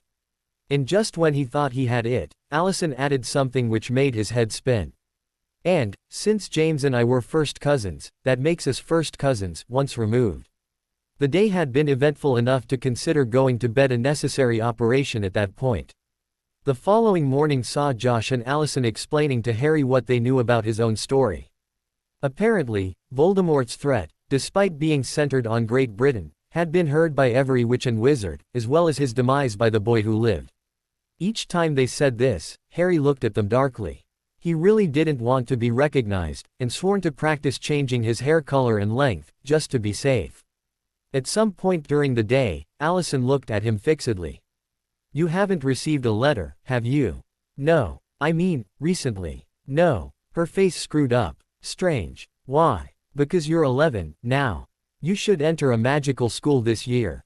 And none wrote to you. Since you are, after all, Harry Potter, you should be accepted at Hogwarts. Why Hogwarts? It is one of the oldest schools still having a regular flow of students. There are only 2 schools older than that and still accepting students, although no more than a dozen carefully selected ones. One is in Tibet, and the other in Egypt. I remember, the redhead I saw there told me about a school in Giza. That's the one. There are 2 schools following Hogwarts on the timeline. Durmstrang, in northern Russia, and Beauxbatons, in France. There have been several openings for smaller schools around the world, but these are the most prestigious ones. And you said I had to go to Hogwarts. All British wizards are sent a letter inviting them to Hogwarts. Normally, Muggleborns also receive the visit of one of the school teacher to introduce the family to the magical world. Perhaps they lost track of me, said Harry. Absently. When he didn't say more, she asked, care to elaborate? We went from England to America, he started counting on his fingers, then China, France, Germany, Turkey, Iraq, Egypt, Italy, Switzerland. To her widened eyes, he smirked and added, and, for my part, I returned to America and back to Switzerland, before being hurled across the world, arriving in Samoa, where I met you again, then Mexico, where he shook his head, and continued. And back here. A pause ensued, while Allison looked at him appraising Ly. Let's finish hiding your mind. You'll apply for Hogwarts from here. Is it even possible? I'm sure it is. I remember a couple of childhood friends leaving from America to Hogwarts when they reached the appropriate age. She patted his head. You'll do fine. He nodded, before returning to his work, and that settled it. Harry didn't want to open the Pandora box that was his added tower, and began to dig a hole large enough for it. It took longer than they wanted, and Allison forced him to stop after a few hours. In the study, they downed a vial of energizing potion between themselves, one of the advantages of being a registered wizard, Harry noted, and drank tea to wait for the potion to take effect. During the few minutes of rest, Allison grabbed Geneva's phone directory and they focused on finding an alternate identity. Harry Asselter? Asked Allison, browsing the heavy book. No. Harry Bertier? No. Harry Cover. He looked at her, blinked, and then laughed. Hard. What? She asked. I'm sorry. He gasped. It's just that, in French, it means, green peas. They couldn't find a proper name afterwards, focusing on amusing puns instead. When Josh poked his head to the door to inquire about their mirth, they had already written Harry Stocrat and Harry the Medic, and were searching for other ideas in foreign languages. 2 days afterwards, after he and Allison had settled on his identity and appearance, they had sent a letter requesting that he could be transferred to Hogwarts. The deputy headmistress had answered, giving them an appointment for. Someone banged at the door. Right now, Harry had only a few real friends. His closest Muggle friend unrelated to the Dursleys was the German spy he had met in Berlin. The man, still answering to George Thompson, opened the door to see a man clad in black robes, pale skin, greasy black hair, and impenetrable onyx eyes. Severus Snape. The man snapped, before entering the room promptly. Georg immediately found the man disagreeable. If Harry hadn't asked him to play the act, he'd have ousted the man at once. Harry, for his part, looking through a barely opened door, disliked the man as well, but he knew that appearances could be deceiving. The man, after reaching the middle of the room, turned around swiftly, his robe swiveling stylishly around him. The deputy headmistress didn't have time to show herself here, he started. That's why I had to take the job. In his mouth, take the job, was sounding as if it was, lower myself to meet you pitiful self. I'm Hogwarts potion master and professor. So, you think that your son is worthy enough to join Hogwarts? Georg was too shocked by the man's rudeness to answer, and he also didn't notice the man's hands working behind his back. Harry, though, had a good side view and noticed the wand being taken from a cleverly dissimulated holster. He decided to intervene earlier than scheduled and opened the door slowly. While keeping his whole attention on the man's startled reaction and next actions, he stretched, yawning, and readjusted his pajama when seeming to notice the man. His eyes, as brown as his supposed father's, merely passed over the man, and he shook his head, his short, curly hair moving wildly in the process. Severus Snape wouldn't have recognized his old nemesis son. On top of his eyes and light brown hair, his skin and appearance had changed too. While his physical abilities were the same, he now looked smaller and a bit fleshier, and his skin was darker too. Morning, Dad. Who is this? He said, pointing his thumb at the haughty professor. After the man's earlier impudence, he didn't feel any remorse at hurting his pride. Georg's eyes twinkled at the byplay. He knew that Harry could extract himself from dangerous situations, especially when people underestimated him. He patted his son's head with his valid hand, and scolded him lightly, while looking at the black-clad man. You shouldn't speak like this of strangers, son. Harry shrugged, before helping himself on cereals, continuing to speak as if the guest wasn't there. He woke me by yelling his name. It's not a stranger, then, right? Georg looked at Snape. The teacher seemed ready to explode, and he tried to defuse the situation. Right, son. Now, Mr. Snap, Professor Snape, interrupted the man. Georg sighed. Professor Snape, then, what do you want to know? You don't seem to be magical, and Hogwarts staff wanted to check if the boy was proficient anew. I'm here, you know, interrupted Harry, speaking through a mouthful of cereals and milk. I'm not magical, confirmed Georg, once again watching the man intently.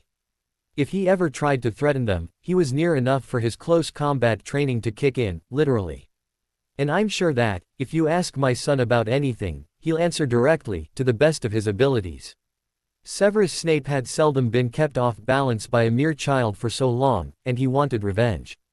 Immediate, complete, and thorough revenge. He smirked, and Harry steeled himself internally. I'll just cast a spell on him. It's to see if he's proficient. Georg looked at Harry, who shrugged, seeming not to take any interest in their conversation. In a fluid movement, the potion teacher aimed his wand at Harry, and said, Legilimens. The boy's mind was as expected. Average memories, average life, less than average magic potential, very few accidental magic events. It seemed that he had overheard a group of witches discussing about Hogwarts and decided to apply, as no other school had written him. Snape smirked internally. He had thought that the boy's cheek was a sign of his power, and had wanted to crush him. Seeing the lowly mind, he thought that there was another way of exacting revenge. One interesting way. Oh yes, it will be sweet to teach the brat, reducing him to the state of nothingness whenever he wanted. He extracted himself from the mind, and nodded, his smirk still in place. I think you'll have an interesting time in Hogwarts. And he directly apparated out of the small apartment. Harry knew, from Alison's explanations, that it was a highly impolite thing to do. He immediately lost his slouched stance and disappeared too. A few seconds afterwards, he reappeared and nodded at Georg, smiling. He bought it? Asked the man. Oh yes he did. And he thinks that he'll push me around. Georg smiled. You won't go easy on him, will you? Not a chance. He had been an insufferable git since even before seeing me. They both smiled, and Harry became thoughtful for a second, before smirking. What is it? Asked Georg. I just remembered a sentence my Shaolin master once said. May you live in interesting times. I think Snape's will definitely be, soon. They laughed. Geneva International Airport, morning of August 30th. The Dursleys, accompanied with Georg, his mother Ulrich, Mustafa and Genevieve, had accompanied Harry, Alison and Josh to their plane. Several rounds of hugs occurred. Harry ending by being hugged by Vernon Dursley, his adoptive father. And remember to be discreet, Harry. The man was saying. You never know when somebody is watching. Actually, I do, muttered the teen. What was that? Asked Vernon. I just said I'll do. Harry said, smiling innocently. Good, good. Are you prepared? Do you have everything? Asked Petunia for the 23rd time and, for the 23rd time, Harry's answer was, yes, Mum. He hadn't abandoned calling them Mum and Dad, to their pleasure. And his answer was true. He had received a list of school supplies the day after Snape's visit and he had gone through Anather Road with Josh to get them. Despite his protests, Alison and Josh had made it so that at least his first year of tuition was paid. Harry had a regular truck, although charmed with a feather-light spell with an activation word, full with his school supplies. He also had a chain holding a lock, both invisible. The locket was, in fact, a diminished box the size of a suitcase. It was in that hidden space that he had stored his wands and the ring of Rowena Ravenclaw, as well as other personal stuff he didn't want anyone peering at. His train ticket for Hogwarts, which he had received it a few days ago, was stored there as well. He still had a last purchase to make, though, and it had to be done in London. The list of school supplies clearly specified that the wand to be used had to come from Ollivanders, the only wand maker in London. That's why he was leaving 2 days before the school opening, traveling with Josh and Alison. Once they landed at Heathrow, Josh took his leave. He had a connection on the next gate for Washington, as he had his teaching year to start soon. Alison and Harry called a cab and headed straight to the Leaky Cauldron, of which they had had the address from some of Alison's friends, the ones who had been in Hogwarts, precisely. Once there, Allison reserved rooms, and Harry, who had finished reading Hogwarts, A History on the Flight, looked around impassively. The pub seemed odd, but he reflected about his experience of wizarding pubs, or lack thereof, and he finally found himself looking at the people around him. Before he could analyze them, though, Allison grasped his shoulder and they exited towards and through the magical archway, heading to Diagon Alley. They went to the owl shop and then the magical menagerie, but the student rush had passed already, and only pitiful samples of animals remained, some too ill to have been taken away. Despite Harry's spike of interest in front of a shop displaying a flying broom, they passed it without stopping. He knew the prices from Anather Road and didn't want to force Allison and Josh to pay for what was, in his eyes, a luxury. After a quick look around, marveling in front of the grand facade of Gringotts, and looking through the dark recess of Knockturn Alley, they went to Ollivander's to buy a wand. As Harry's magic was still wide open, the first wand he tried got him a positive result. Harry and Allison looked at each other, silently wondering if the old man in front of them had ever heard of Merrig's way of finding a customer's wand. Harry filled the ministry-approved form and took the wand, while Allison paid the required 7 galleons. Once outside, Allison whispered, "It reeked in there. I don't know what you are talking about. I meant it didn't smell good. Figuratively. I know. I just wondered if you spoke about the old-fashioned way of finding one's wand or the British ministry holding tabs on everybody's wand through the forms." She gasped. He shrugged. "I felt a surge of magic when I signed with the wand. But it doesn't really matters, as I have other ways if I don't want to use it." He winked, and she laughed. "Still," she said, "I'm sure that it was for this reason they sent you here. Every British student gets his wand here, and most keep them all their life. What better way is there to keep tabs on everyone?" They fell silent for a while, before slowly walking away, towards the leaky cauldron. On the way, they passed next to Gringotts again, and Harry stopped. "What?" asked Allison. He stared at the bank for a moment, looking thoughtful. "What?" she repeated. "Do you know about the goblins' allegiances? In what regard? And why?" He sighed, before looking at her. "You know I'm uncomfortable to let you pay for my tuition. You didn't tell me how much it was, and I've the feeling you removed the memory from your mind the moment you paid, so as to forbid me to discover it." She blushed, but he ignored her. "I wouldn't have invaded your mind without your permission, though. Now that we are friends." She blushed even more. "Nevertheless," he went on, "I suspect it's a hefty sum. Let me ask you a question or two. Were the Potter a generally rich family? Were my parents rich enough to leave me with something?" Her blush receded while she thought about it. "I don't know, really," she said.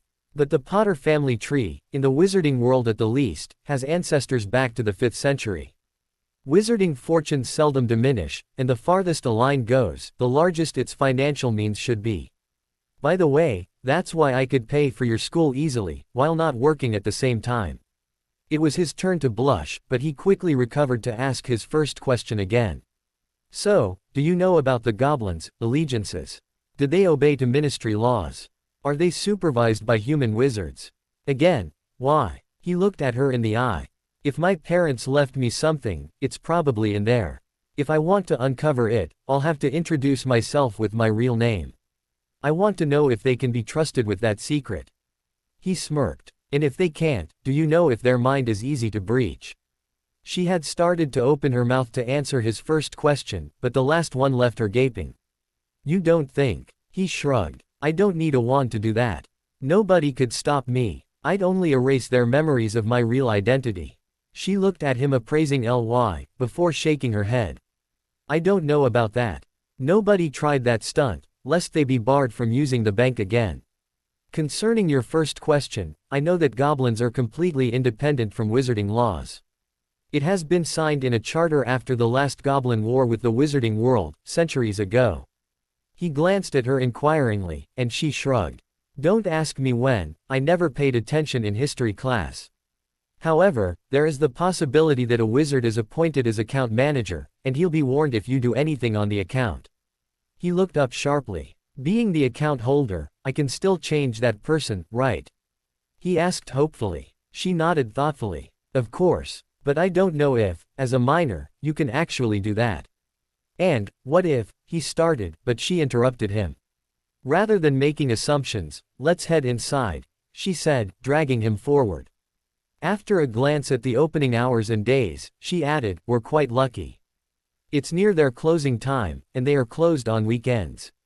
Whoever could be monitoring your account, they wouldn't be warned before Monday. They entered the bank, where a loan teller was looking at the clock intently. We need to access an account, but the key has been lost. And we want to inspect the account's properties beforehand, Allison said in a business-like voice. The goblin didn't answer and merely gave her a parchment from one of the stacks in front of him. She started to read it, but the creature spoke for the first time. The office is down this corridor, he indicated an archway nearby, third door to the left. They entered the small office, which door said, knapsack, account management, where another goblin gestured them to 2 seats. What can I do for you? He asked, a fake smile plastered on his face. Allison spoke first. I am to be appointed as my cousin's account supervisor, removing whoever is holding that spot as discreetly as possible. She nodded to where Harry was seated. And you are? Asked the goblin. Allison Potter. My cousin is Harry Potter. The goblin lost his smile and looked at Harry with wide eyes. Harry, in turn, looked at Allison worriedly. How come she was so straightforward? The goblin could very well refuse and warn whoever he wanted. She knew what she was doing, though, having learnt from her family how to deal with goblins. You'll understand we request the highest confidentiality on this. This could be classified as, she looked at the goblin, seeming thoughtful. As a dragon-level contract. What do you say, knapsack? The goblin looked at her with wide eyes, before his smile returned to his parched lips. It was a real smile, though, greedy teeth showing and all. Agreed. He stood on his desk, hand forward. Allison looked at Harry with a smug smile, before turning toward the goblin again. Even if Harry doesn't have his keys? She asked. The goblin seemed to think. For half a second. And he nodded. Excellent, Allison said, before shaking his hand. The goblin then seemed to transform into a whirlwind of activity, as pre-filled form after pre-filled form appeared in front of them. You need to sign this, both of you, the goblin said, giving them a silvery knife. Harry looked at the blade, wondering, but Allison nodded and, taking the knife, she pierced her left thumb, and let a drop of blood fall on the parchment. She then gave the knife to Harry and healed herself. Harry looked at the contract, but he couldn't understand it. And, given the stack under that one, he would need a whole month to comprehend everything. Allison prodded him, and he proceeded in piercing his left thumb, letting a drop of blood fall on the appropriate rectangle. The signature was copied on each and every form underneath the first, and, under Harry's surprised gaze, his full name appeared in the appropriate boxes, as well as Allison's. Goblin magic, he reflected. He gave the knife back to Knapsack and watched as the goblin looked at the forms, nodding, before removing the third form from the stack. This one is about getting your keys. As the family vault doesn't need a key, and as you can't enter it yet, you need to be of age, there is only your trust vault to consider. You have several options for it. You can get a copy of the official key which is at the moment detained by, he looked at the form, one Albus Dumbledore. The goblin ignored the gasp from Allison and continued. You can also request that this official key be transferred to you. Or you can also create a new official key, invalidating the previous one. Allison was still gaping, and Harry looked at the goblin, speaking for the first time. Family vault, sir. Knapsack smiled. Yes, there is a vault in the deeper sections, usable by the Potters. Why don't we need a key? Because any Potter by blood, name, and of age would only have to push the door to enter the real vault. Anyone else will find an empty space. It's a security measure that had been asked for by old Melichias, your great-great-great-great-grandfather. What's inside, please, and what is the trust vault? We don't know what's inside family vaults, only what goes in and out through our automated processes. Almost nothing had gone out in the last 10 years or so. What has gone in was profits from business shares the Potter hold around the world. And, generally, a family vault contains family heirlooms and, while they are not used, the family's heir ring. The goblin took a swig from a small flask, before continuing. Your trust vault has been established by late James and Lily Potter for your use, but they specified it should be used primarily to pay for your education. A year at Hogwarts costs 1,000 galleons, and the vault now holds 10,000 galleons, roughly equivalent to 50,000 sterling pounds. It was Harry's turn to gasp. In the meantime, Allison had recovered, and answered to the goblin's earlier question. We don't want anyone to suspect the trust vault has been touched. I think we'll only transfer its content to a new one. Do you agree, Harry? Harry. The teen was still lost. 50,000 pounds, he whispered. Quite a sum, said the goblin, eyes shining. Harry shook himself. All right, let's do that. New vault and such. Let that, what was his name again? A blue Dumbledore. Let him have control over an empty vault. He won't know where the money will been transferred, right? The two others were looking at him with wide eyes, before laughing heartily. It was a strange sight to behold, as a goblin never laughed. Well, never in public anyway. Allison stopped her giggle to look at the creature in wonder, and said creature self-consciously stopped his chortle. What? Harry asked. It's Albus Dumbledore. Knapsack told him. And he's the most powerful wizard alive, especially since you brought an end to Voldemort's reign of terror, stated Allison. He's also the headmaster of Hogwarts. Knapsack informed him. Harry paled a bit. You mean to say, the wizard holding my account is the most powerful wizard in the world, and manages the school I'll go to? Their nods made him stutter for a second. But, how can I fool him? I mean, Harry, said Allison gently. It's not like I can hide anything if he's that powerful, and, he rambled, looking at the floor. Harry, she insisted. And what if he finds out? I'll be expelled, and… Harry, she snapped her fingers at his face. Her interruption seemed to wake him up, and he jerked upright. What? You were lost in thoughts, there. He looked at her owlishly, and blinked, twice, before recovering his usual spirit.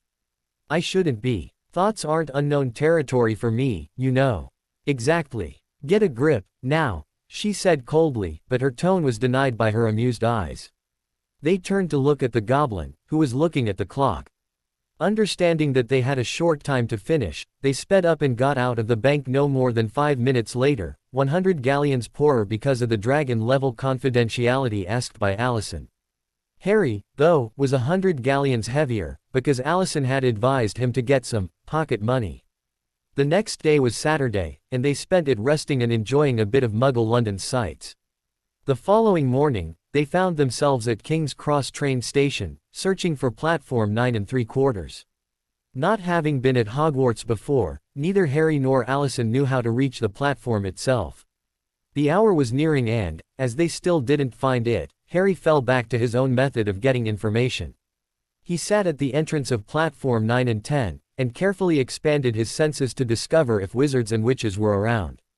Once he found one, a bulky man with a feeble aura and no mind defenses whatsoever, he quickly extracted the location of the platform from his immediate memories. Wait, called Allison as Harry was standing up, ready to leave toward the magical gate. What? You're hidden pretty well, now, she whispered. But I'm not. If you don't want to be recognized, it wouldn't fare well for you to be seen with a Potter. You think that people would recognize you? Let's not take risks, okay? All right. They stayed in front of each other, unsure of what to do. Well, it's time, said Allison, breaking their relative silence. After all, how silent can a train station get? Yes, Harry gulped. I'll see you for Christmas. Okay. You, remember to be discreet about everything. He rolled his eyes. I'll do, sis. What did you call me? He blushed. Sis, you were like a big sister to me. Of course, if you don't. She interrupted him by taking a step forward and giving him a bear hug, which he tried to return. When they separated, both had shining eyes. Shoo, now, little brother. You don't want to miss that train, she said, and smiled sadly when he bolted toward the gate. After activating the Featherlight charm with the appropriate command word, Harold Thompson hauled his trunk in the train and pulled it behind him as he searched for a free seat. The train was leaving in 5 minutes, and the first cars were crammed. After passing another full compartment, he heard frightened squeals coming from it, and 3 students rushed out. Guessing that the place was less full now, he approached. A black student with dreadlocks, looking older than him by a year or two, glanced his way with an inviting smile. Morning. You're here to see the tarantula. Harold smiled. Well, actually, I'm searching for a place to sit, but why not? Are those seats taken? The other seemed to think for a second. I'm waiting for a few friends, but I think we can all squeeze in. Here, let me help. No need, started Harold, but his trunk had already been grasped by the eager student, who, surprised by its weightlessness, dropped it in surprise. As I was telling you, said Harold, easily hoisting the luggage on the overhead compartment, no need, thanks. Wicked. A pause. I'm Lee Jordan, said the black student, his hand forward. Harold Thompson, answered Harold, shaking the proffered hand. Now, what is the tarantula about? It's a large and hairy one. 3 nuts to see it, and 5 if you want to pat it. It's highly venomous, though. If you dare to take it in your hands, you get all the nuts I received before. Has anyone taken it yet? Asked Harold, half tempted to take the bet. Lee smirked. Nope. And I opened the box after receiving the payment. Ah, he exclaimed, looking outside. Harold looked in that direction, and found nothing really unusual. Except that a tribe of redheads had entered the platform. A fiery red, which immediately reminded him of someone else. Someone called Bill. 3 of them immediately took a run towards the last wagon, while the older-looking teen merely huffed and went for the first. What? He asked. Here are 2 of my friends, Fred and George. Lee looked at Harold. The twins, he elaborated. All right, answered Harold, looking around the platform in case he'd see an interesting thing or two. And he found one. A blonde one, looking in his general direction. Memories of a fight. He sat down quickly, his breathing a tad heavier than normal. What is it? Asked Lee. Harold blinked, before returning to his normal self. Nothing. So, about the tarantula. He transferred the 3 nuts from his purse to the older student, and the few minutes afterwards were spent in discussion about magical beasts and then about the school. More a one-sided explanation from Lee, really, because Harold confirmed being a first year. In the middle of Lee's humorous, although honest, description of teachers and courses, the 2 similar redheads entered the cabin and sat, panting slightly. Wow, Lee, said the first. We knew that Ron didn't like spiders. But it's even worse, isn't it, Fred? Continued his identical brother. Indubitably, George. Fred answered. We left poor Ickle Ronikins with our trunks. And I'm sure he won't move a muscle. Until we arrive. They finished together, before taking a few breaths to calm themselves. After a couple seconds, George added, and Ginny was in a right state, too. Why? Asked Lee. Well, Fred answered, she has made her calculations and she thinks that her Harry will be on board. Of course, due to Ron's tardiness, she couldn't browse the crowd for her hero. George stated. Therefore, she was in a right state. Fred nodded, confirming his brother's words. And she even suspected us of having kept Ron up yesterday. Us. As if we'd do anything like that. Like, informing him about the horrendous tests needed for the sorting. Exactly. We'd never do that. She's mental. They finished together again. Despite being funny as they held themselves as innocence personified, the twins' banter was as tiring as watching a match of tennis, and Harold turned his head to see London suburbs as the train passed them, tuning the twins out. However, 2 words caught his attention mere seconds afterwards. Harry Potter. He turned abruptly. What? Answered one of the twins. Why what? Said his brother, an amused glint in his eyes. He looked at Lee, who understood. Who, why, what? He said. When, who, why, what? Repeated the first twin. Harold closed his eyes and sighed. It was probably a game of theirs. Despite being half a second away from flipping their mind, he wouldn't. No use of abilities. He scolded himself. He had to be patient, though, as the rolling game was already counting a dozen words. He smirked. What, who, why, where, whom, when, why, where, whose, when, who, why, what? He said. A silence. A cheer. At last. We have a player. Said a twin. We have a winner. Said his twin. Nobody played their games before. Lee informed Harold. I'm George Weasley. Said the first twin, his mouth twitching at the corners. I'm Fred Weasley. Said the other, with the same facial tic. Harold didn't even have to parse their mind to know that they had switched forenames. And here is our dear friend Lee Jordan. Said the one who had called himself George. I know. Said Harold. I'm Harold Thompson. You know. Said the real George. He saw the tarantula already, stated Lee. That raised another discussion about magical beasts. Fred and George informing them that they wanted to catch an acromantula to put in Ron's dormitory, just for the fun of it. After asking, and getting, information about what an acromantula was, Harold decided that the twins were indeed dangerous persons to live by. He had lived dangerously all his life, though, and wasn't against little hazards to keep him on edge, especially funny ones. They bought a handful of candies as the woman selling them passed by the compartment, and a moment of calmness ensued, which Harold used to utter the question he had wanted to ask earlier. "What were you saying about Harry Potter? And who is he, by the way?" "You mean you don't know about Harry Potter?" asked Fred. Who, I've?" asked George, his mouth full. Lee rolled his eyes. "The one Stuffing himself wanted to say, the boy who lived, I think." Seeing George's dark gaze, he backpedaled. "Now, I could be wrong. It could have been who, I've, for all I know." George had swallowed at that point, and had recovered his usual cheerfulness. "Exactly. That's precisely what I wanted to say. Glad to have been of service." Lee curtsied. "To answer your questions, know that Harry Potter is a hero in the wizarding world," Fred said. "Because he brought an end to the Dark Lord's reign of terror." George added, starting the tennis match-like exchange again. "But he's a mysterious hero, as nobody ever saw him. Our mother used to tell stories about him to bring our sister to sleep. And she now has a crush on the poor boy. She really made calculations, you know. And she found he should be entering Hogwarts this year. She's been in a right state all morning." Harold tried to interrupt the match. "So, you have one sister, Ginny, and one brother, Ron." "Actually, her forename is Ginevra, but she'll get revenge if you call her that," said Fred, wincing. "And we don't have only one brother.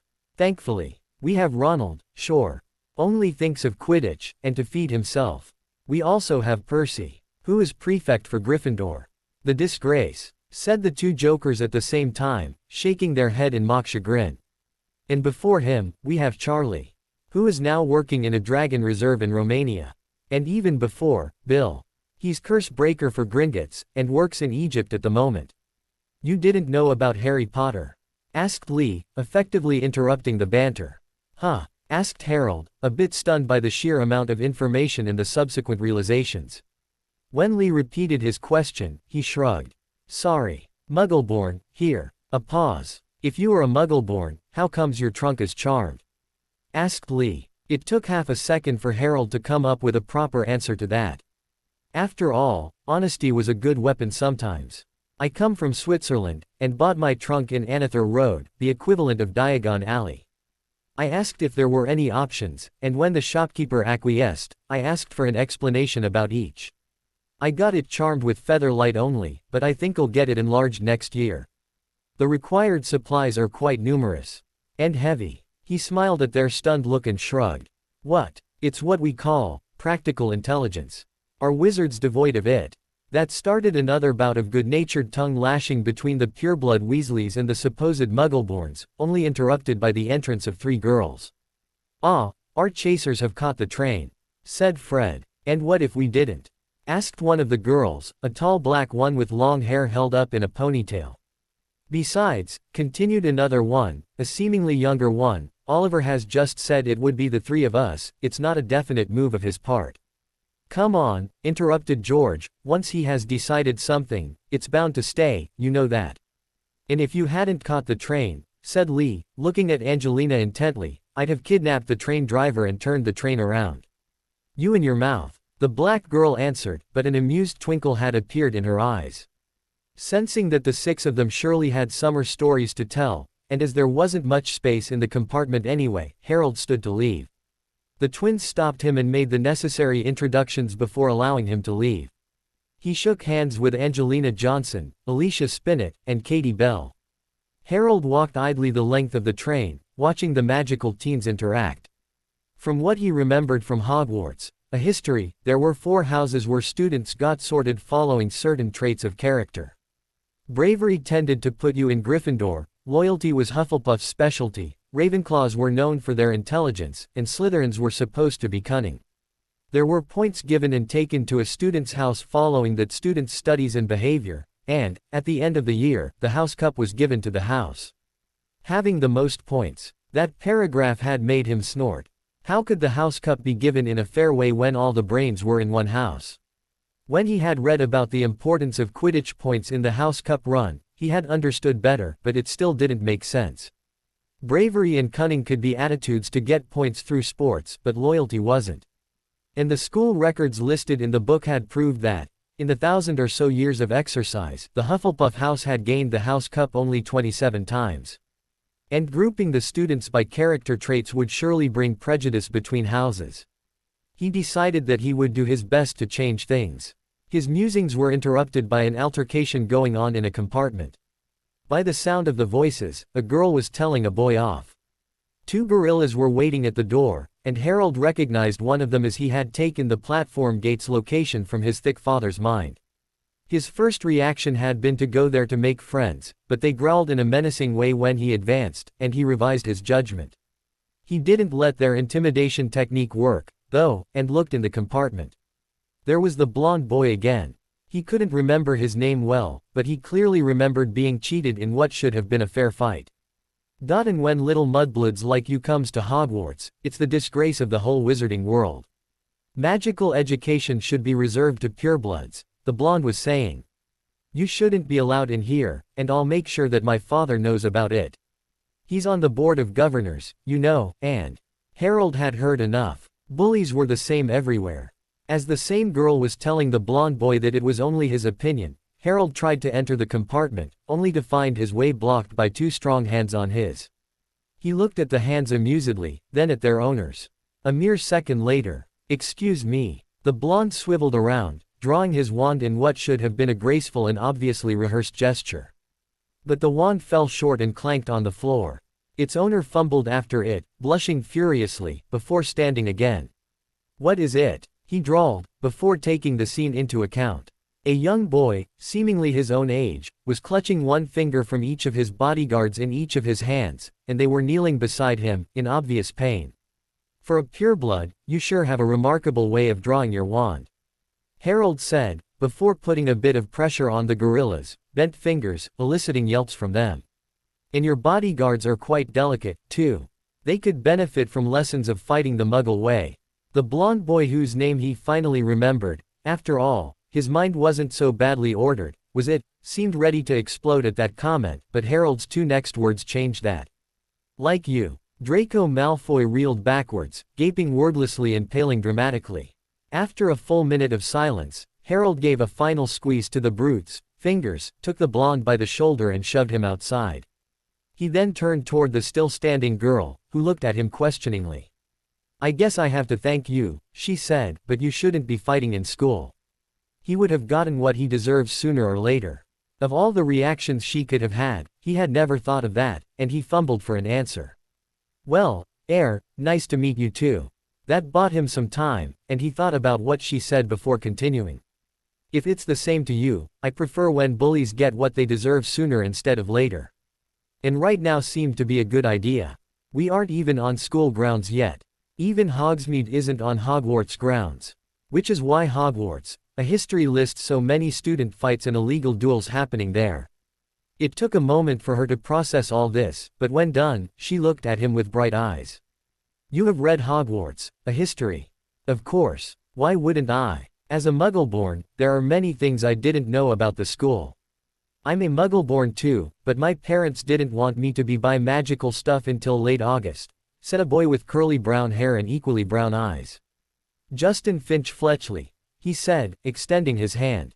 Harold shook it, before turning back to the bushy-haired girl who had sit down in meantime.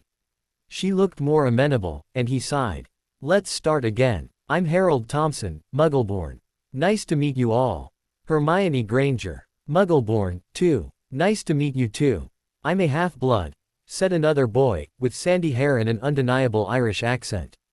"My mother is a witch, and didn't tell my Muggle father until they were married." Quite a nasty shock. He smiled and shook Harold's hand. "Seamus Finnegan. I'm Muggleborn, but I don't want that fact to prevent me from studying," said a serious-looking girl at the window. "I'm Tracy Davis. I'm Neville Longbottom, pureblood," said a shy-looking boy in a corner, patting a toad. "But when I see people like that one, I'm ashamed of it." "You don't have to, you know," answered Harold. One of my friends once said that opinions were like assholes. Everyone had one, but some smelled worse than others. They laughed, and that was the start of a conversation which didn't stop before nearing Hogsmeade Station, when an announcement reminded the students to change into their school uniforms. Harold returned to Lee's compartment to change, idly reflecting about Malfoy and his goon's absence on the remainder of the trip. As the train stopped, he steeled himself and smiled. Harry Potter was going to Hogwarts, and he seriously hoped not to be recognized. The giant man who welcomed the first year seemed sympathetic enough to Harold, despite his massive bulk. It was late at night already, and several students were tired already. However, the pitch-black lake they crossed and the imposing and magnificent stone castle truly were sights to behold, keeping the little first years a bit more awake. Once inside the majestic dining room, Harold looked around. So that was the great hall and sorting ceremony. All students were there, and, once a student got sorted in a house, that house applauded or cheered. He immediately noticed that Lee, Fred, George, Alicia, Angelina, and Katie were in Gryffindor. After a while, he noticed that the sorting hat wasn't taking the same time to sort students. Some, like Malfoy, got sorted the moment they put it on, and the boy made a beeline towards the Slytherins who welcomed him like a prince. Others, like Hermione or Seamus, needed a longer time to be sorted, and the used piece of garment seemed to actually ponder things before deciding. Hermione landed in Ravenclaw and Seamus in Gryffindor. Of their train compartment, there also were Neville, who was surprised to get into Gryffindor, Tracy Davis, who looked disgusted at being sorted in the same house as Malfoy, and Justin Finch-Fletchley, who was unsurprised when he sat with the Hufflepuff. And then, it was his turn. He went to the stool, catching the black-clad potion master's gaze, and sat down, before putting the overly large hat on. He immediately heard a voice in his fake mind. What is this? What in the hell is this? I've never seen a mind in such a bad shape. You'll have to ask lessons on how to organize one's mind, young man. I don't even find your qualities in there. I need them to sort you, you know. I'm sorry, but I can't choose. You are a wizard, though, and you should be sorted. But I refuse to take that responsibility. Let the staff vote. Harold didn't even have time to argue, as the last word was yelled in the same way as the other student's house name, and a commotion ensued. Hermione was looking left and right at her table, assuring that it had happened already, a dozen times in the 1,000-odd years the school had been running. The staff members looked unsure of what to do for a moment until Albus Dumbledore stood to run the vote. Let's vote then, if Alistair can't decide. For Slytherin, unless they knew the person, each head of house had to vote for his or her own house. Besides, each of them secretly wanted more students. Severus Snape, however, was gleeful, something which, on his person, only showed by the slightly upturned mouth corners, as he didn't raise his hand. Focused on the insolent boy, he even missed the alarmed gaze his godson Draco threw his way. Very well, then, said Dumbledore after a pause. For Ravenclaw. Flitwick raised his hand, while still looking at Snape inquiringly. After all, they all knew that Snape had interviewed the boy. Why wouldn't he want him in his own house? Unless. His musings came to an abrupt halt when Trelawney raised her hand too, and the diminutive teacher refrained from slapping her. With her usual accuracy in petty predictions, the boy wouldn't go Ravenclaw, that was sure. For Hufflepuff, Sprout raised her hand, and Hagrid surprised several teachers by following suit. For Gryffindor, McGonagall raised her hand, and, to the surprise of everyone who knew him, Snape did, too. The vote was done and accounted for, though, and no recourse could be filed. Well, said the headmaster, it just seems that the votes are tied, so, as our tradition states, our new student has a vote. What do you choose? Harold looked around. Everybody was looking at him. He didn't want that. He wanted to hide, not to look overly brave or studious. The word escaped his mouth without even thinking about it. Hufflepuff. Harold Thompson sat at the Hufflepuff table, between Justin and a newly sorted girl named Susan Bones, under a somewhat stunned and delayed applause. The next day started with the heads of house giving out the courses planning. Most of the courses were arduous, especially for the students raised as muggles. Not only arduous, but jam-packed with information, homework, and they were sometimes dangerous. Not wanting to raise unnecessary suspicion, and not that sure that he could get away with it, Harold refrained from obtaining answers from the teacher's mind and focused on the courses the normal way. The first courses were mostly introductory lessons, and went well for everyone. Until the potion lesson, that is. After calling the roll, sneering when he uttered Harold's name, the potion master spoke a global introduction to his subject, which could have been frightening if Harold hadn't perceived that it was rehearsed. Several students paled and Hannah Abbott even got her teeth chattering.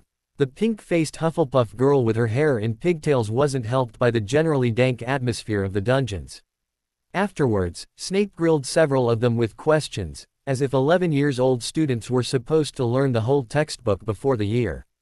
When it was Harold's turn to be interrogated, the boy kept silent, looking at his teacher with wide eyes. That cost him some points, but he wasn't the only person to do so in that particular classroom. For Snape, it confirmed his lack of abilities. The potion master then paired them before demanding that they brew a lotion to heal boils, only displaying the recipe on the board. Then, instead of answering questions or giving explanations and advices, the man continually belittled their work. He ignored the raised hands, and kept passing through the benches, silently approaching students from behind, and speaking up at the worst moments, thus disturbing even the most focused students. After 2 hours of constant bickering, Snape's haughty demeanor became a little more disturbing when he began to twitch at random times, as if itching or batting a fly away. It disturbed the students even more, and few of them succeeded in brewing the lotion correctly. Harold had said nothing during the whole period. Susan Bones was another Hufflepuff girl, this one wearing her hair in a long plait down her back, and he had been paired with her. Because his apathy, she had had to brew the potion mostly by herself, succeeding in obtaining just the proper ointment even if Snape only scowled at the result. When the double period ended, she grasped her things, and walked away stiffly, heading toward their house cellar, and leaving Harold to bottle the lotion. Harold hadn't really cared about the potion lesson because, during the whole 3-hour period, he had prodded around his teacher's mind, and he was now sure he could do something about the man. He would have to be careful, of course, because the man's mind was like a bunker, and he suspected that it was heavily defended, too. Harold thought that the best time to actually do something to get his revenge would be by night, because the man's mind should be less protected. In scheduling his revenge, he also chose to use only the eve of course-free mornings, which left only Saturdays and Wednesdays. Their Thursdays mornings were free because of the astronomy course, which was scheduled at midnight, every Wednesday. He began to explore the castle, first by discreetly following the potion master a couple of times after dinner. He wanted to learn about the man's quarters, and found them, unsurprisingly, in the dungeons. He didn't try anything more adventurous, though, because he constantly felt observed, again, like in China and in France, and even more so when he was out of Hufflepuff's cellar after curfew. He tried to shake the feeling, but it always accompanied him, even when he was in a closed room.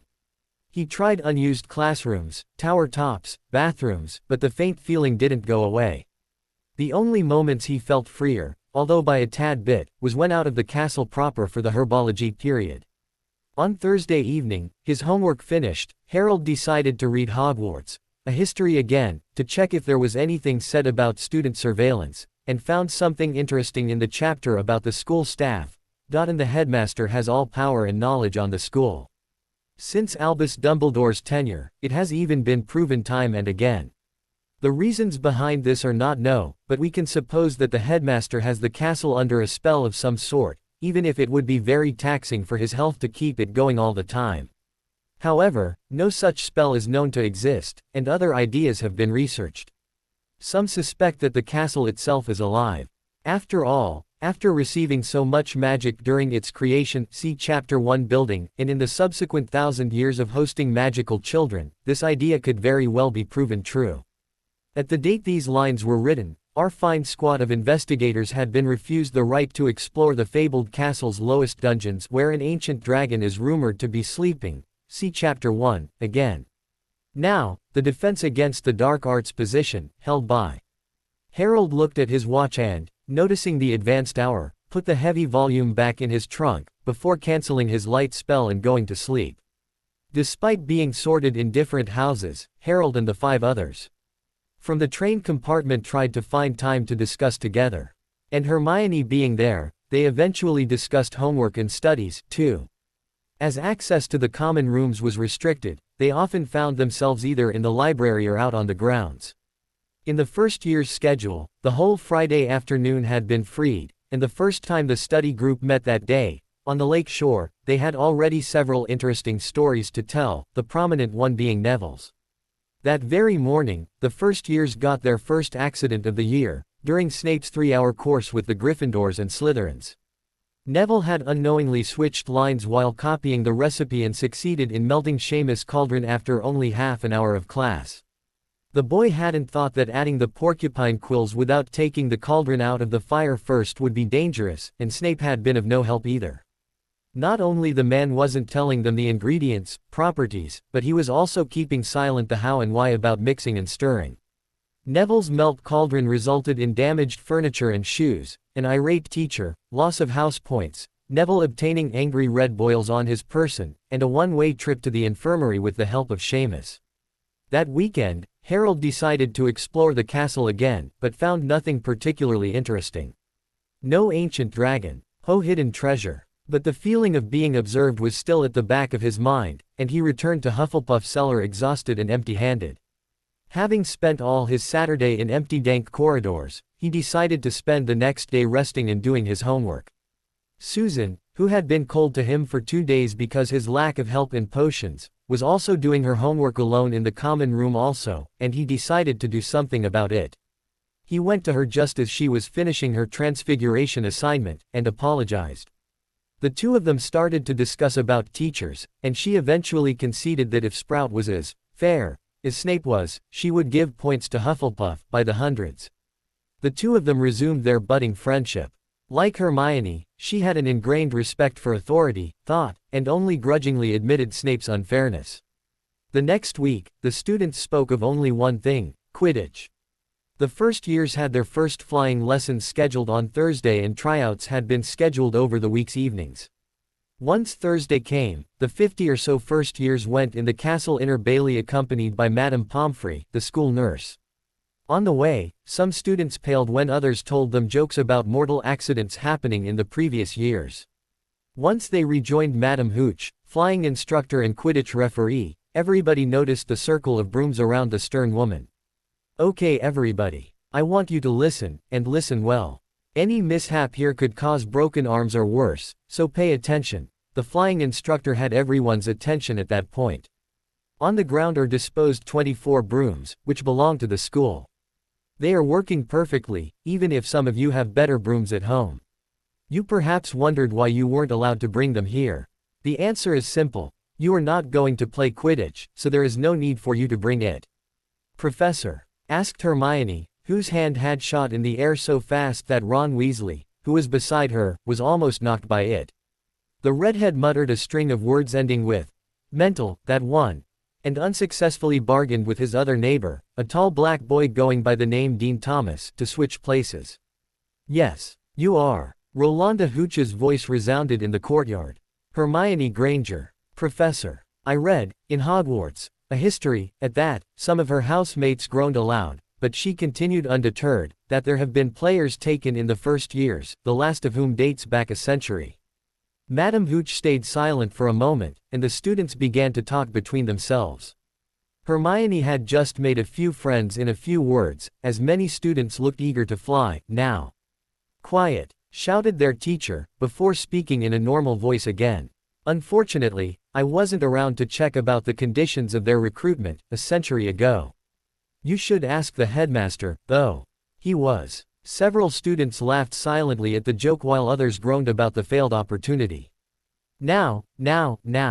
As you can see, there are not enough brooms for all of you. Slytherin and Ravenclaw, you go first. Gryffindor and Hufflepuff, you go with Madame Pomfrey, who will brief you with flying accidents and basic healings methods used to heal them. We'll switch in an hour. She brought a whistle to her lips and blew a shrill note which got everyone moving and in place in less than a minute. While the others were learning how to fly, the Gryffindors and Hufflepuffs learnt that there were several kinds of flying accidents and other mishaps. The nurse wasn't really into the brooms, but she told them about the bruised muscles, broken bones, and cracked skulls that she had had to heal during the years. As he knew about broken bones, and as he had his own healing methods, Harold tuned her down, absent-mindedly looking at the other houses practicing their broom flight, or, in one particular case, showing off. Draco Malfoy was prancing on his broom, mocking the Ravenclaw's attempts, particularly Hermione's broom which hadn't moved from the ground. It visibly didn't disturb him that half his house was barely doing better, and in some cases, even worse. At the end of the lesson, his 2 bodyguards had yet to lift their brooms from the ground. After the required hour, the houses switched places. From the corner of his eyes, Harold saw that Malfoy was completely ignoring the nurse's speech, discussing animatedly with his goons while showing them something and pointing in their general direction. He was abruptly distracted from his thoughts by a face appearing right in front of his. Madame Hooch wasn't quite happy. "You, what's your name and what did I just say?" Harold looked around in shame and saw that his fellow students were doing something with their brooms. Or trying to. Susan was looking at him and motioning something but he didn't understand. "Harold Thompson, madam. I'm sorry, I got distracted." Honesty was something this teacher appreciated, and she nodded curtly. "I said that you had to stand beside the broom, extend the hand on top of it, and say, 'up,' and next time, I will remove points." "Yes, ma'am," he said meekly. "Thank you, ma'am." Her lips twitched, but she turned around before he could see her smile, and she went to Ron Weasley, who had succeeded in getting his broom in hand on the first try, and was now mounting it. Harold looked down and frowned, concentrating. "Up," he commanded, and the broom obeyed, shooting upwards. Harold hadn't thought that it would go that fast and failed to catch it.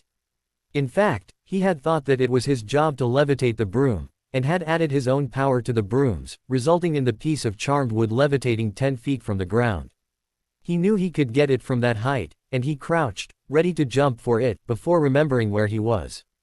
Looking around, he noticed that Hooch was looking at him and he straightened up, before shrugging in a, "What can I do?" gesture. She didn't have time to fetch it, though, as a student had just lost control of his broom. Visibly, Neville was flying for the first time of his life, and had crouched on the broom in fright. The move however, made his broom zip forward, and he was quickly followed by an upset teacher who was trying to catch him, yelling instructions at the same time. Looking back to what happened in front of him, Harold noticed that Madame Pomfrey had interrupted her course too, to jog after the departing brooms. Malfoy had seized the opportunity to taunt the Gryffindors. "I knew the dunderheads couldn't get something past their thick skulls. They even forget their remembrow." And he produced the glass ball. "I found it where you were sitting with Pomfrey. It's a shame, really." "Hey!" yelled Ron Weasley. "It's Neville's. Give it back. You want it back, Weasel. Catch it, then." And Malfoy threw the little ball in the air with all his might. Ron, who was sitting on a hovering broom already, shot after it. Unbeknownst to most of the people present, Ron was one of the most accomplished flyers in their year, having spent his whole childhood playing pickup games of Quidditch with his brothers. That's also why he was such a fan of Quidditch. The red-haired boy shot after the glass ball as if it were a snitch and caught it barely inches before it smashed on a tower wall. He smiled at the catch and shot back before any of the teachers saw him. After all, Hooch had clearly said to just hover, not fly. His shot of luck stopped short, though, as a stern yell caught him just as he landed. "Mr. Weasley." The addressed boy turned around and paled, while Malfoy smirked. From the tower he had just left, a red-faced Professor McGonagall was addressing him. "Come up here immediately." On foot. Harold pitied the departing redhead as McGonagall was known not to get angry often, and when she was. "He shouldn't have flown," said Susan as they were going back to the castle. All the students were discussing the event, some placing bets on Ron's punishment while others were discussing Neville's wounds. The boy had been found by the 2 teachers in a rose bush, his wrist broken. "Did you want Neville's remembrow broken instead?" Harold asked her. "Well, no. But he still shouldn't have left when the teacher expressly told us not to." "Oh, come on, Susan. It's a magical school, here, and there are dangers in each classroom. Remember our first herbology lesson. Still, what do you think about Malfoy?" asked Harold, trying to derail his friend's thoughts from Ron. "I don't know, he should be punished, sure, but he didn't break a direct order, though." "I'm sure Malfoy will never break a direct order from a teacher, Susan," he said, looking her in the eye. "But he will do whatever he can to make others do it. We'll just have to denounce him, then." All right. Let's just hope that next time he does that, there will be with as many witnesses as today." And they went to their common room. Once there, Susan found Hannah and they started to discuss the latest Witch Weekly issue with a second year who happened to be reading the magazine there. Harold smiled, and gathered his belongings to head for his study group's daily meeting. 2 hours afterwards, in Gryffindor's common room, the red-faced redhead entered the almost deserted common room and erupted in a giant whoop of joy. Dean and a bandaged Neville, who were playing Exploding Snap, looked at each other inquiringly, before going to their classmate. "Hey, Ron, what's up?" asked Dean. "Sorry," Ron answered. "I just had to let it out." "What? Why?" "Well, I went to McGonagall, and she dragged me through several corridors. I was freaked out of my mind. I thought I was going to be expelled, you know. But she just went to the 5th year charms period and fetched Wood." "Wood?" asked Neville. "Oliver Wood." "Yes," answered Ron excitedly. "Our Quidditch captain. Why did she want him?" Dean inquired. "That's what I asked myself, but she took us in an unused classroom, and told him, I still hear her words," he said with a dreamy smile, before trying to imitate their head of house. "Mr. Wood, I just found your seeker." "What?" the two others asked at the same time. "Yes." When Oliver answered the same thing, she confirmed it and let the two of us together. "Oliver asked me about Quidditch and I told him that I played since I was old enough to mount a broom. You see," he explained, "with 5 older brothers, we often played pickup games of Quidditch at home, and, as the youngest, I often played Seeker." He smiled widely. "And I refrained from whooping until I came back here. Oliver told me it would be a surprise for the other teams." The others were speechless for a moment, but eventually recovered. Dean first. "Congratulations, mate." "Wow," said Neville. "I thought you were going to be punished," he added matter-of-factly. "Oh, I have. McGonagall told me that if Gryffindor doesn't win their first match, she'll rescind the offer and give me detentions during each Quidditch match." "For the year?" asked Dean in concern. After all, should they lose, it was a harsh punishment for somebody who loved Quidditch as much as Ron. "For the 7 years," he answered glumly. A pause. "You'd better win, then," said Dean, patting him on the back and trying to sound encouraging. "Yeah, we'd better win," the redhead repeated, smiling. "But Oliver has high hopes on the team. The twins are incomparable beaters, and they spent the summer rehearsing new moves. Oliver plays keeper, and he told me the chasers were very good. I don't know who they are, though." Ron looked around, and spotted the singed deck of cards. "So, you played for 2 hours straight." "Well, since I was pretty alone until Neville showed up, I finished my homework," said Neville winced, patting his wrist bandage. "Just released from the nurse's realm a few minutes ago. We were killing the time until dinner," finished Dean with an amused glint in the eyes. "Dinner," shouted Ron enthusiastically, and the two others laughed. Since they first saw him at the feast, they had understood that the boy was eating like 4. "What? I'm a growing boy." "We know," interrupted Dean with a smirk. On the way to the Great Hall, they were rejoined with Harold, Seamus and Hermione, and Susan, seeing them from a distance, trotted a bit to rejoin them too. Remembering something, Ron dragged Dean a little behind, his face reddening again. He said without conviction. "What? Can I copy your homework?" he muttered. "What?" Ron sighed. "Is it all right if I copy your homework? With all the fuss about Quidditch, I sort of forgot about it." As low as he had wanted his voice to be, though, there were certain keywords which made a certain girl react. Hermione twirled around. "You forgot about homework. How can you forget about homework? And it's not allowed to copy homework." Hermione ranted, her mind on a set track. "You could have bad grades, and even be expelled." The two boys looked at each other, shrugging. Ron then tried to appease her by saying, "But they won't know, if I change the words and switch paragraphs." "Are you saying the professors are dumb, Weasley?" "They will know." Harold had walked a few steps back with Susan in tow, both equally interested by the byplay. "If he came to our study group, we could help him, though, right?" he asked her, trying to mollify her to help their distraught classmate. She looked at the two of them for several seconds, before huffing. "Right. But don't procrastinate further. Because we can't help you more than that." "Huh, prostate?" asked Ron. "What is it?" Hermione blushed a beet red, before yelling, "Procrasti, Nate. It means putting off your homework." She then left toward the Great Hall, muttering about uncultured youth. At the same time, Ron was looking at her, mumbling, "Mental. This one's mental." If you join our study group, you'll get used to it, said Harold, whom Ron had forgotten. The redhead jumped and, turning back to him, apologized about it. It's nothing, Harold said. We meet every afternoon at 5:30, in the library. Ron paled. Don't tell me you spend all the afternoon there. No, Seamus chuckled. It's merely a meeting point. We also spend time outside. Seamus, you belong to that group. That group, as you said, helps people doing their homework. You're in or not? Asked Harold, before feeling a tug at his sleeve. Yes, he said, turning around and meeting Susan's gaze. Can I come, too? She asked. He smiled. Of course. The more the merrier. He saw her serious look and amended, I mean, the more hard-working we get on our homework. Of course. Yeah, I believe you, she said, her tone denying her words. She was smiling, though. See you later, she said, before hurrying for the Great Hall too, leaving the 5 boys in the corridor. So, what were you doing earlier? Asked Ron to Harold, as the group resumed walking toward the food at a more sedate pace. Well, I went to the study group as usual. As everyone was almost done with the regular homework, Hermione and I just played chess before heading to dinner. You play chess? Asked Ron eagerly. Yes, I'm not that strong, though, answered Harold. In my trunk, I have a magical board I can bring tomorrow.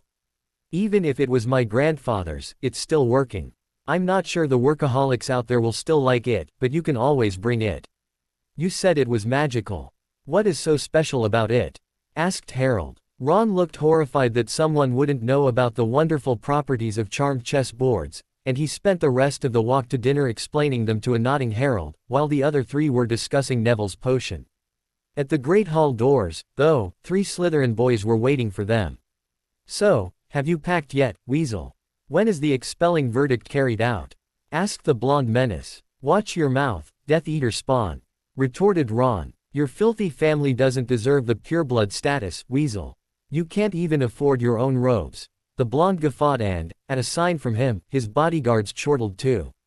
Ron was getting red behind the collar, and Harold noticed the potion professor nearby, obviously waiting for a reaction from the Gryffindors. Come on, Ron, he's not worthy, he said, and proceeded to lead the redhead inside, with the 3 other Gryffindors around. Malfoy, emboldened by their apparent lack of reaction, launched another tirade. What is it, Shorty?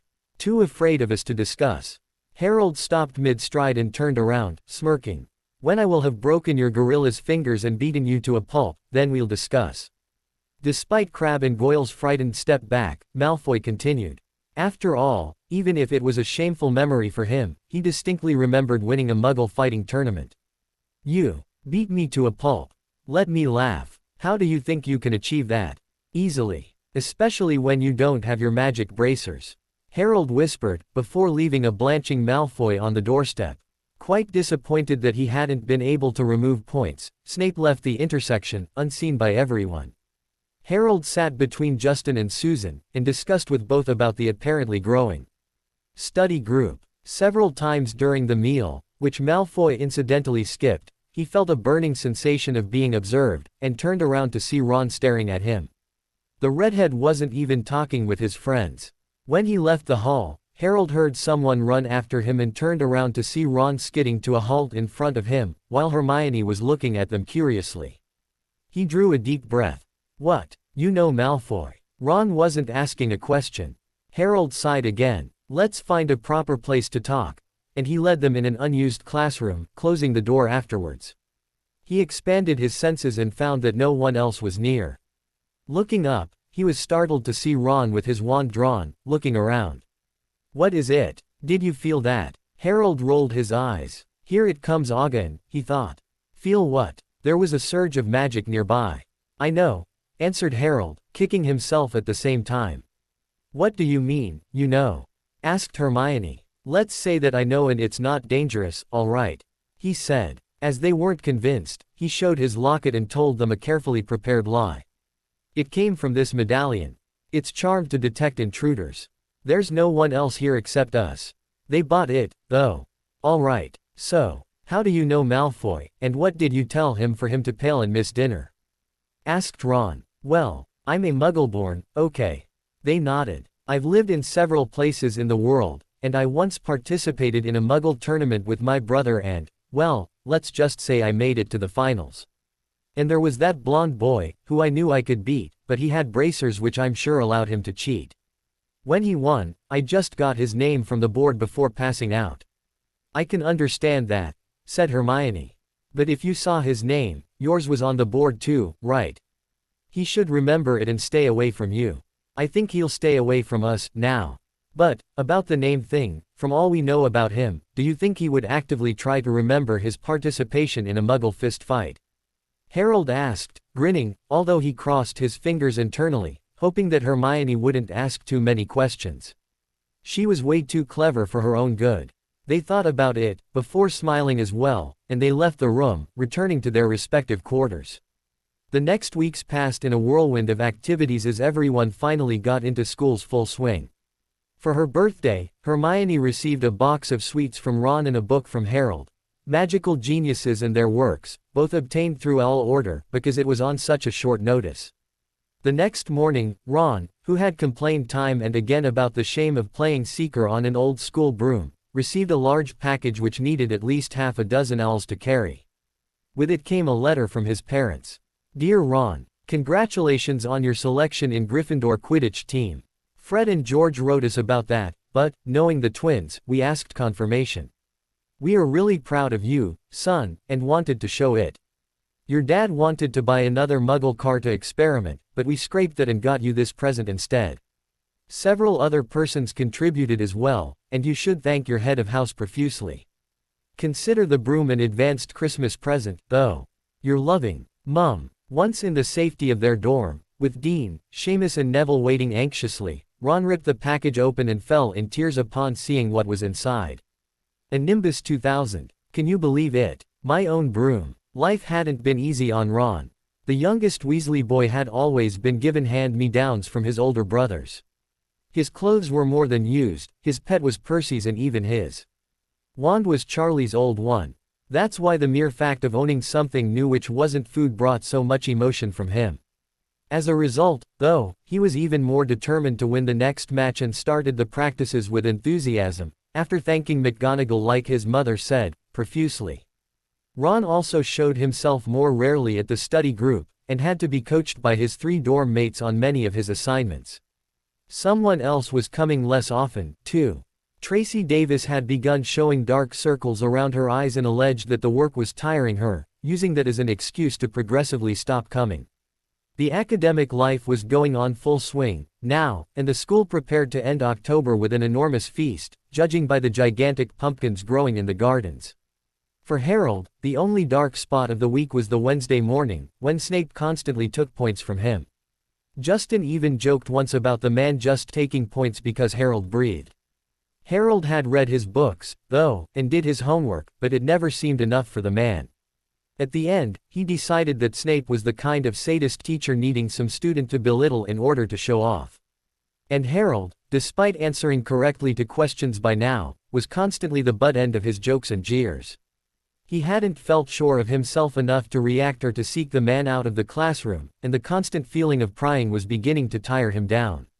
That October 30th, the day started as usual, with the Hufflepuff Ravenclaw double period of potions. Snape barked after them as usual, and made a complicated potion recipe appear on the blackboard. He then retrieved the assignments, while the students started to brew today's potion quietly. After mere minutes, Snape decided to be his usual cheerful self and started to grill the students, starting with his preferred target, Harold. Thompson. What are the differences between aconite and monkshood? Harold looked up sharply. Of course, he knew his books. He also knew that, following the book's timeline, they shouldn't know about these ingredients before the spring term. None, he said, before returning to peeling his shrivel figs. What? Asked Snape. None, sir, Harold said, not looking up. A stunned pause. Snape wasn't looking particularly happy. What part of the asphodel must be used and how is it prepared? A silence. 5 points from Hufflepuff, Thompson. You'd better. I wasn't informed you talked to me. Another shocked silence. 5 other points from Hufflepuff for your cheek, Thompson. Now answer the question. I'd say it depends on the potion used, but in our textbooks, they only speak about powdered roots, so I suppose it's the answer. What? The teacher's tone was ominous. Harold sighed and looked up. All the Hufflepuffs groaned. That couldn't be good. Roots. Powder red. A second of silence, before he added, Sir. Snape was panting. How that dimwit, how dare he?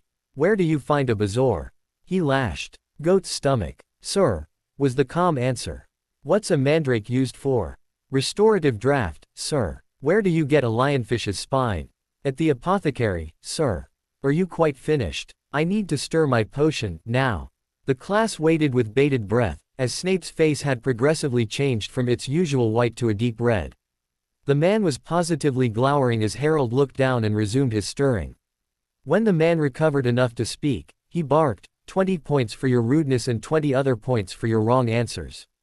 Detention for a week, and you'll come with me to the headmaster. Now, as you wish, said Harold, giving his ladle to a shell-shocked Susan before stepping out of his workplace. Snape grasped his shoulder in a grip which should have been painful if Harold hadn't just increased his skin toughness. Snape seemed disappointed at the teen's lack of reaction and pushed him forward. Walk, he said, and they left the stunned classroom. Harold didn't know where the headmaster's office was, and just walked idly, deciding that Snape would tell him that he went astray. When he arrived in a dead end, though, he turned back with a questioning gaze, and noticed that the teacher had his wand drawn. Harold steeled himself, ready to drop as soon as the man uttered a spell. The word he heard, though, was one he knew very well by now. Legilimens. He let himself be hit with it. He distinctively felt Snape invading his mind again, but this time, the man was inquisitive and vengeful. Thankfully, as to appear more real, should he have a meeting with the Sorting Hat again, Harold had duplicated his academic and Hogwarts-related memories so that they were in Harold's mind as well as Harry's. Snape purposefully destroyed these duplicates, before removing traces of his passage. The man was skilled, true, but he had been misled. Harold decided to play along for a moment, just to see what the man would do with a witless student. He blinked. Mr. Snape looked at him inquiringly. Who am I? I don't know, mister. Where am I? You are a dimwit and you'll stay there. And Snape whirled around, wanting to get back to his own classroom. Yes, mister, but I don't want to be alone. I want to stay with you. And Harold started to trot alongside him.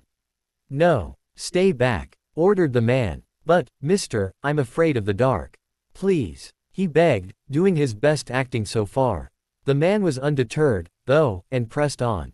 Harold could have followed, though, but he was left alone in the castle, and could make a good use of his freed time. What to do, now? Decisions. His eyes lit up before closing. First, he had to take an insurance on his life.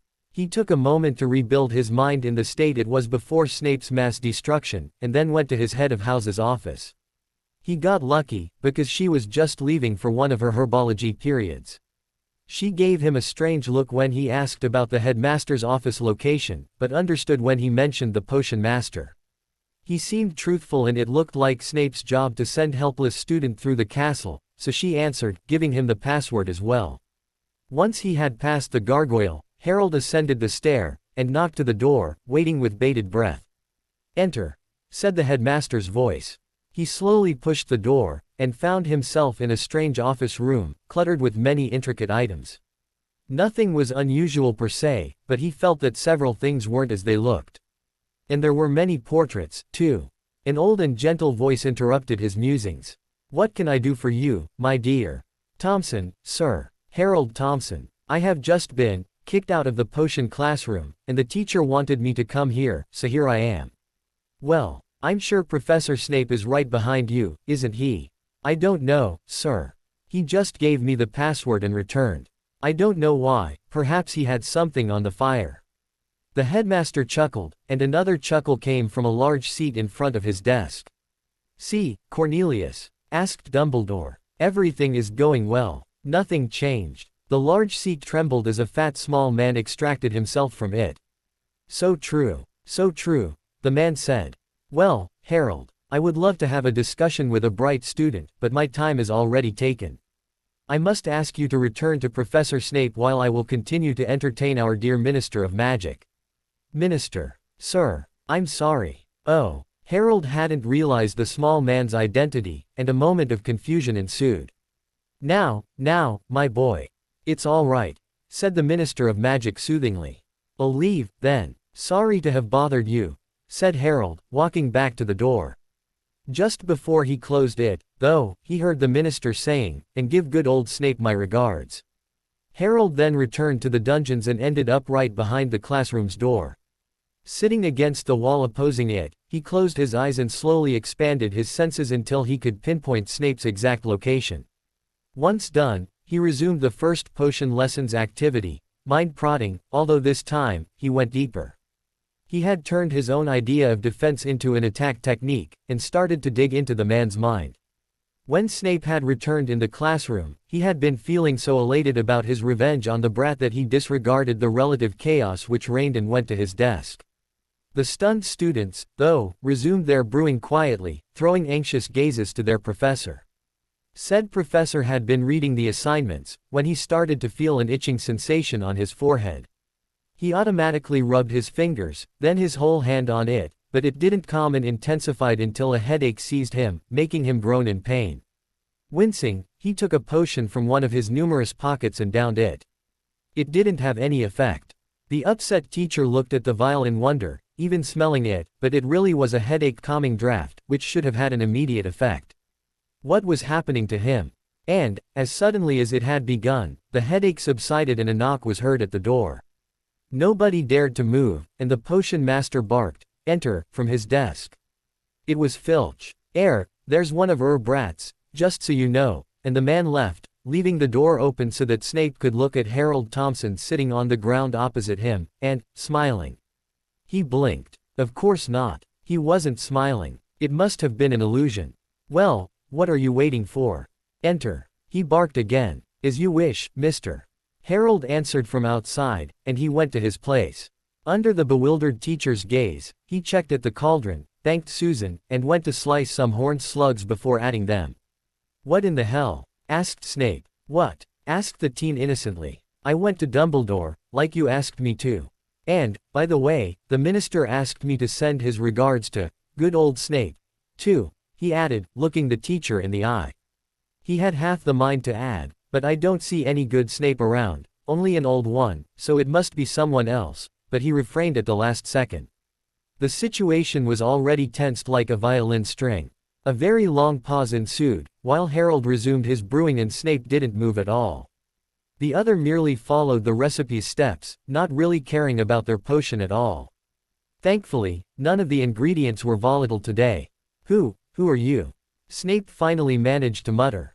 Harold froze, and immediately kicked himself. The question had been expected. He looked up and smiled.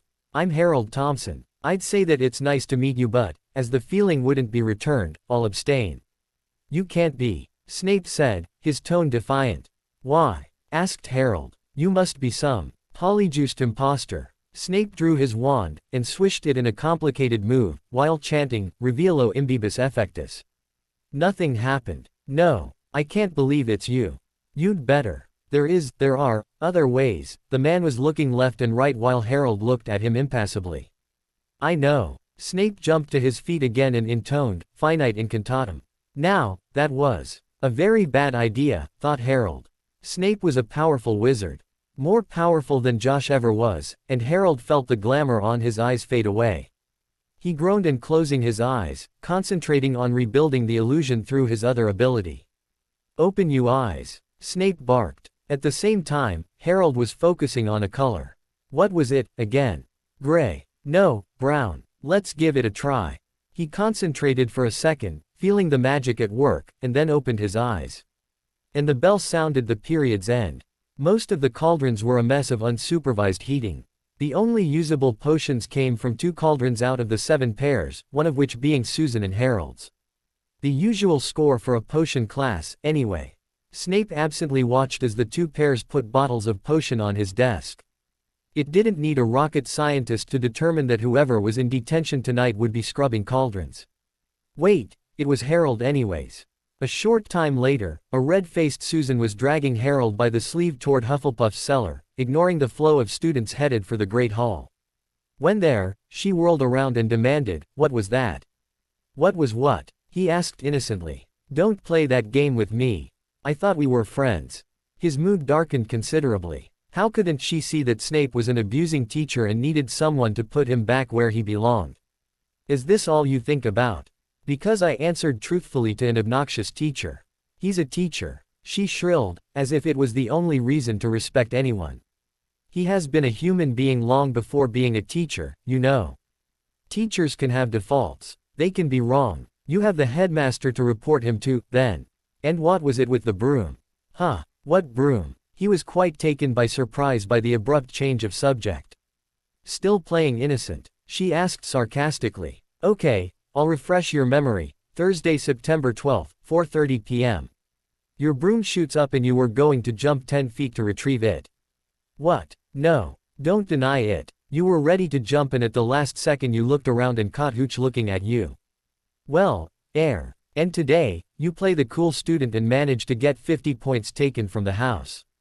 Where is the respectful Harold I made friends with? I don't even recognized you this morning." "I'm here, Susan. Listen, points aren't the most important." Oops. Knowing Susan, it wasn't the best thing to say. Hermione was really rubbing on her. "Points aren't important." She was practically shrieking and tears began to flow. "It's our life we build here. Our future. And I can't let you ruin mine. Our friendship is over, you hear me? It's over." She turned and ran through the girls' dormitory's archway. A few seconds later, her dorm door could be heard slamming. Harold was upset. Not only did he lose points because of the twisted teacher, but the man was starting to cost him his friends, too. He decided to do something about it, and decided to go to the man's quarters and do something about his mind right there. Remembering about his earlier problems, he waited for the next early morning to act. He came back from the astronomy period at 1:30 a.m. and went to bed like the others, but he didn't sleep and waited for the others to snooze before starting to work his plan out. He had reflected about it during the previous evening, before the astronomy lesson, and had realized that it was quite risky, which was why he now took the Ravenclaw ring from his lock to put it on. The second he did so, though, he felt the ring emit a wave-like magical signal, and he swore. How could he not think about it? Put on one of Hogwarts' founders' magical garb while in the school. Of course it would. Raise an alarm. He tried to remove the ring unsuccessfully for a minute, but stopped when feelings and emotions started rushing toward him from everywhere at once. Recognition, gratitude, curiosity, eagerness. He collapsed under the strain. "Hello again, Harry, and may I offer my congratulations on joining Helga's house. She was my best friend, you know," said the blue-clad woman, her eyes twinkling. "Or should I say, Harold, now?" "What do you mean?" he asked, trying to hide his uneasiness. "Relax," answered Rowena. "I know about you because I knew about you beforehand. The castle, however, despite having grown in consciousness and magical strength, is unable to enter anyone's mind, and therefore unable to report your presence." He exhaled loudly, but she wasn't finished. "Conversely, it is quite happy to have found a reminder of my old self, and if, as I understand it, you want to hide that, you'll have to ask it. It's fortunate that you did this so early in the morning, or it would have been discovered quickly." "Ask?" asked Harold, not quite understanding. "Yes, ask. It's really alive, you know." She seemed to reflect about things a bit, before nodding. "All right. Each of the founders' private quarters was located where your house is, except Helga's. It seems her rooms have been taken up by the kitchen, and the old cellar became dorms for your house." She grew silent, as if pondering things, while Harold distinctly felt someone or something discussing with her. After a few seconds, she shrugged. "Whatever. Sorry for the wait. I couldn't prevent myself from looking at every little change made on the castle. It has been 1,000 years, you know. It's all right," he said, quite astounded that a founder would ask for forgiveness from him. He blinked, before remembering the previous topic. "You said something about me asking Hogwarts something." "Yes. You have to establish a mind connection between the two of you, and then you'll be able to communicate with it easily." "How do I do that?" It would rather be, "Where do I do that?" Each of us founder had a way to do that and, not knowing the others, I can only tell you mine. You simply have to find my private study. Its entrance is located near my house's common room entrance. But, I don't even know where it is. I know. I'll just give you a memory containing the map to it. Once you'll be able to talk to it, Hogwarts will furnish its map at a moment's notice. Well, I can only thank you so much, milady. She laughed. It was a pleasant high and crystalline sound. No need to thank me, my dear boy. After all, as long as you wear that ring, I enjoy living as a part of you. So it's me who should thank you. The two of them looked at each other, before the woman prodded his shoulder. You should go, now. Better take advantage of your early waking hour to actually find my study. I should tell you to hurry before your headmaster notices the castle's state, but the man is gone, or so Cassie told me. Harold had paled at the mention of his headmaster, but his slightly afraid expression turned into a curious one. Gone. Cassie. Yes. Her eyes were twinkling amusedly.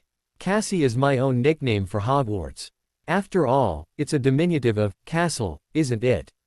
And, speaking about your headmaster, according to her memory, he left yesterday evening, heading towards America. She waited a second for effect. In search of Harry Potter. Harold found himself in such an alarmed state that he woke up, panting. It took him a few minutes to get his bearings right again, and, shaking his head to remove any traces of sleepiness, he escaped the cellar. Rowena had astutely affixed the directions to her office to his own memory of the castle, and he made a good use of it to reach the place. He entered an unused classroom, which was, if Rowena's indications were true, her quarters' reception room, and spoke the required Latin sentence in front of the back wall's window. Said window immediately went dark blue and opened like a door, and Harold entered a well-furnished office, if you didn't take into account the thick layer of dust on everything. Still following the founder's memory, he went to a low cupboard and opened it with the ring. Inside rested several stone bowls full of a silvery liquid, which use he couldn't fathom, but each labeled differently than the others. Following the instructions, he took one of them out, carefully depositing it on the cupboard top. He then bent, until his nose touched the liquid, and entered the swirling liquid.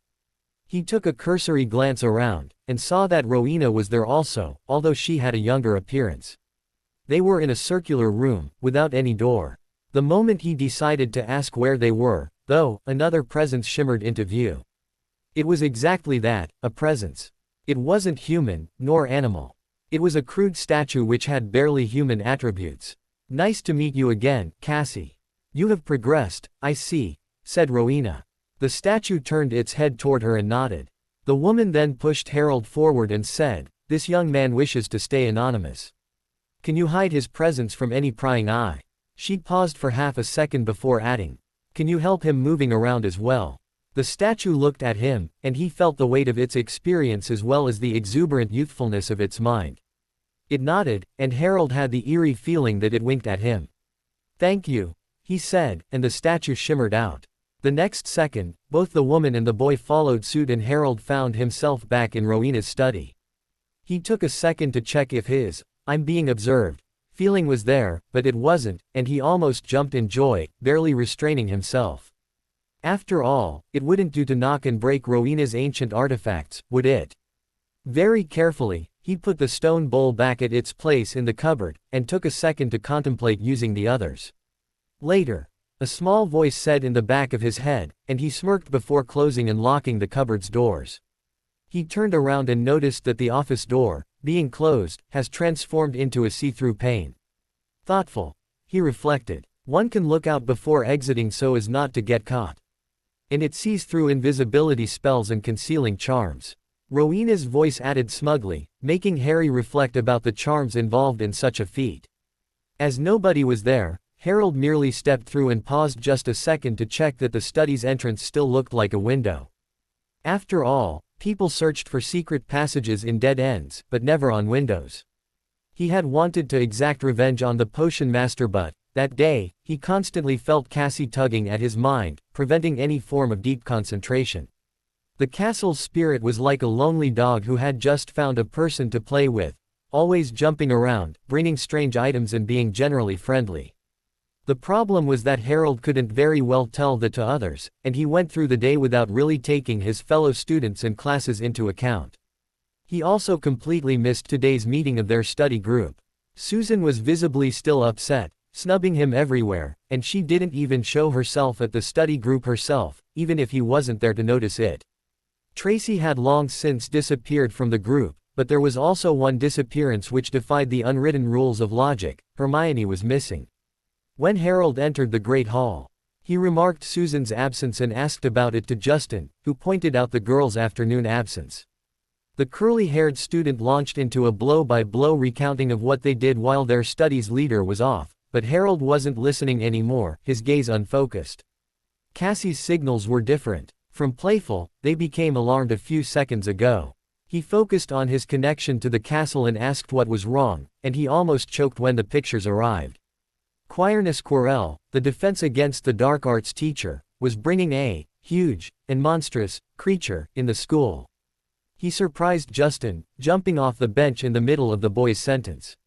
A long time before Professor Vector would warn the whole school, Harold slipped out of the Great Hall almost unnoticed. However, he saw his route to the dungeons blocked by Malfoy first, and then Filch, and it took a bit of time to modify their memories. Once done, the long-legged monster had already moved around, and Quirrell wasn't with it anymore. Harold concentrated to get a global feeling of everyone in the castle. Several professors were scouring the school, and Snape was waiting somewhere, waiting for Quirrell. Susan was in her dorm. And, at the same time, he heard a scream nearby, quickly followed by another. Hermione and Tracy were in the girls' toilets, with the troll. He started to run, missed the red and gold missile tumbling from an adjoining corridor, and suddenly found himself in a tangle of limbs from which emerged the not-so-surprised face of Ronald Weasley. "What are you doing here?" he asked. "I could ask you the same thing. I just followed you, and stumbled across Malfoy and Filch." Both were looking lost, as if they had just been obliviated. And these screams. "There's a creature in the girls' toilets. Let's call the professors, then. They are too far." Seeing the redhead's confused face, he explained more. "Hermione and Tracy are inside, too. We have to act now." And he stood up, before charging in the toilets. Once there, he had the misfortune of stopping, and Ron ran into him, once again pushing him on the floor. "Let's not make a habit of this," was all he could think coherently, before looking at the huge and ugly stump of gray flesh, vaguely humanoid in shape, which surely didn't have a place in a girl's toilets. In front of them stood a very, very large creature, armed with its personal odor and a club as large as a century-old tree trunk. Hermione was in a corner, shivering in fright, and Tracy was in another, mumbling incoherently. "By Merlin," whispered Ron, "it's a troll." Said troll seemed to have had problems choosing a target, but he was now decided, and raised his weapon to strike. "Move, Hermione, move," Harold shouted. The yell attracted the creature's attention to him, and his attack missed the petrified girl by mere inches. "What can we do? What can we do?" asked Ron. Harold looked at the frightened girls, at the enormous creature, and took his decision. The hell with being discreet. These girls needed help, and they didn't know enough magic to put the beast down. He turned to the frightened Ron and shook him. "I'll distract him, and you get her. You hear me? Go grab her and flee." The other teen had a flicker of understanding in his eyes, and that was all Harold needed. Turning around toward the scene again, he first tried his control over time, extending his arms and internally screaming. "Stop." It had been a long time since he last had done it, and he didn't know if the numerous modifications brought to his mind allowed it to work. Only a bit slower, only a bit. It seemed to work, though, as the troll's downward strike, heading toward Hermione, was slowed to a crawl. Ron hadn't moved yet. Damn. With his current speed and her squatting position, Harry couldn't get her out without hurting her. Harold concentrated again, focusing on increasing his skin's toughness again, as much as possible. And he finally closed his eyes for a mere second, serenity flowing in his veins, along with a sense of what to do. A sense of which moves were the right ones to execute next. As if he was in the slow-motion scene, he ran quickly around the slow-moving troll and jumped onto one of the numerous basins, before crouching on the one nearest the creature and Hermione. Taking aim, he launched himself against the troll's club. It moved slightly out of the way, but not enough so that Hermione wouldn't be harmed. He instantly took another decision, jumping on the sinks again, and, using his feet as anchors, he pressed with all his might against the slowly descending club. A foot too close, a few more inches. He was so focused on his task that he didn't register that the metal sinks on which he had taken anchor were bending around his feet, leaving footprints. At last, the club landed clear of Hermione, tearing metal and throwing tile shards in every direction. Harry merely grabbed a plank from the broken toilet stalls, and put it between Hermione and the incoming shower of shards. He then took a breath and noticed that Ron had finally started moving. Good. Next, he looked up at the troll, and jumped on the sinks again, using the prop to launch himself onto the creature's stupid-looking head. Once sitting on its shoulders, he noticed that his control over time was slipping. The people around him were moving a tad quicker. Ron had almost reached Hermione, and the troll was raising his weapon again, looking at it and wondering why it missed. Closing his eyes, Harold remembered a particular scene. His brother's broken arm, the scoffing monks, the pile of clay tiles. The anger he had felt. Yes, he could feel it again. He didn't know that he was putting quite the show, but no one looked anyways. He raised his right arm, and slammed it down on the creature's head. Hard. The creature had hard bones. It was the only thing which protected its species against decimation. Harold had added magic to the strike, though. His stone-like hand crushed the bone, and the little bit of gray matter underneath didn't stand a chance. Harold made good use of the still slightly slowed time to jump down and fetch Tracy. Contrarily to Hermione, the Slytherin had merely sat in shock, so no limb was ripped out of its socket when he cautiously took her in his arms. The troll was wobbling on unsteady legs for a moment, and Harold jumped over several scattered planks and under flailing arms as thick as himself, until he was standing beside Ron and Hermione at the toilet's entrance, a semi-conscious Tracy in his arms. They looked as the beast wobbled a last time before falling sideways, destroying several more sinks and stalls, and shaking the room like a small earthquake. After a moment of bated breath, Ron, whom Hermione was still clutching desperately, spoke up in a shaky voice. Is it dead? It doesn't move, answered Harold, slowly recovering a regular heartbeat. Doesn't breathe. Sure seems dead to me. The troll's thick leather-like skin hadn't yielded when he struck it, though, and he immediately took a decision. He went to Ron and Hermione's minds, and slightly changed their immediate memory. He didn't have the time to guess if they were good liars or not, and he suspected that Ron wasn't anyways. For them, the troll would have fallen victim of his own club, cleverly levitated and dropped by Ron's Wingardium Leviosa. It was just in time, too, as several teachers barged in the war zone look-alike. Appropriately, they were the heads of house, bar Snape, who was being brought to the infirmary. Sweet Merlin, said McGonagall upon arriving first. She put her hand to her heart in shock. By my Mimbulus Mimbletoneas, swore Sprout. What happened? Asked Flitwick. The teens were quite at a loss for words. What were they going to say? We heard about the troll, began Harold. And we knew Hermione and Tracy weren't in the Great Hall during the alert. Ron continued. Yes, because we share a study group. At that, the teachers registered the situation. 4 students, 4 houses. They looked at each other. Was it a sign that the hat's warnings were true? Were they in time of need? Was inter-houses cooperation necessary? Ron hadn't caught the teacher's private glances, and continued. We heard a scream and arrived to see the troll. And then, it's kind of blurry, really. There were shouts, and the girls were being targeted. Ron used the levitation spell, I think, said Harold, finishing with a look between a blushing Ron and a proud Flitwick. It was nothing, really. Ron managed to utter. The club fell on the troll's head. I'd say he's dead, but I'm not sure, concluded Harry. What were you thinking, taking on a troll this size? Exclaimed McGonagall. You could have been killed. Sprout cried out. In the meantime, I think these gentlemen deserve some points, ladies. Flitwick piped in. If they hadn't been there, we would have to deplore more casualties. I'd say that 10 points each would be a good thing. Yes, a good thing indeed, stated McGonagall. Harold was looking at Flitwick with wide eyes. Casualties, sir. Flitwick looked at him, then at McGonagall, who shook her head. Well, everybody will be told the story later, I guess. The boy closed his eyes, activating his connection with Cassie. He quickly learnt about the fight that had occurred between Quirrell and Snape.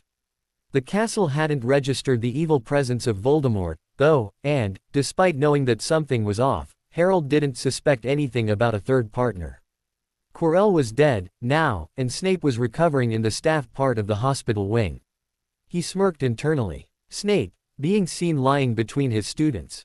Not likely. He opened his eyes again, and nodded. Harold, if you can release Miss Davis, I'll put her in a stretcher and bring her to the hospital wing, said Sprout. The boy started to comply, but the semi-conscious girl grasped him tighter. She must be in shock, stated McGonagall. Can you take her there yourself, Mr. Thompson? Or should I conjure a stretcher for the two of you? Her lips twitched, and Harold, picturing the situation, blushed. No, Professor. We will be all right. Good lad, said Sprout, before looking at Hermione. Well, make it the four of you. I'm sure Miss Granger needs a potion or two. Mr. Weasley, you can escort her, asked McGonagall. Ron nodded, and the 4 teens left the teachers to deal with the large and smelly corpse. Well, started McGonagall, drawing her wand. Let's get to work. She promptly transfigured the dead troll into a small cupboard. On top of being an impressive work of transfiguration, it also confirmed the creature's death, since transfiguring living creatures was much more difficult. Her 2 colleagues looked at the piece of furniture for a second, before wrinkling their nose. No, said Sprout. The troll's stench is one we can't hide. I suggest we just get rid of it and repair the room. All right, said Flitwick, before turning toward the sinks. I'll start He stopped suddenly. Phileas, asked McGonagall. What is it? The diminutive teacher didn't answer, and his 2 colleagues looked to where he was staring. Transforming the huge troll into a small cupboard had uncovered a singular object. What is it? Asked Sprout. It's a sink, stated McGonagall absent-mindedly. Thank you, Captain Obvious, muttered Flitwick, before approaching. What do you think caused it? Inquired Sprout. I don't know, answered Flitwick. But I'm sure these 4 hid something from us. In front of them, half destroyed by the troll's fall, was a metal sink. With a deeply embossed footprint. The potion master didn't wake for a full week, and the students, the non-Slytherins, that is, breathed a bit. Almost all of them enjoyed the fact that their headmaster, a renowned alchemist himself, was replacing the greasy-haired teacher. No student brewed anything that week, but the first years learnt quite a bit about the basic precautions over potion making. Incidentally, the other years did, too, which brought a deep frown on Dumbledore's already wrinkled forehead. The old man also had to find a replacement for Quirrell and treat other problems, like the Slytherin house. Tracy Davis had awakened after a day of rest, and she told Harold, Hermione and Ron about her housemate's attitude at her being friend with other houses. For them, she was a traitor, and she had constantly been harassed in her common room and even in her own dorm. Despite this, the returning headmaster had put her back in the dungeons, and she started to miss the meetings again. At the end of the potion-free week, the first Quidditch match of the season took place, starting at 11 a.m., and pitting the Gryffindors against the Slytherins. It was a pitched affair, because, despite Madam Hooch's warnings about wanting a fair game, the Slytherin played their best tactics, one of which consisting in offing the opposing keeper and seeker by whatever means possible. After half an hour in the game, Gryffindor was leading by 50-0, and Oliver Wood saw an approaching Quaffle. Just as he lunged with his broom toward the threat, he also noticed an incoming bludger in the corner of his eye. Devious, what all he thought as he swerved his course to still protect his goals while avoiding the bludger.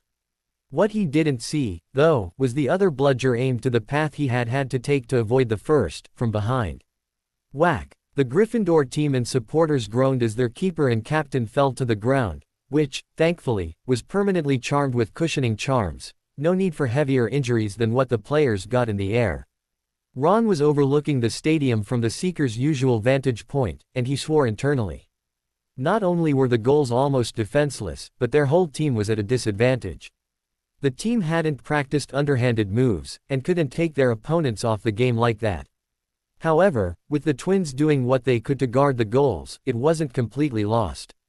Especially as they succeeded in using their new moves against the opposition.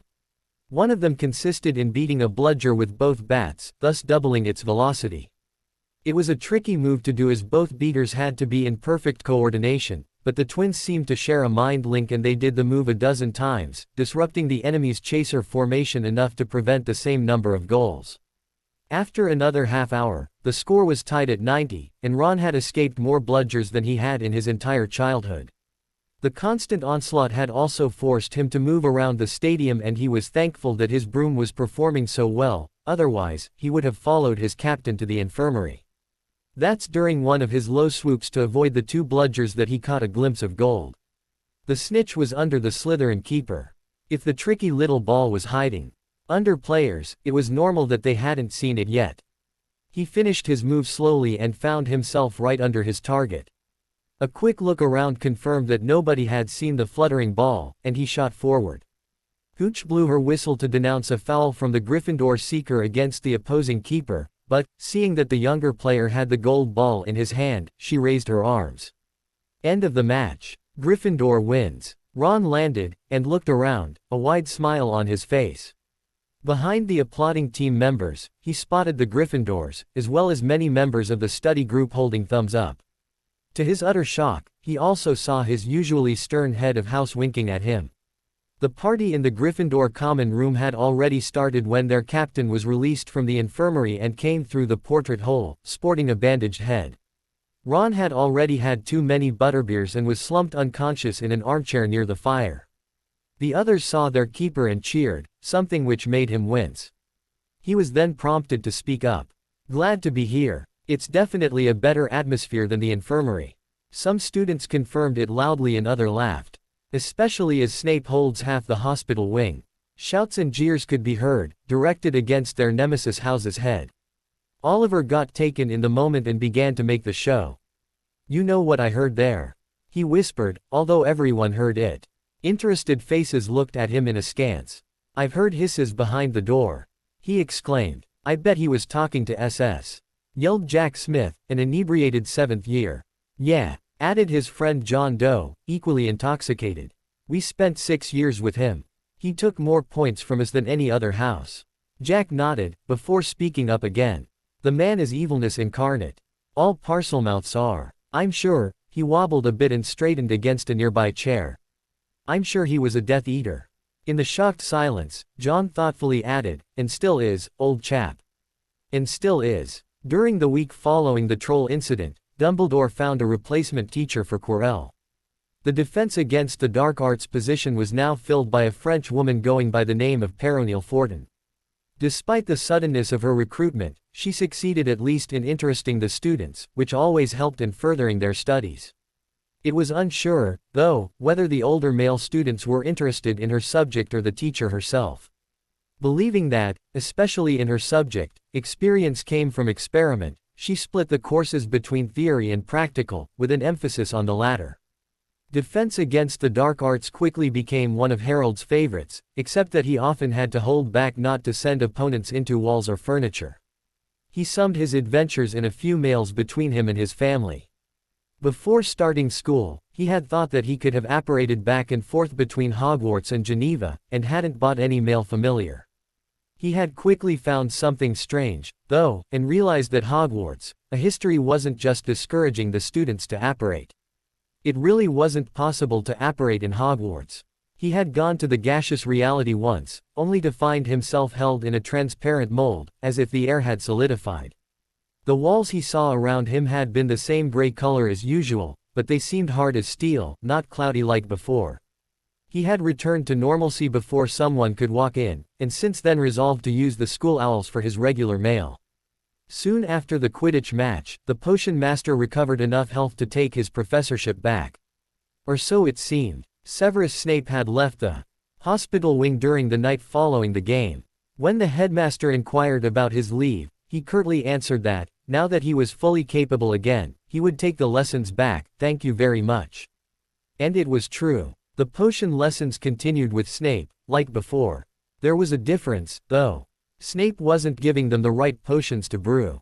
He was still following the program with most of the students, but the older students found themselves brewing increasingly difficult potions, some of which were downright nasty.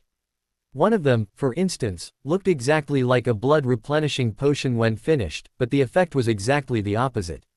Charles Ragham, a fifth-year Muggle-born student from Hufflepuff, experienced the potion troublesome nature when, while brewing it, he inadvertently breathed on top of the fuming preparation, and his nose started to bleed uncontrollably. He had to get out of the classroom, losing house points in the way, in order to be healed in the infirmary. During the whole incident, Snape was sporting his usual scowl and it added to the man's reputation of evilness. He also didn't give everybody the same potion to brew. Instead of writing a recipe on the board, he handed parchments for each of the working pairs, and several people noticed that they seldom used the same ingredients than their neighbors. It could be interpreted as a way to prevent cheating, but Snape wasn't even grading them anymore, and some of the students began to whisper that the potions the Slytherin brewed were already dark and highly illegal.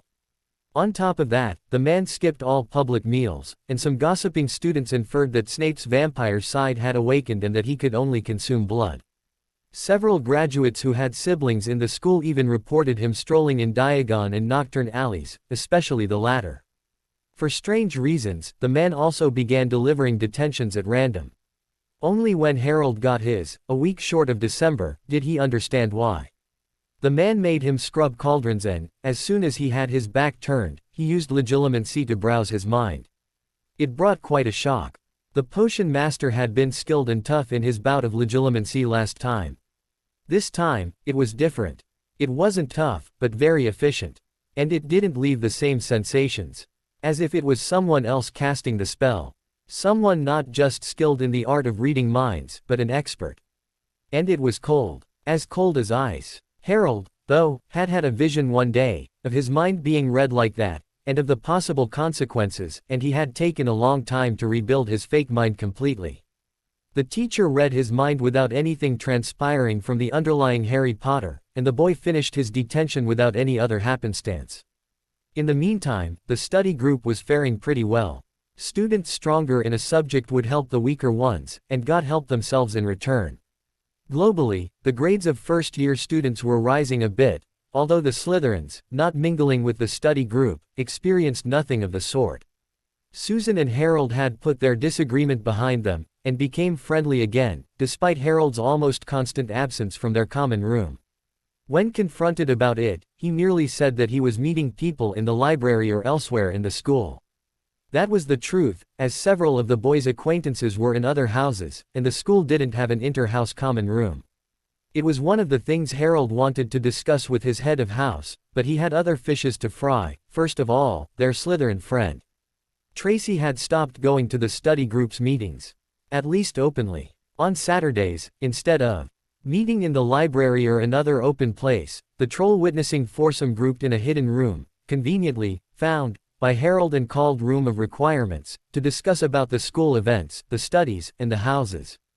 The other weekdays, taking advantage of the position Slytherin was concerning grades, Tracy had succeeded in setting up a study group for the Slytherin first years. After several days, a few second years were interested and came regularly too. They were reviewing the bases of their education, while helping the others understanding them. After all, one never learns a subject so completely than when forced to teach it. From the first years, the only persons not coming were Crabbe, Goyle, and Malfoy, of course. The blonde boy, who had begun sulking after the troll incident, was becoming more and more insufferable and proud as the weeks passed by, as if he knew something the other didn't. On one of the reduced inter-house study group Saturday meetings, Ron didn't turn up and the three others discussed the recent events as usual while waiting for him. When they finished, he still hadn't shown himself, and they separated, Tracy stealthily returning to her dungeons, while the two others went to Gryffindor Tower. Harold knew where it was thanks to Cassie's presence at the back of his mind. When they stopped in front of the portrait of an overly large lady in a frilly pink dress, Hermione looked at Harold inquiringly. Now what? He didn't answer, and addressed the fat lady. Good day, milady. Good day, dear boy. I wish everyone was as polite as you. I'm sorry for them. Would it be possible for us to enter if we aren't Gryffindor? I must apologize, but you shall not. The rules had been enforced 50 years ago, after the chamber incident, and only members of the house may enter. The chamber incident? Asked Hermione inquiringly. The lady in pink looked as if she was biting her tongue.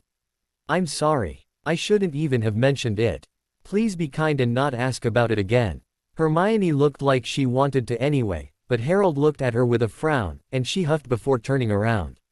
Despite not given entry, Harold suspected that Cassie could help him circumvent that. He didn't want to raise suspicion, though, and lowered his expectations. If we cannot enter, can we ask if a certain person is inside, please? And what is the sought person's name? Ronald Weasley. I will see what I can do, she answered, standing from her plush seat before walking through the edge of her portrait. A minute later, a damaged version of Ron Weasley opened the portrait, behind which the two others could hear music. It closed right afterwards and the singular boy looked at them. He had singed hair, his sweater was soggy, and he was unsuccessfully trying to remove an unrecognizable green goo from his face with a towel. What? He asked through the cloth. Harold and Hermione looked at him in wonder, then at themselves, before erupting in laughter. What? The distraught boy asked again. Hermione was the first to recover her breath. Honestly, Ron, what happened? The damn lady appeared in an empty frame and called me. At his words, said Lady huffed and left her frame again, but Ron didn't notice her and continued. I was so surprised I dropped my cards. Honestly. As if empty wooden frames were designed to hold messengers, and cards. You were playing cards instead of, you know. Asked Hermione crossly, the two last words uttered in an angry whisper. What? Ron inquired, and Hermione's stern stance reminded him of the club meeting he had just missed. Looking at his feet, he mumbled, sorry, but I was playing chess with Seamus, and I forgot about the time, and then the twins came. With an improved deck of exploding snap, and we were playing. Improved? Asked Harold. Ron shrugged. Yes. The twin pranksters calling themselves my brothers added other effects to the cards. As you can see, he gestured toward himself, and the other two chuckled again. What was that music? Asked Hermione, her previous outburst not forgotten, but kept for later. Oh, it's just Kenneth, playing the guitar. That was unusual, said Harold, thinking aloud. Ron looked unmoved. What can I say? He plays what he wants to play, what's the matter? I meant that, until now, I have never heard music in this school. It has been 2.5 months since we came here. We could start a group, said Hermione, before giggling as the two boys looked at her with wide eyes. It's a stupid idea, forget it. No, it's great, said Harold. Yeah, it would be called Hogwarts Chipmunks, and we'd play at weddings, added Ron, smirking. Harold looked at him. I was being serious, Ron. Me too. Ron countered automatically, before registering the dark looks coming his way. All right, sorry. A short pause ensued. What did you mean by being serious, Harry? Asked Ron through his towel, still trying to wipe the sticking goo. A longer pause. Much longer. What did you call me? Asked Harold. Ron shrugged. Well, you're Harold, we can call you Harry, right? Like I'm Ronald, and you call me Ron. Are you all right? Harold wasn't exactly all right, but calmed himself quickly. I'm all right. My name is Harold, though, and I'd rather you call me that. Same here, stated Hermione. Nobody called me anything other than Hermione and lived to tell the tale. The theatrical effect was annihilated when the portrait hole opened into her and she fell on the floor. Recovering quickly, she stood up, wincing, before rubbing her sore bottom, blushing at the same time. In the doorway, two identical redheads looked at them with a wide grin. Looks like we made another victim, Gred, said the first. I'd say, Forge. I'll also say it's my job, was the answer. Mine. The two continued in front of Ron's blasé look.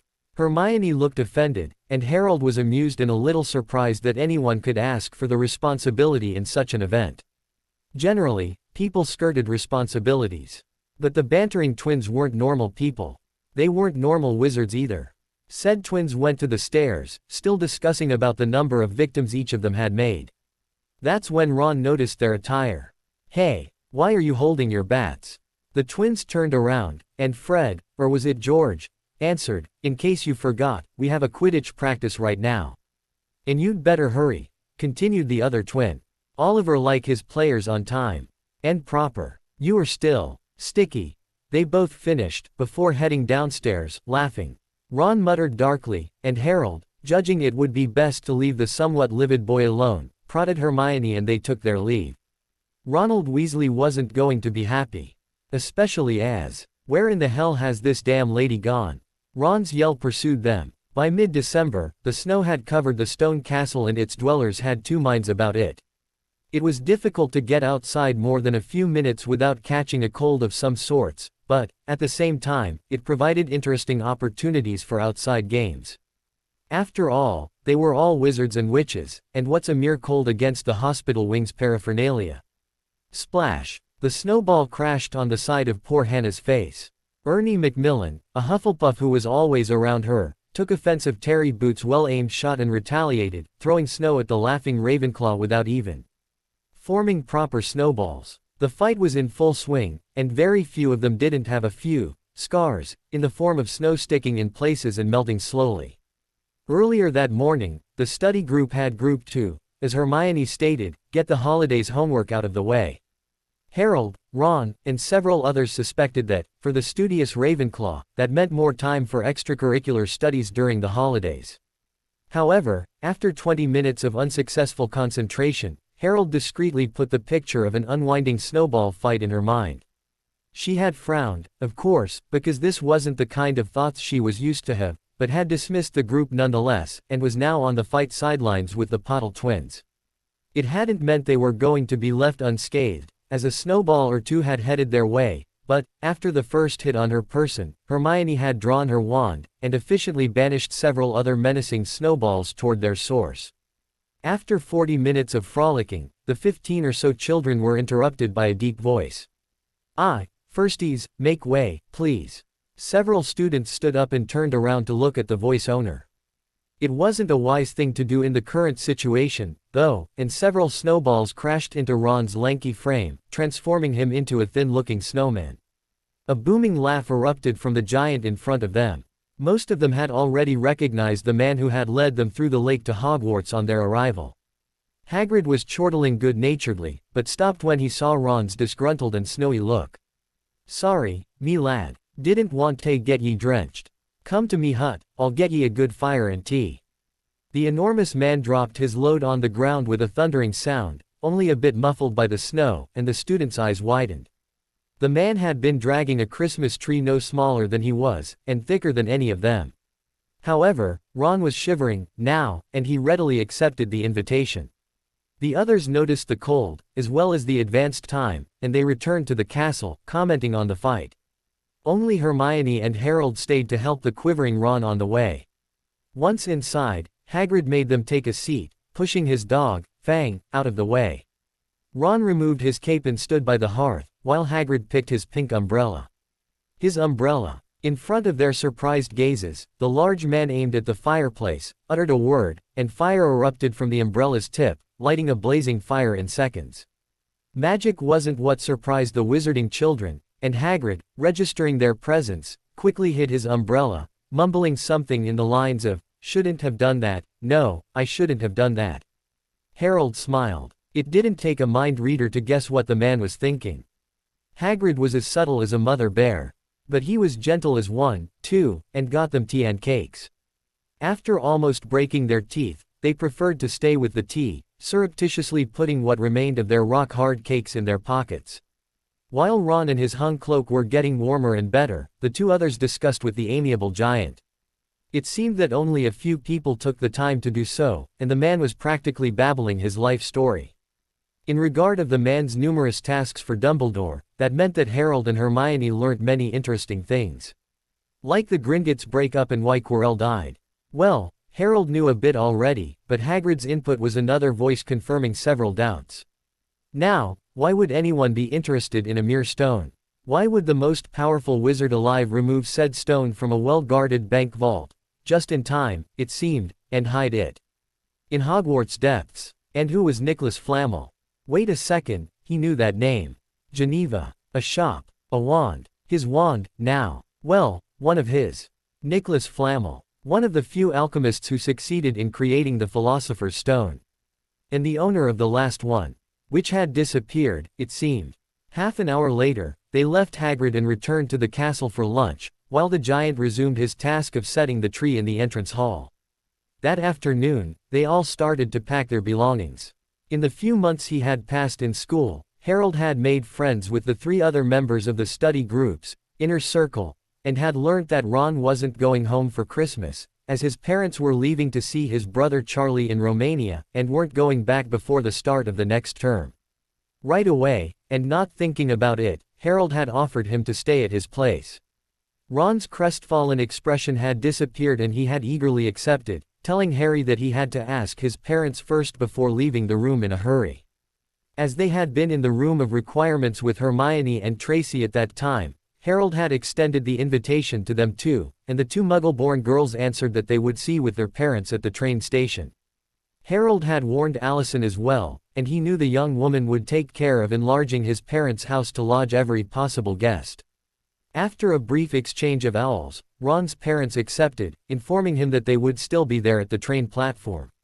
After all, the twins were going with Lee already. Percy was the only one staying at Hogwarts during the break, and he had informed them that he was glad to stay to study more. What the red-headed prefect didn't say, though, was his main reason to stay was because Penelope Clearwater, a fourth-year Ravenclaw, stayed as well. On the morning of Monday, December 23rd, the students who weren't staying in Hogwarts got onto the Hogwarts Express for the last time of the year, and headed to London. Harold didn't understand why people living, say, in Aberdeen, had to take the train to the capital, but it seemed such a deep-seated custom of Hogwarts that no one questioned it. On the long trip there, Harold spent time with the twins and Ron, playing Exploding Drenching and generally dirtying Snap, and learning a bit from the twins. Apparently, their dear potion professor was staying at Hogwarts, since he had snapped at them once, saying that he'd be better during the incoming 2 weeks, without Bratz messing up his potions. Harold tried to check that bit of information but, apparently, the connection to Cassie wasn't usable when he was out of the warded grounds. How concentrated can you get on a game like Exploding Snap when you close your eyes to check a distant mental connection? After losing spectacularly, Harold got into the train's bathroom to get the slimy goo off his body, and to cast a quick cleaning spell on his clothes. He bumped into Ron on his way out, and the redhead looked at him in wonder. "Did you change clothes?" "No, why?" "Because they were completely useless and now they are as good as new." Harold thought about it for a bit, before smiling. "It's just a little spell, Hermione, and I found out when you were obsessed with Quidditch practice." He would remember to update Hermione's memory about it later. "Are you interested?" When Ron's head bobbed up and down, obviously needing the spell right now and perhaps on many more occasions later, Harold smiled. "Its incantation is Scourgify, and the wand movement is like this." He swished his wand in a particular pattern, which Ron repeated twice before trying on his own person. As he wasn't focused enough, he had to repeat the spell a few times to get rid of all the mess, before smiling gratefully. "Thanks, mate. This one will be very useful, especially with the twins around." "I just hope." "Yes?" asked Harold after a few seconds of silence. Ron blushed. Nothing. Harry looked thoughtful, before speaking again. "Speaking about unkempt furs, where is your hamster? I thought you had one." The redhead looked at him, blinking, before remembering. "Oh, you mean Scabbers, my rat." "Yes, well, rat, hamster, it's not that different. I didn't find him when we packed." Ron replied. "The damn rat must have fallen asleep in a corner again, or better yet, it has been eaten by Mrs. Norris. Or it just died of old age. It's quite rare for a rat to live that long, you know. It was Percy's for as long as I remember, but my parents bought him a new owl because he became prefect and I got the darn rat." He shook his head. "I never liked it, anyways." They both smirked, before heading back to where the twins were. Once there, Harold informed them he wanted to explore the train a bit, to get in touch with his acquaintances from his own house and others. He greeted Susan and stayed a bit to discuss the incoming holidays with her. When he left, wishing her a happy Christmas, he vowed to find something to owl her in 2 days. After all, despite their bout over Snape, she was his best friend in Hufflepuff. At the very end of the train, he noticed that Tracy was in a compartment full of Slytherins, although she was looking through the window pensively. He didn't want to disturb her already unstable status in the Serpents' house and left swiftly. After all, he would see her on the platform afterwards.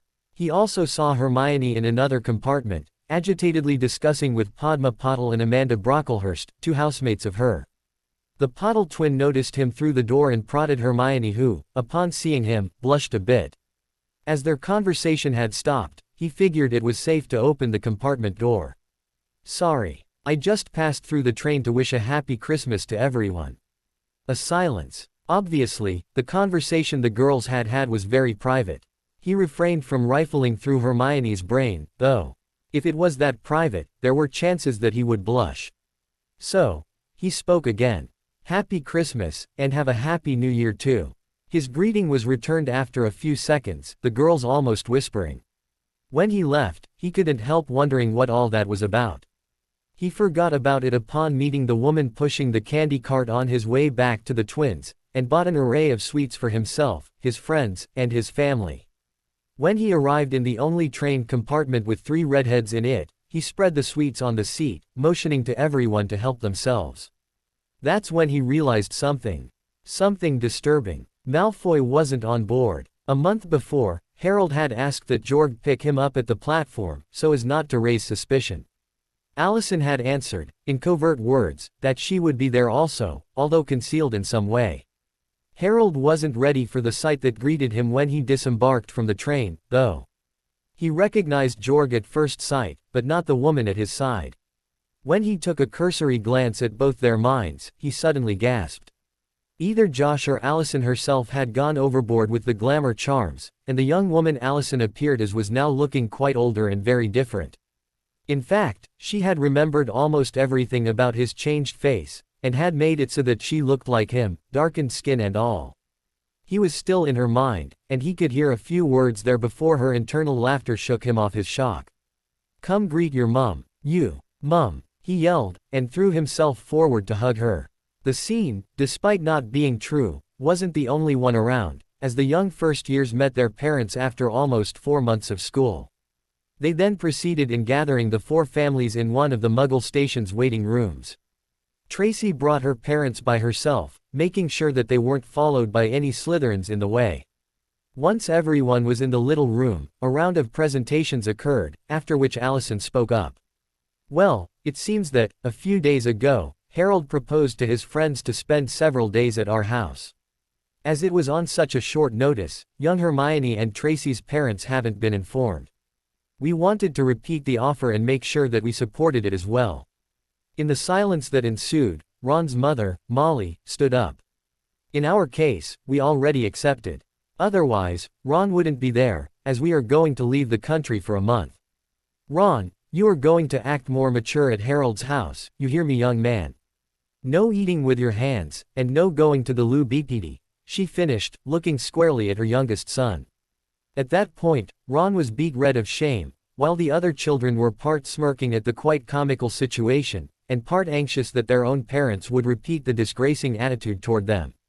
Edward Granger looked at his wife and then at his daughter, before clearing his throat. "In our case, Hermione perhaps told you that we take most of the holidays to travel somewhere, and we had a trip to Savoy planned since August." At that, Harold nodded. He had the feeling that the man wasn't finished.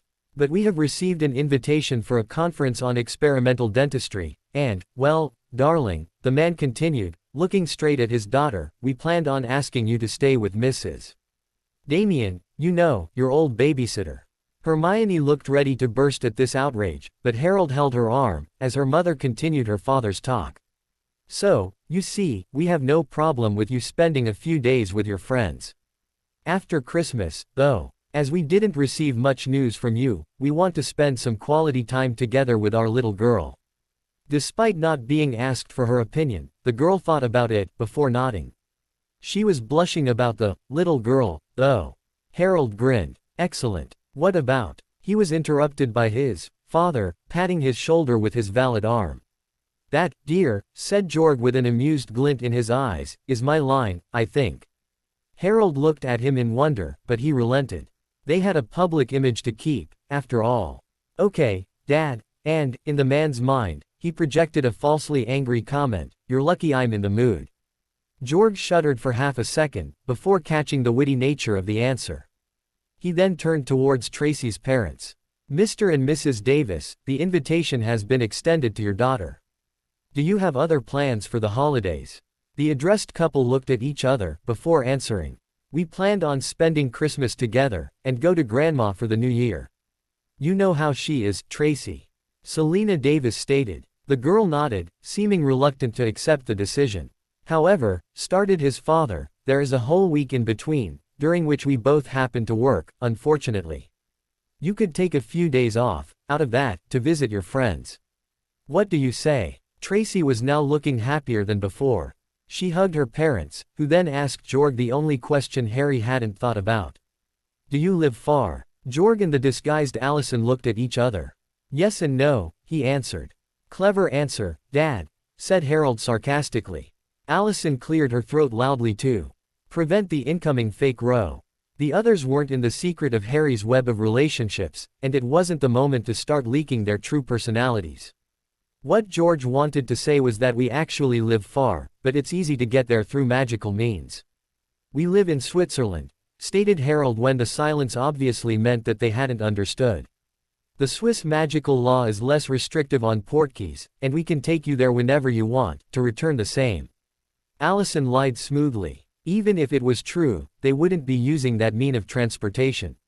Harry then remembered that he hadn't fetched the Grangers and Davises' addresses. He didn't need Ron's since the redhead wasn't returning home for the whole vacation, and he asked them to write them down, at the same time copying their memory of it.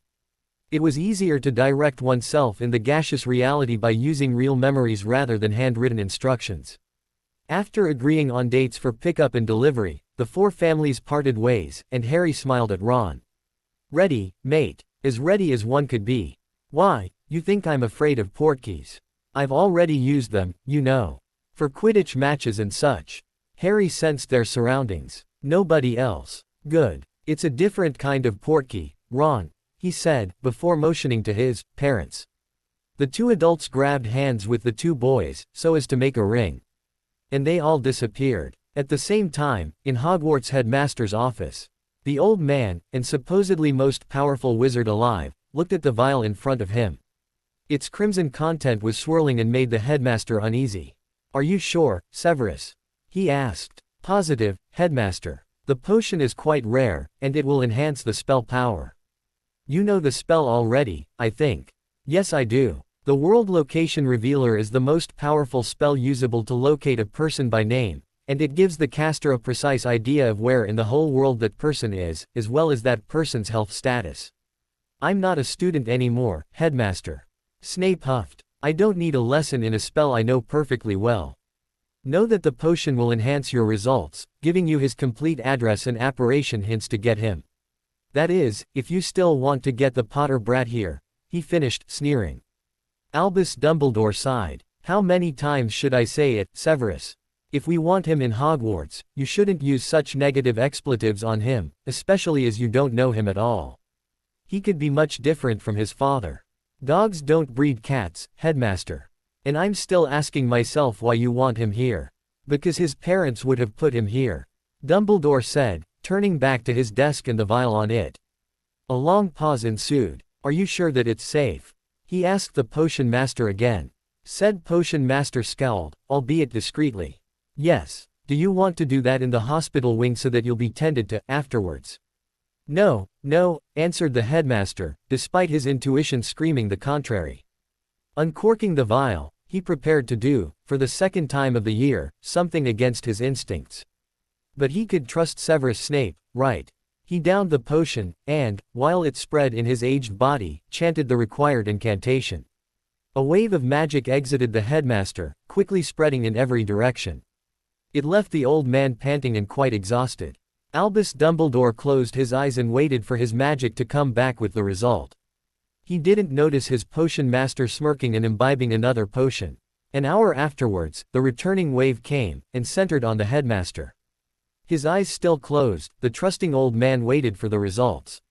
He couldn't understand them, though. Harry Potter was alive and well. He was traveling southwards at the moment. But he was nowhere. It didn't make sense. Albus Dumbledore, exhausted because the spell took so much magic out of him, fell into unconsciousness.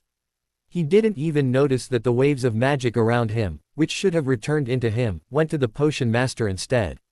A few minutes later, said potion master was standing in the back office of a certain potion classroom. So, now that the old muggle-loving fool is out for the count, let's find the office entry, the man mumbled with an undercurrent of hissing. The creature's sledge wasn't very clean the last time I found it, and it certainly hasn't been washed since then. He straightened up. Reveal yourself, he hissed in perfect Parseltongue. And a door shimmered into view. It was black, and adorned with silver SS around it. The handle was also AS, fangs protruding ominously. The man knew the step was necessary, though. He grasped the S-like knob and felt the teeth piercing his skin.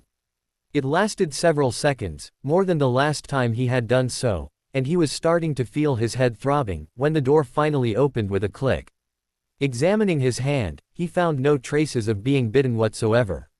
It would have been different if he hadn't been deemed worthy to enter Salazar Slytherin's office.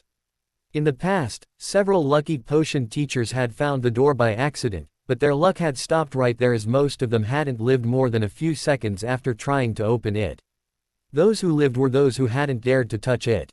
Great, muttered the man as he crossed the threshold. Let's find that recipe and be on my way. If that old fool really finds Potter, I'll need the castle's help to monitor him. Geneva. The four of them landed in a large room with posh furniture in a warm orange and yellow color set. Harry looked around, as if searching for something. He had felt observed during the long-distance jump, but the feeling had ended before he could have identified it. He didn't have time to ponder it, though, as three children threw themselves on him at once. Harry! They screamed, while Ron was looking around, astounded. Was he in Switzerland already? And why did these children call him Harry while he couldn't? Oh well, he thought. Family has different rights. I wish my mother could refrain from putting me on the spot each time we meet people, though. Jason, Emma, Kathleen. Please leave Harold alone, he had just arrived. Scolded a stern woman, whom Ron thought was the kid's mother. Harry instantly remembered all about his family's real identities and hugged his siblings back. But Mum, the boy whined, it has been so long. He turned toward Harry and tugged at his sleeve. Want to see the new computer George and I built? Jason, said a man who had just entered, using a cane to walk. Listen to your mother. Sorry, Dad, Mum, the addressed boy said meekly. Turning toward Harry again, he whispered, you'll come. At Harry's nod, the smaller boy stopped clutching him and sat on a sofa next to George, sporting a wide smile. Everyone, started Harold, this is Ronald Weasley, one of my closest friends at Hogwarts. Ron, here are the people I am the closest to. My family of sorts. Of sorts. Well, do you remember the talk we had on the lake shore? About the Sorting Hat. Yes, it wanted to put me in Hufflepuff, but I argued with it until he put me in Gryffindor. All my family has been Gryffindors.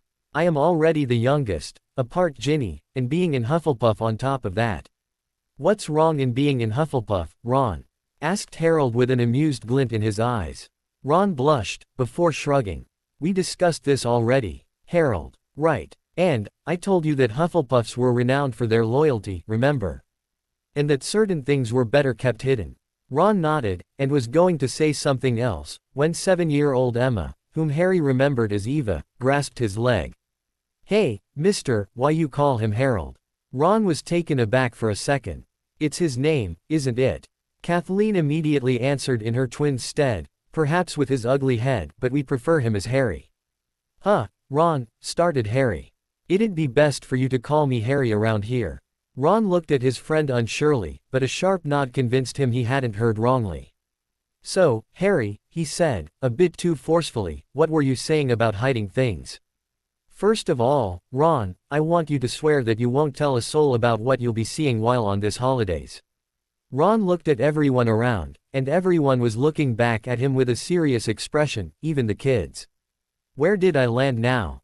Did he ask himself? The only people not looking at him were the little girls and her mother, the latter scolding the former silently. Silently. He noticed Allison's wand. What was so important to justify a silencing spell on a mother scolding a kid? Was it? He looked back at Harold. No, Harry, now. Could his friend make up his mind?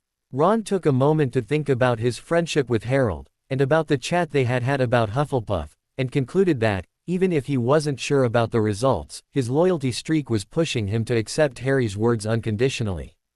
He took a deep breath, and spoke.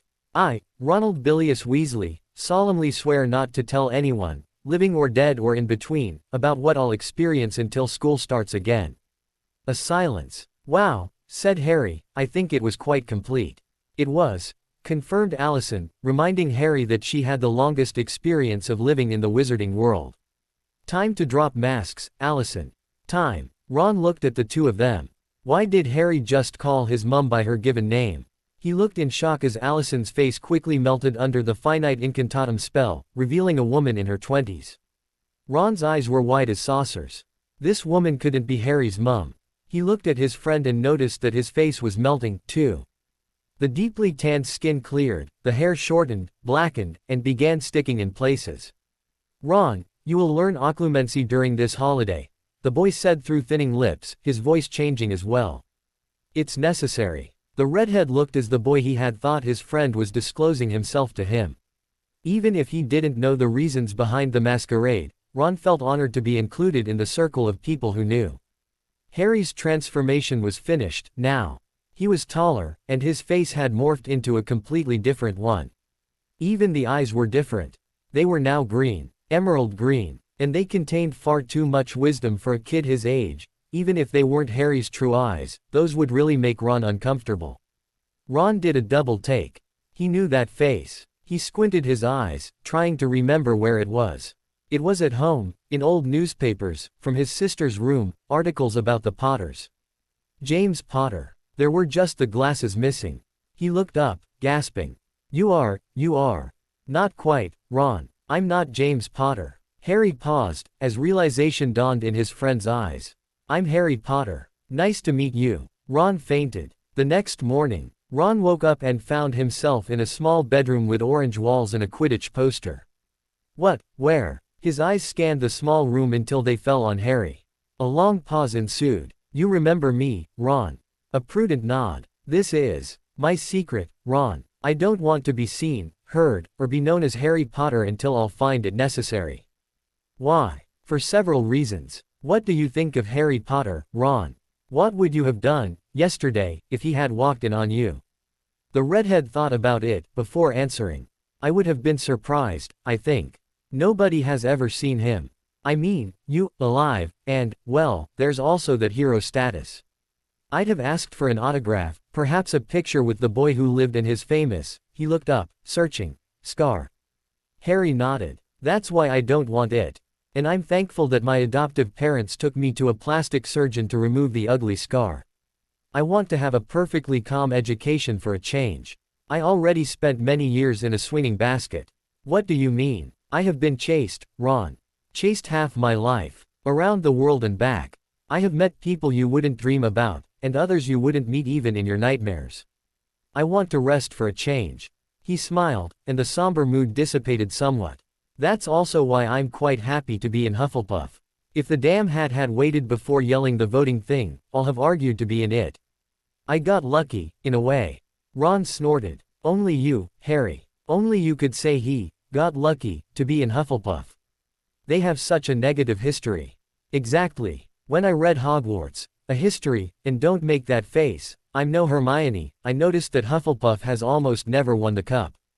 How can people cope when sorted in it for 7 years by a damn hat? Would you have?" Ron thought about it for a few seconds, before answering an honest, no. More seconds passed by, and Harry helped himself to a plate of sandwiches nearby. "Huh, Harry." Ron started again. "Yes. Since your parents are, dead." Ron looked at him with wide eyes again. "Beware, Ron, your eyes are going to pop out soon," Harry said before biting into his sandwich in earnest. Ron looked at him, trying to form a coherent sentence. Harry was munching on the salad ham sandwich while looking back at him, and Ron had the eerie feeling that Harry could hear his thoughts. Unexpectedly, Harry nodded, before swallowing his mouthful. "That's why you need to learn occlumency, Ron. Your mind is too easy to read. I'm not even trying. You can." A nod. Ron hadn't even needed to finish his question. "And, how?" "I don't know, really. No wizard explained magic to me until I met Allison. Well, if you don't count Bill. Bill. Yes. When I said that we moved around the world, it wasn't figuratively. I met your brother in Egypt, but had to leave quickly because another wizard wanted my hide." A pause. Ron frowned. "You're annoying when." "I'm sorry. I won't read your mind again." "You did it again." "Oops." Harry smiled, before frowning. "Well, I will have to do it again during these holidays, in order to test you. With Snape and all." "Snape? What does it have to do with him?" Harry looked at Ron with a piercing gaze. "He tried to obliviate me. Have you been in a detention with him yet?" "Yes. He bloody caught everyone in the classroom. Harry nodded thoughtfully. That's what I thought. What? He took people in detention to read their minds.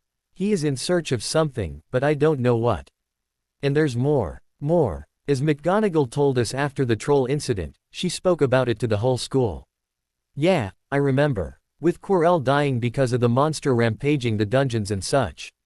Well, that was a lie. A lie. Did you notice blood on the troll club when we were there? Well, no. I was too occupied levitating. Wait a second, here. I'm sorry, Ron. Since there were so many mind readers around, I have to alter your memories of that particular incident. Quirrell didn't die because of the troll, but because of something else. What something else? I don't know yet, but I would like to ask Dumbledore. Ron was thinking back about something Harry had just said. Hey, did you just say that you modified my memories? Yes. Without asking, Harry raised his hand. Guilty, Your Honor. Ron looked ready to burst, before he deflated. Well, if it's the famous Harry Potter who did that. Harry frowned. Do you have faith in me, Ron? The redhead looked at him absently for several seconds, before nodding. I'll restore your memories when you'll have learnt occlumency. You'll understand why then. Ron looked unsure, but he nodded. Harry munched on his sandwich again, and Ron picked one as well. After several bites, Harry smirked. Besides, you aren't the first to whom I did that. What do you mean? I modified memories of several people, mostly to flee my chasers. And I modified my family's identity. Their real names aren't what you heard, but changing it in their mind was easier for them to cope. And no fear of a mind reader picking on them. In this house, the only persons living with their own names are Genevieve, Josh, and Allison. Well, I already met Allison. Who are Josh and Genevieve? Genevieve is the particle physics scientist who helped me patch my mind after an incident involving a complicated and buried Muggle appliance 27 kilometers wide. Dad would love that, muttered Ron, while looking at him with wide eyes again. What did you say? Harry smirked. I swear, Ron, your eyes will pop out soon. The addressed boy blinked a few times, and absently brought his hand to his eyes, as if to check Harry's words. He stopped his move halfway, though, and looked at Harry with a dark look. Very funny. Who's Josh? He's Allison's boyfriend, a wizard, and a surfer. What's a surfer? Hold on. Harry was feeling tired of speaking, and merely sent images of people surfing waves into Ron's mind. Whoa! Exclaimed Ron. Wicked. Surfing or getting the pictures? Both, mate. Both. Harry finished his sandwich, while Ron looked absorbed in his new memories. All right, mate. Time to go. Go? Asked Ron. Christmas is in 2 days, remember? I need to shop for gifts and you're coming with me. Why? Harry looked at him with a wide smile. Because I'd love a present from you. And I'm sure you can find other people to treat. Ron wasn't smiling, though. You know, Harry. I know. What? You read my mind again. No. I generally refrain from reading the minds of friends and family. Your families, lack of funds is a well-known fact in school. And don't blush or cry or shout, please, I'm not insulting you, just stating a fact. Besides, judging from whatever little knowledge I have of your family, I'd say that you have something else in spades. Something that people like Malfoy would kill to have, if they could admit they were missing it.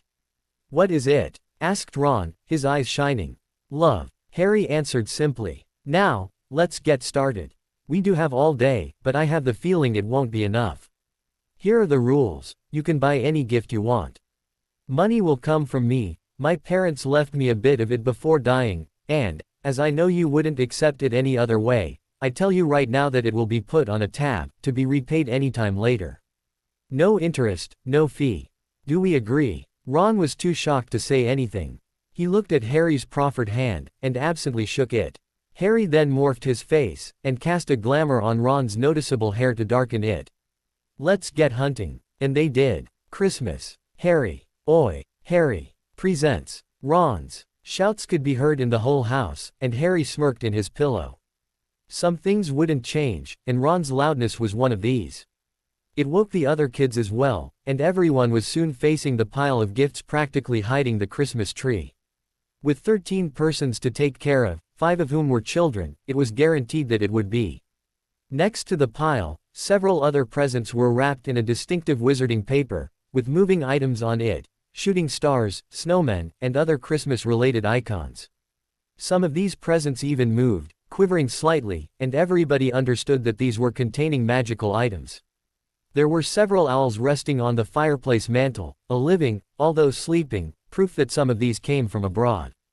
After a lengthy beginning, where everyone looked and admired gifts taken at random in the pile, the laughing free-for-all was inevitable and torn wrapping papers began littering the previously impeccable living room. Ron and Harry exchanged Quidditch-related gifts, and each of them got cakes from Mrs. Weasley. Harry got several interesting presents, one of which was a package which obviously contained something alive judging by the sounds and movements coming from it. When opened, it revealed a large hawk. Everyone looked on as it screeched when freed of his confinement. It was a silvery peregrine falcon, almost 2 feet in size, and it looked impressive. "It's one of the fastest birds of his category," said Josh softly. "And this one is magical too. I know you had to use school owls, but this bird will outclass them. Have you seen his wingspan? It's twice his height." Harry was silent for a few seconds, before he turned toward Josh, eyes shining in happiness. "Thank you. I'll give him a name, though. Bird sounds definitely too mundane. What about Quicksilver?" "It's your choice, Harry," said Josh. "However, it's a she. Females of this species are largest than males. I still think Quicksilver suits her. What do you think, girl?" The falcon screeched again, and jumped on his shoulder before anyone could react. Harry winced, but he quickly increased his skin toughness on his shoulders and soon didn't feel anything more than the bird's presence. Josh looked apologetic, though. "I'm sorry, Harry. It must hurt like hell. Don't move, I'll remove it. Come, bird, come down." Harry laughed at the man's antics and Josh looked at him as if he had lost his head. In fact, everybody was looking at Harry at that moment, and it unnerved him a bit. "Well," he started, "I guess I do have a tough hide, after all. That's for sure," George joked, and the present unwrapping session took up from where it had stopped. Several gifts later, Ron went to see Harry with a card in his hand. "What is it?" "I don't know," answered Harry innocently. "What does it say?" "It says, coupon for a free wand." "I don't need a wand, do I?" Harry looked at his friend inquiringly, before Ron relented. All right, I already told you I had Charlie's old wand. But it's okay, really. Ron, do you have any idea how a wand adapted to you would be different from one merely, okay? Look, here is my Hogwarts wand, which they asked me to buy at Ollivander's. Lumos. A light came from the wand tip, lighting the area around it a bit more. Like a powerful flashlight. "It's a good one," commented Ron. "I don't even." Harry snorted, effectively interrupting his friend. "And here is the same spell with a more adapted wand.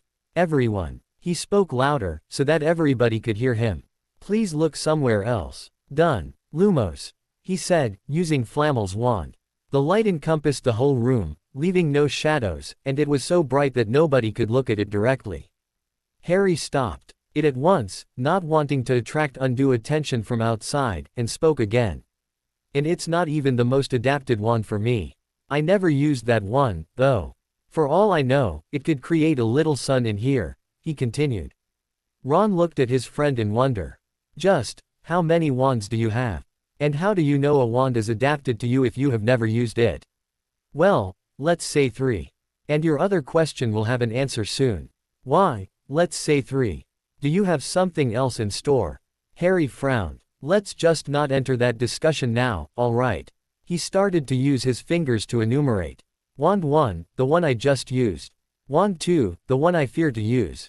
Wand 3, Hogwarts. Gotten from Ollivander's. Tracked by the British Ministry." "What? Wands bought at Ollivander's are spelled with a tracking spell by the Ministry of Magic. However," he smiled, "I don't think they could track yours efficiently, since it was Charlie's. Thinking about it, you could do magic during the holiday, you know. With Charlie being of age and all." A pause. "Whatever. You'll have a new one soon, though. Just wait for the others to come." "The others? I want Hermione and Tracy to have one as well. I had a vis." He stopped for half a second. "I have a feeling that they could be useful later on." Several rounds of unwrapping later, Harry was looking at a small stone bowl in wonder, and Allison came behind him to explain. "This is a pensieve, although the smallest model. It doesn't allow projection, and the number of memories it can contain is quite small. To store the recuperated memories, you'll have to use these tubes. She pointed at a box containing a few dozens tubes with labels and corks. They are unbreakable, of course. You can either copy a memory in the pensieve, or displace it. The former could be used to store valuable information like your adoptive parent's true identity. In case you lose your mind again, these would be safe. Harry's eyes started to water at the thought, but Allison, being behind him, didn't notice it and continued. Displacing memories could prove useful if you have to, how can I say that, cross enemy lines. Like, if you know you are going to face a powerful Legilimens, you can move your important memories out of your mind, and recover them later. Harry turned around, and hugged her tightly. Thank you. Thank you. I'll do it as soon as possible. Can you keep the memories about the identities? You are the most proficient in the art around. No problem, bro. He smiled contentedly. Is she your sister, Harry? Asked Ron. Your family never ceases to amaze me. Well, no, answered Harry, looking at Allison with a grateful eye. More like first cousin. Once removed, Harry, she threatened mockingly. Yeah, whatever. She's like a big sister to me. After unwrapping some more, Kathleen found a slim package wrapped in brown paper. Harry, she asked, and her tone of voice brought him quickly, wand drawn. On the paper, written in a distinguished handwriting he had never seen, was his name. He took it, and tore the brown paper away. A book emerged from it. A slim although ancient-looking book. Wand to Staff, An Enlightening Experience. By Murden Emrys. 2 days afterwards, Harry hadn't opened the booklet, afraid it might be a trap. He had put it in a book-preserving sleeve and stored it in his locket. He had seen the booklet author's wand in the process and supposed that the booklet was made to reach the current owner of Merlin's wand. After all, he had seen weirder things being done with magic, so, summoning a book. He wanted a better control on his wand waving before trying Merlin's wand, though. He had gone to collect Hermione and Tracy and, after the usual explanations about his identity and life, started teaching them occlumency. It was done in his own way, a tube of aspirin, and copying memories. He not only gave them almost everything he knew about occlumency and legilimency, but he also sent them a new language, Tomachek, the language of the Torigs. With reason, he thought that, by using a rarely used language, they would be able to discuss without their words being understood by eavesdroppers. Once they all had what was needed, he began to browse their minds, one after the other, never going into the memories themselves, but helping to build the defenses. He had suggested his own method of protection, explaining that it was about concealing as well as protecting, and everyone had agreed that it was perhaps the best way to do it. It would take them time, though, and they made numerous pauses. During one of these, he went with the three of them in Anather Road. And their first stop was, as promised, the wand shop. Merrig remembered him and greeted him, asking, in covert words, if his wands were up to his expectations. He smiled and answered in not-so-covert words that yes, they were, outstanding. The three children, having bought their first wand by trial and error at Ollivanders, looked stunned upon witnessing Merrig's spell and its effect. It sure cut the purchase time, and allowed the customer to get the most adapted wand. In the little store, each of them tried a light spell with their 2 wands, and the results were similar to Harry's demonstration, although less impressive. When prodded about it, that evening, Harry would admit that he had bought used wands from already powerful wizards, but he wouldn't elaborate. After the wand shop, they all headed for the sports section, and found that there were more sports in the world than just Quidditch. There even were international events in the like of the Muggle Olympic Games, or were the Olympics copied from wizards. Ron found several interesting items, but a look at the prices convinced him to leave quickly. He still bought a small book on Quidditch called Alternate Strategies to Counter Alternate Strategies, Byzantine Tortuous. He had browsed the booklet and its content had made him smile. His team wouldn't win by sheer luck anymore, and the Slytherins' usual strategy was going to slap them back in the face. Their next stop was the local pets and supplies shop. Harry couldn't have hidden his hawk even if he had wanted to, and they wanted something as well, at least to communicate with their families. While they browsed the birds, Harry unconsciously hovered toward the SS. Most of the slithering animals were sleeping, and those who weren't didn't move much either. "See anything you like?" asked an oily voice nearby. Harry whirled and found himself face to face with a small and portly wizard, whose hands were clutching a handkerchief nervously. Every few seconds, the older man would use the cloth to wipe his forehead, never departing from his smile. "Well, I'd rather you help my friends, over the owls," he stated, before turning back to the SS. "My employee is already taking care of them," the man answered. "I seldom see people interested in SS, and I wanted to help you choose, of course," the shopkeeper said. Harry looked at the man intently. Those beady eyes, the sweaty forehead, it wasn't even warm in the shop. He projected himself in the man's mind, overriding the feeble defenses, and checked, in the memory slabs connected to the consciousness by immediate memory strands, why the man would really help him. It wasn't out of kindness. The man knew that SS, especially familiars, were mostly sought by evil wizards. He had prepared a good-looking stack of SS and was waiting for dark wizards to come by. Harry didn't know if there was really that much dark activity in Switzerland, but the man was hoping so, definitely trying to get contacts to one or more dark groups. Harry spent a long time deciding upon what to do. Half a second, to be precise. Then, as subtly as he could, he wiped any memory or wish of dark activity from the man's mind. Exiting it afterwards, he found himself in front of the man again, who was staring at the SS quite stupidly. "Why did I buy those creatures?" he was muttering. "Can you tell me more about them, sir?" Harry asked. "Well," started the man, continuing by a detailed explanation of each of the SS. "But I don't want them, now," he finished. "I don't even remember why I bought them.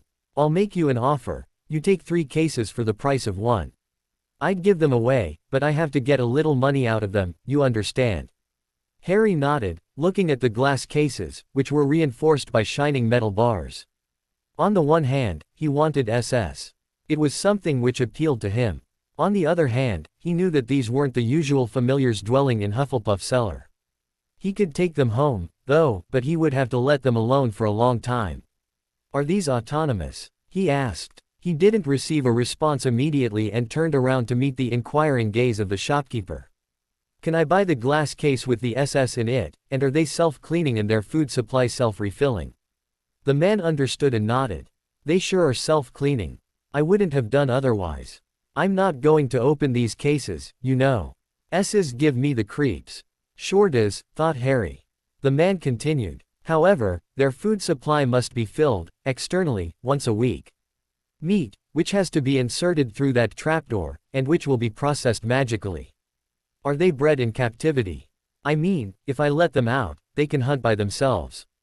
The man shuddered at the mere thought, but reflected about it, before nodding. It was all Harry needed. He would see with his family, though. In fact, as he only had to effectively see them once a month, he could hide them in his trunk. If it was large enough. He swore internally. He should have bought the enlarged trunk from the start. He knew how to enlarge and reduce things, though, and would still be able to use the trunk, but trunks already made enlarged were less prone to react badly to a finite incantatum. Now that he thought about it, he really wanted another trunk, in which he could hide large things, and even himself. Looking back at his friends, still discussing over the avian creatures with the shopkeeper's assistant, he made up his mind and turned toward the serpents again. One of the cases had seemed empty, but the man had explained about them. They were the result of magically controlled breeding, resulting in apparently highly intelligent SS, very slim, and displaying silvery-like light gray scales. They were also able to sleep in unusual positions, and Harry had thought that they were straight lines of metal. When he looked around for a second case, Harry noticed a large reticulated python. It wasn't moving much, merely sensing his surroundings with his tongue. Harry got a flashback of himself scanning his surroundings mentally, and decided to buy the S on the spot. It was a young one, the shopkeeper was babbling, and it could grow. After all, apart magical and magically enhanced beasts, pythons were renowned to be the longest SS in the world, reaching 30 feet. As he could take a third one for free, he looked around, and his gaze passed over the only specimen able to eat SS. The king cobra's diet was mainly SS, but the shopkeeper had assured that the protecting cases processed the food so that the SS inhabiting them would find it to their taste. The king cobra's bite was also highly venomous, and it was able to stand on its tail before attacking. Once again, it was a young specimen, and Harry learnt that it would grow to a length comprised between 10 and 20 feet. Extracting his wand, Harry shrunk the 3 cases, a useful spell he learnt from Allison along with the appropriate enlargement and feather-light ones, a long time ago, and pocketed them, before following the man to the counter to pay for them. This done, he returned to his friends, who were discussing of the compared merits of the bird species relative to male distribution and eating habits. So far, Hermione was defending owls, while Ron wanted something larger, like an eagle. Tracy wasn't defending anything, as she preferred direct contact to male, something which had caused her German grandmother to label her as Schreibfaul, lazy to write. She had her bit to say about each choice, however. Harry smiled. Hey guys, no need to argue. You take what you want. It's my Christmas present for my closest friends. Ron's face was red in confusion, and he started to say, Mate, I already got. I know, Ron, he answered, not even needing to read the other boy's mind to guess how the sentence would have ended. Consider it an allowance for our little club, then. I don't want its members to miss each other just because they live in separate houses. Our club, Harry? Asked Tracy. Our club. He nodded, and they understood that the inter-house study group was going to be something more important. We need a name, then, stated Hermione. Harry smiled. Sure. In the meantime, why don't you choose a messenger bird? But, Harry, said Tracy, how can we stay secret when owls come over the Great Hall each morning? I learned about something in Hogwarts, a history. Harry started, before rolling his eyes at their antics. Ron was expressing his annoyance with the exact same facial expression, Hermione was looking overly interested, and Tracy was looking, as herself. She must have learned how to hide her thoughts from showing on her face, Harry thought. That will make her a really good Occlumens soon. Each of them will be, as they duplicated and buried half their mind already. He shook himself out of his reverie, and returned to the subject at hand. I learnt that inside mail will travel immediately. Classrooms are off limits, of course, but the owls will be able to find someone as soon as it is possible. If you want to use extra comments for the mail delivery, though, be sure to buy an A- class owl. Or, eagle. He finished, seeing Ron's disgruntled look. What's an A- class owl? Asked Hermione, always seeking information. It's more intelligent than regular male owls, which are already more intelligent than non-magical ones. It can understand things like, be sure that Ron is alone before delivering this, and the like. I think there's a way to charm any bird to do it, though, although it's more complicated than just buying one. A short pause ensued, broken by the returning sales assistant. The young man had left the bickering young customers the moment Harry had arrived. Do you need more assistance? Harry looked at his friends, and they all nodded, before launching into a detailed description of what they wanted. An hour later, they exited the pet shop, quite proud of their birds. Hermione was holding cage housing a regal-looking brown horned owl, which she christened Athena. Tracy had got her own falcon, of the Herpetother's Cachinan species.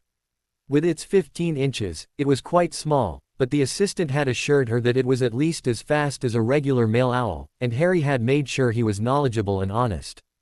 However, what had initially drawn her to that particular bird wasn't anything relative to speed, beauty, or intelligence. It was its feeding habits. It was almost exclusively eating SS.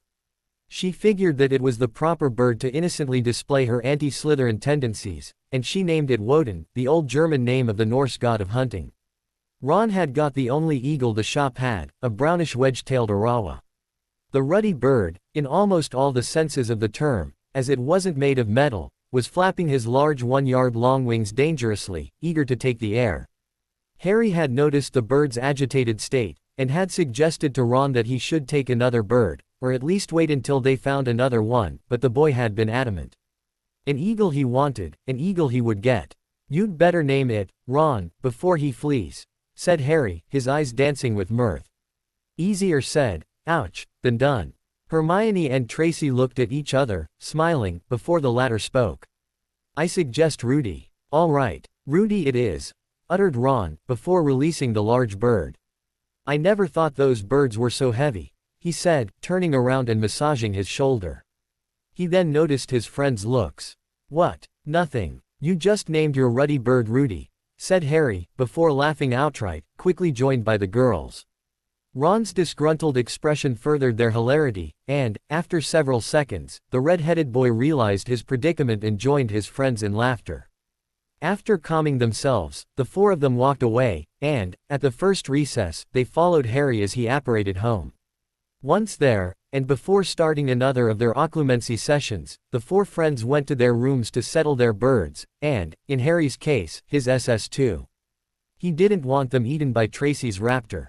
Fetching the reduced S cases from his pockets, he went through his possessions to find them a place to stay.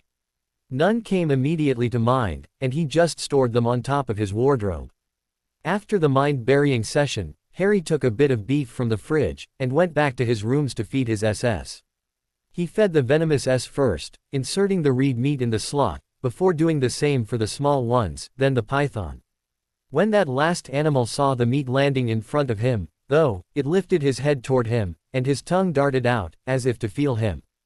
THSSSKYSSS, HSSSMSSSN. Harry jumped as the voice reached him. What was that? It was faint, and had an echo to it, as if coming from a closed room. He looked around, and found nothing except the S. He shrugged and closed the trapdoor. The python must have been hissing and he must have thought he understood something. Said python looked at him through the glass for a few seconds, tongue darting in and out of his lipless mouth, before going to the meat. That night, Harry experienced a strange dream, involving serpents and birds, as well as a plane plunged in darkness. When he woke up, in the early hours of the next day, the only thing he could remember of it was an unfathomable sentence.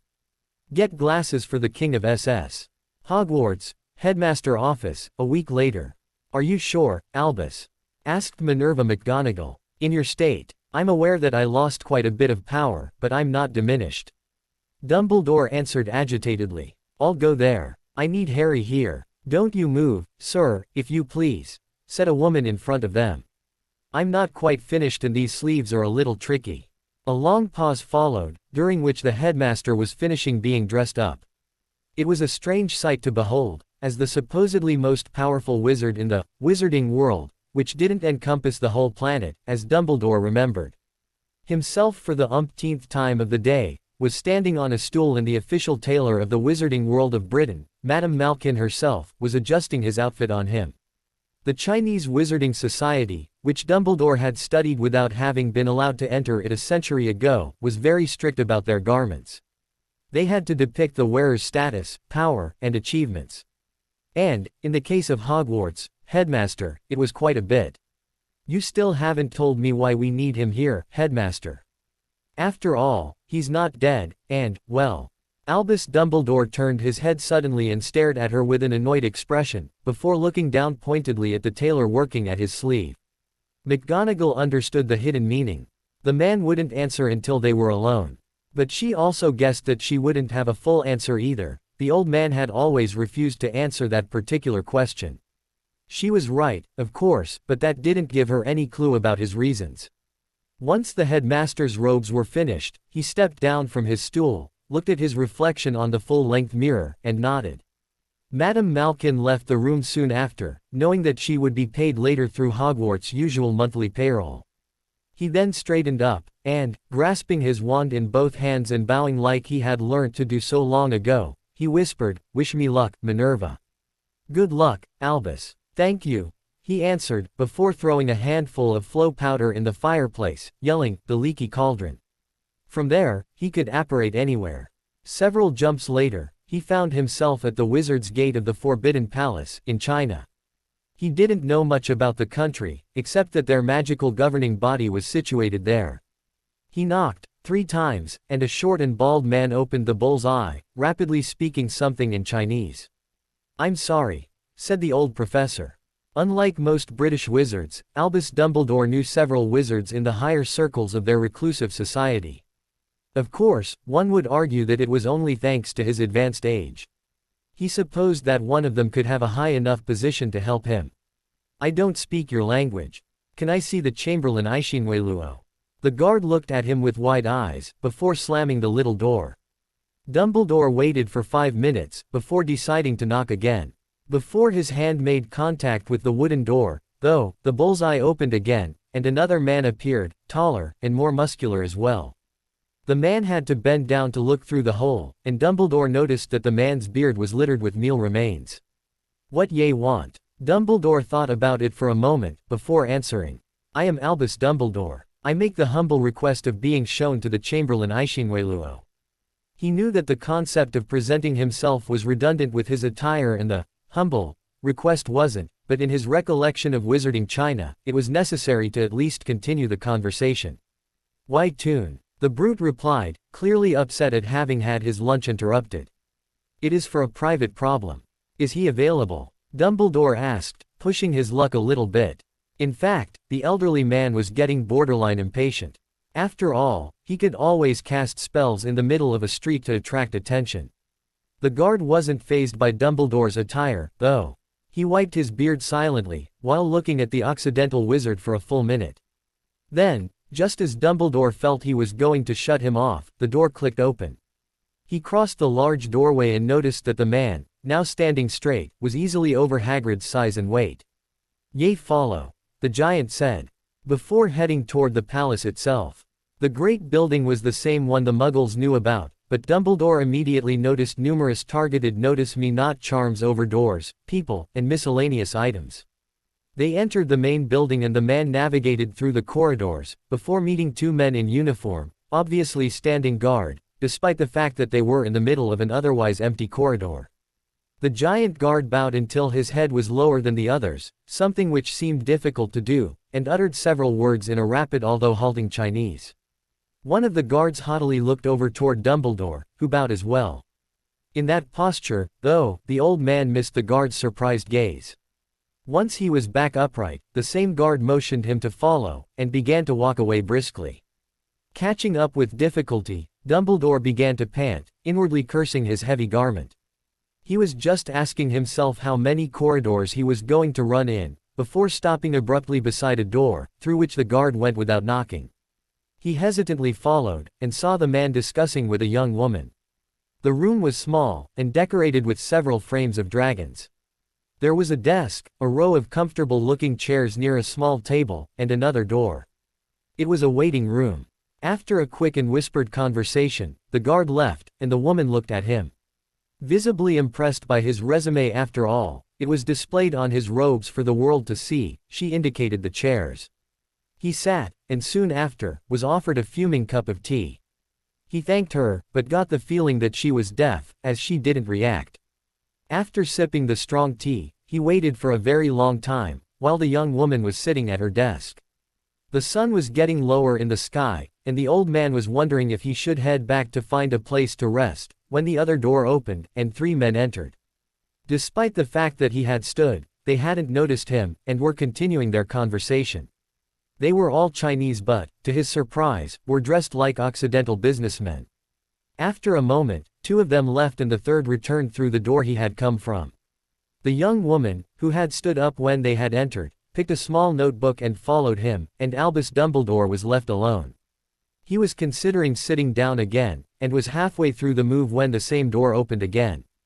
Mr. Dumbledore? Asked a male voice, sounding cultured, and with only a slight accent. He straightened up immediately, and bowed at the man before him. I happen to be him. No need for such formalities, now, Mr. Dumbledore. He smiled. Nowadays, few people display their achievements on themselves, especially since you visibly lived a long and fruitful life. The old man felt himself blush. If only he hadn't been focusing on what happened in Britain, he would have known. Speaking of which, I didn't know, he answered. My last contact with China dates back more than a century ago. I asked for him at the door, but I actually don't know what he became. The man smiled again, and motioned him forward, into his office, where the young woman was still there, standing. It was a large room, with a wide window overlooking a bamboo-planted garden. The grand desk was littered with papers, pencils, and general office tools. Albus Dumbledore felt as out of place as a muggle would be in his headmaster office. The man sat on his own chair and indicated a chair before speaking again. You are speaking about the Chamberlain Aishinweluo, I have been told.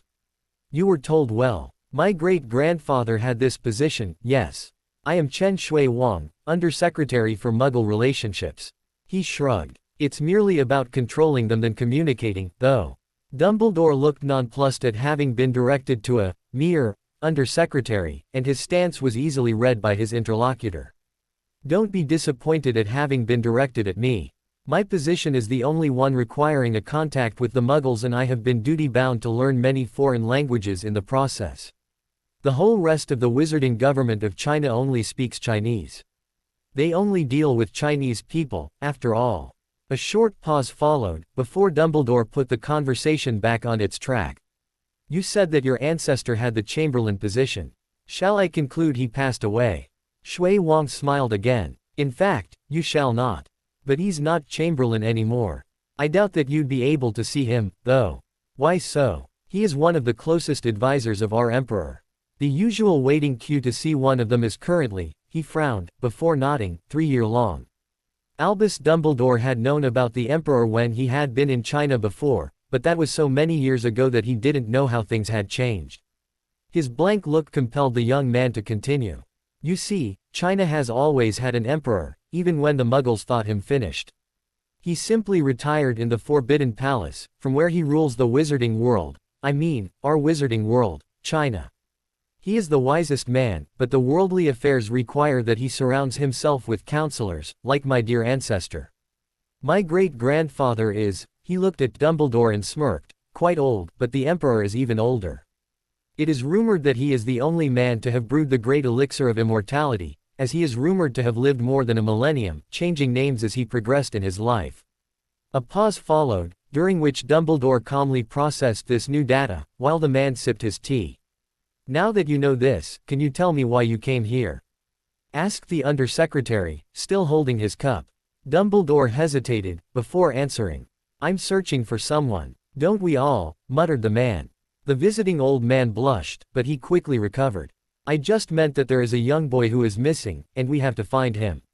Why? Asked Shui Wang, putting the cup back on the desk before leaning forward and stapling his fingers in a gesture of attention. There it goes, thought the old man. It passes or it fails. I really should stop thinking in academic terms. You see, his name is Harry Potter, and we've been without news about him since, a long time ago, actually. A brief glint had passed through the man's eyes at the mention of the boy's name, and Dumbledore could have sworn it was recognition. He continued through his tale, though. We have no clue about where he is. I recently used a very powerful spell to locate him, without result. Is he dead? No. The spell I'm talking about also gives insight about his health. He's very well. So, why do you want him back? Well, Dumbledore was getting uncomfortable. Not only was the undersecretary pushing the conversation into directions he didn't want to follow, but he was also completely impervious to light legilimency. His usual eye twinkle, generally able to extract surface thoughts from the people talking to him, was useless. He suspected that, even if he drew his wand to cast the real charm on the man, it would be difficult as well. On top of that, he had been relying so much on his eye thingamajig that he had a hard time interpreting the other man's expressions. He wasn't even sure they were genuine either. Do you know the situation in Britain? He asked suddenly. About what? The Chinese man asked back. Harry Potter defeated one of the deadliest Dark Lords in history. Seeing the annoyed gaze sent his way, he corrected himself quickly. Old habits die hard. British history. The boy defeated him while he was only 1 year old, but his parents died. Shui Wang nodded once, but didn't elaborate, and Dumbledore was left to ponder if he had to continue the story or not. He decided to. I put the boy into his aunt's care, and got no news from him or the Dursleys since then. When it was time to start the boy's magical education, we couldn't reach him. After some research, we found out that his relatives had left for America, and from there, they went to China.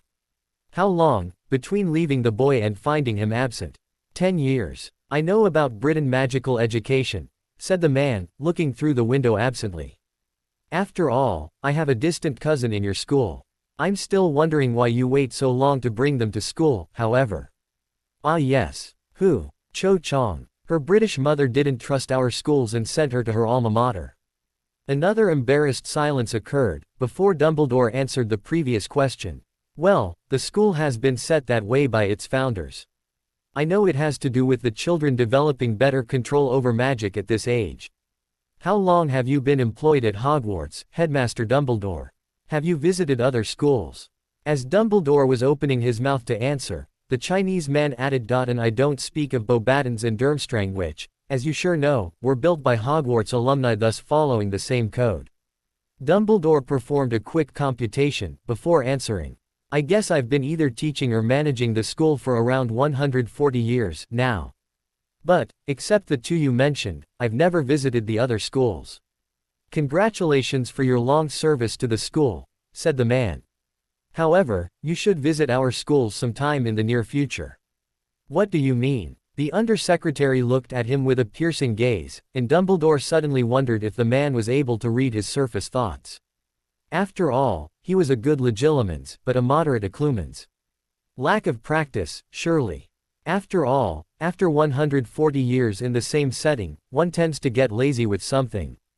Tell me, said Shui Wang, interrupting his thoughts. What happens in the life of a Muggle-raised wizard, before entering your school? Magically, I mean. Well, Dumbledore reflected about it, while wondering about the question. They display accidental magic at random stages, but that's quite all. So, you mean to say that there is no one to inform that wizard, or witch, about their talent before they are 11? Dumbledore wished he could leave. But the man was the only person able to help him at the moment, and he continued to answer. Well, yes, that's pretty much it. And, hypothetically speaking, what would happen if an extraordinary gifted child displays a rare control over his magic? Is your system designed to take that into account? It's generally reported by the parents, who, I think I said Muggle-raised. Dumbledore thought about it again, and answered, in all honesty, no. The undersecretary stood up, and started pacing. Despite the schism between China's official governing body and the rest of the world, his position had allowed him to realize that there were interesting ideas from both sides, and he wanted to prove his point to the aged wizard. Let me elaborate, and stop me if I'm wrong, he said, and Dumbledore nodded. Said hypothetical child could display accidental magic until the age of, let's say 5 years old, and he, or she, could be able to start controlling it, learning alone, without any form of external control because no one around them is a wizard. And, depending on how they are being raised, they could display unusual altruism, or selfishness. Is that reasoning sound? Dumbledore reluctantly nodded. Now, still hypothetically speaking, if I were to establish a show touring the country, with posters charmed to attract magically able children, I'd be able to locate them, and then enroll them in some kind of activity to keep their magic in check. Dumbledore nodded again, but he was still not understanding where all this was heading. And then, you wouldn't have had a raging Voldemort on your hands, the man finished, dropping the bomb. What? Not only that, but that Harry Potter character would have been properly educated too. Whatever do you mean? Demanded the headmaster, who had stood up in the middle of Shui Wang's last sentence. The man looked at him, before sighing. I don't know what to say. My duty forbids me to tell you about our school system and other magical facilities, and you'll have to remember what I already told you. He sat down heavily, put his feet on the desk, and smiled. Now, let me tell you an interesting story, which I won't repeat. On August, 3 years ago, a family arrived in a large Chinese town. Their house had been bought and furnished before their arrival, and the man had a job waiting for him at the local factory. They all thought they had moved because of that job. However, by interrogating one of the remaining ones on site, we recently discovered that the people who had helped them had a secondary motive. A motive whom I got the name from your own mouth today. Harry Potter. What do you mean? Can I see the person you interrogated? The Chinese man raised his hand. That man has been obliviated, and I'll finish my story before answering more questions. These people, who belong to one of the numerous so-called secret agencies of the Muggle United States of America, had moved the family in a house full of cameras so as to observe their target quietly. Said target didn't give them what they wanted, though. And, more than that, young Harry Potter unexpectedly escaped their watch. Dumbledore looked ready to ask a question, but Shui Wang continued, not even looking up from his folded hands. The boy got enrolled in one of our martial arts schools, and the people we talk about, the secret agents, they weren't allowed inside the monastery during the 2-month intensive term. What did he learn? I don't know. His instructors were very brief on his record. He was said to protect his little brother, and he finished second of the ending tournament. However, I personally know one of the monks and went there to check about the case before closing it, and he told me several interesting things. The school's policy is to allow bullies to exist, because they are part of life.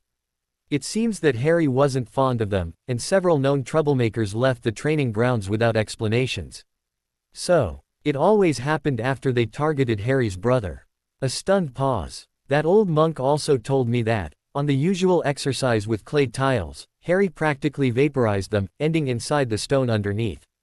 What do you mean? The man looked at him with intense eyes. I mean to say that, in this exercise where only few students succeed in breaking one, Harry Potter, at the age of 9 and with one bare hand, crushed 19 clay tiles and his fist broke through the stone floor. Unharmed. A destructive power unheard of. Do you understand what I said about controlling gifted children, now? If Harry Potter had been able to destroy your Dark Lord at one, guess what he's currently capable of? A very long pause ensued, while the woman came to refill their cups of tea. When Dumbledore spoke again, it was in a faint whisper. It has been 2 times I failed at reaching him, already, and I can't prevent from wondering, why do people keep saying that young Harry has a brother? Had forgetfulness got hold of me already? He asked, smirking, before becoming serious again. I thought you knew it. What? The headmaster couldn't help feeling stupid with all his questions. If their arrival papers were correct, and I checked, the Dursleys have adopted Harry. In fact, before today, I wondered how a young boy named Harry Dursley could attract secret agents from the other side of the world, as well as display such a destructive rage. I understand a bit better, now. And you said he finished only second of the tournament. How comes? The undersecretary shrugged. I don't know. The old monk only said that the winner's fighting skill wasn't up to his adversaries, but he always seemed to beat them nonetheless because they froze at one moment or another. He even said that this Malfoy person hadn't integrated the essence of the Shaolin spirit. Dumbledore had a dreading feeling at the bottom of his stomach. You don't mean Malfoy, do you? The man looked at him, surprised. He then seemed to concentrate on something. You know what? You might be right. I suppose that the monk mispronounced the name. Albus Dumbledore sat back, stunned. These were too many revelations. After another long pause, he looked up toward Shui Wang, who was signing official-looking papers. What? Where are they, now? He inquired. I don't know, the man answered, not looking up. They left the country right after that tournament. And, before you ask, all we know is that they took a plane to Nice. Nice. Nice, in France. Dumbledore stood up, quivering. Internally, he cursed the founders for leaving behind such a rigid code about Hogwarts. He quickly realized that it was also his fault for not having anticipated this. He could have built primary schools for magically talented children. After all, the purebloods were raised magically, and he was deserving his reputation of Muggle-loving by not giving the Muggle-raised wizards and witches an introduction to magic. Tom Riddle had obviously trained himself in the art of deceiving and treachery. He just hoped that Harry Potter wasn't following the same path. Do you have other questions? Asked the undersecretary, still signing a rapidly declining stack of papers. Well, no. You have my gratitude for all the information you provided me with. I don't know how I can thank you. The man looked up, and smiled, a twinkle of his own in the eyes. Having lived beside a large number of troublemakers, Dumbledore immediately recognized the signs of imminent mischief. He couldn't back away just now, though. I just had the perfect idea. Shui Wang was saying, why don't you come eat with me?